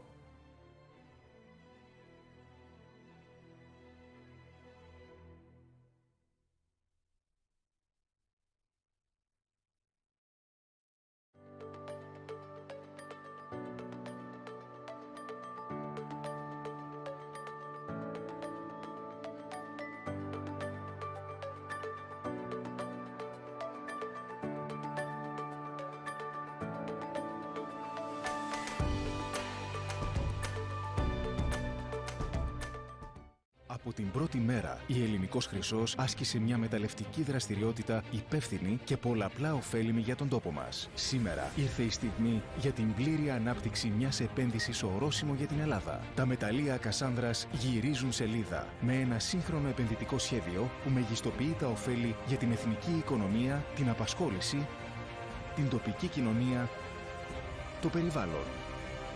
Με το νέο επενδυτικό σχέδιο της Ελληνικός Χρυσός, η υπεύθυνη αξιοποίηση του ορυκτού πλούτου γίνεται πηγή ευημερίας για όλους. Ελληνικός Χρυσός. Ο ορυκτός μας πλούτος, ανάπτυξη για όλους.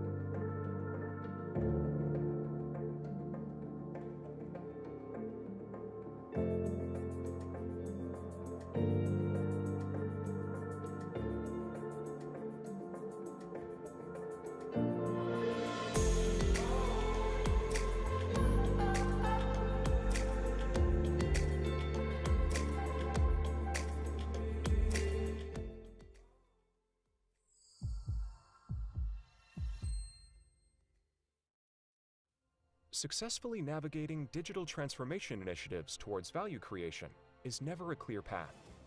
For many, the road ahead is often riddled with unexpected detours, speed bumps, and bottlenecks. The good news is, Iron Mountain can help, regardless of where you are on your transformation journey. We've partnered with thousands of customers around the globe to advance their digital initiatives. We've been protecting what matters most to our customers for 70 years, including 95% of the Fortune 1000 companies.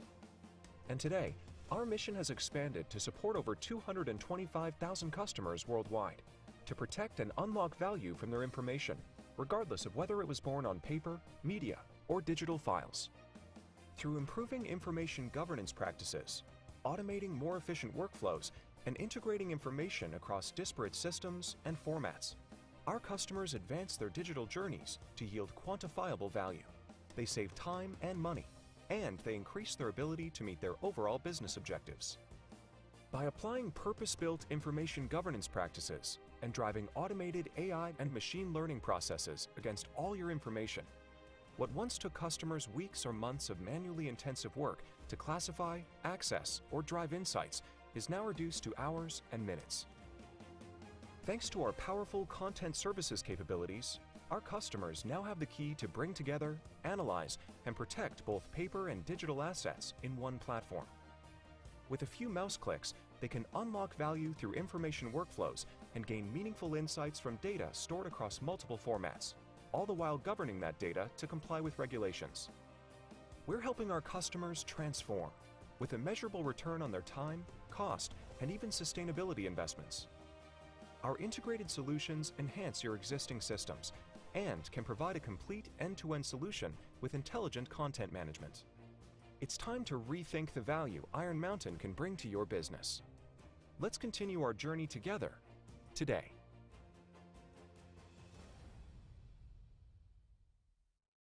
EcomBX boasts some of the best global tech gurus, experienced bankers, and finance specialists who created a platform to rule them all. Designed to provide solutions to meet your expectations, the platform provides you with access to your accounts, enabling you to execute instant and fast payments all over the world with the use of intelligence, giving you absolute control, freedom, and power to convert your money to multiple currencies and perform your transactions wherever you are, however you want. We believe in building trusting relationships that enable our customers to utilize our services to the maximum while working towards the future to enhance our offering with more trustworthy connections that provide safety and security. Our devotion to quality service and alignment with regulation enabled us to become a member of SWIFT and SEPA and helped us provide ideal and timeless solutions as well as enhanced protection for your funds.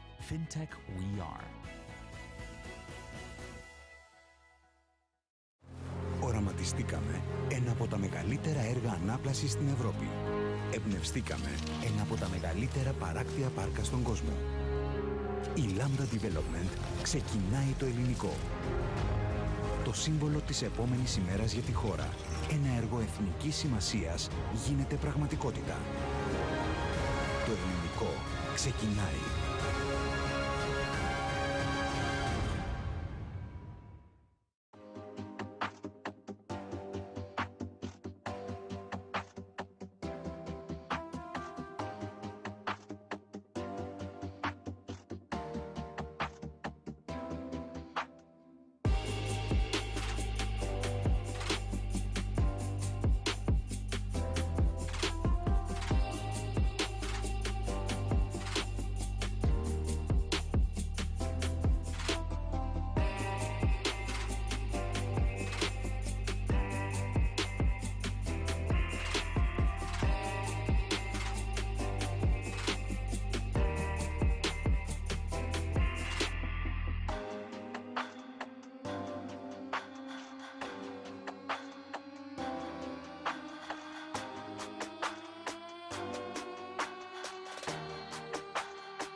Hey, you. What do you want? I want to see the sun. I want an escape.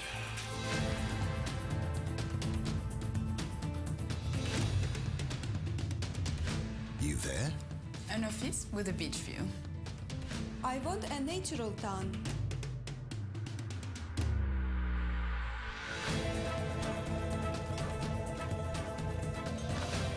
You? I want to taste real food. Something well-aged.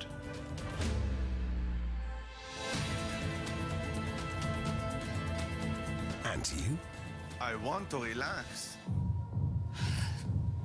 I want peace.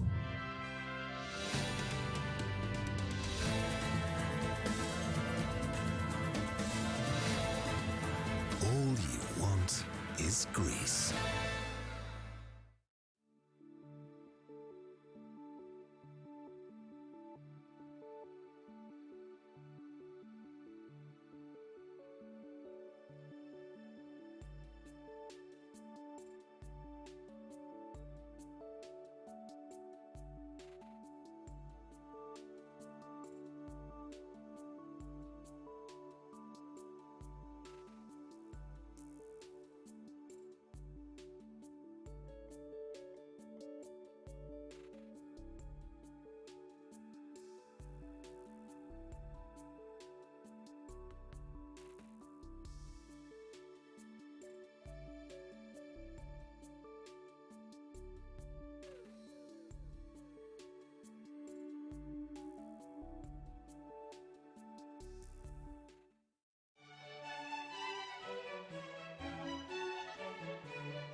Everything and nothing has changed.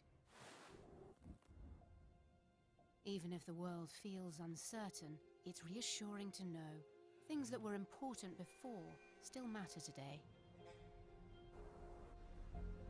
Connecting people, sharing ideas, and solving problems. These things will always be in our DNA. Working across borders, helping to keep doors open, business flowing, and continuing to realize the hopes and ambitions of our customers and colleagues.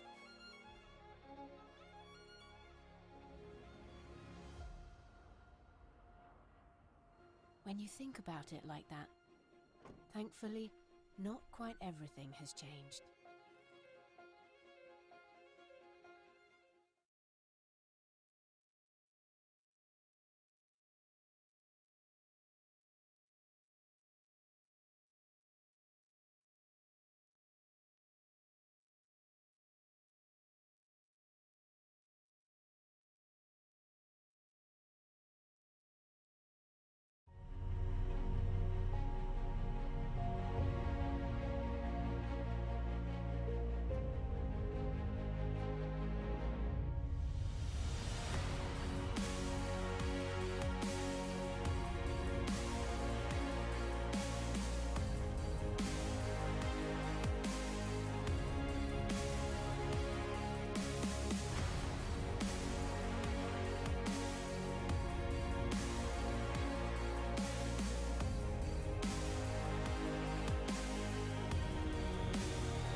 Η ζωή στο Full, το νέο πλήρες πρόγραμμα υγείας από την Εθνική, την πρώτη ασφαλιστική.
Έχουμε διανύσει χιλιόμετρα σε θάλασσα και στεριά. Δουλεύουμε σκληρά. Επενδύουμε. Μεγαλώνουμε. Για να σας φέρνουμε κάθε στιγμή την ενέργεια που χρειάζεστε. Για να ζείτε το σήμερα όπως το ονειρεύεστε.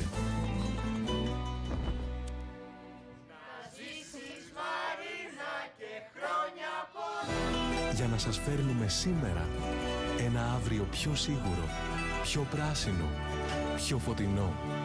Εδώ και 15 χρόνια είμαστε δίπλα σας με όλη μας την ενέργεια.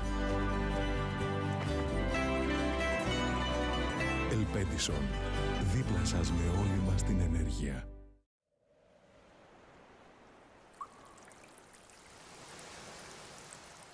Our future depends on the choices that we make today about how we produce and use energy every day. This is why we must change. We have believed this for more than 130 years. We are Europe's oldest electricity company.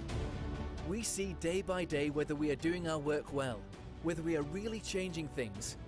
We believe we are, and continue to do so. We are becoming the energy that is changing everything in order to build a future of sustainable energy together.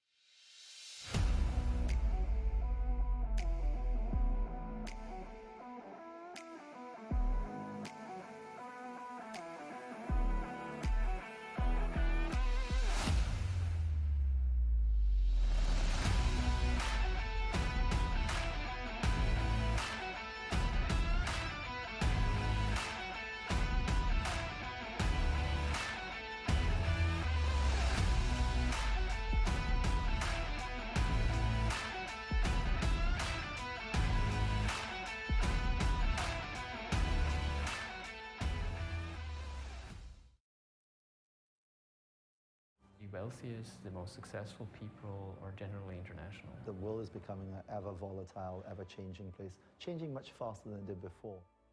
There's a class of person out there now who's actually rapidly adapting to the changing environments. The world is moving to global citizens. Henley & Partners is a unique firm that is addressing the needs of this global citizen.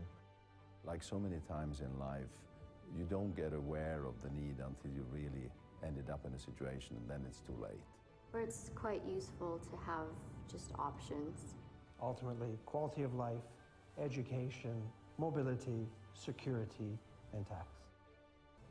In this international and global world that we're in, these are the tools you want. Truly the ultimate symbol of freedom. Yes, being free. It's the ability to live where you want, travel where you want, raise your kids where you want, and not subject your family to the fate of where you happen to be born. You actually get to choose. I find that Henley & Partners are a professional company, but they're also very approachable. Very open communication. It's like you know somebody for 30 years. Always starts with an initial meeting where we really establish whether we are the right people to deal with and whether the client is right for us. Well, from the point of view of the clients, and I've heard this from so many of their clients, the word family just comes up over and over again. It doesn't feel so much like going and talking to a professional services firm. It feels like a family. And what we found is when we turn to Henley & Partners is we get the answers right away, and it's straightforward, and the timelines are condensed dramatically, and that gives us very much a sense of comfort that we're in good hands and we're with people who know what they're doing. It's a fantastic kind of all-encompassing service that you get when you come to Henley & Partners. They know what they're doing. They're professional, efficient, courteous. They are providing a true service to these global high net worth individuals that are concerned about taxes, concerned about their freedom, concerned about the safety of their family. And that's what Henley & Partners offers our clients, and that's what Henley & Partners helps create and construct for governments. The fact that they have so much experience actually working with governments to set up these investor schemes means, A, that they understand them back to front, because they've designed many of them themselves. I mean, they're there working with the governments to create them. Henley & Partners is really the firm that created this industry, pioneering many of these programs. I'm not aware of any other company that has knowledge of both sides of the equation so deeply, so intimately, that they can really claim to be experts on both sides. That's what Henley & Partners does, and we do it very well.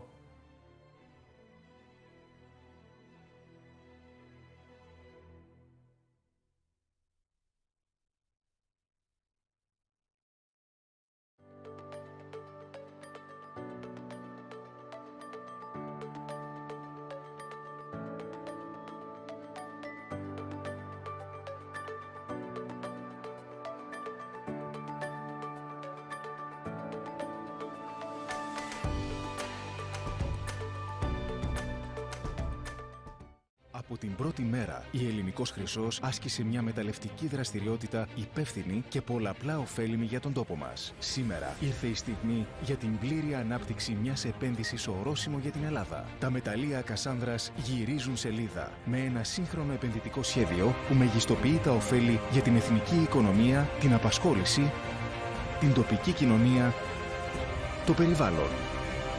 Με το νέο επενδυτικό σχέδιο της Ελληνικός Χρυσός, η υπεύθυνη αξιοποίηση του ορυκτού πλούτου γίνεται πηγή ευημερίας για όλους. Ελληνικός Χρυσός. Ο ορυκτός μας πλούτος, ανάπτυξη για όλους.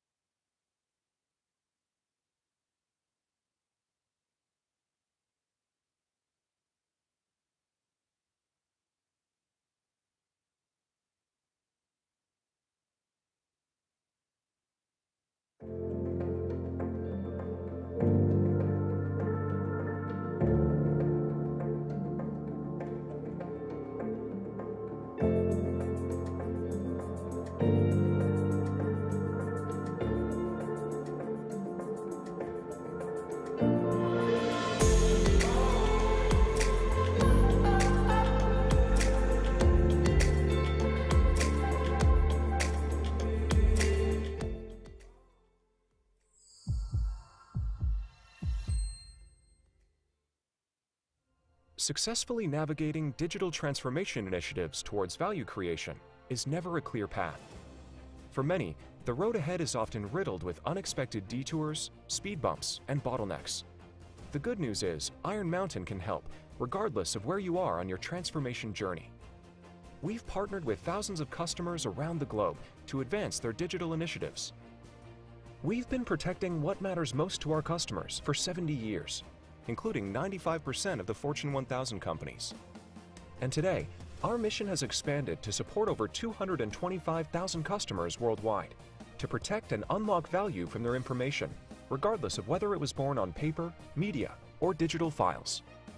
Through improving information governance practices, automating more efficient workflows, and integrating information across disparate systems and formats, our customers advance their digital journeys to yield quantifiable value.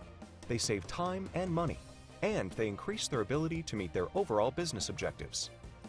By applying purpose-built information governance practices and driving automated AI and machine learning processes against all your information, what once took customers weeks or months of manually intensive work to classify, access, or drive insights is now reduced to hours and minutes. Thanks to our powerful content services capabilities, our customers now have the key to bring together, analyze, and protect both paper and digital assets in one platform. With a few mouse clicks, they can unlock value through information workflows and gain meaningful insights from data stored across multiple formats, all the while governing that data to comply with regulations. We're helping our customers transform, with a measurable return on their time, cost, and even sustainability investments. Our integrated solutions enhance your existing systems and can provide a complete end-to-end solution with intelligent content management. It's time to rethink the value Iron Mountain can bring to your business. Let's continue our journey together today.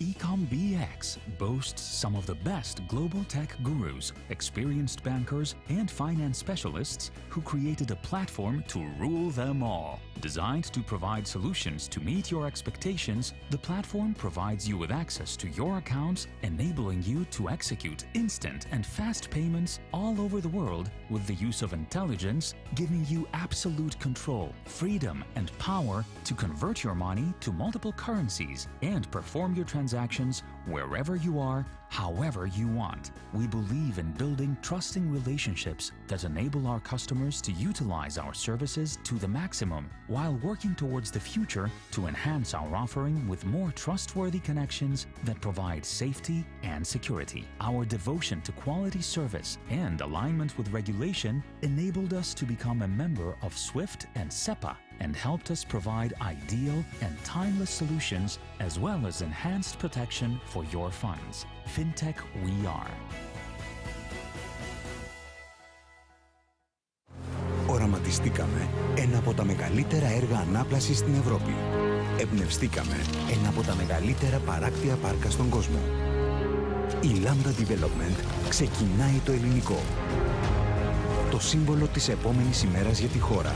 Ένα έργο εθνικής σημασίας γίνεται πραγματικότητα. Το ελληνικό ξεκινάει.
Hey, you. What do you want? I want to see the sun. I want an escape.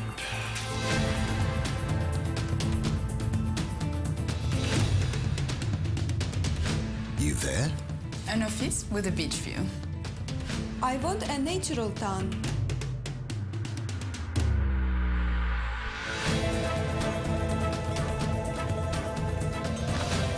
You? I want to taste real food. Something well-aged.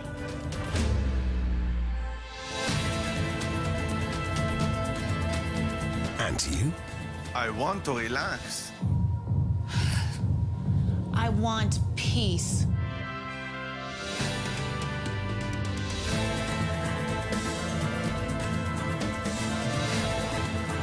All you want is Greece.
Everything and nothing has changed.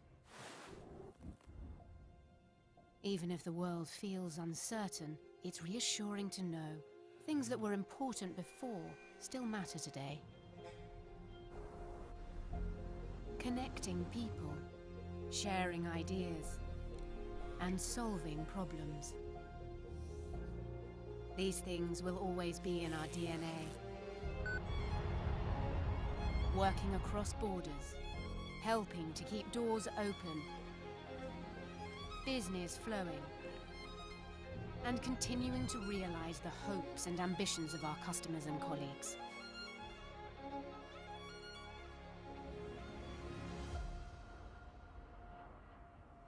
When you think about it like that, thankfully, not quite everything has changed.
Η ζωή στο Full, το νέο πλήρες πρόγραμμα υγείας από την Εθνική, την πρώτη ασφαλιστική.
Έχουμε διανύσει χιλιόμετρα σε θάλασσα και στεριά.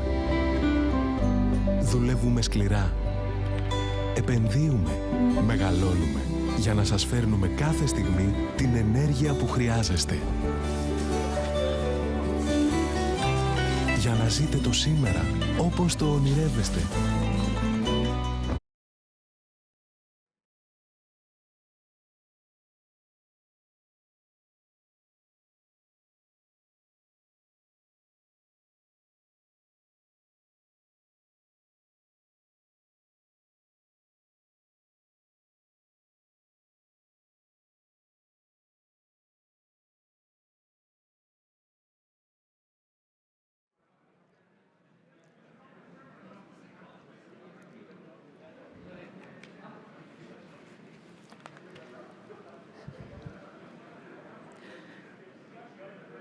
Good afternoon, ladies and gentlemen.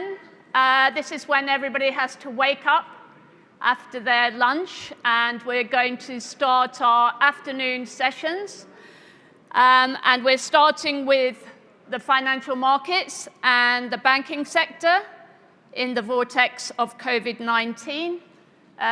Looking in detail, we started this morning, but now we want to look in detail at the standing of the Greek financial system and the outlook. So I'd like to call all the speakers for the panel, and we have altogether 6 on stage, and we'll have one joining via a connection, a digital connection. So can I ask the Deputy Minister of Finance in charge of the financial system at the Ministry of Finance of Greece, George Zavos, to come to the stage.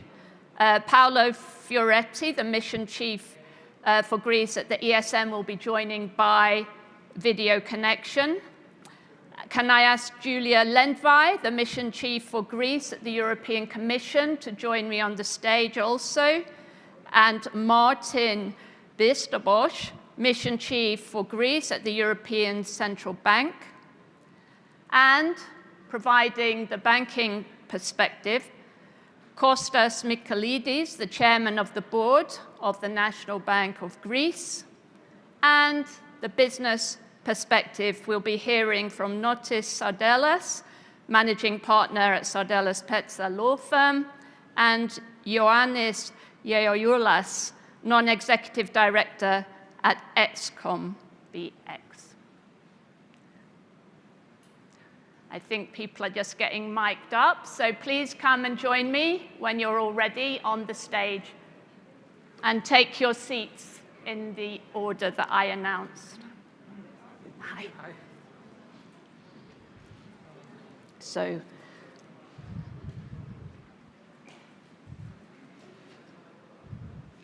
hi. Yeah, take a seat. Hi. So, let's see, George. Julia, you will be here. Oh, okay. But then, and there, yeah. Nice to meet you. I guess I should switch off my phone. And Νομίζω κάθεστε εδώ. Χαίρομαι πολύ. Yes. Γιάννης Γεωργούλας. So we're in the right order. Είστε από την Κύπρο? Εγώ μένω στην Κύπρο. 11 χρόνια. Okay. I think we're ready to start. So I'm going to hand straight over. All our speakers will speak for 5 minutes. And that should leave us time for about 20, 25 minutes of Q&A and discussion if we manage to stick to that timetable. So let's get underway, and let me introduce George Zavos, Deputy Minister of Finance in charge of the financial system. Welcome. Have you got your mic? Oh. Microphone is needed. Has everybody else got their mics? Yeah? Okay. One moment and we'll get started.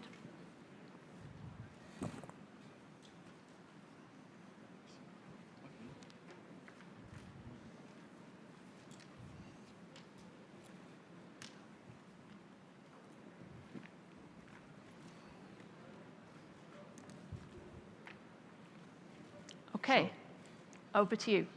Starting. We're starting. Great. Okay. Thanks to the organizers, the economists, for this event, which I would say quite timely, given that it is exactly 2 years since New Democracy took office as government of Greece. And on this occasion, as you know, we have paved the way out of the pandemic, and we look forward, and despite all the hardships, especially associated with the pandemic, we have successfully managed changes, I would say front-loaded reforms, to reboot the Greek financial system, which is an area of my responsibility. In the banking sector, Hercules scheme, the asset protection scheme, has been a game changer. That's been recognized by the Greek banks. We have aligned all their efforts. The European institutions, some of them around this table, and international investors as well as credit rating agencies. The success of Hercules scheme, especially during its operation and implementation in the first period, had a significant reduction of non-performing loans by 32 billion, which I said successful participation of the 4 Greek systemic banks. Hercules, as you know well, is relying on international investors without putting any burden on the Greek taxpayers. Now, we're extending our scheme. We just came back from the Parliament. We're debating the extension of Hercules scheme, and next week we'll have voted the law, after having secured, obviously, the agreement of the European Commission. This extension of Hercules scheme signals a determination of the Greek government to reform the financial system, which, as you know, is the main engine of our economy. Due to Hercules scheme, all our systemic banks will have achieved almost by the end of this year, and for sure by next year, a single-digit percentage of NPLs, non-performing loans. And we know that by now, Greek banks will be freed from the weight of non-performing loans, and they can effectively perform their roles as a catalyst and main engine of liquidity for the economy. They have undertaken, and Hercules has enabled them to do so, a number of capital actions, strengthening their capital base, capital buffers, through also restoring access to share capital increase and subordinated debt capital markets. Our aim, it is also through the banking system, to achieve a dual transformation, a transformation of the Greek country's productive base, and also at the same time the transformation of the Greek banking system. The Hercules has been also a stepping stone for Greece achieving an investment grade. It is for that reason, I think, that quite recently the Greek Prime Minister Kyriakos Mitsotakis underlined that one of the 3 preconditions for Greece making the leap of the decade is the reduction of NPLs through Hercules. But reforms do not stop with Hercules and the reduction of NPLs. We are now aiming at reforming the Hellenic Financial Stability Fund. We have already undertaken some reforms to enable it to act as a private investor, given that the government's direction is the gradual disengagement of the state from the capital structure of the banking sector. In a nutshell, the government has and continues the reform of the financial system so that we have a robust, flexible system able to effectively channel the significant resources of the Recovery and Resilience Funds. These resources have to go to the real economy and especially, I would say, to households and small, medium-sized enterprises. The benefits stemming from these reforms go directly to the citizens, small and medium-sized enterprises, but also benefit many parts and every segment also of the Greek society. I would say that the big rendezvous of these decades is very close, where we'll be combining the double transformation with the money stemming from European institutions. Our performance can be, I think, measurable.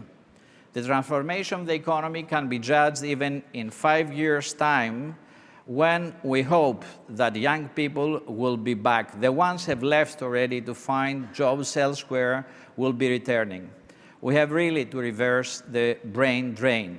And my final word is that along with the reforms regarding the banking system, we have undertaken far-reaching reforms for capital markets. We have already reformed the law regarding corporate governance. We're moving forward before the end of the year to a number of other reforms, including the reform of the Capital Markets Commission, which is the supervisor. We're considering a number of incentives, special tax incentives that could be given in order to boost the capital markets in Greece. And we hope that we'll manage to have, by the end of the day, a dynamic, extrovert capital markets capable of potential also synergies that offered by technology and the Capital Markets Union. We know the parameters of the model we're aiming at: sustainable finance and digitalization. These are two keywords for reform of our financial system. Thank you very much. Thank you, Mr. Zavos, for keeping to time. And that's a really useful way to start the discussion today, I think, with an overview of what's been achieved and what is planned. So our next speaker is going to join by connection, and I hope that's established now, and that is Paolo Fioretti. Welcome, who is the Mission Chief for Greece at the European Stability Mechanism. Welcome, and I'm handing straight over to you. Thank you very much. Good afternoon to everybody. I planned to be there in person, and I really regret not to be there. And I hope next time, if you invite me, I will come. I will surely come. But this time, bad luck. When we analyze the impact of the pandemic on banks, on the banks metric, and what happened to banks, we have to keep in mind that this time, the starting situation this time was a little different compared to the past crisis. This is important for the analysis, because you have to keep in mind that banks now are stronger. They have a much higher capital, double than compared to the 2007.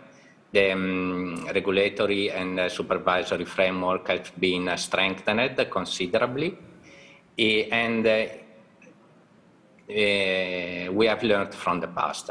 Indeed, a reaction from institutions and authorities and governments was very fast, very rapid, and this is really a point in favor of the institution and the government. The many institutions provided support. The ECB, it provided liquidity to government and banks.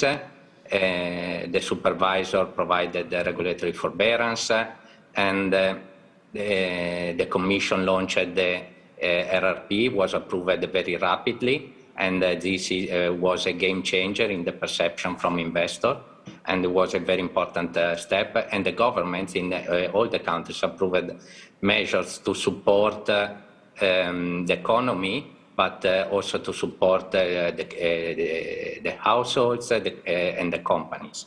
That was extremely useful. but created a sort of contradiction, because this crisis in reality is a contradiction, because probably in many countries we experienced the largest drop in GDP in their history, in most of them. But if you look at the metrics in the banks, the impact is almost muted. Apart a drop in profitability in 2020 because the banks anticipated the provisions on future NPEs, all the other metrics have remained muted or even improved. Liquidity is very abundant. Profitability, if you look at the last data released by EBA in their risk dashboard that they published a couple of days ago, the profitability has increased. On average in Europe, I say. In Greece it's a little bit different, but the banks passed from a loss to a break-even. And the capital has improved. And if you look at the NPEs, the NPS, they have the ratio has decreased because thanks to the measures introduced by the government, the balance sheet of the banks was frozen. And the banks, in addition, were able to sell, even during the crisis, part of their old NPLs. And this is thanks to the reforms introduced in the past, also thanks to the past programs in the secondary market, and thanks to the governments that created useful tools like Hercules, as Mr. Zavos said before, that are very useful tools and will be very helpful also to manage this crisis. But these measures gave to authorities a sort of remote control, and they were able to push the bottom pause and put the system in pause. Now it's the moment where we have to push the button play, and sooner or later there will be waves hitting the banks. This morning, Mr. Milonas from National Bank of Greece, the CEO of National Bank of Greece, said that they expect to have an inflow of NPEs, limited, very limited compared to the past, thanks to the measures adopted, as said, but there would be still an inflow. Given the level of uncertainty that is still surrounding the pandemic and the economy, the range of uncertainty on this expectation is still large. So I think it's the banks will have to focus in the next month to manage the NPS, the potential increase of inflow of new NPS, but also in particular in countries like Greece, they have to manage the legacy they have from the past crisis. And from here start our concern or question. If the banks have to manage and dispose of such a large part of NPLs, this will absorb a big part of their capital buffer. And this poses a question, if have the banks the capacity to finance the recovery and the economy? Thanks to the reforms introduced by the government, probably the impact of the disposal of NPLs will be minimized, reduced compared to the past, but still there would be a big part of the capital absorbed. The RRP, it's a very good answer because it will inject money in the economy and will help the economy to recover and support the recovery. But the concern is for countries like Italy, but Greece in particular as well, where a big chunk of the economy is made of SMEs. And SMEs, from my understanding, our point of view, probably who will benefit more from RRP and the investments in the projects would be surely large corporates that have the capacity to manage these large projects, but probably less the SMEs. So we think that it will be important for the government and the institution to find a way to funnel the right finance to SMEs, because otherwise the recovery will be less strong and resilient. If we want to have a stronger recovery of the economy and more resilient, we need also to be sure that this part of the economy receive the right level of financing. Thank you. Thank you very much indeed, Mr. Fioretti. Let me turn now to Julia Lendvai, the Mission Chief for Greece at the European Commission. Yes, thank you very much for the invitation, and I have the pleasure to be here, and I'm very happy about this. Just to continue upon what both Mr. Zavos and Mr. Fioretti were saying, the banking sector entered this crisis in a better shape, of course, than the 2010 crisis. It's also, of course, a crisis of a totally different nature. But as Paolo just said, the capital and the liquidity position of the banks is much better. And also, the banks managed to improve their governance in recent years. This being said, of course, the legacy of the crisis was with the banks and is still there in terms of weak asset quality, talking about non-performing loans ratios, also the share of the deferred tax assets in the Tier 1 capital, and it's also a consequence of it, a relatively low profitability. Entering the crisis, the debt resolution mechanism framework was also relatively weak, and also the one point that was not yet mentioned is the payment culture, which needs to be improved. And then came the pandemic, and it has hit the income, of course, of many sectors, and including debtors, both households and firms. And then also the low interest environment puts further pressure on banks' profitability. So in the short run, it was critical to avoid a further increase in the non-performing loans. And I think that really the measures that were taken in Greece and also in Europe have helped a lot to cushion the impact of the pandemic. So bank moratoria were a big help, and also support measures by the Greek government in terms of liquidity support and interest support subsidies, but also support to the income of households and firms. These were all very important.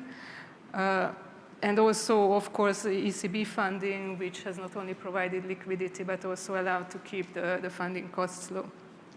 And next to this, of course, what Mr. Zavos mentioned, there were critical structural reforms that were adopted, and one of them is the Hercules scheme that was set up, and that is now being used, and used very effectively. And we hope that it will be extended very soon, which could really lead to the reduction of the NPL ratios below two-digit levels next year. And another important element is, of course, the newly adopted insolvency framework, which is a really big leap forward and creates a totally new environment for debt resolution, which will, of course, be a big help in going forward in tackling non-performing loans. Of course, the implementation of the framework will be absolutely critical. And of course, we also do not fully know yet the impact of the pandemic on banks and on the economy. We don't know how long the pandemic will last, whether the fourth wave is hitting us soon or not. I do hope not, but I'm getting a bit worried. And of course, there are also still bridge schemes in place that are still cushioning the impact of expiry of moratoria on the debtors. So while this is very helpful, of course, we have not yet seen the end of it and the final impact of it. Now, going forward, what will be, of course, very important is that to make use of these solutions, but also for the banks to really find organic ways to further reduce NPLs and to engage in profitable business in the economy. And in this respect, I am confident that the recovery and resilience plan that will also hopefully be adopted by the Council next week will have a relatively big impact to support this. First of all, obviously, by giving 30.5 billion euros to the Greek economy in form of grants and loans, it is expected to support the recovery of the Greek economy, which is, of course, the basis for banks also to be able to lend to profitable investments. Then next to this, there are also a number of measures which are enhancing credit decisions, resolving information asymmetries, which is also very important for lending and non-performing loans containment. And of course, the biggest measure by far is the on-lending scheme, the loan facility, which is expected to channel up to 12.7 billion euro to the private sector throughout the next 5 years. So this could really have a huge impact, and as Minister Skylakakis was saying this morning, this is expected to be further leveraged by banks. So making use of this will be critical, and I think the one critical element will be really is whether this loan facility can be channeled to projects that are viable, but would otherwise not have received funding. If it manages to reach projects that are viable and would have received funding expensively, and now it reduces their costs, that would already be also a big step. So there are still risks, and there are a number of challenges outstanding, but I'm confident that there are tools now available which will help tackle these the challenges. Thank you very much, Julia. So our final representative from the institutions is Martin Bisztybosz, who is the Mission Chief for Greece at the European Central Bank. Welcome. Thank you. Thank you very much, and thank you for inviting me. I wanted to offer a few personal remarks on the role of the banking system in economic activity. And others have said it, the banking system has been quite successful in catering for the liquidity needs of the economy in the past year. But the key question going forward is the banking system ready to provide the credit that will be needed also without those support measures? And I think one can think of two types of factors when one assesses, say, the intermediary function of banking systems. I think there are factors within the banking system itself, the financial situation of the banking system, and there are factors in the economic environment in which the banks operate. And I wanted to touch on those two types of factors briefly. Now, on the first, when thinking about the ability of banks to support the economy, of course, the first thing that comes up is bank capital. Now, in any economy, bank capital is obviously crucial to absorb losses, but also to provide the space for new lending. And there's evidence, a lot of literature on this. There's recent work, for example, at people at the San Francisco Fed that have shown that banking systems that are more strongly capitalized tend to be associated with stronger economic recoveries. And that's a finding that applies to, say, a long history of macro level data over, I think, more than 150 years. And it kind of squares with work that we have done at the ECB, looking at micro data, at bank level data, published in our recent financial stability review, that shows that banks that have more space above the minimum regulatory requirements tend to curtail their credit supply less in downturns than banks that have less space. So that is, I think, that's important. And what does it imply for Greece? Well, of course, in Greece, others have said it, there is the NPL problem has put pressure on capital, and that is a process that will continue. It has been, that process has been successful. That has also been mentioned. We fully agree with that. But that may continue to put some pressure on capital. And on top of that, of course, we have the new NPLs. We don't really know yet how much that would impact capital, but that's another an open question. So the question then is, is there enough capital left for new lending going forward? Now, I think the answer to that question depends on a range of factors. It depends on the capital implications of NPL reductions going forward. It depends on the evolution of credit risk. It also depends on the extent to which banks increase capital going forward. And we've seen recently that in a number of large banks, they've been able to attract fresh external capital, and I think that's encouraging. It's good to make use of, say, favorable market conditions to strengthen those buffers. And it would, of course, ideal if that extra capital is supplemented with also internally generated capital going forward, which requires not just an increase in profitability, but I think it's also important to strengthen, say, that increase in profitability is driven by, say, more permanent recurring factors to make it more sustainable. So that's about capital. Then the other prerequisite for lending is obviously liquidity. Well, I can be very brief on that because it's clear that liquidity is not an impediment for lending. We've seen, because of the ECB monetary policy accommodation, we've seen an increase in the deposit base in the banking system. That is not a problem going forward. So now let me move to the second set of factors, the factors, say, in the economic environment of banks. And there, I agree with others that significant progress has been made in strengthening the economic environment in which banks operate. Crucially, the Hercules scheme there has enabled banks to clean up their balance sheet, and that's important that continues in our view. And then there are a number of priorities going forward that I think we've been discussing, and the authorities are very well aware of that. So an effective and timely implementation of the insolvency code is crucial. Stepping up of the payout of called state guarantees, it's a backlog there that needs to be that is being addressed, but it needs to make further progress. And of course, a fully functioning debt enforcement process is crucial for a credit mechanism, for a financial system to work properly.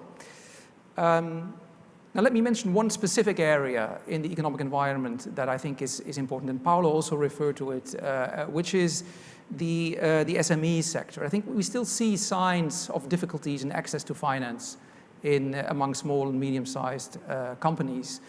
We have a survey together with the European Commission, appears twice per year, the SAFE survey on access to financing for enterprises that shows that this is a consistent problem among small Greek companies. And this is kind of in line with the observation that bank lending rates, interest rates, are persistently above those in Greece, are persistently above those in the euro area, especially for smaller loans. Now, that's not a surprise, given that there is a credit risk there. It is small companies operate in a difficult environment, and it is important to address that, to address the impediments to growth of those companies and to strengthen those. And the Greek authorities are very well aware of this, but I think it's important to emphasize that. It is important. And it is not just, and that's another thing I want to emphasize, not just a matter of the quantity of lending here, but it's also important to think of the quality of lending. Lending needs to focus on viable firms rather than non-viable firms, because that will create problems only down the road. And therefore, a well-functioning insolvency regime is extremely important. So to conclude, I think a lot of progress has been made. Some more things need to be done to strengthen, to fully restore the functioning of the financial system without policy support. I think the key to unlock, let's say, that virtuous circle between the banking system and the economy remains for banks to continue to further clean up their balance sheet and to strengthen their capital and their profitability position. These two can go hand in hand. But that virtuous circle runs into both directions. There is also the economic recovery that can help banks to address those challenges. And I think especially the RRP has been mentioned, can play a very useful role there and can be very helpful in addressing those concerns. Thank you. Thank you very much. Covering some new ground there. So I think we've covered a lot of ground in these from the Minister and the institution. So now it's always good to get the perspective from the banking sector as well. So we have Kostas Michailidis, the chairman of the board of the National Bank of Greece. Welcome. Thank you very much, and good afternoon, everybody. And thanks to the economist and team for inviting me to comment on these ambitious topics for the future of the Greek economy. I believe that I can cover these topics today and in an overall theme that I would call ongoing systemic disruption. I will echo in that some of what Mr. Zavos mentioned and some of the others. The quickest way to enable systemic disruption is to ask the why we do things and what is our purpose. And the banks were forced to ask these questions in the last several years. They generated and discussed the answers, and they started massive transformations that are creating these systemic disruptions. Now we need to continue those disruptions for the whole Greek economy, applying the lessons learned and going beyond. In the last 10 years leading to the banking crisis, banks faced strategic inadequacies, systemic inefficiencies, and performance shortcomings. The banking system needed and continues to need new models, new approaches, and renewed creativity. The banks needed to answer the why and the what is our purpose more effectively. And as a result, the banks started transforming themselves in many and significant ways.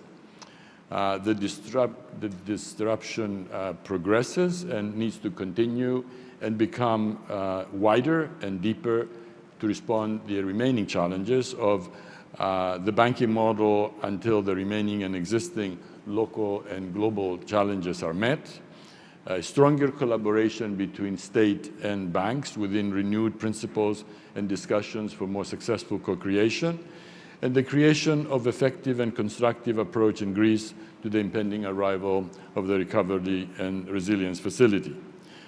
A few years ago, and we're all familiar with these problems, we sat in rooms like this and we were questioning what lessons can be learned from the tough experiences of the recent past. We were losing young Greeks from our production base. We were losing billions from our annual GDP. We're watching sections of the economy under pressure from technology challenges.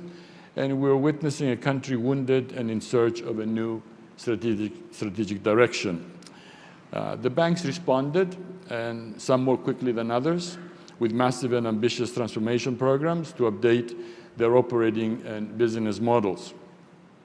The programs deployed methodologies, predictably, that included context and content and architecture. All key of these three components are important.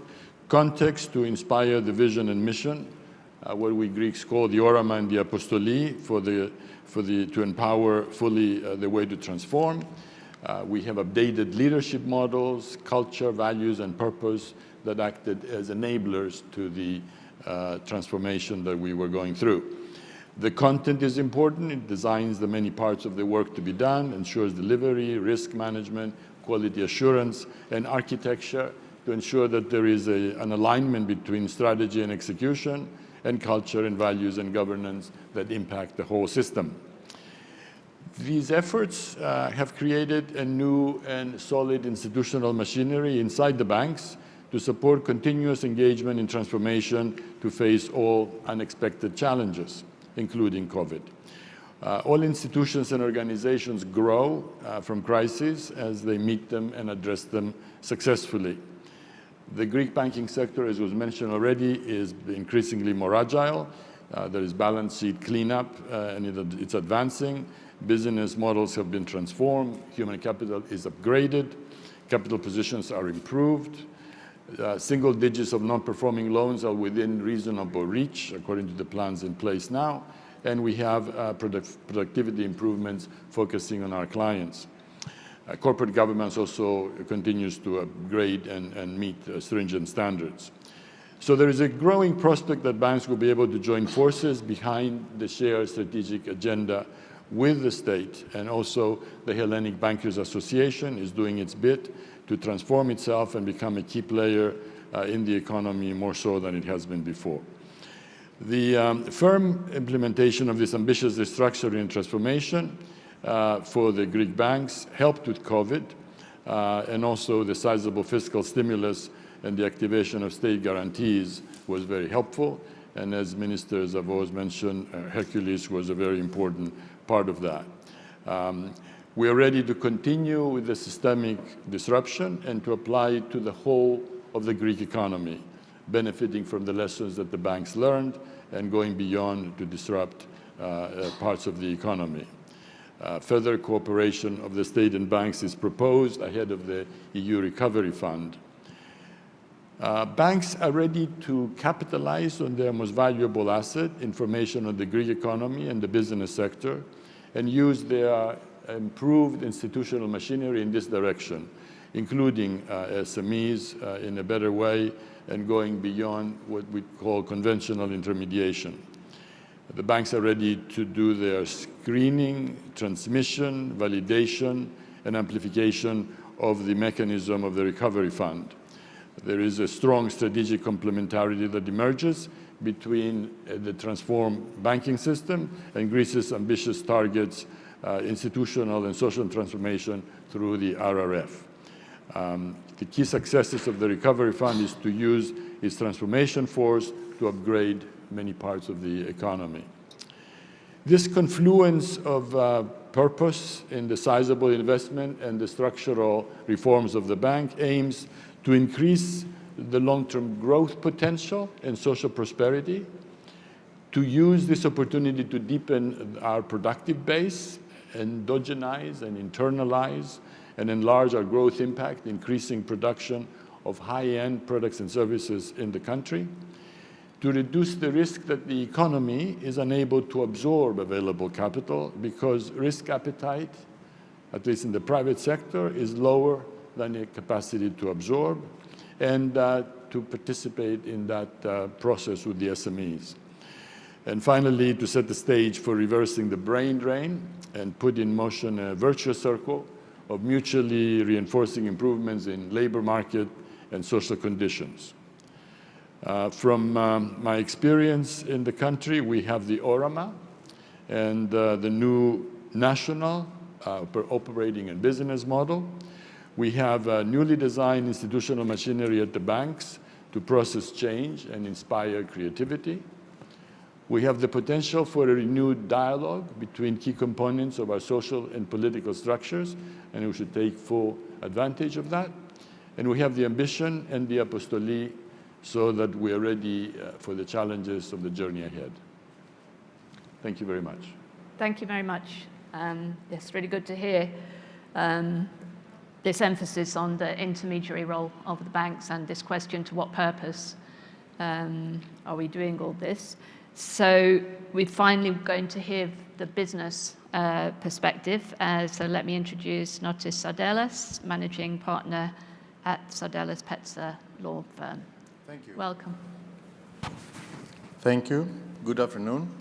Let me take my turn to thank the economists and the organizers for inviting our firm and myself once again to participate in this prestigious event and contribute in the discussion of this very interesting and important topic. The issue of NPLs, the recent developments and challenges, is obviously critical for Greek economy, and this has been highlighted by my fellow speakers. And I would like to share some thoughts on this from the perspective of the market, based on our firm's involvement in recent deals and interaction with clients and key players in the banking sector, servicers and investors. It is undeniable that there was a significant improvement of the Greek macroeconomic environment in recent years, especially in the last 2 years, after a prolonged financial crisis. For example, as it is well known, notwithstanding the pandemic, there is a projected positive GDP growth for Greece, being 4.3% for 2021 and projected 6% for 2022. The state has improved its rating and there is a decrease of its borrowing costs, and the same applies for Greek banks. There is also an expected improvement in real estate asset values. This improvement in the macroeconomic conditions contributes to the development of the Greek NPL market and the development of NPL-linked securitized products in the secondary market we have lately witnessed. However, everybody agrees that the real breakthrough for NPLs came about as a result of the introduction of the Greek Asset Protection Scheme, better known as Hercules. Hercules is a success story for Greece. Admittedly, the Hercules mechanism was and is instrumental in boosting the sale and securitization of large NPL portfolios by the Greek banks. Such sales were indeed happening before, but it is surely the robust institutional framework provided by Hercules that made possible the volumes witnessed after its introduction. Now, phase one, known as Hercules 1, has been completed with utter success, and phase 2 will be shortly initiated, as already we have heard from Mr. Minister Zavos, with the aim of clearing up the NPL environment, being an improved version with various technical ameliorations. This success is the result of a smooth and effective cooperation between the state and the market for the planning, improvement, and implementation of the Hercules mechanism. Such cooperation will be also required in order to manage and tackle possible challenges that may lie ahead. I would like to mention just two main challenges perceived by the market. The first challenge relates to the impact of COVID-19 pandemic. Indeed, the business plans relating to the NPL portfolio performances were drawn at a time when the impact of the pandemic is not yet known. A negative impact on the projected collections and performance of the portfolios due to the pandemic may have adverse consequences on the securitizations operating under the Hercules umbrella.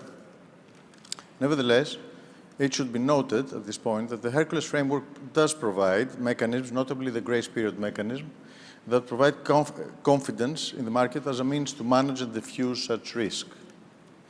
The second challenge is independent of the architecture of the Hercules scheme and relates to the new bankruptcy law. The new bankruptcy law introduces a very large number of new institutional and legal changes in the pre-bankruptcy and bankruptcy processes, with many completely novel concepts, including, for example, the ability for the first time of individual non-traders to apply for and be subjected to bankruptcy.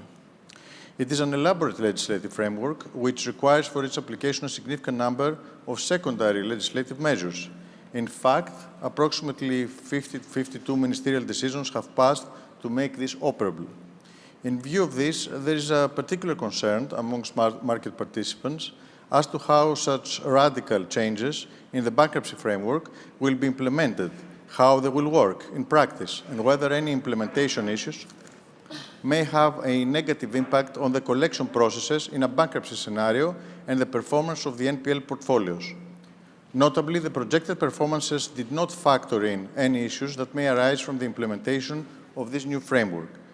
This concern is also based on the fact, speaking as a lawyer, that the new legislation provisions are untested in the Greek courts and their interpretation may prove to pose certain difficulties in terms of time efficiency and legal certainty. In any event, this will take time. In view of the above, it is very important that the new bankruptcy framework must be implemented in a time-efficient manner and with transparency, ensuring legal certainty and an appropriate balance between the various interests at play, the interests of the debtors versus the interests of the creditors. To achieve this, it will be necessary for the government and the competent agencies to closely monitor the implementation of the new bankruptcy framework and be ready to swiftly make the necessary interventions required in cooperation with the stakeholders. On that note, and as a closing remark, I would like to say this. Hercules is a success story, a bright example that the state and the market stakeholders can come together and achieve optimal outcomes. It is important that this cooperation will and must continue in view of the challenges ahead in order for the banking sector and the Greek economy at large to maximize the benefits from the funds expected to be injected in the country in the next years. Thank you very much. Thank you very much indeed. And now over to our final speaker, Ioannis Giaulas, Non-Executive Director of ExCom. Dear John, Daniel and Nectaria, thank you very much for having me here in my capacity as a non-executive director to EcomBX. I will be super fast as the services we provide. I'm very sorry that I heard no one talking about digitalization in the banking sector and the benefits that comes out of this for the economy. I'm very well aware that digitalization is a priority for the government of Kyriakos Mitsotakis. So for years, the banking sector has invested a lot in their online services, but due to COVID-19, this effort is reinforced and it looks like this is going to continue in the future. Except the big retail banks, there is a new industry developing at the moment that can support the banking sector and improve the services provided to customers. This new industry is called fintech. This will revolutionize the way we do banking. Fintech is the new technology that is automating the delivery and use of financial services. Customers can better manage their operations even through their own smartphone. Banking in the financial markets will not only restore the confidence through the development of new technologies, but will also gain new customers as it will be more accessible and user-friendly to do banking. This is one of the reasons that the European Central Bank is providing a new type of license that is called FinTech banking license, that it takes into consideration the new technologies that can be brought into the financial system. The digitalization of banking and financial services is going to lead in a more transparent, easy to use, and accessible environment. In the near future, we will even have reduced NPLs. We were talking before about NPLs, due to the online processes and algorithms that will be used in order for a bank to provide a loan. On top of that, it is going to be faster and more efficient. That's why lately we see more and more people, and especially the youngs, leaving the traditional banks in order to become customers to the new age digital banks. We now have neobanks as well. These are fintechs that do not hold a banking license of their own, but they count on bank partners to provide bank license services. Payments, money transfers, money lending, and more are provided by these neobanks. In one of the latest MasterCard surveys on new payments, a majority of consumers polled said that they are willing to consider cashless methods, such as digital or mobile wallets, QR codes, and even cryptocurrencies that no one is talking about today about this. This survey was conducted across 18 markets globally. MasterCard also points out that 90% of the consumers have tried at least one emerging payment type in the last year. And out of those, 2/3 of them have actually done it for the first time. So you can imagine what is coming in the very near future. The new type of banks will be consumer-centric, providing personalized services that are backed up by technology and data-driven decisions. This will lead to a stronger financial system and will provide alternative ways to finance growth. Thank you very much. Thank you very much indeed. So thank you all the panelists. I think I should give the Deputy Minister a chance to respond, if you would like, to some of the questions and comments that have been made. Many, actually, there were, and I saw you were taking notes, so let me ask you to respond. Thank you. I'm always taking notes, especially, when I have interesting speakers. That is somehow to confirm what also European institutions and market participants have said, that Hercules undertaking, Hercules scheme has been a real success, and its successful implementation in really reducing within, I would say, very short time limits, deadlines, the NPLs. As we said already, most of the Greek systemic banks, they're coming close to single-digit numbers, and for sure that's going to be the case for next year. What we have to bear in mind is that Hercules, being a game changer, has a number of very important positive impact for the other parts of the Greek economy. That means that creates a quite dynamic NPL secondary market. There's around 90 billion, I think, market for servicers. Hercules has a quite important impact on the capital markets and for sure on the real estate. Greek banks have highly benefited from that, not only by reducing, having cleaned up their balance sheets, but Hercules is allowing them, as we told, to use Hercules as a launching pad to access, for the first time after a long period, international capital markets. Therefore, turning the page with confidence and inviting investors. Greek banks are becoming again investable after a long time. And this is going to have important and positive impacts on their capital buffers, on their implementing aggressively their new business plans, their new business models, especially as we know through a number of capital actions they taking, and also through adopting very fast speed digitalization. I would say that these benefits will be seen clearly by the broader sides of the economy. And here I would agree with several numbers of questions and points that it's true.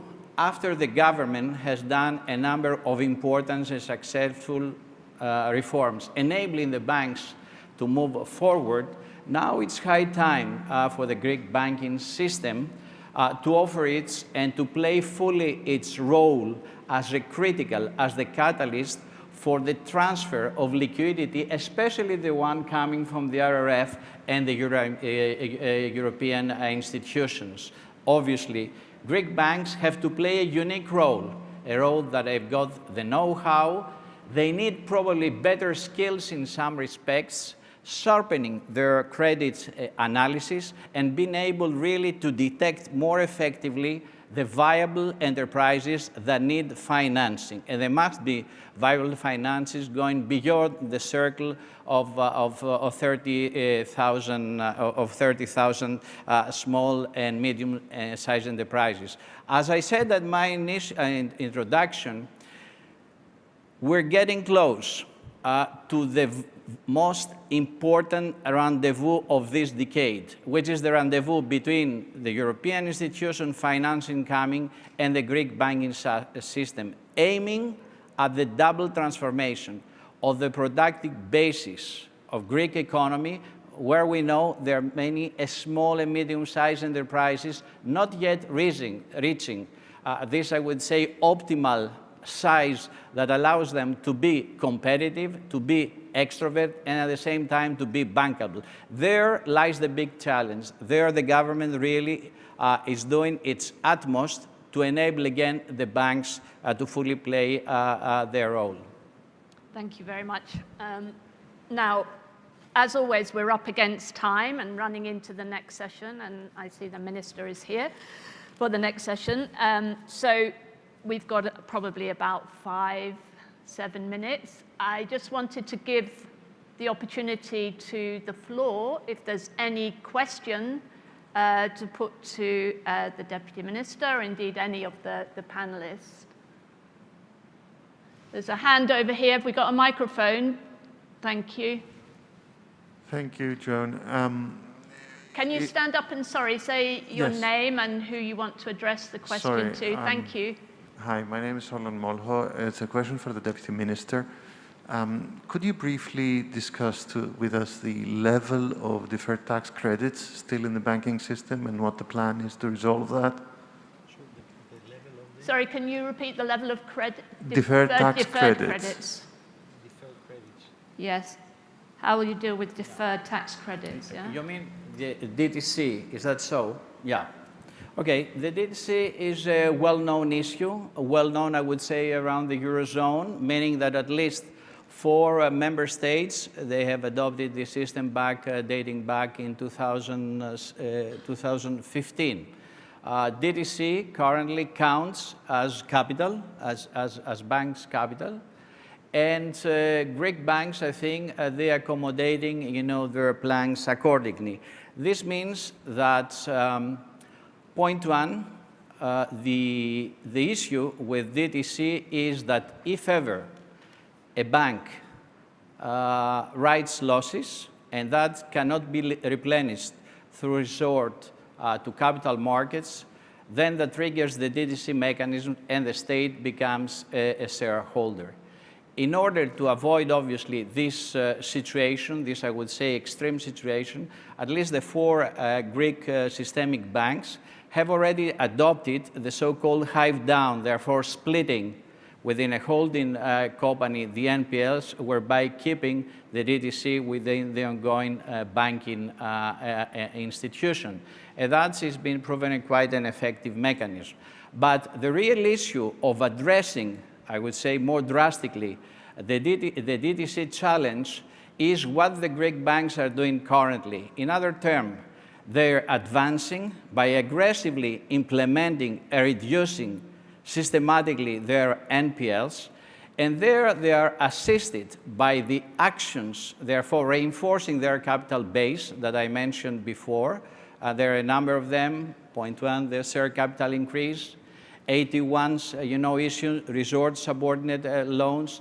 They sell in parts of their payment systems, or they have accommodated, a number of actions in order to reinforce their capital basis. The good sign is that the positive, I would say, impact that the improvement of the macro environment and outlook will have for Greece, and that's obvious already. We have some very good signs that the Greek economy, we're exceeding already this year 4% of GDP and reaching and probably exceeding next year 6%. That's an ideal situation for increasing even organic profitability and therefore accommodating with a much more, I would say, effective way the DTC challenge. By the end of the day, when the Greek banks, they will be down to single-digit numbers, what is really the danger of DTC? Okay, thanks for answering that question. So we're really coming to the end, but I want to give everybody a chance to come in, and I'm afraid the 6 of you, so I have to keep the comments quite short, maybe to a minute. And I guess here Mr. Zavos focused on the key challenges and how they're being addressed. So perhaps that is what I should ask you all really to focus on, what you see as the main challenge or risk for the next period. I mean, we talked about some of those already. At some point, these exceptional liquidity operations of the ECB will come to an end. At some point, interest rates will rise. We may have an increase in NPLs later this year, which will have to be dealt with. So are those the main risks, or are there other risks that we haven't even talked about? Yeah. So maybe I'm going to leave you with the last words, but maybe I can bring in Mr. Fioretti, who's still with us. Thanks for staying with us. It's a pleasure. Now, I will be very brief, and I will try to put together 3 points that probably we discussed today. And that, for me, how to solve then the conundrum of these 3 points would be the main challenge, apart the one those you raised. We said that NPS and the disposal and the solution of NPS will absorb capital.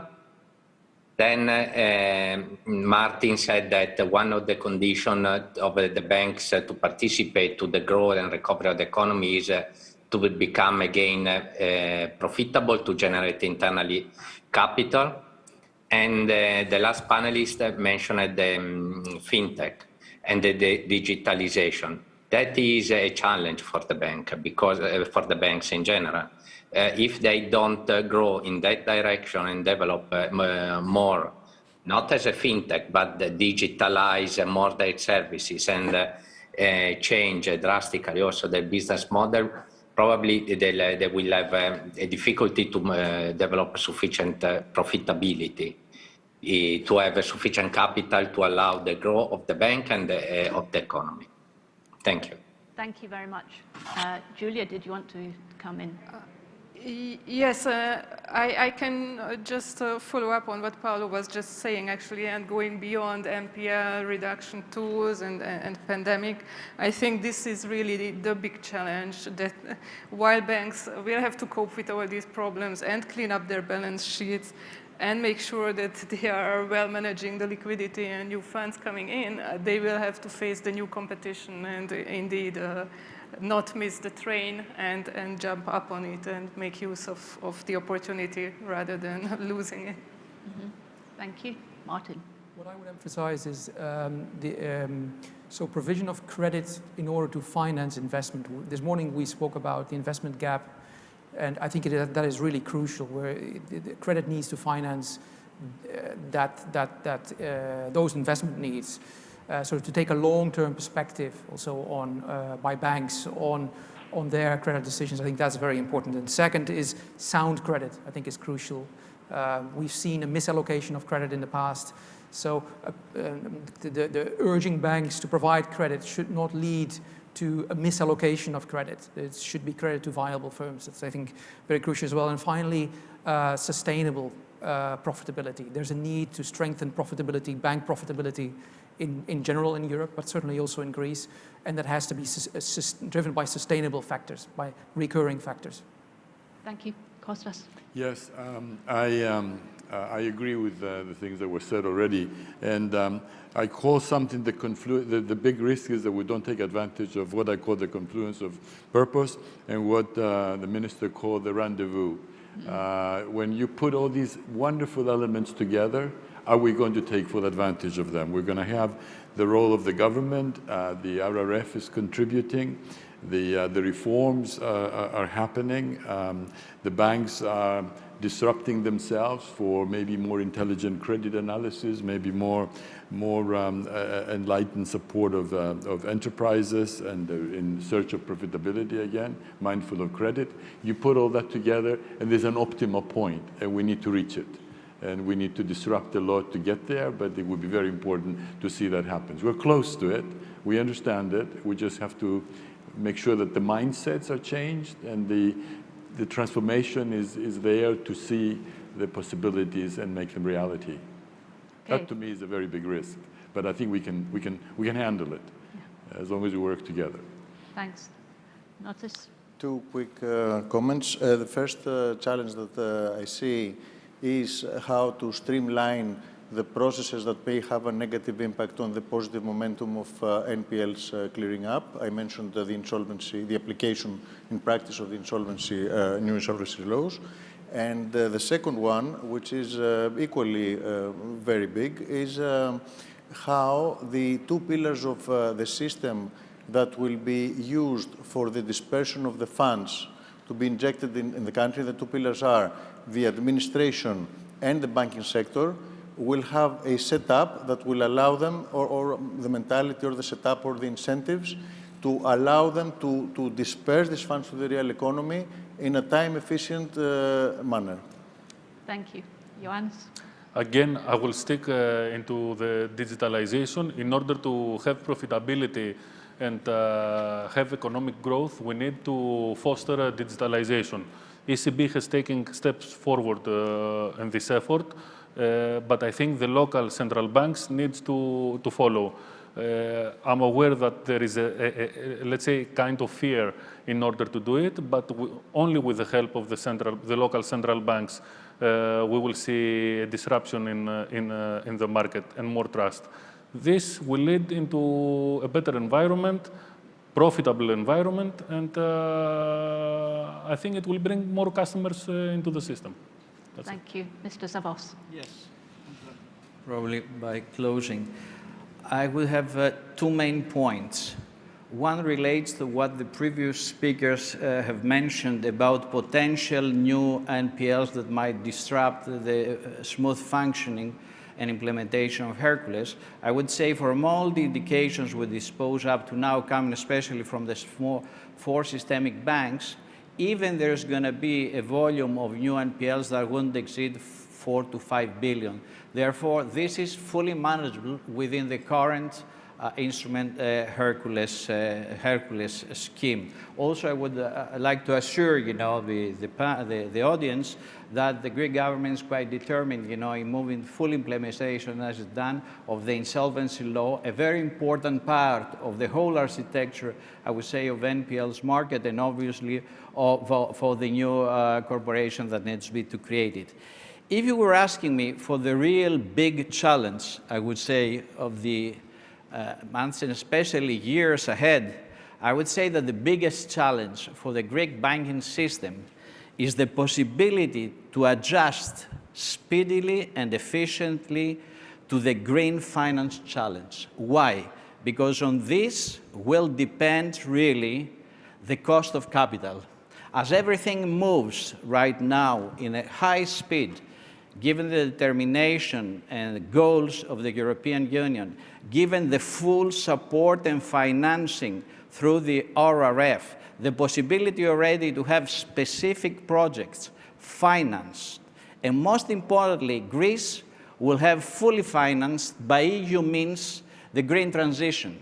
Therefore, we need that the Greek financial system, in a holistic manner, The banking system, mean the capital markets, are fully adjusted to the new challenges, the new standards that require to have to set in place in order to be a mainstream player to the green sustainable development that is the new game in town. That's, for me, the most important. Okay, thanks very much. Thanks, everybody on the panel, for the particularly clarity of the message from all of you. I think it was an excellent discussion. Thank you all again. Please join me in thanking all our speakers. I think we have to do a photograph. Mind your this we can take off.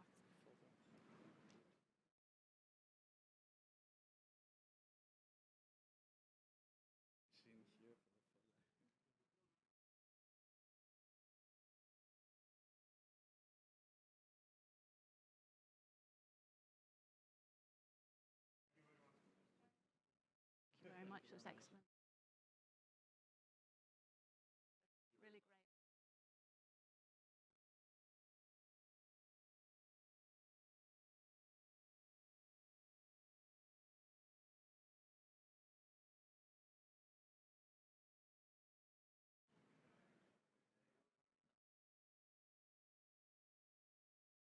Marathon continue.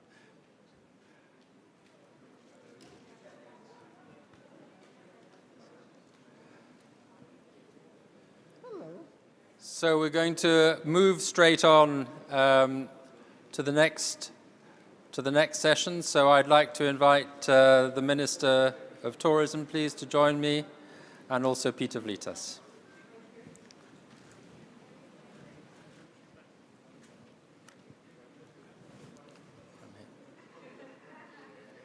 Do you want to come?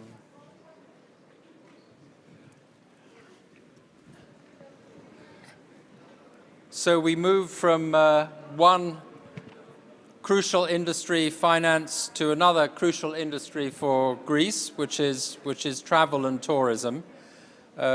Clearly, this is absolutely central to the recovery of Greece, but also one that has been most affected by the pandemic. So it's going to be very important to hear what the adjustment is, what the possibly also the opportunities are coming out of the crisis, and also the prospects for the industry over the coming year or two. So to discuss this, obviously in a moment, the Minister, Harry Theoharis, and also Peter Vlitas, Executive Senior Vice President and Supplier Relations at Internova Travel Group. Minister, you first. Well, I want to first of all thank you for the kind invite, and also to say how glad I am, because we're here because of tourism. We're in a setting that is finally allowed with the protocols that we have hashed out with the help of our experts, our doctors. The pandemic has been particularly taxing on the industry. So this is an excellent setting and very optimistic as a message that we're finally able to meet again. Can I also say what a wonderful resort this is? Yes. So from the Economist is delighted to be holding the event here at Lagonisi. They do a great job, and it's of course the most beautiful setting. Now, perhaps I should switch to Greek. I don't know if. Of course. No, we all have translation. At least for the benefit of the journalists, etc., of people being here. Θέλω να πω δύο-τρία σημεία. Let me give you the time to adjust.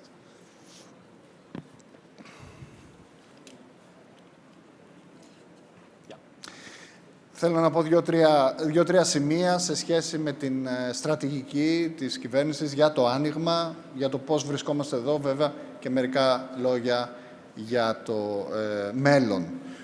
Το πρώτο που θέλω να τονίσω είναι ότι φυσικά η πανδημία έχει χτυπήσει ιδιαίτερα σφοδρά και ισχυρά τον τουρισμό εν γέννη, αλλά και τον ελληνικό τουρισμό ειδικότερα. και αυτό έχει αναγκάσει όλες τις κυβερνήσεις να σκεφτούν τους τρόπους με τους οποίους θα μπορέσουν να επανέλθουν σε μια κανονικότητα, αλλά και το πώς θα στηρίξουν τις επιχειρήσεις ώστε να αντέξουν αυτή τη δύσκολη περίοδο. Πέρσι, ειδικά για τη χώρα μας, τα δεδομένα είναι δημοσιευμένα, τα ξέρετε, είχαμε μια πτώση της τάξης του 75%, ιδιαίτερα μεγάλη πτώση, ακριβώς επειδή η χώρα μας έχει κυρίως τρόπο με τον οποίο εισέρχεται ο τουρισμός της, τον αεροπορικό, ο οποίος χτυπήθηκε ακόμα περισσότερο από τα άλλα είδη τουρισμού.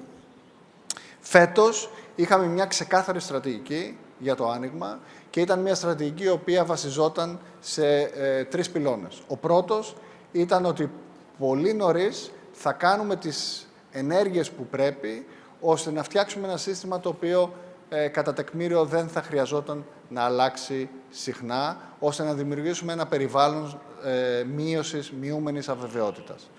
Στηριχθήκαμε στο περσινό σύστημα ανοίγματος, ένα σύστημα το οποίο βραβεύτηκε και διεθνώς, για παράδειγμα από το WTTC, το World Travel and Tourism Council, τη μεγαλύτερη ένωση του ιδιωτικού τομέα του τουρισμού, ως το καλύτερο παγκοσμίως στη διαχείριση του ανοίγματος και της κρίσης του τουρισμού. Και πάνω σε αυτό φυσικά μπορούσαμε να αξιοποιήσουμε τα νέα εργαλεία και του εμβολιασμού και τον γρήγορο τεστ, εργαλεία που δεν είχαμε πέρσι. Ο δεύτερος πυλώνας ήταν η καθαρότητα του μηνύματος. Δηλαδή, αφού είχαμε κάνει από νωρίς τη δουλειά, να δούμε πώς ακριβώς θα λειτουργήσουμε, έπρεπε να δώσουμε ένα ξεκάθαρο μήνυμα για το πότε θα ανοίξουμε και με ποιες διαδικασίες. Αυτό το κάναμε ξεκινώντας στις 9 Μαρτίου στην ITB Berlin, του Βερολίνου, την έκθεση τουρισμού, η οποία είναι η μεγαλύτερη της Ευρώπης και πιθανότατα και του κόσμου. Και είπαμε ότι ξεκινάμε 14 Μαΐου, 2,5 μήνες μετά, και το τηρήσαμε στο ακέραιο. Γιατί το να δημιουργήσει σχέσεις εμπιστοσύνης και να επιτρέψει στην αγορά να κάνει τις διαδικασίες που χρειάζεται, τις συμφωνίες μεταξύ των εταιριών του τουρισμού και ό,τι άλλο χρειάζεται για να μπορέσει να ξεκινήσει η αγορά, ήταν σημαντικό. Ο τρίτος πυλώνας ήταν ο πυλώνας των διεθνών πρωτοβουλειών. Στις 12 Ιανουαρίου ο Πρωθυπουργός μας, Κυριάκος Μητσοτάκης, έστειλε μια επιστολή στην Ursula von der Leyen ζητώντας την υιοθέτηση ενός ψηφιακού πράσινου πιστοποιητικού για τα ταξίδια, τις βάσεις πάνω στην οποία θα μπορούσαμε να έχουμε τη διεθνή κινητικότητα και άρα και τον τουρισμό. Αυτό στην αρχή είχε δυσκολίες υιοθέτησης, όμως μετά είδαμε ότι σε μεγάλο βαθμό η λογική του, που ήταν η κοινή λογική, υιοθετήθηκε και με αυτόν τον τρόπο ξεκινήσαμε. Τώρα, κλείνω, για να μην πάρω παραπάνω χρόνο, θα έχουμε το χρόνο μετά και για ερωτήσεις, λέγοντας ότι βρισκόμαστε σε μια πολύ αισιόδοξη στιγμή. Έχουμε τις περισσότερες πτήσεις από τις Ηνωμένες Πολιτείες, έχουμε αύξηση στις πτήσεις το τελευταίο διάστημα και στην κίνηση του εισερχόμενου τουρισμού. Ο Ιούνιος είχε σημαντικά περισσότερους επισκέπτες από τον Ιούλιο τον περσινό, δηλαδή πέρσι, και εδώ έχω ένα γράφημα που δεν ξέρω αν κάποια στιγμή μπορείτε να το πάρετε, να το δείξετε στην οθόνη. Εδώ βλέπουμε ότι η αύξηση των αφήξεων από πέρσι είναι πολύ μεγαλύτερη από ό,τι ήταν πέρσι σε σχέση με το 19. Άρα ήδη βλέπουμε ότι είμαστε στο δρόμο για μια ισχυρή ανάκαμψη, αλλά η κατάσταση είναι δυναμική. Έχουμε σήμερα θετικές ειδήσεις από τη Μεγάλη Βρετανία που θα επιτρέπει να έρχονται και να επιστρέφουν στη Μεγάλη Βρετανία χωρίς καραντίνα και για τη χώρα μας και για μια σειρά από άλλους προορισμούς. Όμως, το μήνυμα από την αρχή το δικό μας ήταν ξεκάθαρο. Ανοίγουμε, όχι χαλαρώνοντας, ανοίγουμε επειδή δεν χαλαρώνουμε. Επειδή θέλουμε να συνεχίσουμε τους εμβολιασμούς, επειδή τηρούμε τα πρωτόκολλα, τις αποστάσεις και ό,τι άλλο χρειάζεται, με αυτόν τον τρόπο μπορούμε να δώσουμε ένα μήνυμα ασφαλούς προορισμού και να μειώσουμε τις όποιες επιπτώσεις αυτή η κινητικότητα μπορεί να έχει. Θα συνεχίσουμε σε αυτό το δύσκολο δρόμο, το δρόμο της υπευθυνότητας, αλλά και της αισιοδοξίας συγχρόνως.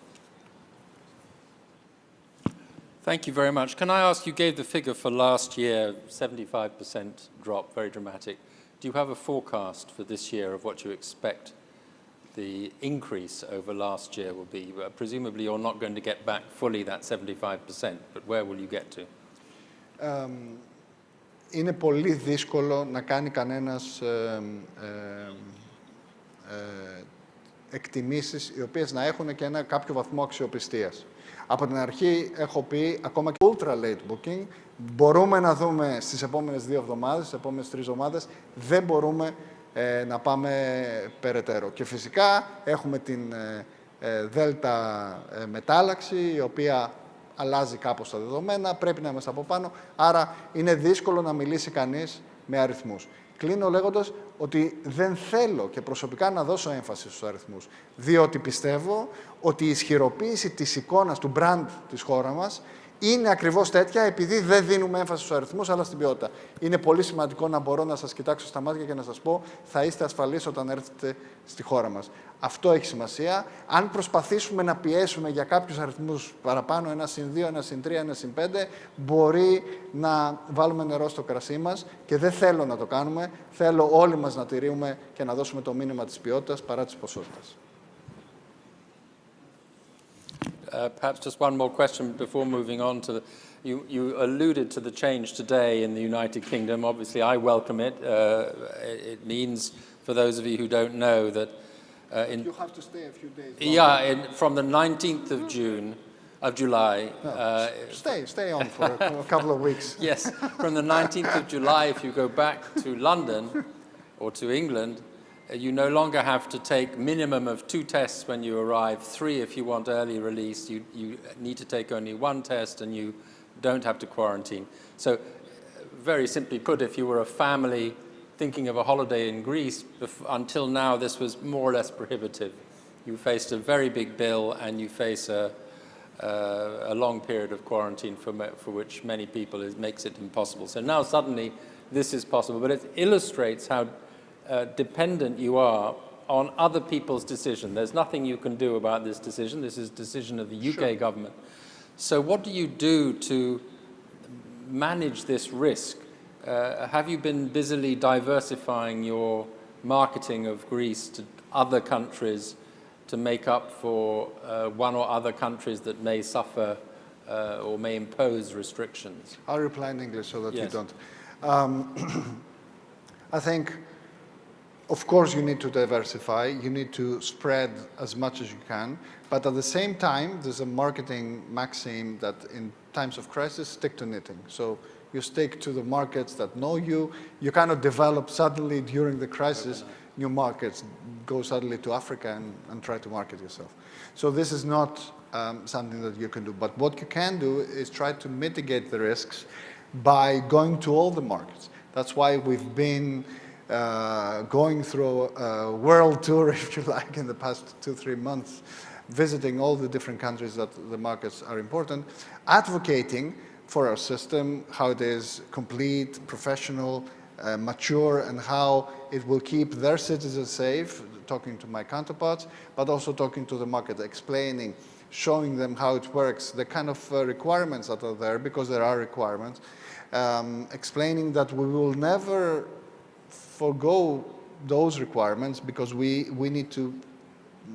care about people's health.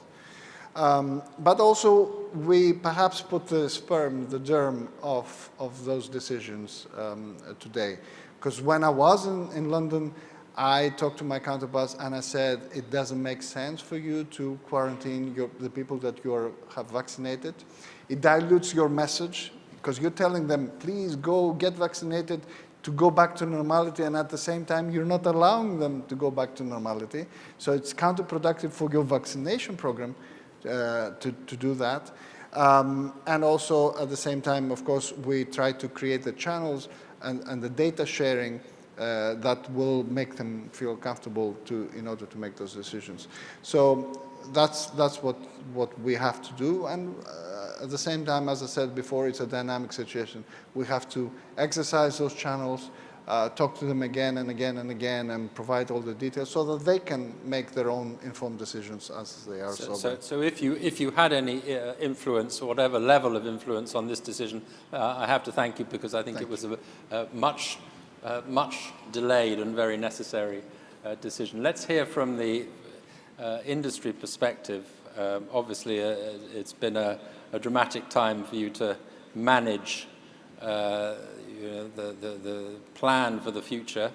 How is it looking today for you, and what do you see ahead? It's true. No one had a crystal ball. When the pandemic started, and we called the crisis on February 15th, when we saw the increase in cases in Italy, that was to us, I actually sent out an email to our whole organization, and it said, break glass, pull handle, right? And we quickly, the whole industry, started to shut down. You're looking at, in 2020, GDP in travel and tourism was down 50% globally. It was a disaster. Airlines had to rely on government subsidies to stay afloat. The reality is the United States market, United States Airlines in January knew about the pending trouble down the line. That's why they had already approached the US government and had the $50 billion ready to get subsidies. In the United States, we went through a year and a half of practically no traffic, shutting down the industry, furloughing 80–90% of the workforce.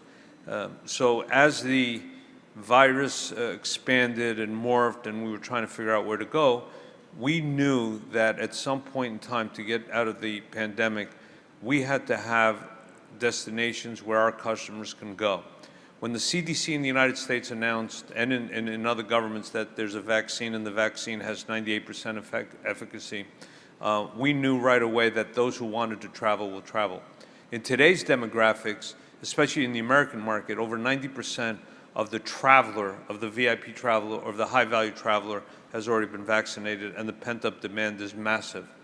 We then began calling, to the point of harassing the minister to my right, saying Greece must open up. Matter of fact, in the United States, it's called the Greek plan by many foreign governments.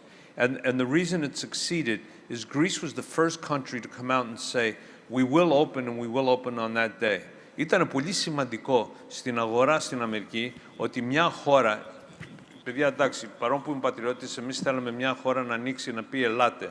Και ήταν πολύ σημαντικό που η Ελλάδα ήταν η πρώτη χώρα που είπε τη τάδε μέρα ότι θα ανοίξει. Αυτό τι έγινε? Τη στιγμή που η Ελλάδα είπε ότι θα ανοίξει, the minute Greece said that they were going to open up, it allowed the suppliers, the airlines, to quickly make plans. We were on the phone with various airlines, American, Delta, United, and Emirates, and we started to make our plans. You have to understand, our company, 1/3 of all travel agents in the United States are under our organization. We have over 60,000 agents. We had to have product. How many are going to go to the Caribbean or Mexico, which Mexico is the best benefit? I mean, you had wide-body planes in routes. You had 777s going in places where you had 37s. So you went from 170 capacity to planes holding 300 passengers going to one destination. So the minister and the prime minister, who was leading the way within the European Union, saying, we need some sort of roadmap. And in all honesty, I give a lot of credit, although we couldn't understand the UK's policy, at least the United Kingdom, I guess they were arguing with the NHS, they did put out a roadmap, and they said, if we hit these hurdles, we will do this. And they pretty much stayed in the timeline. We knew it would be the middle of July. So you have now the American consumer who has vacation time. You have the American consumer who has banked their money for a year and a half because they're working from home. They didn't have commute costs. There was a lot of costs that they didn't have. You had airlines now who had fleets parked.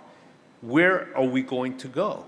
So in knowing from conversations with the minister, and one thing, in the last couple of years, the minister has been very honest with us and forthright and say, guys, we can do this, we can't do this. Last year when we tried this, Greece was honest, said the health department's not going to let us, it's not going to happen. We kept rolling flights last year. We did refunds. This year, we knew there was a date. So we quickly, in cooperation with our airline friends, right, and talking to them, And with the minister on, and he's being pretty modest because he came over to the United States and met with all the senior leadership of American United Delta at their headquarters, and I guess he doesn't want to talk about that, but it was his initiative that did that. United put 2 flights. No one would have ever thought United would fly out of Washington, D.C. American Airlines, 3 cities, New York, Philadelphia, and Chicago. Emirates, who has a flight, and then Delta, of course, 2 flights out of New York. Matter of fact, some days they have 3 flights, and then the Atlanta flight. And Delta has made the announcement, which is really critical, not only for sustaining travel tourism, because we need to expand the season for economic reasons. We need to go past August, September, in the fall, but also for exporting. We had a meeting with the government, and there's a challenge to export products into the United States. Now that you have 10 flights a day, you have enough lift to export. So it has a tail past just the tourists. So Greece, in the last 2 weeks, the latest numbers, Greece is up as far as traffic coming in as flights, is up 43%. It's the #1 European country that had the most. And if you look at Greece as far as lift coming in comparison to 2019, it's only down 24%. So there's plenty of lift coming in here. And with the announcement of the UK and the Amber destinations, with the announcement of Canada, because Canada is now going to allow their citizens to travel, the only thing, and America, which is, it's kind of interesting, right? The US government has no plan. I can tell you right now. Η Αμερική δεν έχει κανένα πρόγραμμα. Δεν υπάρχει PLF, δεν υπάρχει National PLF. Απλώς περιμέναμε όταν είπε το CDC, αν έχετε το εμβόλιο πηγαίνετε. So the minute that, I'll do it in both. The minute that the CDC said, if you're vaccinated, you can go, we actually had a meeting with the State Department. We said, look, your red, where they made the map red, was irrelevant. The American consumer said, I don't care what the State Department said, and that's evident with the pent-up demand. And if you look at the availability on a screen, the way airline tickets are booked, usually this time of year, it's from the back of the plane to the front of the plane, right? Least expensive to the most expensive. This pandemic, which is an alternate universe, has filling up the front of the plane to the back of the plane.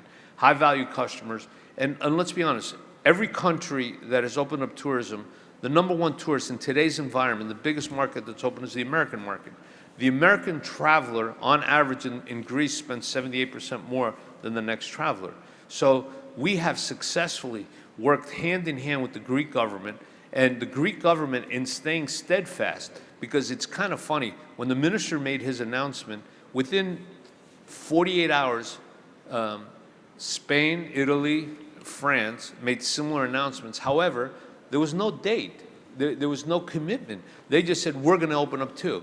And there's this, everybody wants the tourists because they want the revenue. And Greece successfully has won in that. And not only from the air, there's over 20, the majority of cruise ships leaving out of the Mediterranean is leaving out of Athens.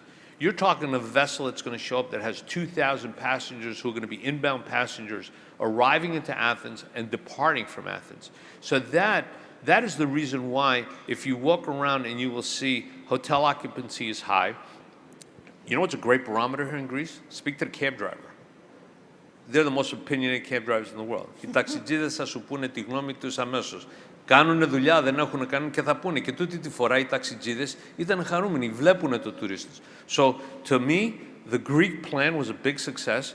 The American market has pent-up demand, and I believe it will also have legs into the small and medium corporate, because they need to get out and travel, and they will get out to travel. So with the confidence that Greece has done a good job in vaccinating the islands and the industry, that hotels are open and the services are open, we predict, and I won't give a number, but έχω δώσει νούμερο στη τηλεόραση Sky, σήμερα δεν θα το πω, αλλά I am very confident that Greece will do very well in tourism and will have the touristic season from America will go all the way to October.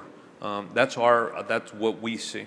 Fascinating. Well, I mean, I think it's very palpable, the economic momentum that is now built up, the sheer power of the American consumer, the power of the dollar consumption from America. And when that gets going, that's an awesome thing. I have one question, though, which is at the moment it's basically one-way traffic, right? I mean, correct. You can't get back into America. As a European, you can't get to America. Does that matter as far as the Greek tourism industry is concerned? Or is it? No. As far as the Greek tourism, it doesn't. But where it does matter is the financials in the industry of a carrier. Because if an airline is coming over, last week, domestic traffic in the United States exceeded 2019. Right? TSA miles on 4th of July, but still we hit those numbers. So a carrier coming over, the planes are full, they're going back, 20%, 30%. Right until the cycle changes, where we're, which probably about another week or so, and then it doesn't really matter. However, we must impress on the U.S. government, the Biden administration, to lift the 212F, which is what you're referring to. Yeah. The rule is silly. For those who don't understand what it means, if you have ESTA, you're not allowed into the United States unless you go to a third country and quarantine for 14 days.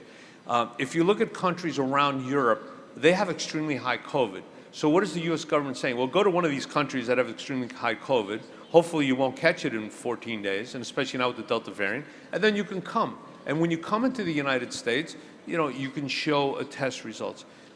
So we've been the 6 biggest travel management companies. We have a coalition in the United States, and we talk to the U.S. government weekly.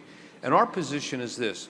Yes, it does not matter for the Greek market. However, for the European market, it does. And where does it matter? It matters that we need traffic to go back and forth in order for sustainability for the market and for the industry. So you would have more flights, in other words. Absolutely. It would be profitable for the airlines to put on more flights to Greece.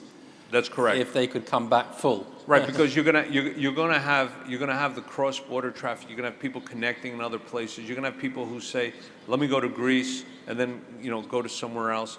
And we don't have that today. And the rule, the 212F, is outdated. We're hoping the Biden administration just lets it die. And if they're that concerned, they can put in COVID tests, which it is right now. There's the confusion that if you want to go back to the rapid. They seem in no hurry. They seem in no hurry. None at all. There's no hurry. It's not a priority. Right now, what the Congress is debating, what their priority today is the removal of the mask on domestic flights, which really to us, no impact. Let's see if there's any questions from the floor on tourism. For anybody want to ask Mr. Vlitas or the Minister a question on tourism? Everything clear on Joan? I'm sorry. Right at the front here.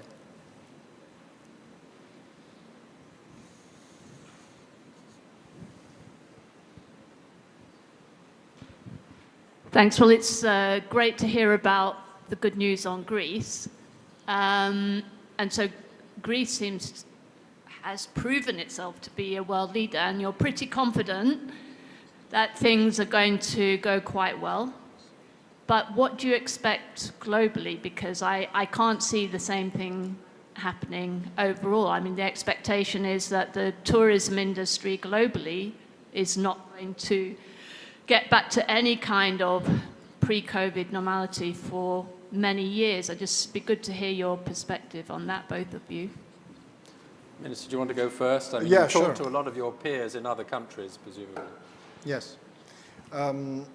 The situation is very patchy on different regions of the world. We have taken a lot of initiatives on a global level with UNWTO, and I have the chance to talk to people from Latin America, from Africa, from Asia.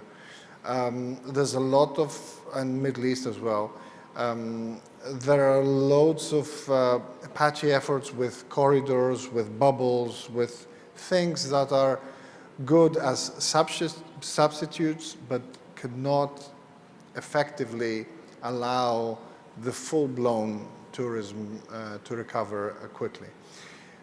So that's number one, if you like. Number two is the vaccination efforts is very uneven. So until we allow the vaccine to reach, well, not allow in the sense that, but there's enough vaccines and the vaccines reach every region of the world, we will have different recovery modes. And finally, there's a question about, or if you like, the positive thing is that we feel that by the end of the year, more or less, the health situation will be on the back seat, and on the front seat will be the recovery efforts. So next year will be well on the way to start recovering, and then really financial issues will take over, the viability of the different enterprises, the support schemes, and how the governments remove them as the economy recovers. So those are going to be the main drivers and the issues that we will see. Europe is well poised to be in the front seat of the other regions, both because tourism is important. Europe is the most touristically developed region in the world. More than 10% of its GDP is created by tourism. So that's number one. And number two, I think the efforts of the European Union through of course, the leadership and the push of countries like Greece has allowed it to be able to communicate, coordinate, and talk to each other and have some modicum of coordination which is not existent in other areas. So all those things will allow Europe to recover a bit faster than the rest of the world. As far as Greece is concerned, we discussed it before, but I think we have a number of positive developments. Cruising was mentioned by Peter. About 50% of cruising that happens in Europe happens in Greece this year. We have, for the first time since 1971, more home porting than porting ports of call. We have the number of flights that were mentioned, and of course this is a good sign. So there are many, many things that are good signs, but of course those will materialize much more concretely next year when hopefully the health situation will be past us. I think that has to serve as the conclusion because we're rather behind schedule, but thank you very much. Fascinating. Let's hope that that common sense prevails in these decisions because there's a long way to go still, but it's a fascinating thing to observe. Yes, go ahead. I'm more optimistic. I will tell you this. It's a light switch. We will recover a lot faster when people think, and you can quote me on that, and I'll tell you why. Look at what is happening today. As the vaccination rate goes, we've had tremendous pent-up demand, and that's exactly what's going to happen in 2022. What the minister is right, there's an inequity between developed nations and underdeveloped nations, right? Between Europe, the United States, Latin America, and Africa. As countries have the high vaccine rates and efficacy in the 70% herd immunity, you will see tremendous amount. After 9/11, everybody thought they weren't going to travel and they went into video conferencing. Well, where did that end up? Within a year it was done, it was over with. And you will see that all the predictions that were done 3 months ago where they present a flat and an up curve are wrong. We have a sharp V going up, and as long as the vaccines continue to roll out and they have efficacy after 1 year, which they now think they will have, we will have a very strong and surprising recovery in 2022. Thank you. The technical term for that is ketchup bottle recovery. So you Yes. wait, and then suddenly Okay. you get too much. Ketchup bottle tourism we're going to have. On that, we must leave it. Thank you both very much indeed. Thank you.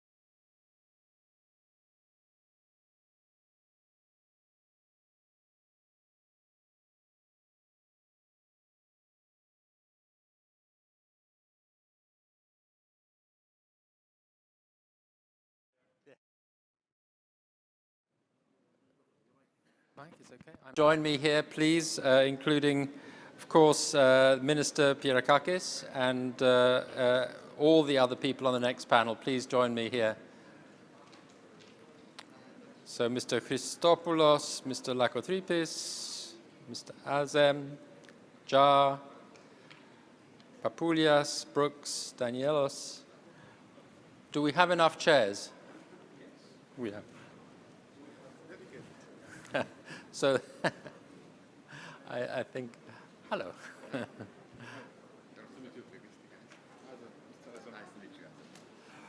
So if the minister comes here. Yeah.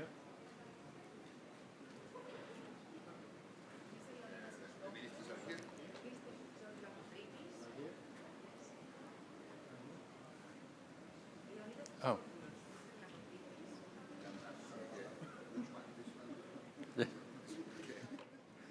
Okay, I'm going here.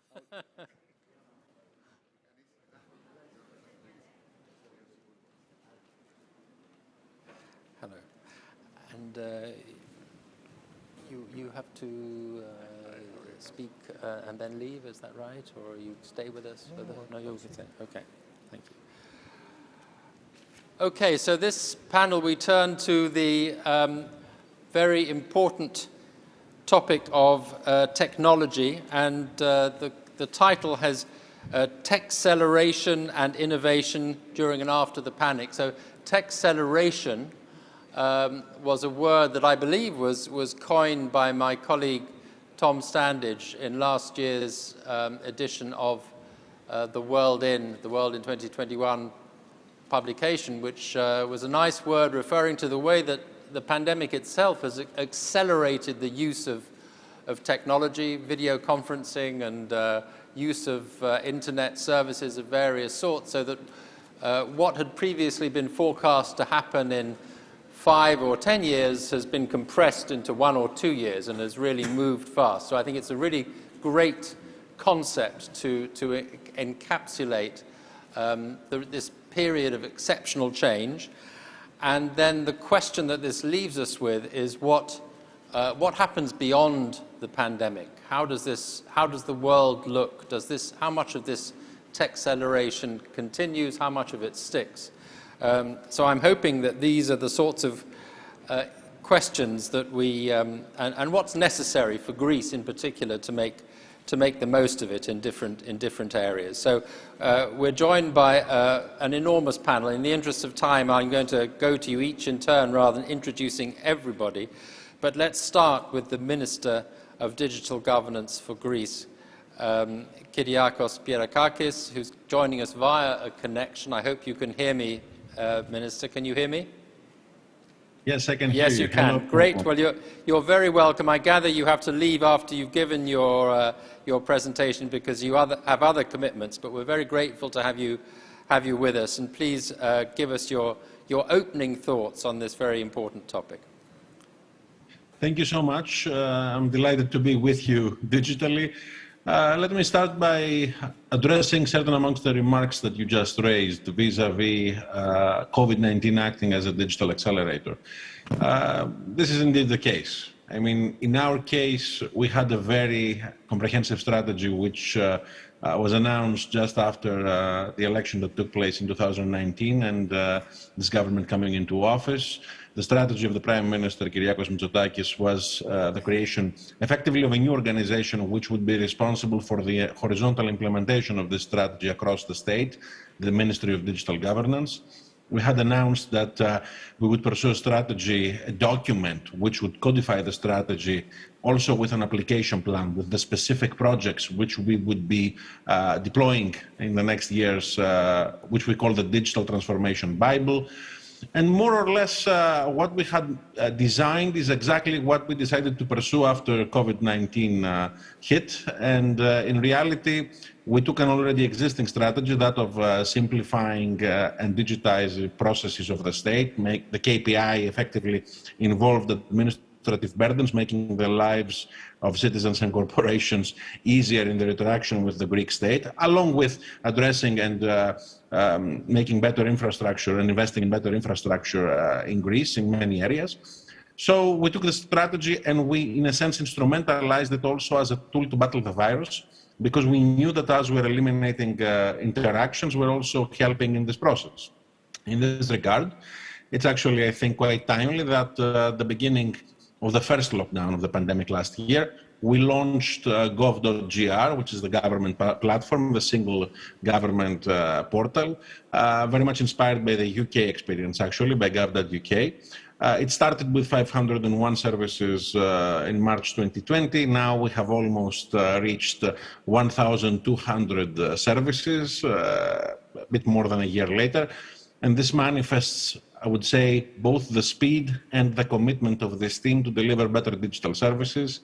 In reality, what we have done, and Mr. Christopoulos in the panel with you, the General Secretary of Digital Governance, is entrusted with the simplification along with the digitization process, is to take all life events of citizens and corporations, though they can be codified in a continuum of 300 to 1,000, depending on whether you focus on the most frequent or a bit less frequent services. From the birth of a child to the passing of a loved one, in that continuum you have a full spectrum of events.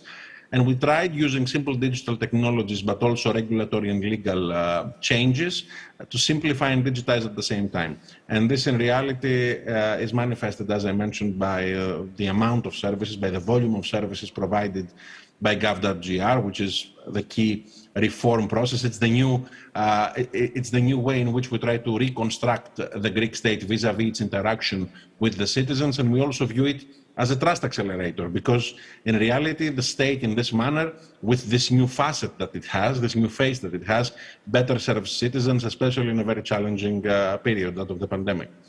The numbers speak for themselves. If you look at the volume of electronic transactions overall, both by authentication of citizens or by interoperability, and you add those two numbers up, in 2018 we had 8.8 million digital transactions overall. Those are 8.8 million visits not made in 2018. And in 2020 we had 94 million. So this is a times 11 leap in 2 years. It's a function of demand, obviously. This is the role of COVID. But I would say that it's primarily a function of the supply of new services, because we developed and created more and more and more services. Some examples involve us moving forward in accordance with the Pareto rule. 20% of one thing can be 80% of another thing. So in reality, we knew that 20% of services are 80% of the traffic. So we started by the most frequently used ones in our digitization process. Power of attorney is such an example. Our e-prescription system is another. And we will keep on delivering. Our strategy is delivery of services. Every week, new services are being added in that portal, I would say almost every day. Now, our commitment, of course, also involves us focusing on applications. In reality, gov.gr is also offered as an app on mobile phones, but we will keep on adding new services. Before the month is out, we will release our e-health application, where we will start building electronic patient records. We already have some of the data digitized. We used it a lot during the vaccination process during COVID-19. So the data of our e-prescription system, which we have in place for some years, will now be offered to citizens. Citizens will obtain access to their data, effectively, which today they don't have, through an application layer and through a portal. And for us, this is quite significant.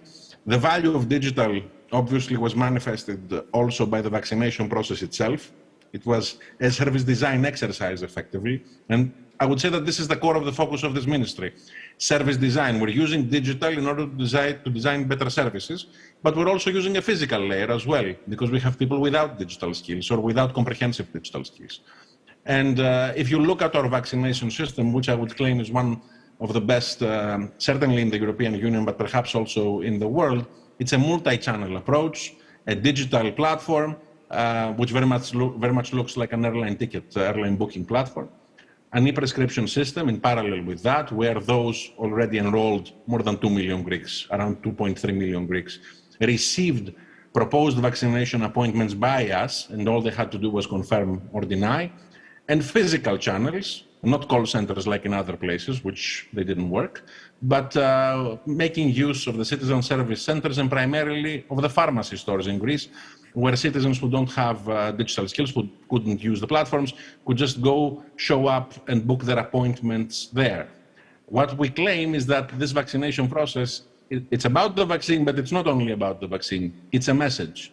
It's a message about how one can design better services, digital A to Z, and deliver better services to citizens overall. And this is the goal of this government and the goal of this ministry. Of course, digital is not only about services, about public, about the state and public sector services. It's about many other things as well.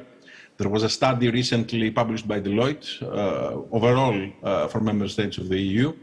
And in reality, in the assessment of Greece, what was quite vivid in this study was the fact that if you look at the various dimensions of digital, public services, telecommunications, skills, and the penetration of digital in the private sector, Greece managed to move the needle significantly vis-à-vis what I just described, public sector digital services.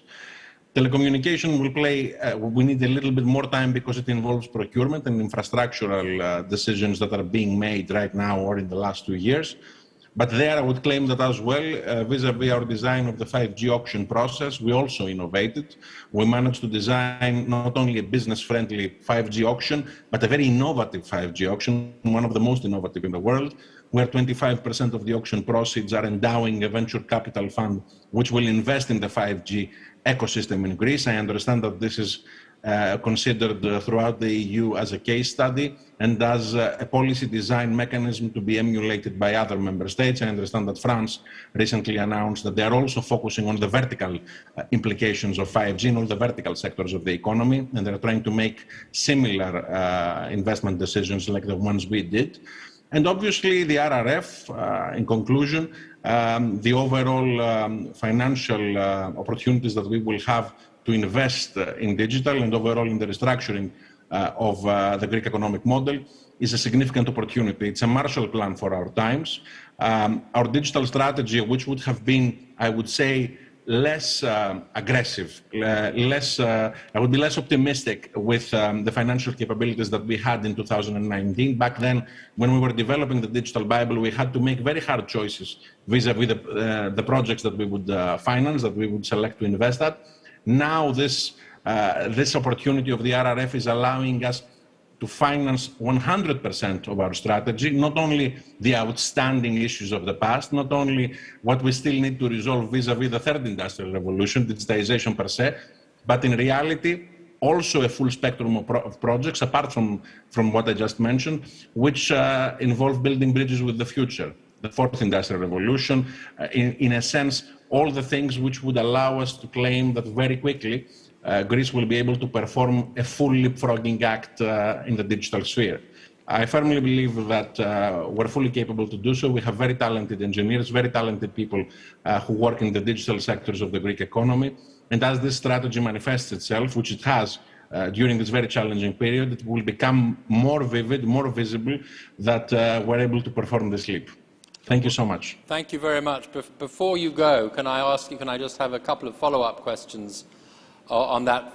First of all, let me say that the bit of this system that I have interacted with, which of course is the entry into Greece and the form you have to fill in and the QR code you get in order to enter Greece, works very efficiently, and it seems to be like magic that it comes 24 hours before you arrive in the country, so that's a big tick. But surely you must have learned a lot in the process so far. So I'm curious to know what the main lessons what you've been describing is basically a massive experiment in transformation of services into the digital realm. So what have you learned about how to do this better rather than worse, and where are any bottlenecks that you have encountered so far that you need to take on? I would say that the key lesson comes from a terminology you just used, experimentation. In reality, governments traditionally are more accustomed to waiting for the full project, for the end result to be delivered through large procurement projects. The startup scene, I would say, overall throughout the world has a different mentality. You try to very quickly create a minimum viable product and then build upon it. And they primarily use what we call in digital agile methodologies rather than waterfall methodologies. You build a minimum viable product and then you build upon it and upon it and upon it, one floor after the other, but in the construction of a new building. But the first floor that you have built is already operational. So this was exactly the mentality in all the projects that I mentioned and in the one that you mentioned, nimbleness and speed. So we're trying, using our in-house capabilities as well, and small projects, to work in accordance with this mentality. And the lesson that I have learned and my team has learned is that this approach works. And it delivers very well, both on policy and politically. Are you battling, though, in that approach, ingrained risk aversion among government agencies that would like to have the perfect thing before you launch? This kind of launch and learn mentality, as you say, is not typical of governments, not just in Greece, but in many countries. So how do you overcome the cultural resistance to that kind of approach? Well, I would say that we tried even prior to the pandemic to do this, and it involved us presenting many things, the coordinates of every project, this philosophical approach we wanted to take. But overall, the answer also comes from the acceleration effect of COVID, right? Because as businesses had to ensure business continuity, governments had to ensure state continuity. So in reality, there was no question about the approach after the pandemic hit. We needed to deliver quick services and better services to citizens in order to enable the state to continue its proper operations. So on many things, we had a quick fix approach. And I'm saying this very clearly because, for instance, let me give you one example. In services and in areas where we knew that we couldn't have full digitization in order to have, let's say, a receipt or any type of information or a document that you would need automatically, we installed the possibility of what we're doing right now, teleconferencing. So many public services in Greece, primarily the citizen service centers, have enabled the possibility to have a digital meeting with a public servant who works there. And you show your ID document on the screen, and you can ask for a specific service to be delivered to you, and it is. So the mentality is agile, and this mentality change has proven to be quite effective, and we plan to continue in that direction. And I would say with an exponential approach vis-a-vis the services that we're trying to deliver. Well, that sounds to me very much like tech acceleration in action, and really with COVID as the catalyst. So it's a very good sense of how it's been working. I know you have to leave, but thank you for joining us, and we're going to move straight on with your colleague. You mentioned that Mr. Christopoulos is Secretary General of Digital Governance for the simplification of procedures. So very curious to know what procedures you have simplified, how this works. I'm sure everybody can give an example of procedures that have been way too complicated, and so you probably have an enormous field for action, and you potentially have the ability to be very popular if you genuinely can manage to simplify this. But tell us about the simplification. Well, I will try to refine the things that the minister actually mentioned, because the agenda is enormous, it's huge, and we need to focus on certain things. First of all, I would say that the acceleration of the digital agenda, as the minister said, was central to the new government's policy even before the elections. It was something that the Prime Minister, Mr. Kyriakos Mitsotakis, was always saying regarding state operations and digital transformation of the country, both in the public as well as in the private sector. And in the public sector, the aim was, and obviously is, to boost the simplification and digitalization of services and the reduction of bureaucracy. We've done it in many policy areas like transport, for example, like justice, which is a very difficult area to simplify and digitize procedures. We're doing that in entrepreneurship, starting up a business, or trying to get in the cadastre, to get some license from the cadastre. So these are big areas that we are already trying to simplify and digitize procedures. And of course, we're trying to create the necessary environment that will boost innovation, that will upskill the general population, and will create the necessary environment for digital transformation in the economy. So, of course, the first thing that the government did was to show the main message, the main narrative of the country's shift of paradigm, and the first thing was to create this new ministry, which brought together all the old agencies, created this horizontal ministry, which was a very, very difficult administrative exercise in any government, I think, to do such a big reshuffle of the governmental agencies. Obviously, the pandemic, as the minister mentioned, was a facilitator, I think, in three parts. The first part was that it increased the impact of our policies due to the fact that citizens realized that digital transformation in general is a necessity. Secondly, it made us think out of the box, as mentioned in several occasions, something that was not a common practice in any government, as you rightly pointed out.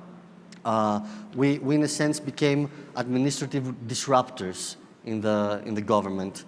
And thirdly, it boosted cooperation among public agencies once they realized that they could not, none of them could do their everyday operations without the digital tools. So it boosted cooperation among the government agencies. But even if we focused on issues related to the pandemic, like the vaccination process, like the PLF and other issues, we also worked in other fronts. And one of these fronts was to create the artificial intelligence strategy of the country, which is very important, which we're now, it's in internal consultation and be released very, in sometime in the next few weeks. It's built upon three main pillars. The first is the enabling framework, which includes infrastructures, skills, research, education and innovation ecosystem, the use of AI for economic growth and the transformation of the public and private sector,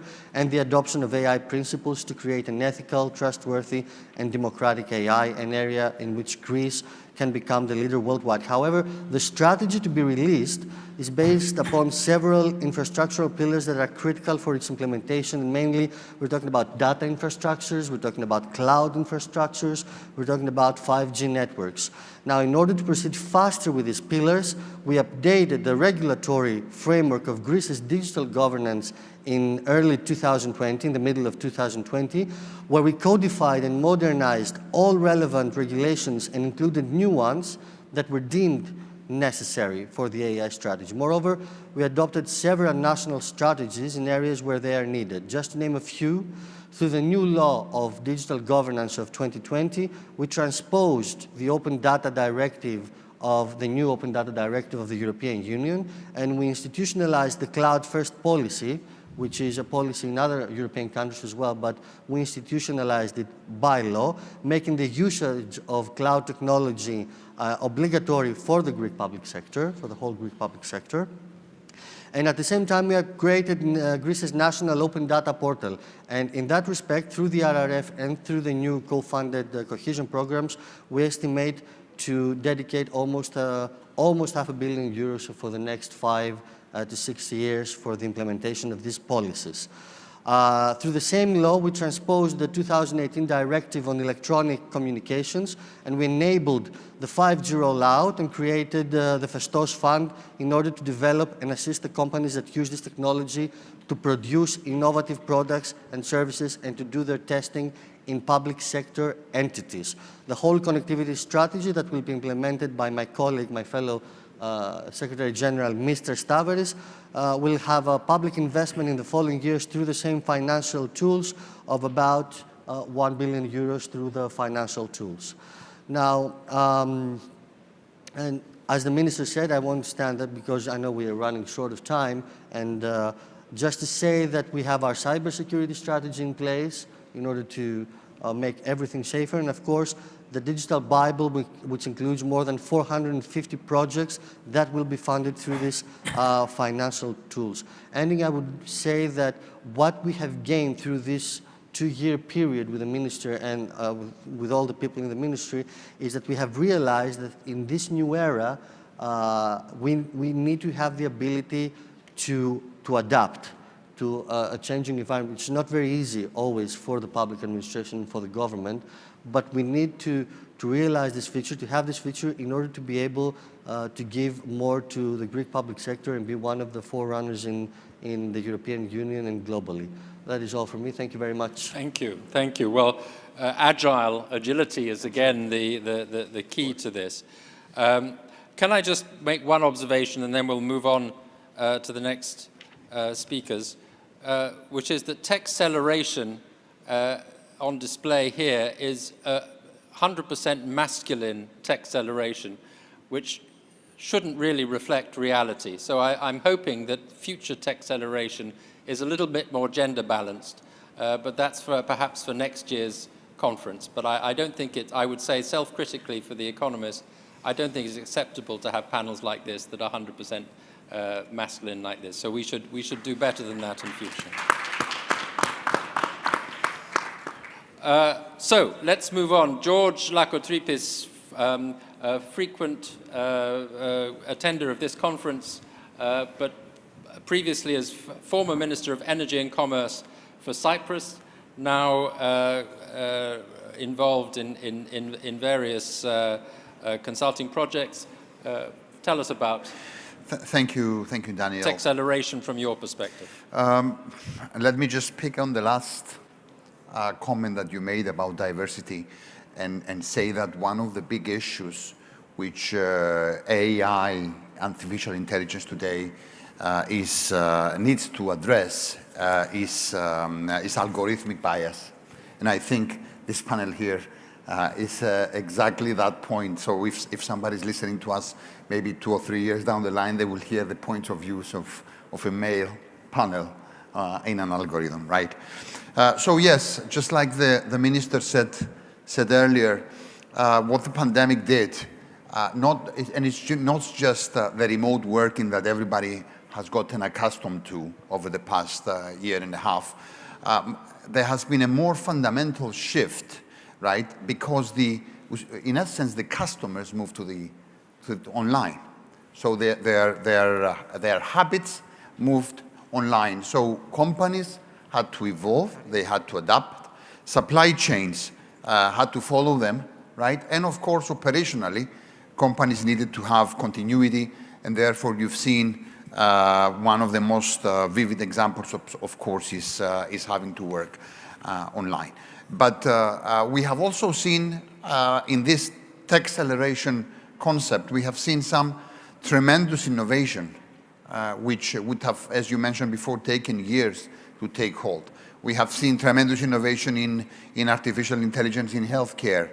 We have seen tremendous pickup in many respects in how companies and how governments, and you heard the minister earlier, Cyprus is moving similar moves by having a dedicated ministry for the first time to do exactly this, on how to provide those services, those products, and the seamless service to the public.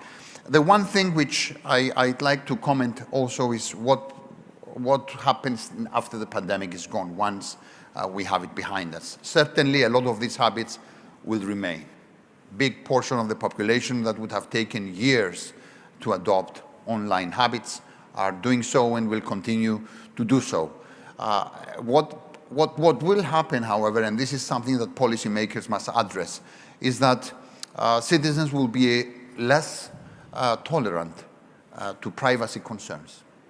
So in managing this health crisis, we have seen that a lot of the citizens have been tolerant in their privacy. That will no longer be the case. So policymakers must also find and strike a good balance between the trade-off between privacy concerns and managing safety or health crises. Has to be a good balance between regulating artificial intelligence, for example, but also at the same time fostering innovation. And I have read an amazing article which has been making some very convincing arguments about the possibility of regulating artificial intelligence through something similar like the FDA in the USA. So making sure that algorithms are approved like drugs are approved before they are released for public use. Okay, so this is a really exciting times for technology. For companies, the potential is immense for R&D, and I'm glad to hear that soon Greece will be releasing their policy on artificial intelligence. I believe there is great potential, and it needs to be managed ethically and responsibly. Very good, and thank you for raising the important question of privacy, because I'm sure that's going to be at the heart of the technology debate one way and another in the coming years, particularly with respect to artificial intelligence. Izat Azem, General Manager of Roche Hellas, over to you. Yeah, thank you for that. First of all, I really want to congratulate and acknowledge the advancement of digital in Greece. It's been amazing, you know, the difference that was 2 years ago when I joined and started to live in Greece, and where we are now. This is really amazing, and really congratulations. We are talking about lessons learned from the pandemic. One more lesson that I would also, you know, propose to have in mind is the correlation between investment in health and economy. I think that was really prominent where countries who had very strong health systems were able to be resilient and recover much faster and be able to deal with the pandemic.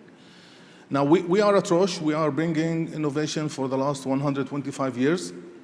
And while in the past, bringing the innovation was the biggest challenge, recently, bringing innovation becomes the second challenge, because the first challenge is how to bring it to the patients eligible.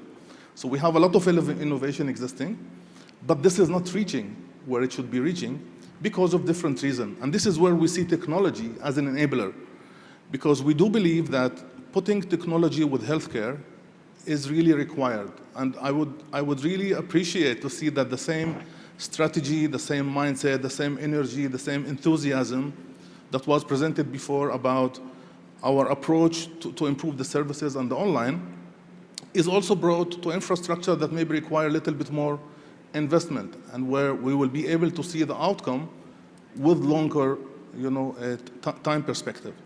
Currently, we are lacking the ability in the healthcare to be able to measure outcomes, to measure value-based outcomes. And we are not able to do that because we don't have the data. We don't have the data in place because we are not collecting it. And we are not collecting it because we don't have the systems, because we don't have the infrastructure. And maybe we don't have the right mindset with the teams to be able to collect it and to have this transparency. But we see that as an enabler for the future, because with this kind of data, we will be able to bring different reimbursement schemes, different risk-sharing schemes, different value-based schemes that currently are almost impossible. And this is where technology and health can really come together and bring the next level of innovation to those who deserve it. We would love to see that, you know, also private sector, healthcare, I mean, all of us are ready to support. We have a lot of experience. We have a lot of, you know, knowledge about how to do that. And we are open to discuss that, because it's important to design it correctly and not just to run, you know, and do it, because if we don't include some elements, it will be hard to fix it later. Not only about habits, that people will have some habits, but it's much harder to come back and collect these data points, because, you know, with health, sometimes it's harder, as you know, right? So this is what's one point, right? How can we accelerate, and how can we be part of this acceleration and be a partner, right? We are ready to support, we are ready to be around the table and be part of that. We can share also that with our, you know, PHC, which is the personalized healthcare approach that is led within Roche. We are able now even to design clinical trials that are not, you know, based on regular arm like we used to have, like physical patients. If we have sufficient data from the databases, we already have one approval within the US where it was approved based on data existing in the databases without having a real phase 3 arm, right? So we can also make the innovation come even faster to the society and to the market and to those who need it. So I just wanted to bring up the importance of including also healthcare within the scope of digital, within the scope of technology, and not to see the difference and why it might not fit. Because traditionally, pharmaceutical and health are really, with very long, maybe history, right? In the case of Roche, 125 years. And you might think how this connect, to technology, we're used to see more startups, etc. So I just want to raise the awareness that this is really important to include this kind of joint thinking, and we are happy to be part of the discussion and to find also a solution and support them going forward. Thank you very much. I mean, I think it will be clear, I think, to many people that actually, with the development of vaccine, techceleration, this has been a prime example in healthcare of how important, clearly, speedy development can be. But also the data point you mentioned, I think, is fascinating, because one consequence of what we heard the minister say and what we heard generally here is that there's going to be so much data created through all these new initiatives on digital services, but you can never have enough of it by the sound of it. You always want more. The data machines are going to be very hungry for the right form of data, and it will presumably have to find the sort of accommodation with the privacy concerns that we heard raised earlier on. So the data questions are right at the heart of this discussion. So thank you for highlighting them as well. Sudhir Jha, Senior Vice President of MasterCard and Head of Brighterion, which, if I understand correctly, is in fact a AI arm owned by MasterCard. Is that correct? You can correct me if I'm wrong. No, you're absolutely right. So it's an AI company that was purchased by MasterCard about 4 years ago, which has accelerated some of the AI journey within MasterCard itself. So please go ahead and give us your perspective on techceleration. Absolutely.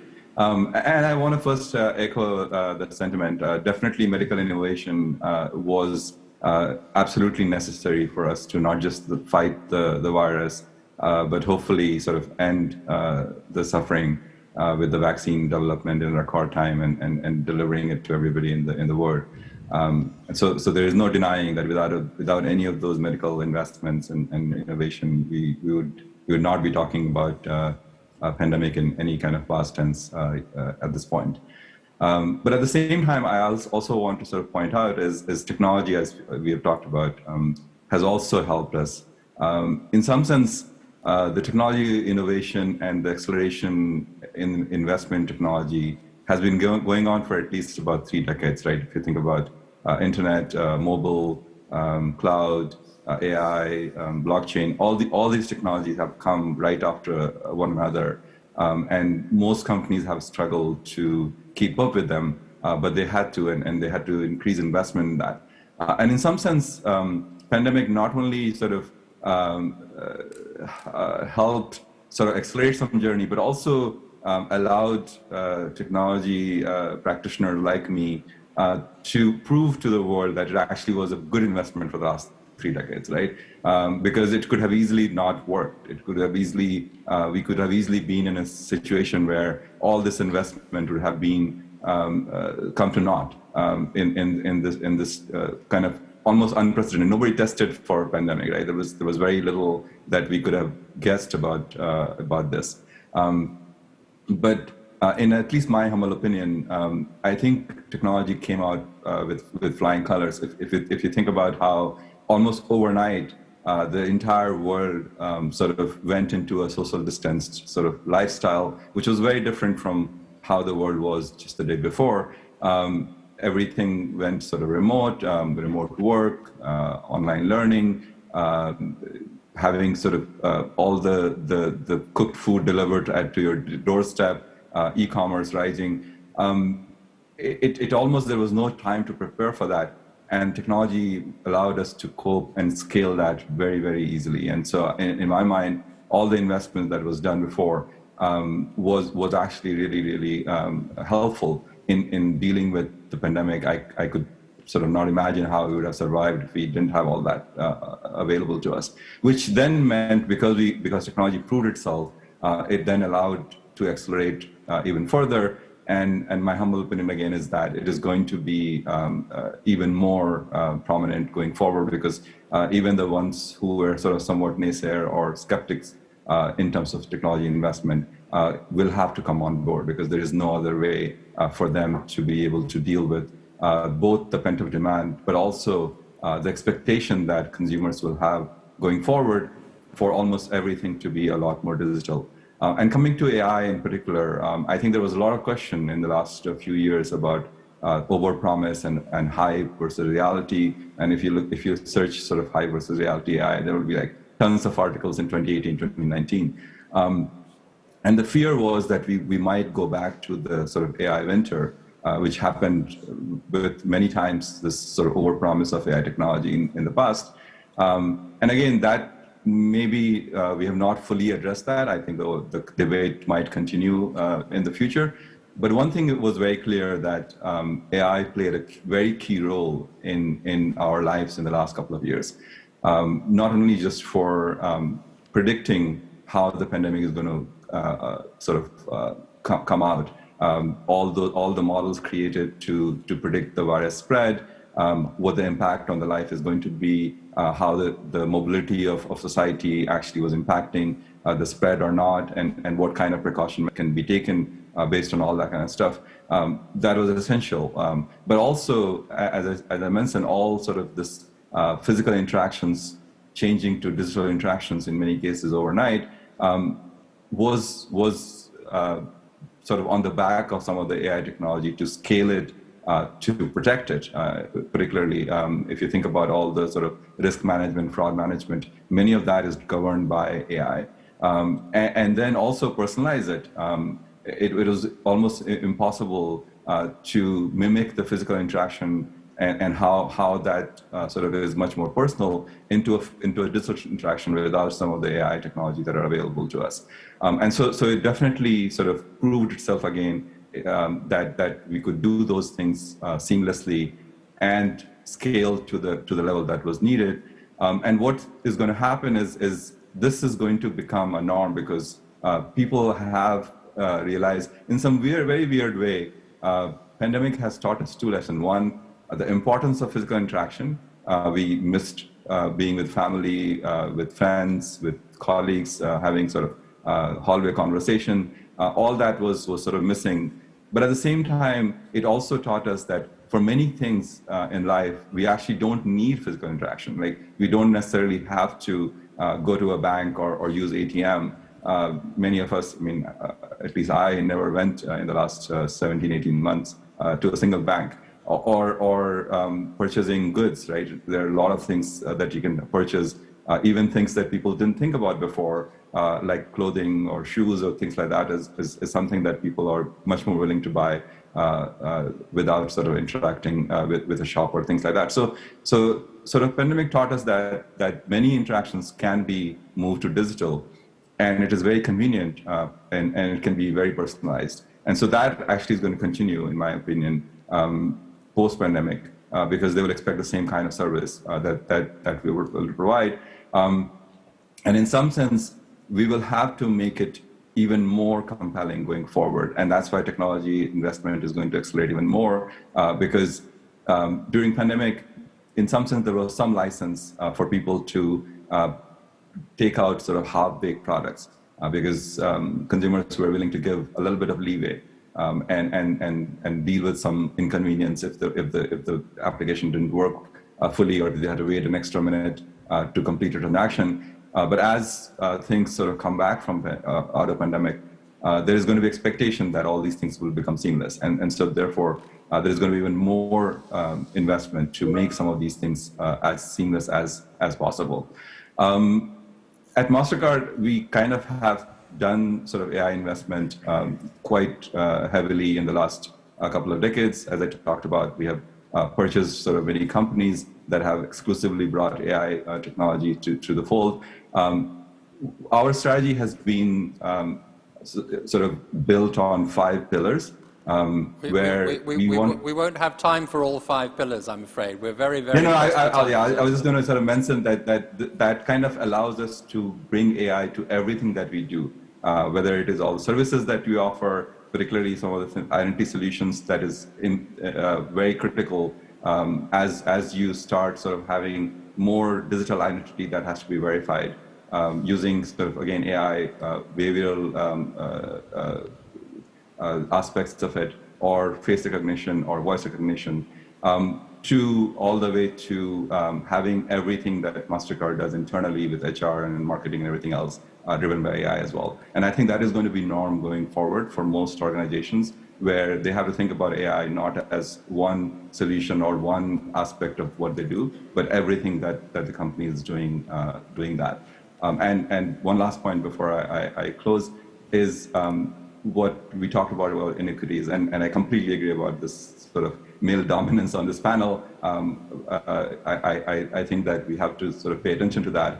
And in some sense, AI already has started sort of looking at that, and it is going to be a lot more going forward, where we have to think about the biases and inequities that can be created if we start having models do decisioning. And it has to be something that we have to analyze extremely carefully, both as a practitioner, but also from a government perspective in terms of regulations. And I'm glad that there is already activity in that area that is going to continue. Thank you very much. So you ain't seen nothing yet in tech acceleration, partly enabled by AI. And of course, another enabler is the cloud. So we move on to Cameron Brooks, General Manager for Europe Public Sector, Amazon Web Services. Thank you. So I'm honored to be invited here today to talk about cloud computing and how it can drive innovation.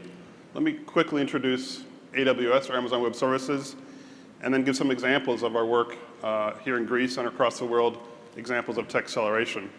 So Amazon Web Services, or AWS in short, is the world's most comprehensive and broadly adopted cloud computing platform, offering 200 fully featured services to millions of customers around the world.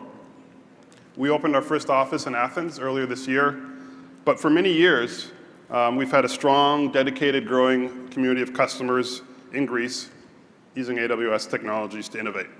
And with our customer base growing rapidly in the country, in January of last year, we launched an infrastructure edge location, which means that advanced technologies and content can come even closer to Greece and be able to deliver content even quicker to customers in Greece. A month later, in February of 2020, we actually signed a memorandum of understanding with the minister, Minister Kyriakakis, agreeing to work together in areas of digital governance, digital infrastructure, and cloud skills education to foster innovation in Greece. And so we're committed to supporting Greek companies and state agencies in driving new services to better serve citizens and customers and nurture Greek startup community as well. Greece is pushing ahead with its digital transformation effort, and we welcome the Digital Transformation Bible, published a few days ago, laying out hundreds of projects for digital transformation of the state, of private sector, and for ensuring the connectivity of all the citizens. But let me give you some examples of how some of these ideas can be food for thought, examples of tech acceleration, and for our discussion. But first, I'd like to give some examples of our work here in Greece, and a project that we're proud of. As some of you may know, a few months ago, we teamed up with PwC to build a pilot project that went live in less than 10 days, the vaccination rollout and appointment booking platform. So that platform has served 120,000 vaccination appointments daily and has provided a service level with 0 milliseconds of downtime.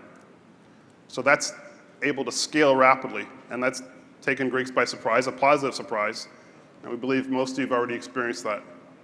Another example, just before summer of 2020, when Greece was preparing to open its borders and welcome citizens and tourists from abroad, as part of this preparation, a need for traceability of potential positive cases of incoming passengers on Greece's borders was identified.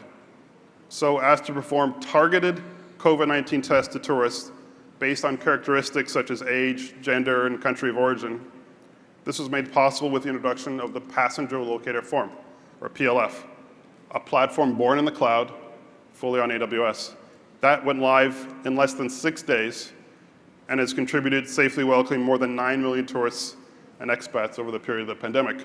I think most of us has probably used that ourselves in the last couple of days. There's so much more that the cloud can do for improving healthcare in Greece. One example is also the work in the UK with the National Health Service. They use the cloud to analyze data, to improve patient care in the communities they serve, and to empower health professionals with the tools needed to assess, diagnose, and treat in real time. Healthcare organizations can reduce the time, effort required to run existing clinical and non-clinical workloads and provide access to new analytics, capabilities, and machine learning technologies that meet security and privacy requirements.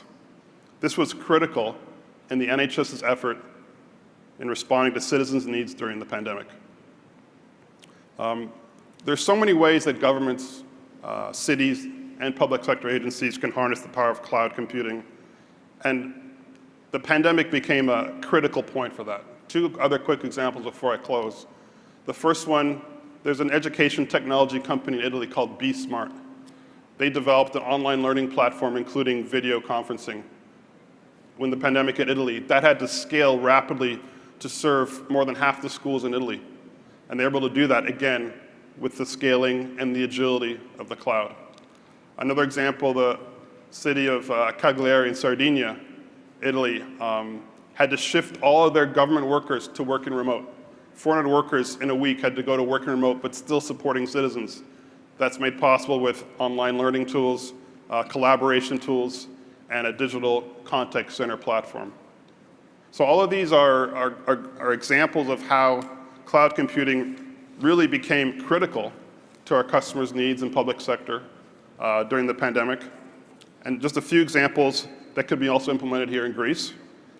They're solutions to real problems that can change our lives for the better. So I'm looking forward to the discussion and how we can all work together to make the Greek digital experience even better. Thank you. Well, I think you're almost describing not just tech acceleration, but tech revolution there. It's really mind-blowing how fast these things can happen. Let's move on to Stefanos Dianelos, Vice President and Head of Corporate Affairs for British American Tobacco of Greece. Thank you very much. Thank you very much for this very interesting panel with so different sectors. I think technology for a company, but for most businesses, was the enabler in the previous period. And as Minister Pierakakis and Mr. Chrysopoulos very well described, it was in a smaller scale the enabler for us. So that was extremely important for a company to be able to transform.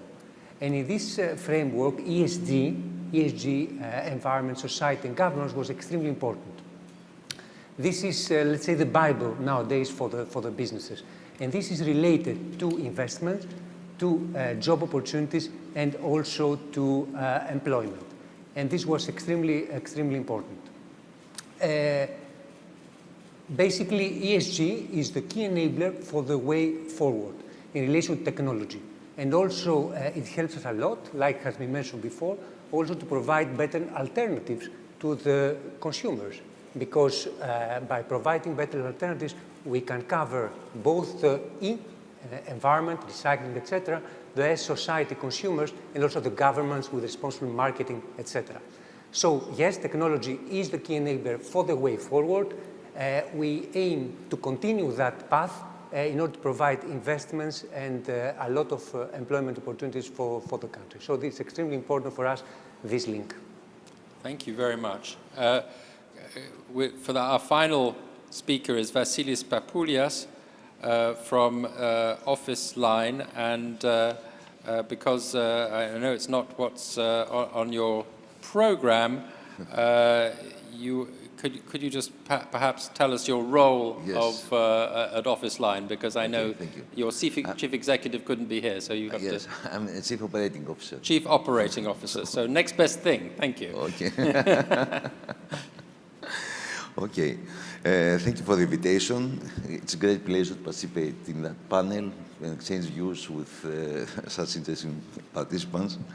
So I think that past year was a year of significant change. We all agree that. We realized a second wave of innovation across all industries, And we see organization to accelerate all the digital initiatives in order to build resiliency, but also transform the business. So it was dual mode, I think. And as most of the participants here, we are realizing that we have a great momentum in that country. We have a government with clear digital strategy, with initiatives that landing with agile mode. We have availability of funding for Greece 2.0 that actually helps the recovery, but also the acceleration of economy. And finally, I think we have an environment of trust, which is a reflection is the announcement of digital players like Amazon or the announcement of Microsoft for the new data center. However, I think that a very important factor of success in order to leverage all these conditions is the digital skills, is the human factor. And I think that there is a lot of discussion on that. There is a lot of initiatives in order to cover. And we see that we want citizens to be more comfortable with the new tools, with the new process. We need employees to retrain themselves in order to leverage the new tools, the new investments, and be able to realize the return of investments, of the recent investments, if you like, or undergoing investments that's happening. And for ICT companies like ours, it's really a challenge to attract, train, and if you like, to retain professionals with digital skills in order to be able to support the transformation of a significant pipeline of projects that are happening in our country as we speak.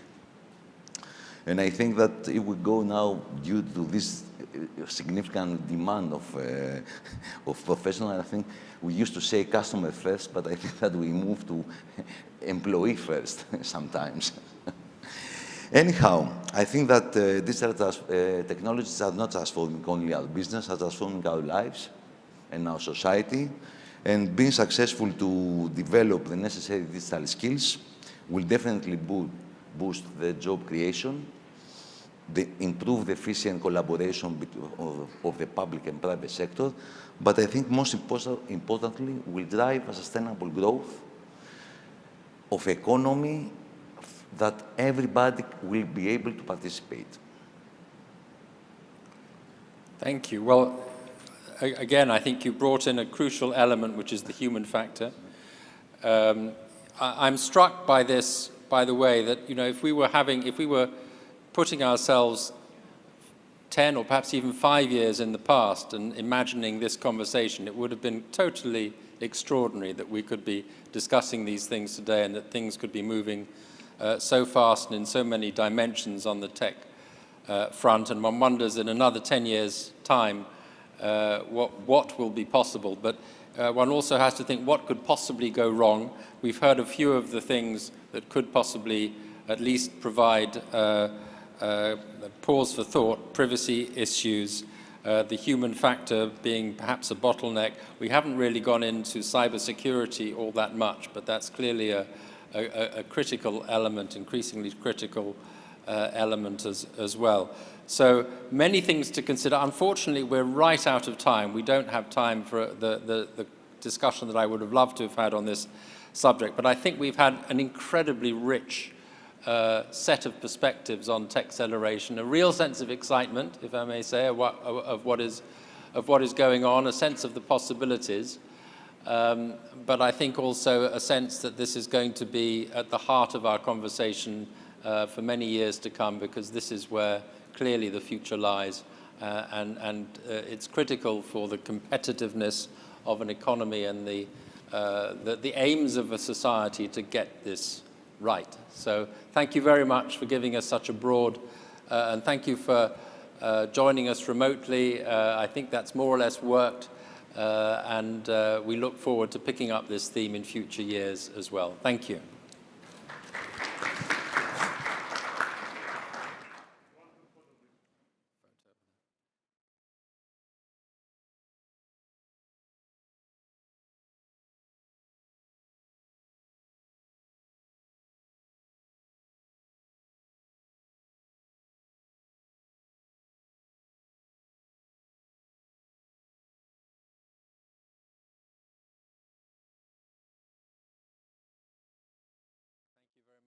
sorry we didn't have time for discussion, but that was really great. Fantastic. Thanks, great.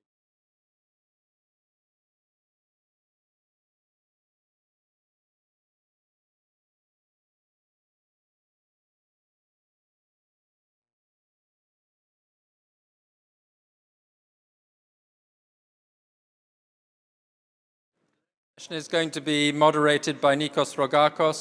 Very grateful for you to taking on this final session. Apologies for handing over to you a little bit late, but I'm sure you'll cope with it very well. Thank you very much. Λοιπόν, πάμε να κάτσουμε. Ευχαριστούμε πάρα πολύ. Ο Παπαθανάσης και Ιταλγάς και τέτοια. Ναι, ναι. Να είσαι καλά.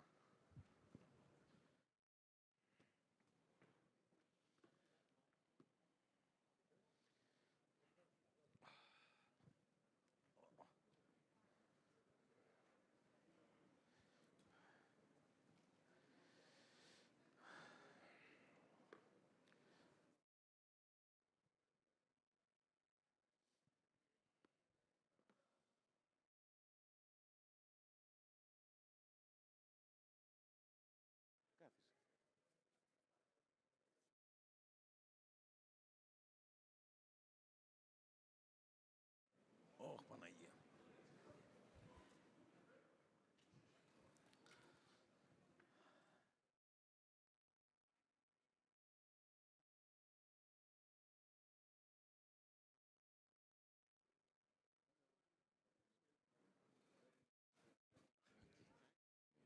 Nice to meet you. Please, sit down.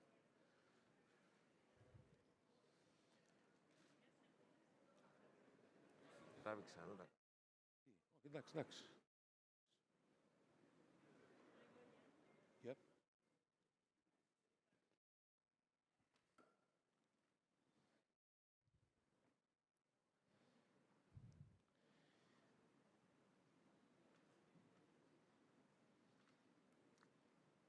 Okay.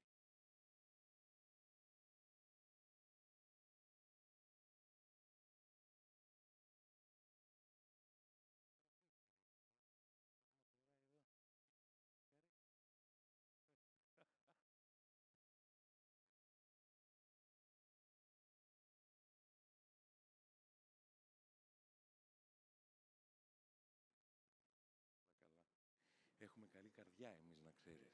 Καλά, αυτό είναι σίγουρο. It's okay?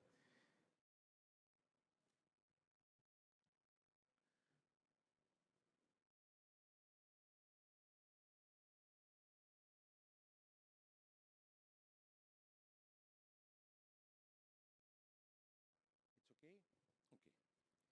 Καλησπέρα σε όλους. Good afternoon. So, this section is dedicated to investing in Greece so that the economy can restart. The country has taken bold steps over the years, and especially recently, but the point is they can big investments and big growth. What causes the citizens in Greece is unemployment, the good standard of living and being able to live better. Why do not we forget that the country went through memoranda that cut more than 40% of their income. So I have the pleasure to present my guests, Mr. Nikos Papathanassis, Alternate Minister of Development and Investments, Mr. Ioannis Mirlis, Secretary General for International Economic Affairs, Ministry of Foreign Affairs, Mr. Christian Kalin, Chairman, Henley & Partners, Mr. George Burns, President and CEO, Eldorado Gold Corporation, and Mr. Paolo Gallo, Chief Executive Officer and General Manager, Italgas. So, Mr. Minister, the word to you. Thank you very much, moderator, dear Nikos, dear panelists, ladies and gentlemen, good afternoon. Actually, we have a great opportunity to discuss a very important matter for the next day. And the title of this session says that we have to press restart. And the question I would like to pose is, of course, it's a theoretical question because we know the answer. Has this state, has this government ever stopped from the time it started back in 2019? And of course, the answer is no. They never stopped. So we don't have to press restart. We just have to follow and continue the work we've started 2 years ago. And of course, we are at the midterm, and the answer is no. We're not fatigued. So we don't have a midterm fatigue. So all we have to do is continue. And each one of you, as we can go back, and if each one of you actually recalls how Greece was 2 years ago, a year ago, and through a pandemic crisis, actually you can answer yourself the question, has Greece went ahead? Of course, Greece has changed. And it keeps on changing because all these reforms have never stopped.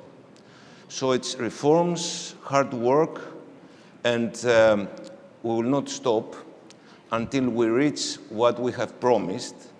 And the promise is to bring and create a very friendly environment for investment, create an environment where the investor and the international community feels very comfortable.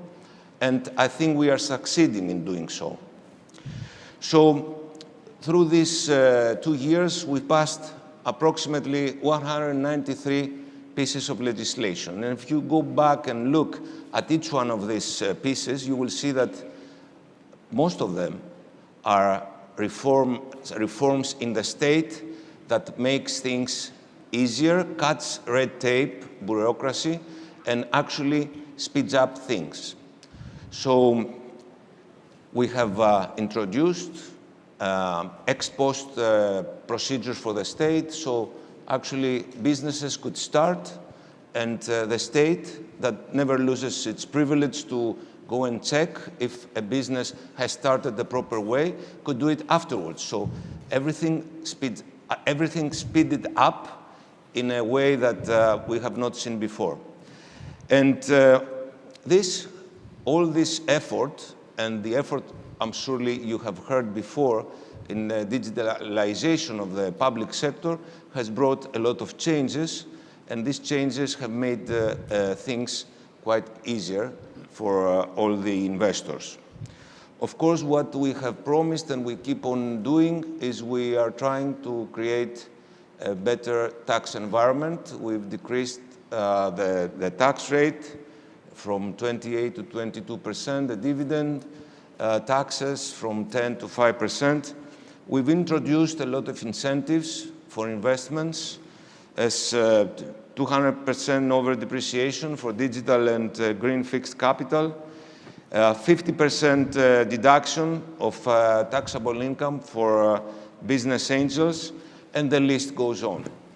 So what is coming the next day? We have 2 laws coming up, very important laws for the international business community.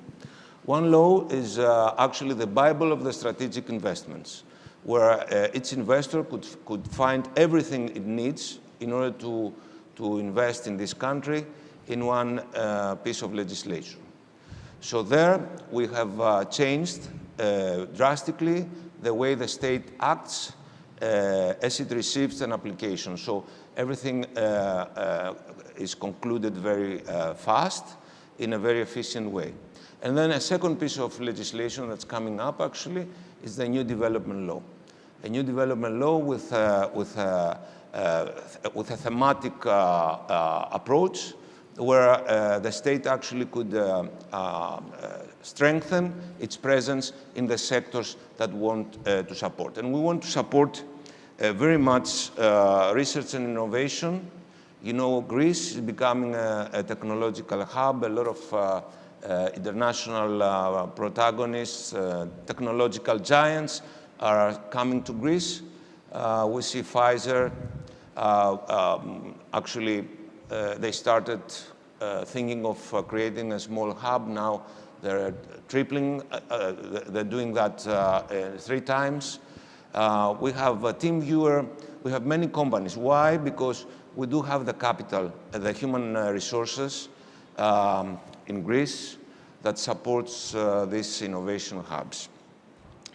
So we are going ahead not only with this two pieces of legislation that are coming up, and actually they're focusing on the investments. We see the investments a very important part of the next day, but we have a lot of tools, and we have a lot of financial tools in order to support these investments. It's not only the Greece 2.0 Recovery and Resilience Fund.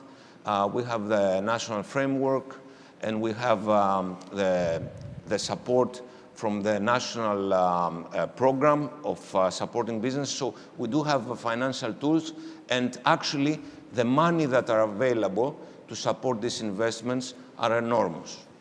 I could only say that approximately 120 billion euros will be fed into the economy in the next 5 to 7 years. So you could understand what that means compared to the GDP of the country and what kind of stimulation it could give to the investment community. So I don't want to take more of your time, Nikos, and I would just like to say that this government, Greece, is going ahead. And it's not like you haven't seen nothing yet. You've seen things, but you are going to see more things in the future. Thank you. Okay. Minister, so Greece is changing, and the properties together, digital age, new technologies, etc., etc. Thank you, Mr. Minister. So, Mr. Ioannis Mirlis, Secretary General for the National Economic Affairs. I will ask the Secretary General to tell us if he considers that there is interest from abroad of new investments in the country. Thank you very much, Mr. Rogakos. Dear Minister, dear panelists, ladies and gentlemen, at first I must say that, as the Minister already described, the Greek economy is recovering. And we must be sure that now we are going to a period of growth. So despite the pandemic, the experiences of the last year and a half have confirmed several important economic trends.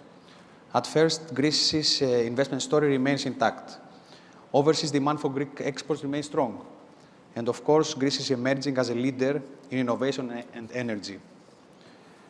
According to the data, the latest one, the first quarter of 2021, the Greek GDP grew by 4.4%, one of the best performances in the European Union, while Greek exports have increased by almost 20%. So these are numbers that make us to assume that the government's official forecast for 3.6% of growth for 2021 can be feasible.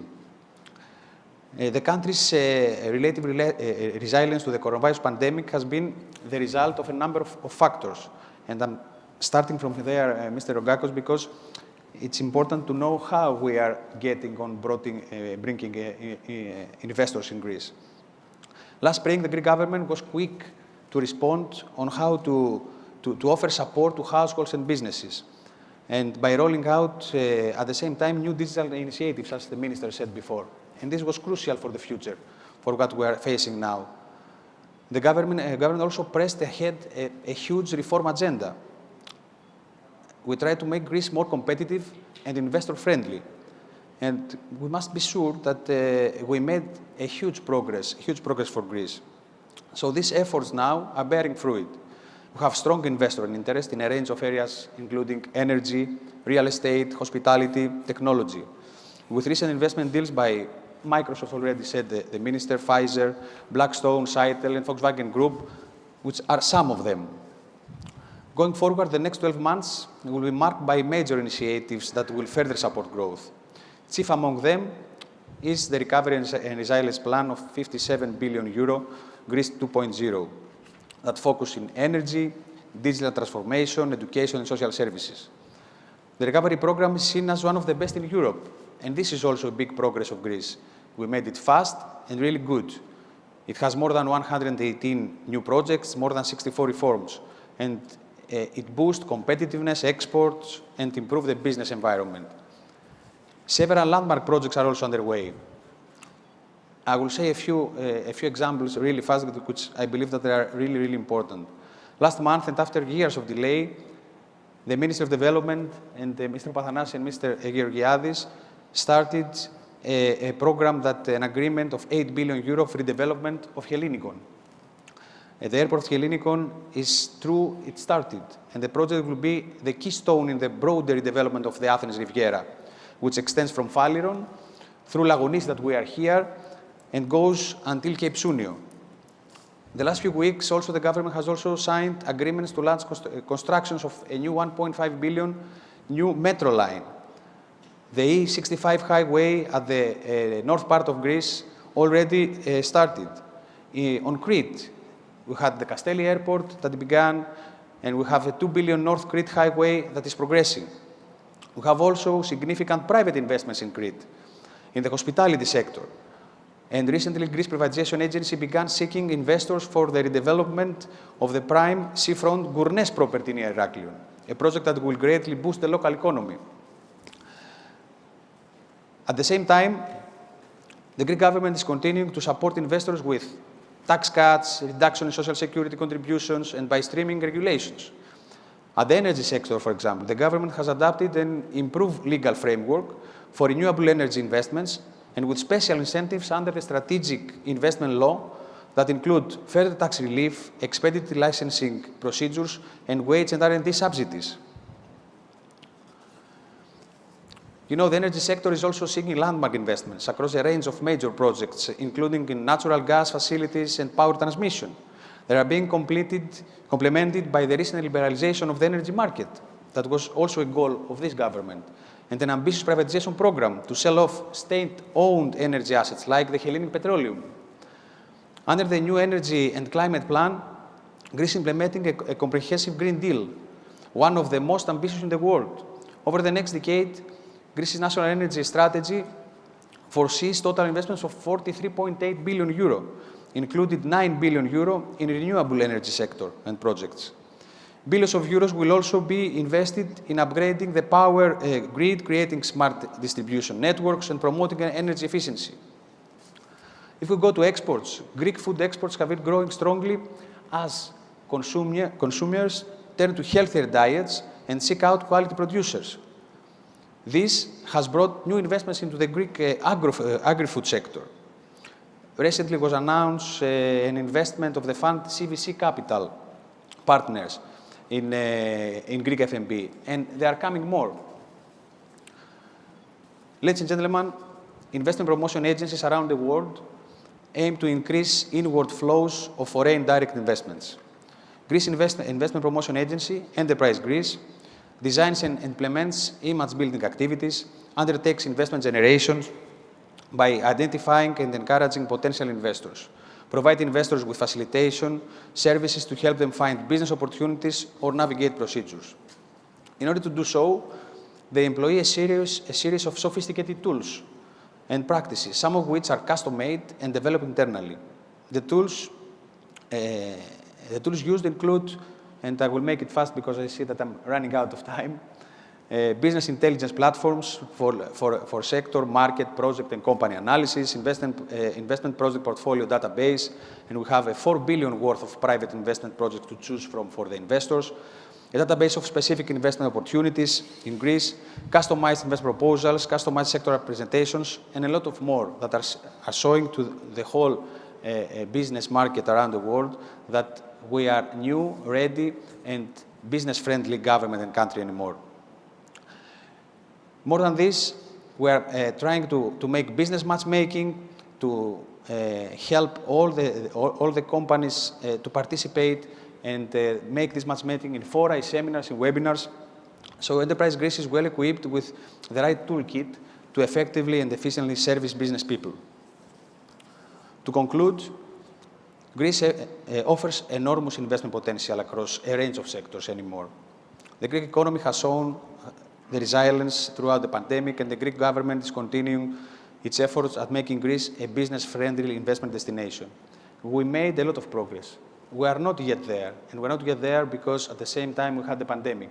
But we are sure anymore that we brought Greece again at the map of the investors. Funds, investors are coming every day anymore and knocking the door of Greece. We have a face, we have a strategy, and we are ready to proceed. Thank you.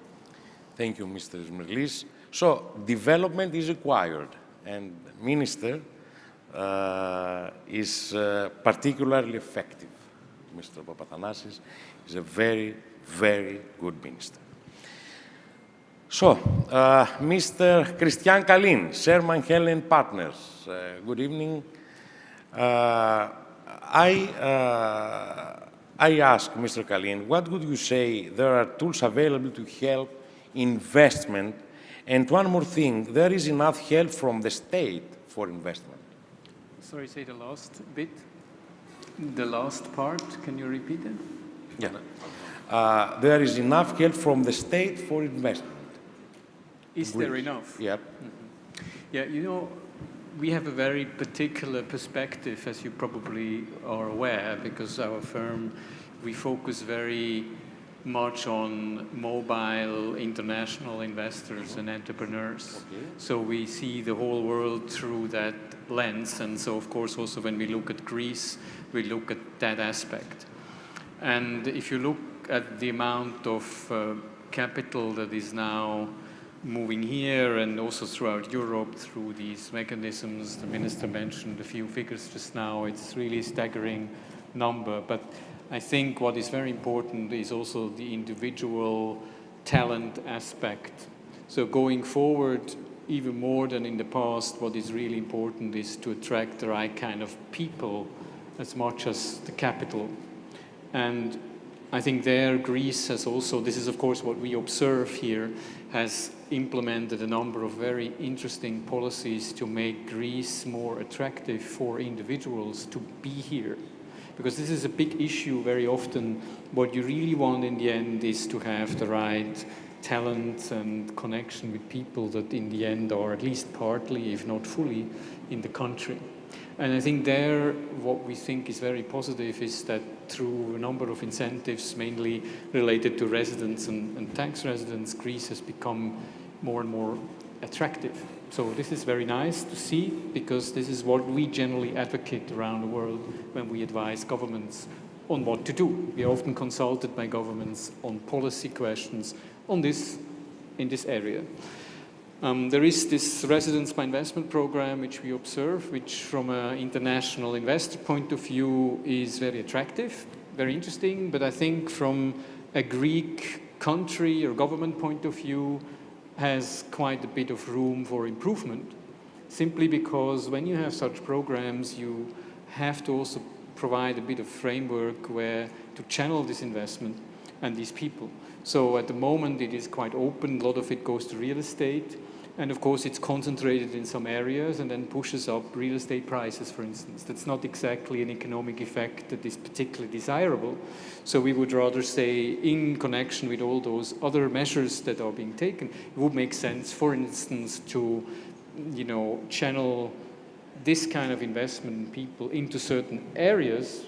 Not like every country, you have areas that already now you have quite a focus of investment, and you have areas that are underdeveloped. So what you can do, and what is very interesting with such kind of immigration programs, is to simply say, okay, if you want to come to Greece and you want to invest under such program, you must invest in certain dedicated areas rather than just anywhere you want. These are sort of policy measures is what we are looking at. And I would think for Greece, this could be very interesting, small improvements that would actually make more sense. And in connection with all the other money that is coming here, I have no doubt Greece is on a very nice path forward. I also observed that way. So I actually see a very, very positive future, particularly under this government. So thank you. Thank you. Thank you very much. So, Mr. George Burns, President and CEO, El Dorado Gold Corporation. Good evening, Mr. Burns.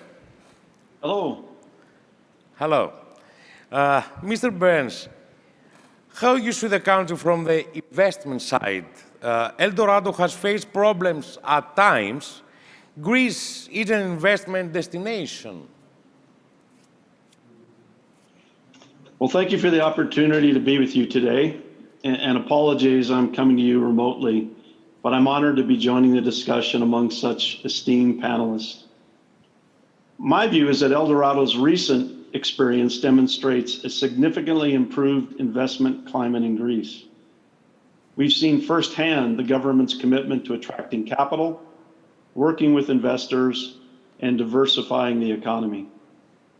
Perhaps I can share some background about El Dorado Gold and our investment in Greece, and talk a bit about Greece's mineral potential. For those of you that don't know us, El Dorado Gold is a Canadian mining company based in Vancouver, British Columbia. We operate across the mining life cycle from exploring for new deposits through building, operating, and responsibly closing mines. We have 5 operating mines in our portfolio, 2 in Greece, 2 in Turkey, and 1 in Canada. We are committed to responsible operations, the highest safety and environmental standards, and working with host communities and governments to enhance the regions where we operate. El Dorado is one of the largest foreign investors in Greece. Since 2012, we've invested over US $3 billion in the country, both acquiring and developing the Cassandra mines in northeastern Halkidiki. Cassandra mines are comprised of 3 separate assets: Stratoni and Olympias, which are operating underground polymetallic mines, and the Skouries project, a gold copper mine that is currently 50% constructed. Both Olympias and Skouries have significant mineral reserves with mine lives in excess of 20 years each. When in production, the Cassandra mines will contribute to making Greece a leading gold producer nation in the European Union. Equally, Skouries will produce a significant amount of copper, a metal that is key to electrification and transition to a lower carbon future. We currently employ approximately 1,600 people in Greece and have already deployed $22 million in local community projects. Earlier this year, El Dorado signed an amended investment agreement with the Hellenic Republic to govern the future development of the Cassandra mines. This was a major milestone and reflected dedicated efforts by both the company and the government to deliver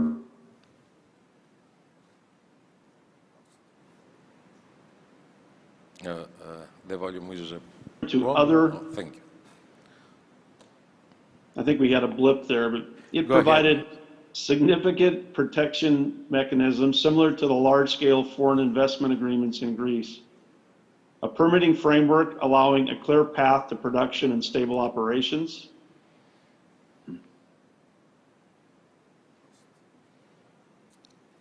The internet is not good, but... No, sorry okay, about that. Okay, go ahead. Enhance fiscal revenues for all levels of the government, environmental benefits, and community development opportunities. Just a few months ago, El Dorado received another significant permit for our Skouries project, approval to use dry stack tailings technology. El Dorado is an industry leader in deploying this best available technology, which significantly improves safety and environmental conditions. Neither of these milestones would have been possible without the support of all levels of government. In recent years, the Prime Minister, ministers, deputy ministers, general secretaries, all have been active on El Dorado's file. Permits that were previously stuck in bureaucracy have been issued and processes have been streamlined. Also, structural reforms have rationalized regulation, further improving Greece's attractiveness as a jurisdiction for foreign investment, such as sustainable long-term tax reduction, digital transformation of the Greek state, and interventions in the banking sector.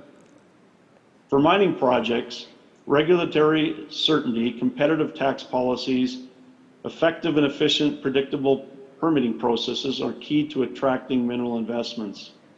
We're excited about the improvements made in these areas in Greece It's got significant resource potential, a highly educated population, well-developed infrastructure, strict environmental, health, and safety regulations.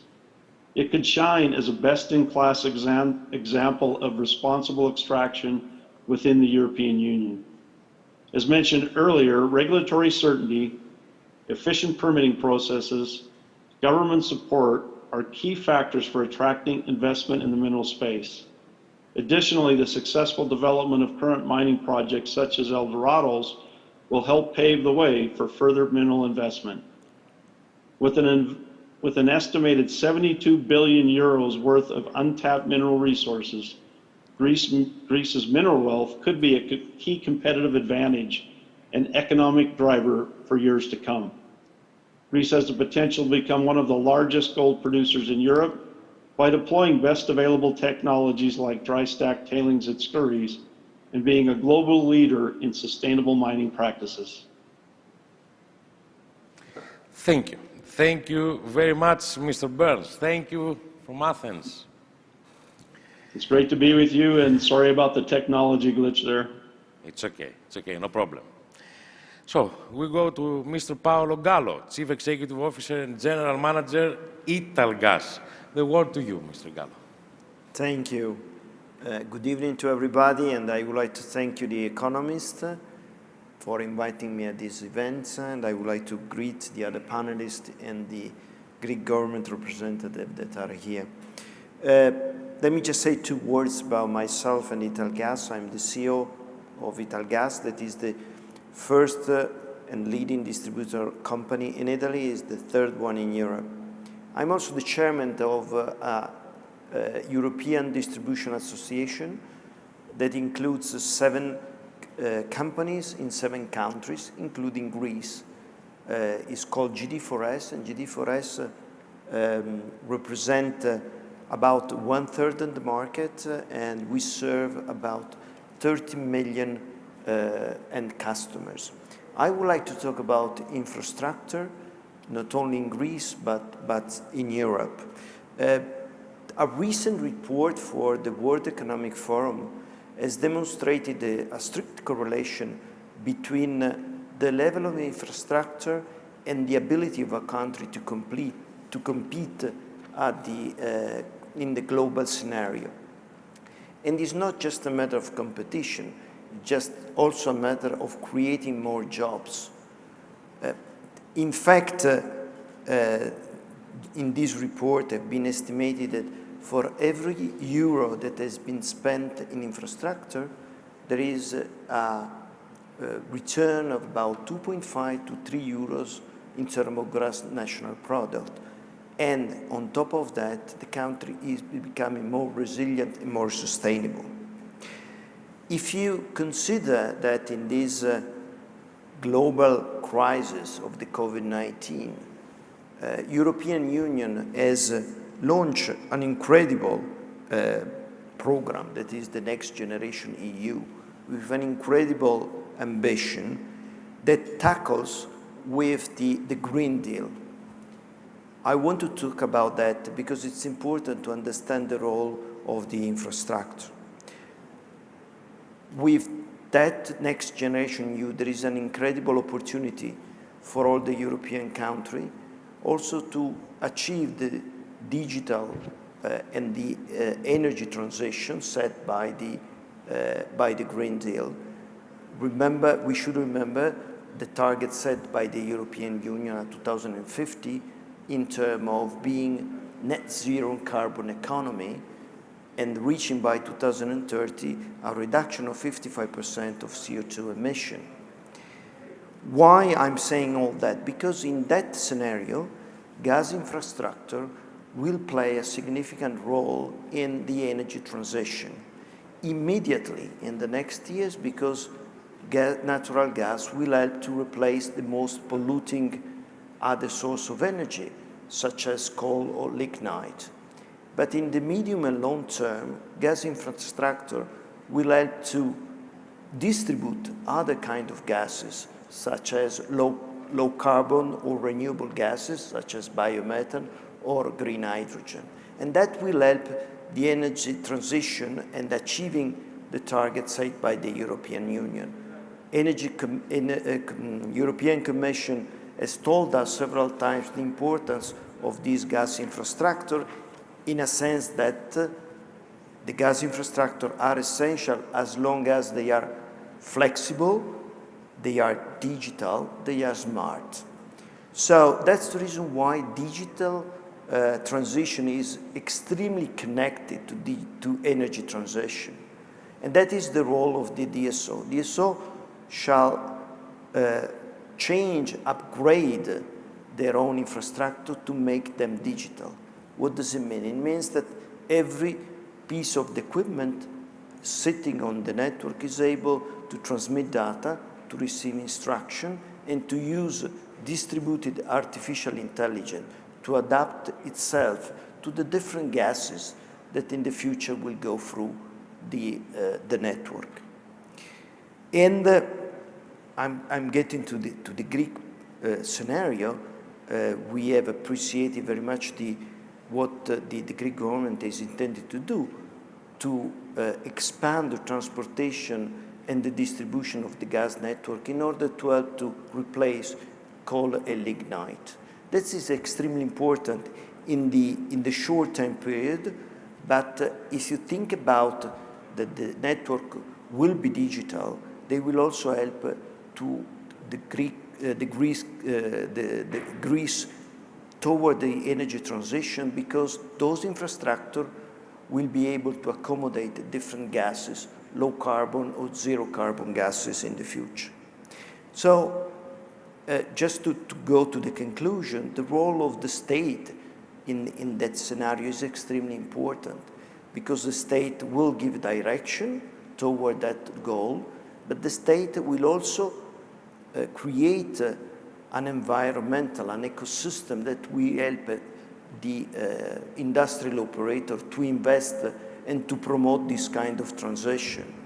And on the other hand, we'll also establish bonus and balance mechanism in order to check the quality of the services provided to the final citizens.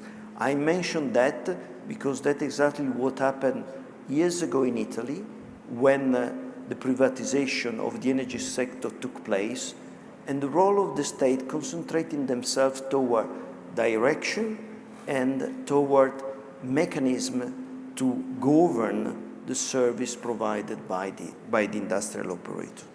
So to conclude, we are experiencing an incredible global crisis, but we have an incredible opportunity in front of us to promote investment in infrastructure with two major positive effects. The first one is to promote the energy transition, and the second one is to promote the economic recovery. So it's an incredible opportunity for Greece, but for all the European countries, leveraging the next generation program set by the European Union. Thank you very much. Thank you, Mr. Gallo. But Greece has started large investments in the field of energy in recent years, Minister. Huh? Okay, so we go to Mrs. Celeste Cecilia Turco, Director. Good evening, Mrs. Turco. Good evening, Nikos. Ms. Turco, you are a dynamic woman with an excellent course. Our theme is investment and growth. My question is whether there are equal opportunities for women to grow in business. Ευχαριστώ πολύ, Nikos. Kalispera. Good evening, everybody. It's really a great pleasure to be here, and I thank The Economist for inviting me in this amazing gathering of minds, and for the opportunity to share with you views on a topic that's very dear to me, as well very relevant to the financial sector, gender inequality or equality in investments. So there are two news for tonight. There's a good news and a bad news. Let's start with the bad news. As yesterday we were talking about optimism. The good news is that something has changed. So there's a restart button that actually has been pressed quoting the restart button for Greece. And the bad news that our reality nowadays is that women are still earning, saving, investing, raising less capital than men.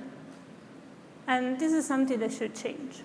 If you not address the wage, the pension, the capital raise gap, that would highly affect the attraction, the creation of capital, as well as long-term sustainable returns. And why we link together gender equality and sustainability? I think this link is very important because gender equality actually is a very important part of sustainability if we look at as part of the ESG or the social aspect.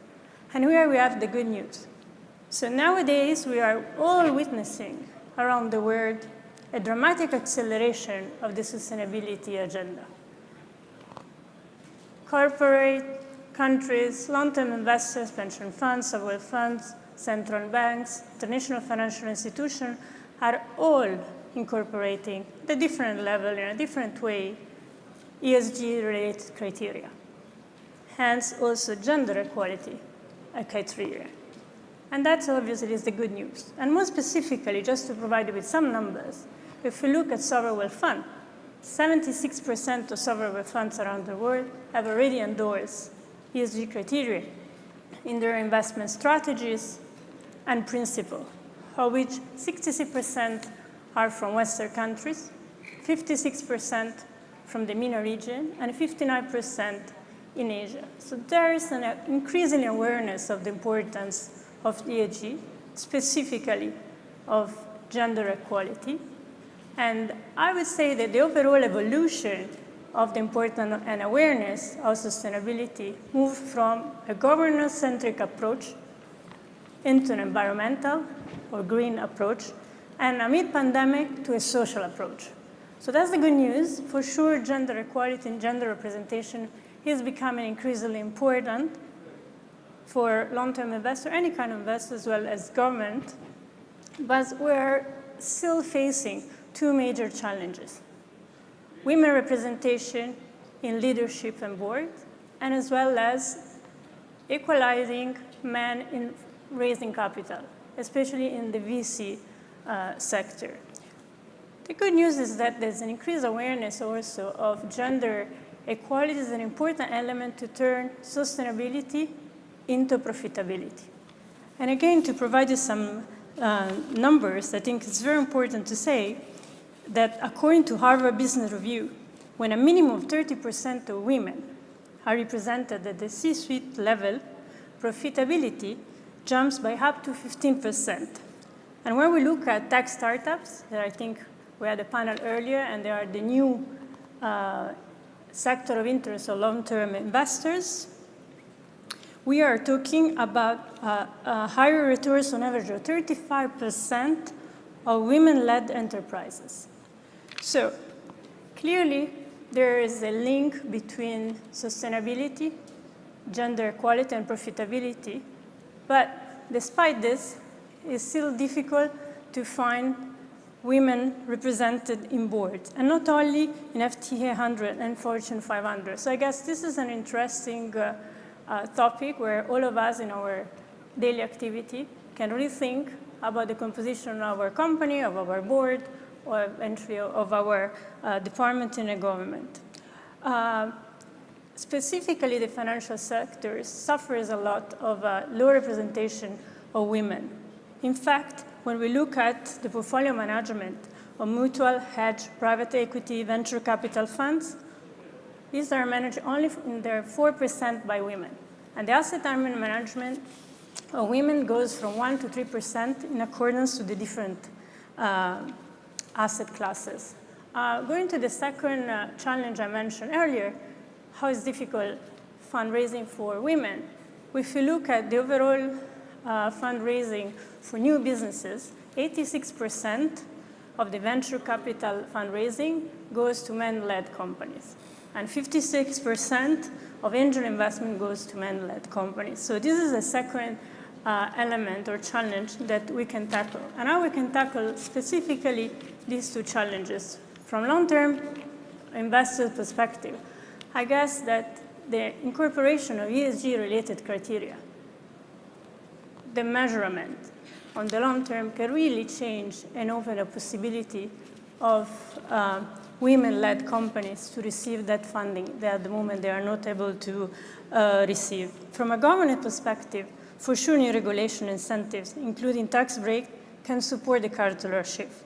So what we are in the need of is a top-down approach, but as well a bottom-up approach in order to ignite a major cultural shift, both in entrepreneurial communities and in the venture capital world. And what we need really to do, I guess, and that goes for both women and men, we need to recognize the work the women bring to the workplace in creating that kind of culture that is funded on diversity. And what are actually they bring, what they should bring? Empathy, motivation, inspiration, high standards, participative decision-making, and setting clear experience. So these are what are recognized generally as the key traits of female leadership in driving performance. I would like to also expand the notion of gender equality as a self-standing concept, but actually something that goes beyond a single element. And in doing so, I would like to quote Kofi Annan, that was saying, gender equality is more than a goal in itself. It's a precondition for meeting the challenge of reducing poverty, promoting sustainable development, and building governance. And I guess that goes also in our daily life or job. Personally, what I really look forward and I'm encouraging every day is to have more mentorship opportunity for young female talented women in all parts of the world. I work in Saudi Arabia, so it's my daily job to support young Saudi women. But of course, that goes into having more role models. And I guess the role models is not just in the achievement of professional goals, but also personal one. And in order to do so, I guess that all of us should work in allowing a better balance between work and life. Thank you. Thank you, Mr. Turco. What you told us is extremely important. Thank you. Okay, this is questions time. Please, your questions. Any questions for the minister or? It's okay? Okay. Μας καλύψατε, όπως βλέπετε. Okay, thank you very much. Thank you all to this part. And the Prime Minister's speech at the dinner given by economists will be followed by a break at 9 o'clock. Thank you. Thank you very much. Thank you, ladies and gentlemen. Thank you.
Έχουμε διανύσει χιλιόμετρα σε θάλασσα και στεριά.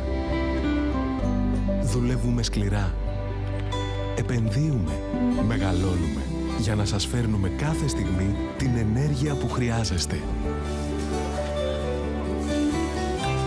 Για να ζείτε το σήμερα όπως το ονειρεύεστε.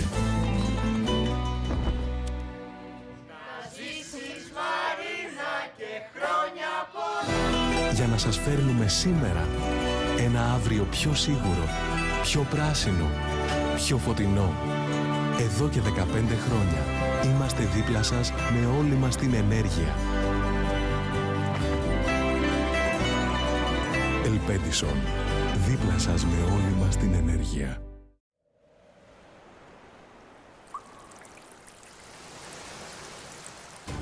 Our future depends on the choices that we make today about how we produce and use energy every day. This is why we must change. We have believed this for more than 130 years. We are Europe's oldest electricity company. We see day by day whether we are doing our work well, whether we are really changing things. We believe we are, and continue to do so. We are becoming the energy that is changing everything in order to build a future of sustainable energy together.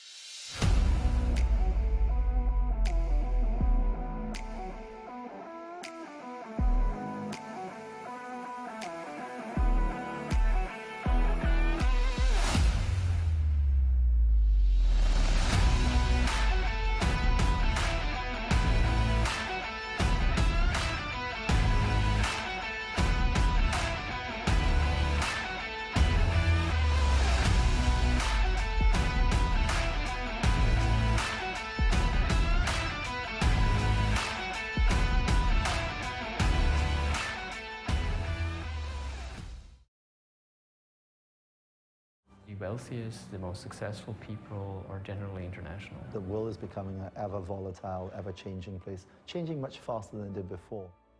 There's a class of person out there now who's actually rapidly adapting to the changing environments. The world is moving to global citizens. Henley & Partners is a unique firm that is addressing the needs of this global citizen. Like so many times in life, you don't get aware of the need until you really ended up in a situation, and then it's too late. Where it's quite useful to have just options. Ultimately, quality of life, education, mobility, security, and tax. In this international and global world that we're in, these are the tools you want.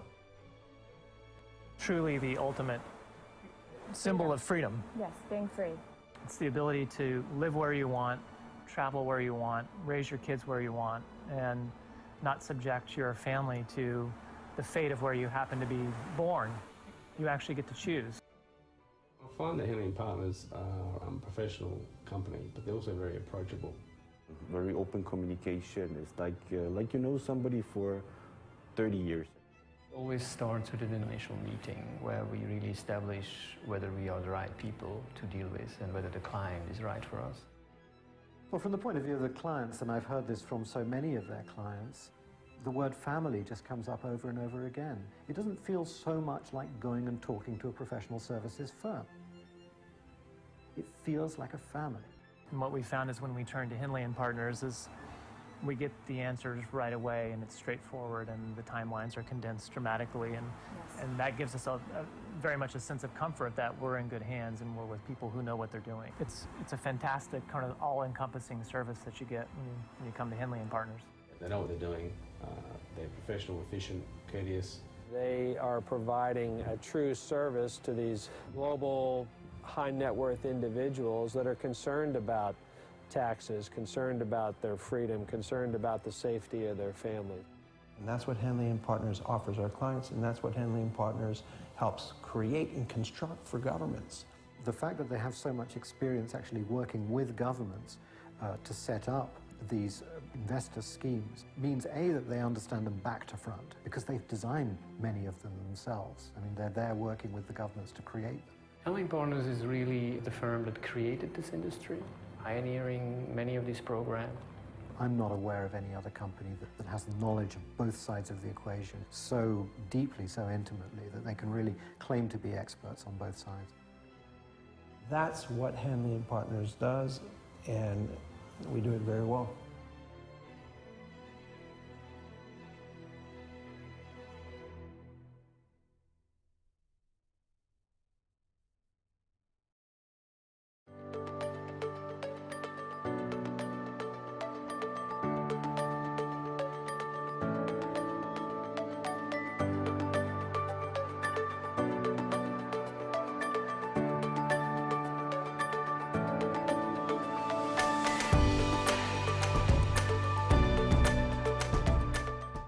Από την πρώτη μέρα, η Ελληνικός Χρυσός άσκησε μια μεταλλευτική δραστηριότητα υπεύθυνη και πολλαπλά ωφέλιμη για τον τόπο μας. Σήμερα ήρθε η στιγμή για την πλήρη ανάπτυξη μιας επένδυσης ορόσημο για την Ελλάδα. Τα μεταλλεία Κασάνδρας γυρίζουν σελίδα με ένα σύγχρονο επενδυτικό σχέδιο που μεγιστοποιεί τα ωφέλη για την εθνική οικονομία, την απασχόληση, την τοπική κοινωνία, το περιβάλλον.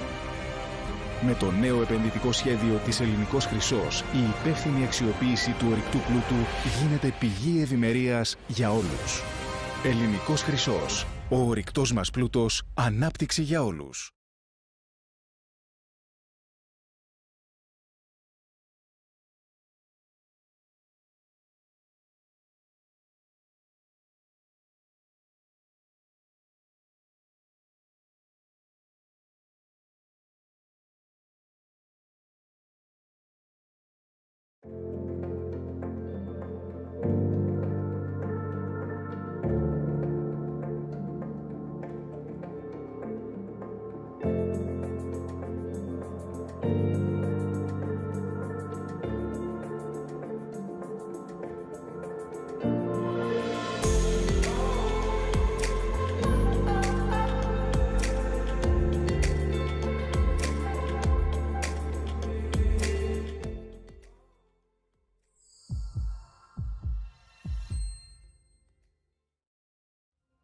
Successfully navigating digital transformation initiatives towards value creation is never a clear path.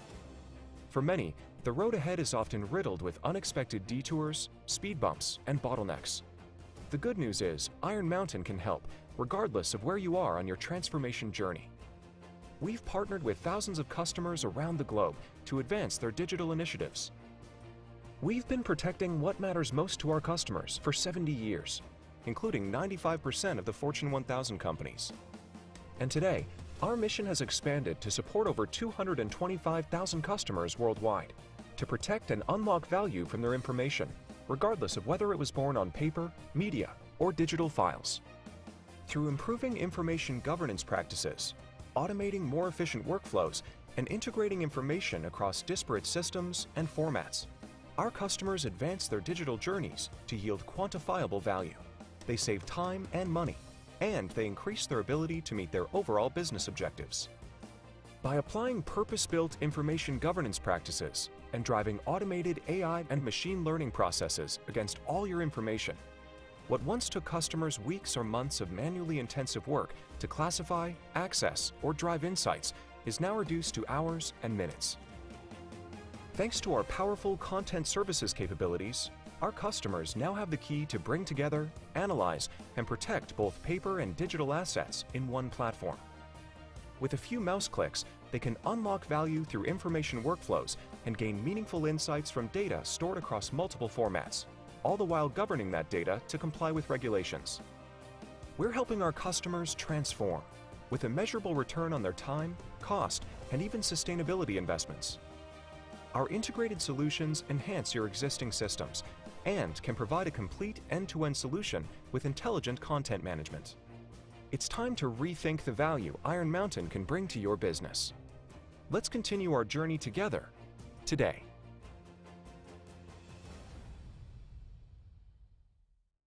EcomBX boasts some of the best global tech gurus, experienced bankers, and finance specialists who created a platform to rule them all. Designed to provide solutions to meet your expectations, the platform provides you with access to your accounts, enabling you to execute instant and fast payments all over the world with the use of intelligence, giving you absolute control, freedom, and power to convert your money to multiple currencies and perform your transactions wherever you are, however you want. We believe in building trusting relationships that enable our customers to utilize our services to the maximum while working towards the future to enhance our offering with more trustworthy connections that provide safety and security. Our devotion to quality service and alignment with regulation enabled us to become a member of SWIFT and SEPA and helped us provide ideal and timeless solutions as well as enhanced protection for your funds. FinTech we are. Οραματιστήκαμε ένα από τα μεγαλύτερα έργα ανάπλασης στην Ευρώπη. Εμπνευστήκαμε ένα από τα μεγαλύτερα παράκτια πάρκα στον κόσμο. Η Lambda Development ξεκινάει το ελληνικό. Το σύμβολο της επόμενης ημέρας για τη χώρα. Ένα έργο εθνικής σημασίας γίνεται πραγματικότητα. Το ελληνικό ξεκινάει.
Hey you, what do you want? I want to see the sun. I want an escape.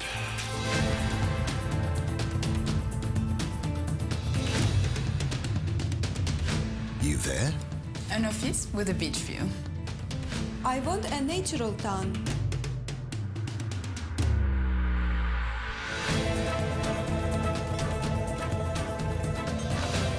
You? I want to taste real food. Something well-aged.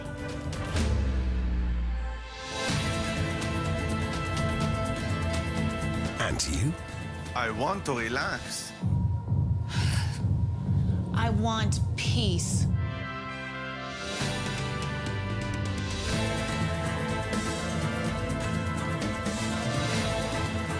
All you want is Greece.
everything and nothing has changed.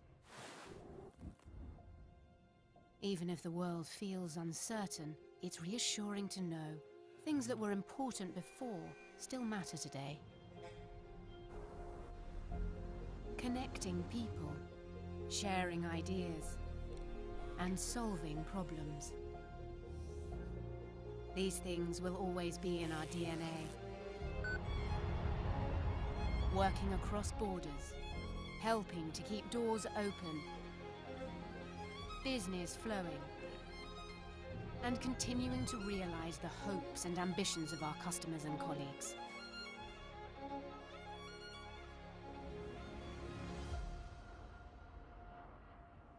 When you think about it like that, thankfully, not quite everything has changed.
Ζωή στο Full, το νέο πλήρες πρόγραμμα υγείας από την Εθνική, την πρώτη ασφαλιστική.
Έχουμε διανύσει χιλιόμετρα σε θάλασσα και στεριά.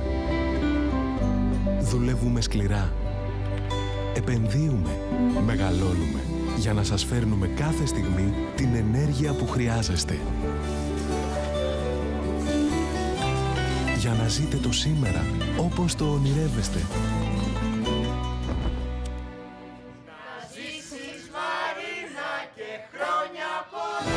Για να σας φέρνουμε σήμερα ένα αύριο πιο σίγουρο, πιο πράσινο, πιο φωτεινό.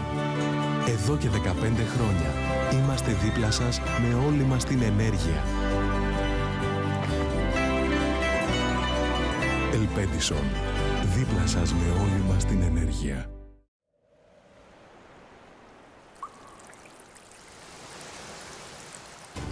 Our future depends on the choices that we make today about how we produce and use energy every day. This is why we must change. We have believed this for more than 130 years. We are Europe's oldest electricity company. We see day by day whether we are doing our work well, whether we are really changing things. We believe we are, and continue to do so. We are becoming the energy that is changing everything in order to build a future of sustainable energy together.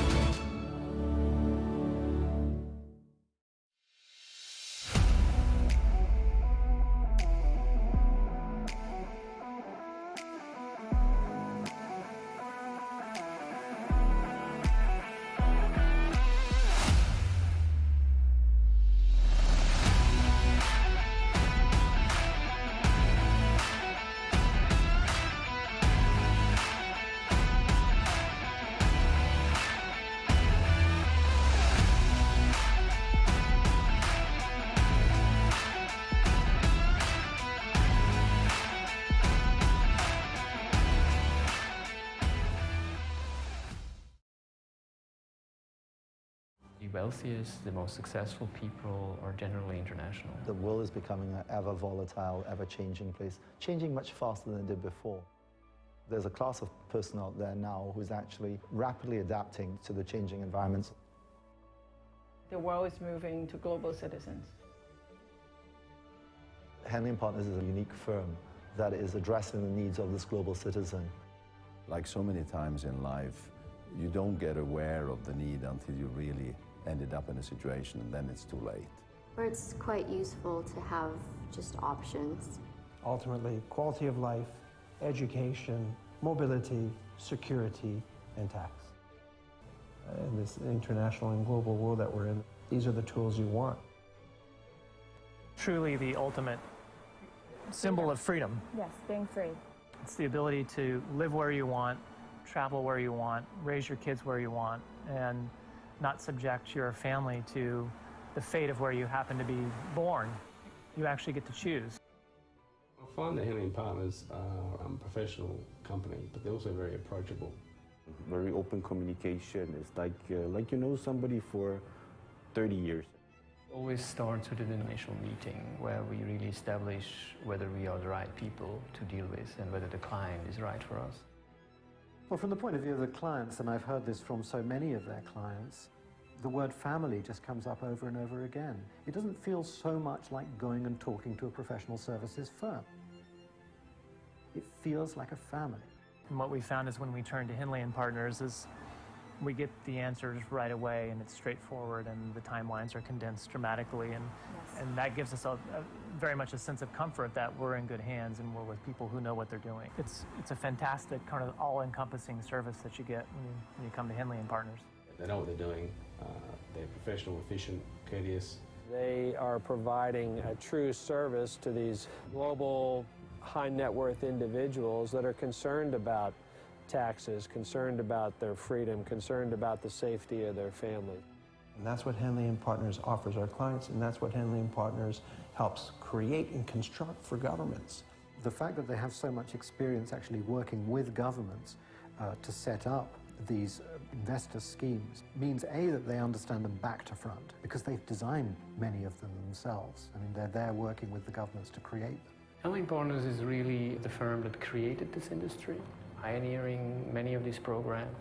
I'm not aware of any other company that has the knowledge of both sides of the equation so deeply, so intimately, that they can really claim to be experts on both sides.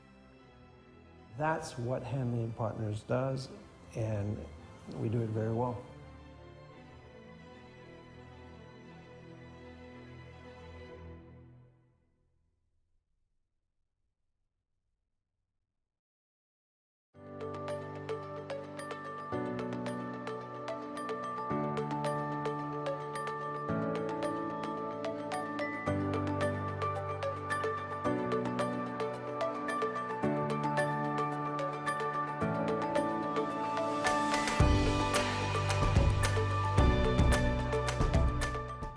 Από την πρώτη μέρα, η Ελληνικός Χρυσός άσκησε μια μεταλλευτική δραστηριότητα υπεύθυνη και πολλαπλά ωφέλιμη για τον τόπο μας. Σήμερα ήρθε η στιγμή για την πλήρη ανάπτυξη μιας επένδυσης ορόσημο για την Ελλάδα. Τα μεταλλεία Κασάνδρας γυρίζουν σελίδα με ένα σύγχρονο επενδυτικό σχέδιο που μεγιστοποιεί τα ωφέλη για την εθνική οικονομία, την απασχόληση, την τοπική κοινωνία, το περιβάλλον.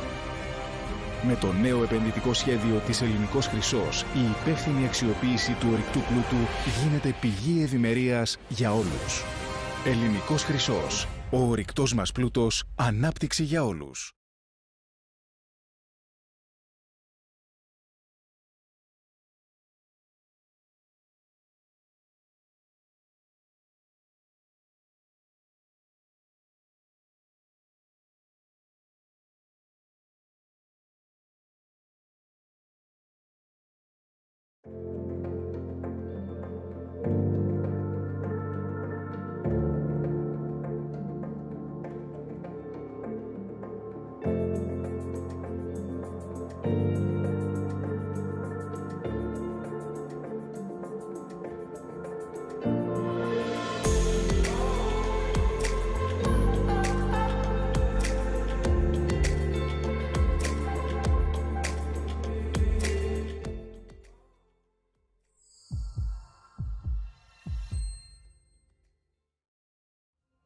Successfully navigating digital transformation initiatives towards value creation is never a clear path.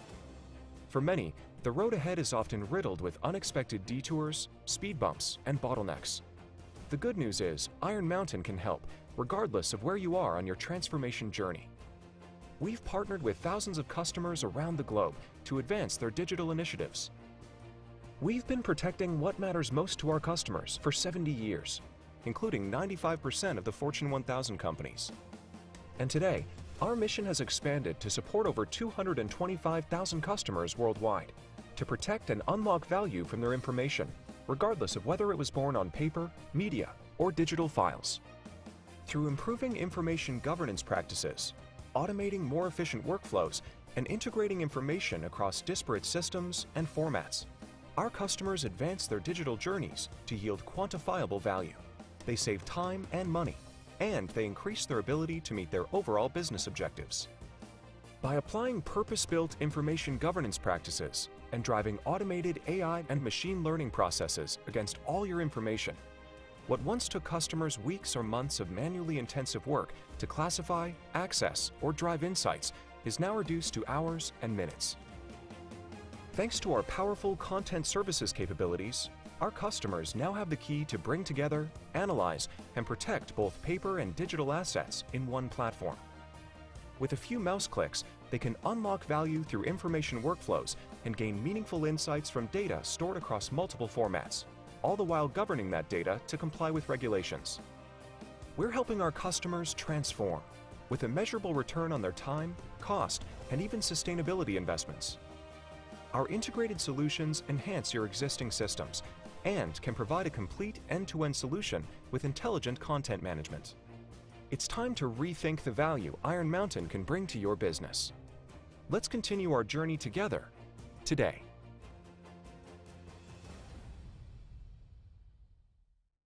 EcomBX boasts some of the best global tech gurus, experienced bankers, and finance specialists who created a platform to rule them all. Designed to provide solutions to meet your expectations, the platform provides you with access to your accounts, enabling you to execute instant and fast payments all over the world with the use of intelligence, giving you absolute control, freedom, and power to convert your money to multiple currencies and perform your transactions wherever you are, however you want. We believe in building trusting relationships that enable our customers to utilize our services to the maximum while working towards the future to enhance our offering with more trustworthy connections that provide safety and security. Our devotion to quality service and alignment with regulation enabled us to become a member of SWIFT and SEPA and helped us provide ideal and timeless solutions as well as enhanced protection for your funds.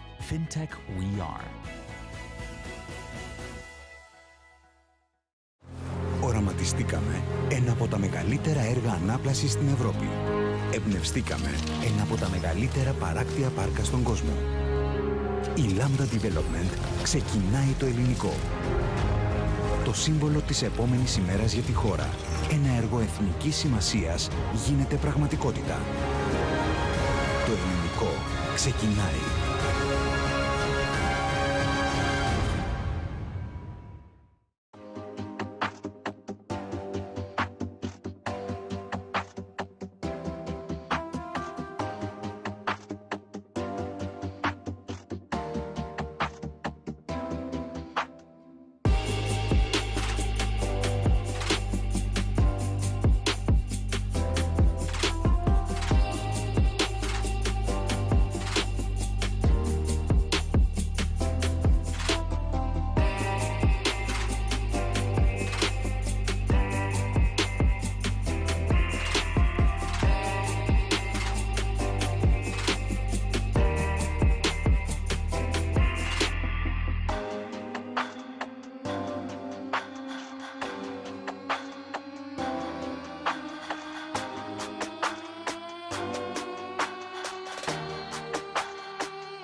What do you want? I want to see the sun. I want an escape.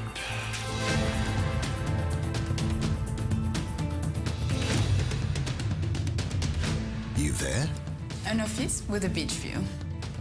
I want a natural town.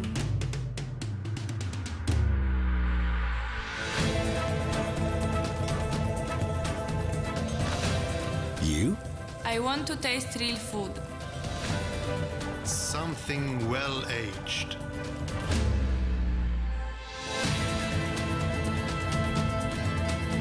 And you? I want to relax. I want peace.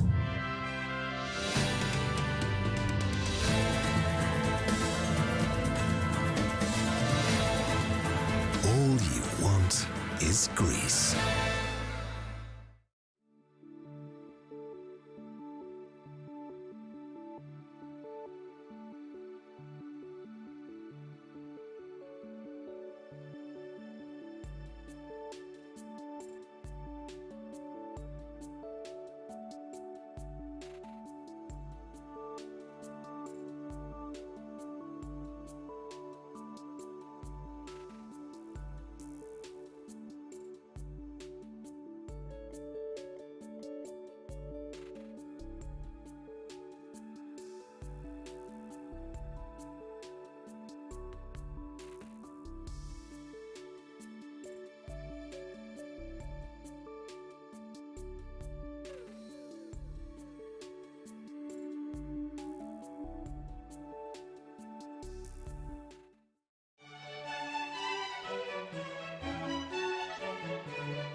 Everything and nothing has changed. Even if the world feels uncertain, it's reassuring to know things that were important before still matter today. Connecting people, sharing ideas, and solving problems. These things will always be in our DNA. Working across borders, helping to keep doors open, business flowing, and continuing to realize the hopes and ambitions of our customers and colleagues.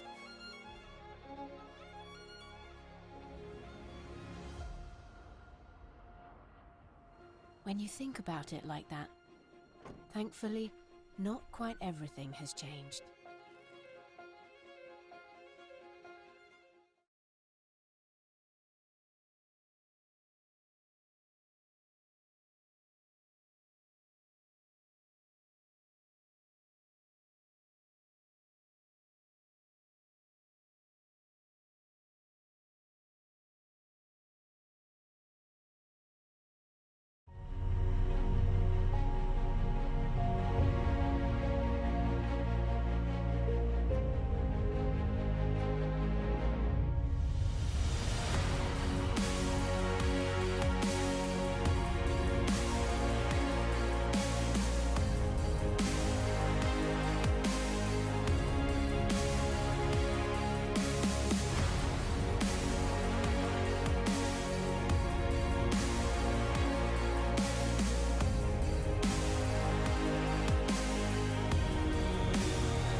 Η ζωή στο Full, το νέο πλήρες πρόγραμμα υγείας από την Εθνική, την πρώτη ασφαλιστική.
Έχουμε διανύσει χιλιόμετρα σε θάλασσα και στεριά.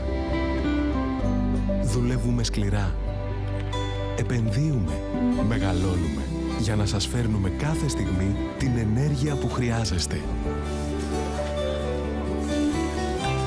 Για να ζείτε το σήμερα όπως το ονειρεύεστε.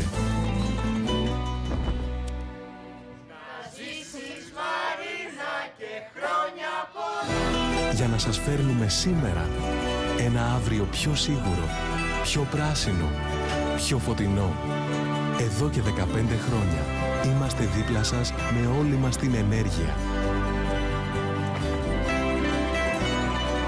Ελπέντισον, δίπλα σας με όλη μας την ενέργεια.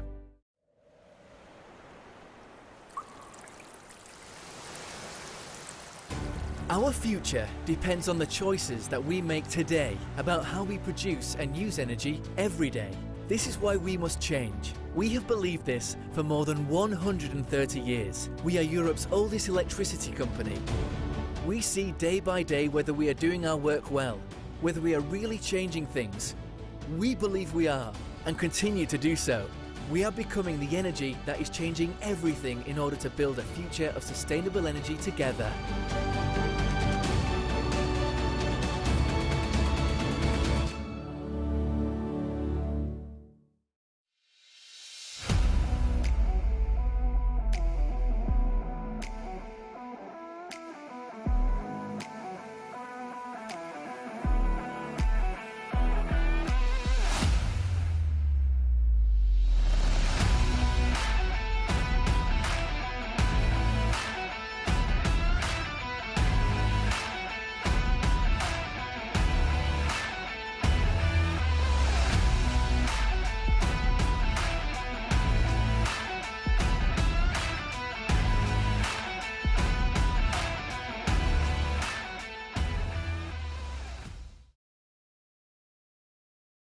The wealthiest, the most successful people are generally international. The world is becoming an ever volatile, ever-changing place, changing much faster than it did before.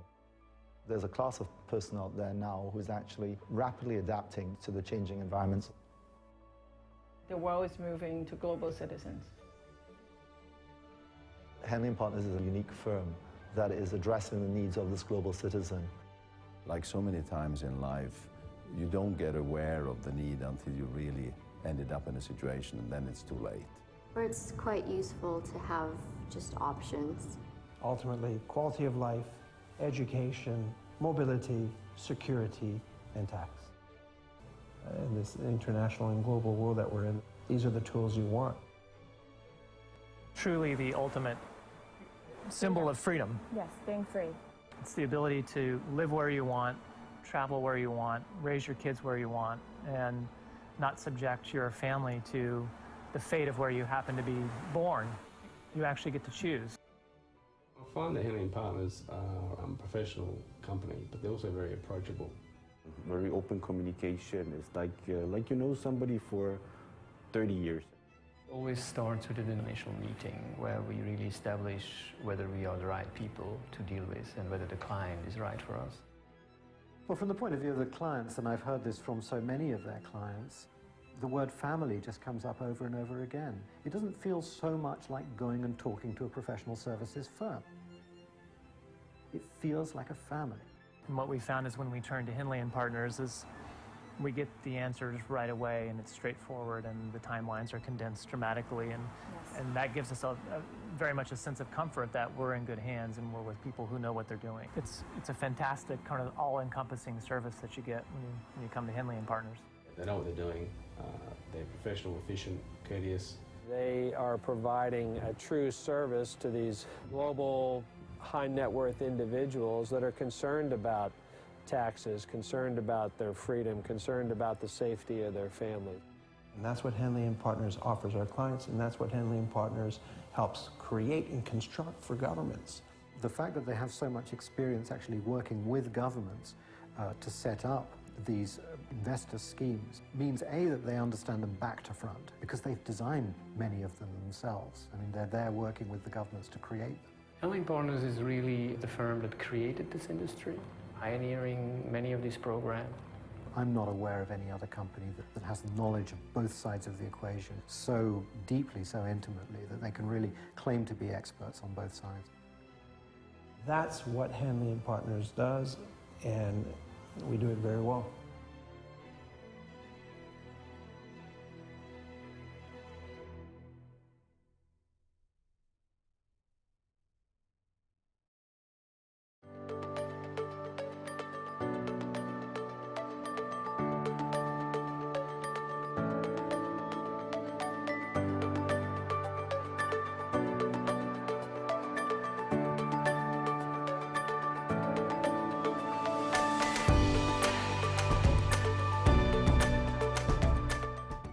Από την πρώτη μέρα, η Ελληνικός Χρυσός άσκησε μια μεταλλευτική δραστηριότητα υπεύθυνη και πολλαπλά ωφέλιμη για τον τόπο μας. Σήμερα ήρθε η στιγμή για την πλήρη ανάπτυξη μιας επένδυσης στο ορόσημο για την Ελλάδα. Τα μεταλλεία Κασάνδρας γυρίζουν σελίδα με ένα σύγχρονο επενδυτικό σχέδιο που μεγιστοποιεί τα ωφέλη για την εθνική οικονομία, την απασχόληση, την τοπική κοινωνία, το περιβάλλον.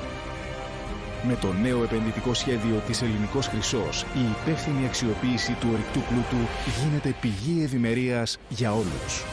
Ελληνικός Χρυσός. Ο ορυκτός μας πλούτος, ανάπτυξη για όλους.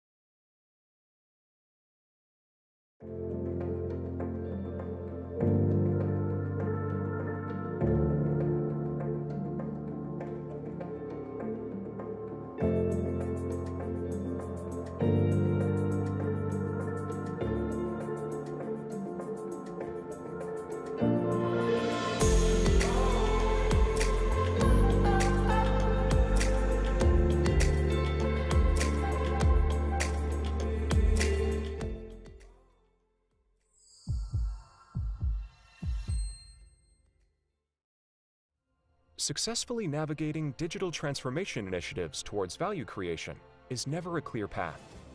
For many, the road ahead is often riddled with unexpected detours, speed bumps, and bottlenecks. The good news is, Iron Mountain can help, regardless of where you are on your transformation journey. We've partnered with thousands of customers around the globe to advance their digital initiatives. We've been protecting what matters most to our customers for 70 years, including 95% of the Fortune 1000 companies. And today, our mission has expanded to support over 225,000 customers worldwide, to protect and unlock value from their information, regardless of whether it was born on paper, media, or digital files. Through improving information governance practices, automating more efficient workflows, and integrating information across disparate systems and formats, our customers advance their digital journeys to yield quantifiable value. They save time and money, and they increase their ability to meet their overall business objectives. By applying purpose-built information governance practices and driving automated AI and machine learning processes against all your information, what once took customers weeks or months of manually intensive work to classify, access, or drive insights is now reduced to hours and minutes. Thanks to our powerful content services capabilities, our customers now have the key to bring together, analyze, and protect both paper and digital assets in one platform. With a few mouse clicks, they can unlock value through information workflows and gain meaningful insights from data stored across multiple formats, all the while governing that data to comply with regulations. We're helping our customers transform, with a measurable return on their time, cost, and even sustainability investments. Our integrated solutions enhance your existing systems and can provide a complete end-to-end solution with intelligent content management. It's time to rethink the value Iron Mountain can bring to your business. Let's continue our journey together today.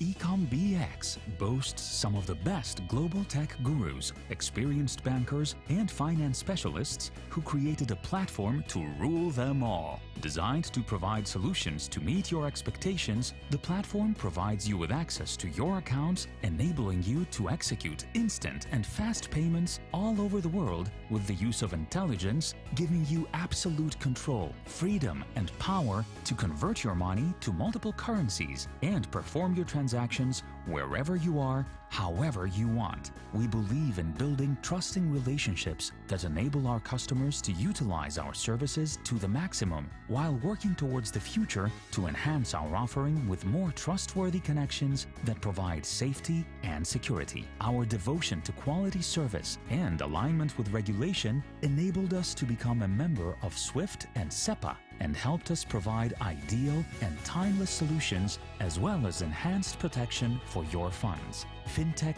we are. Οραματιστήκαμε ένα από τα μεγαλύτερα έργα ανάπλασης στην Ευρώπη. Εμπνευστήκαμε ένα από τα μεγαλύτερα παράκτια πάρκα στον κόσμο. Η Lambda Development ξεκινάει το ελληνικό.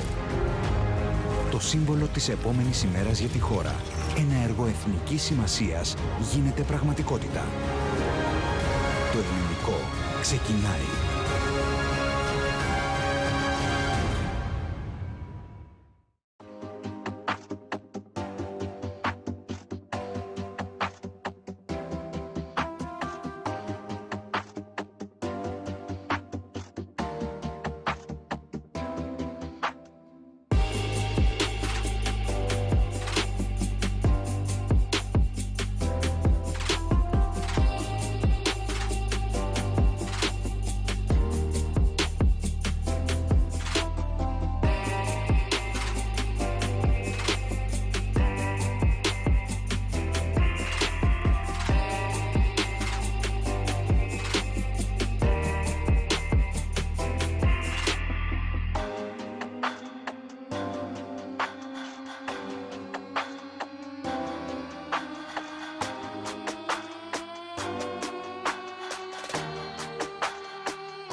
Ladies and gentlemen, good evening.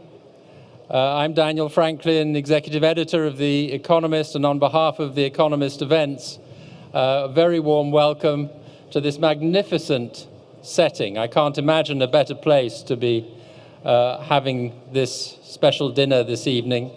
It's particularly wonderful to be back having a live event after all this time. I think for many of us, it's the first one we've done for a long time.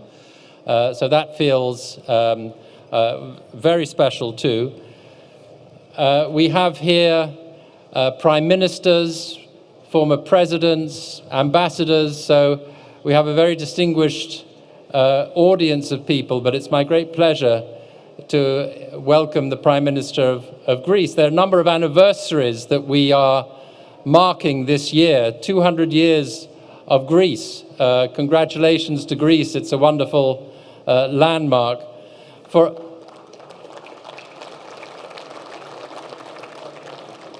our own Roundtable, it's our 25th. So we're very proud that we've been doing this for 25 years. So that feels special too. Yesterday, thank you.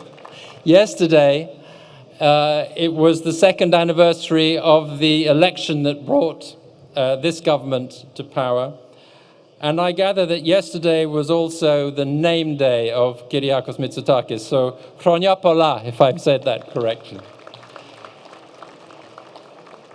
So we've had a full day of very interesting conversations about the situation in Europe, the situation in the world, the situation in Greece, of course.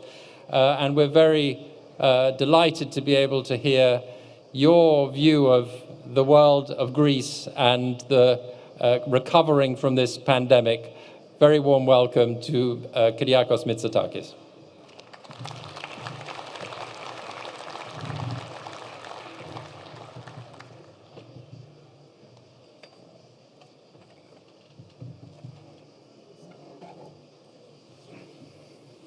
Thank you, Daniel, for your kind words and your introduction. Excellencies, κυρίες και κύριοι, όταν τον Αύγουστο του 1843 στο Λονδίνο κυκλοφορούσαν τα πρώτα φύλλα του Economist, στην Αθήνα το νεαρό ελληνικό κράτος βίωνε και πάλι μια δημοσιονομική κρίση.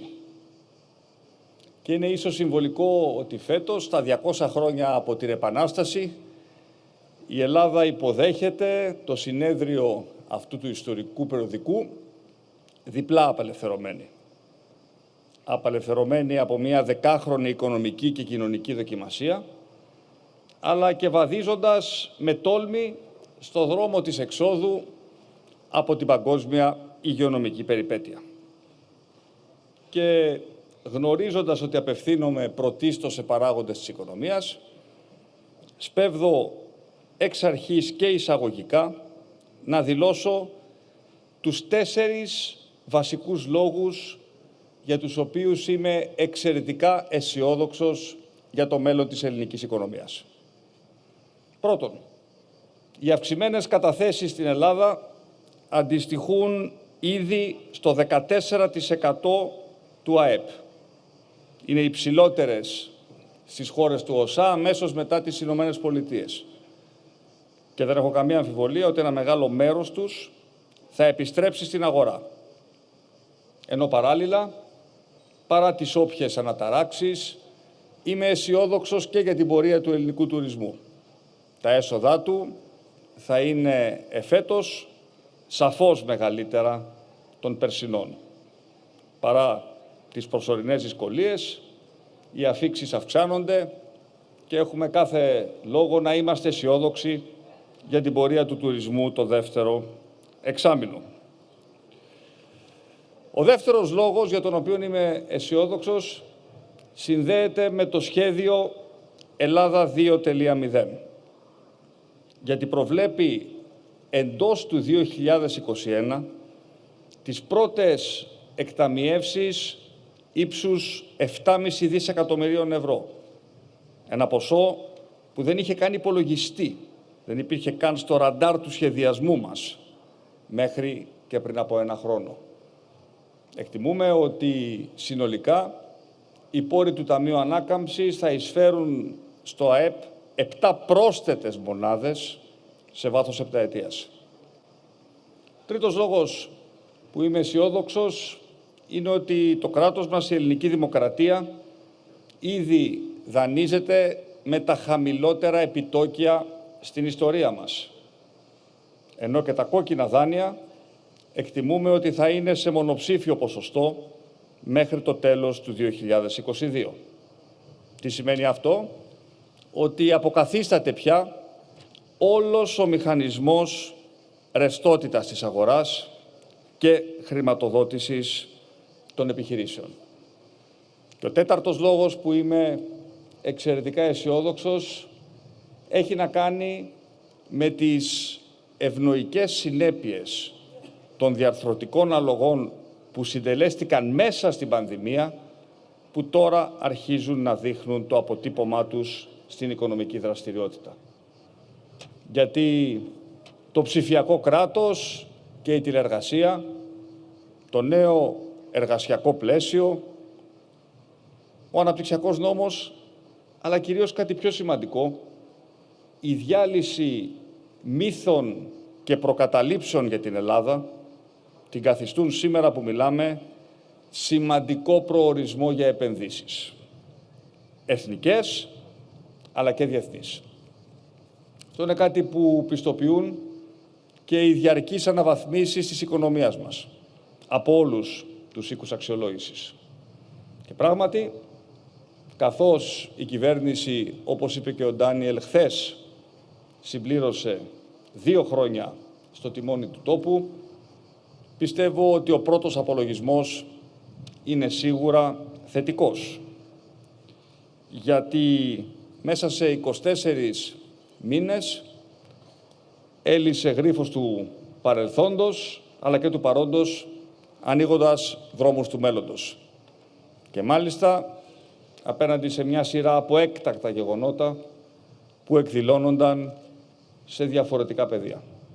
Θυμηθείτε, οικονομική ανάταξη σε όλους τους τομείς, μεταναστευτικό στον Εύρο και στα νησιά μας, πανδημία σε όλη τη χώρα και μαζί με όλα αυτά εθνικές προκλήσεις στο Αιγαίο και τη Μεσόγειο.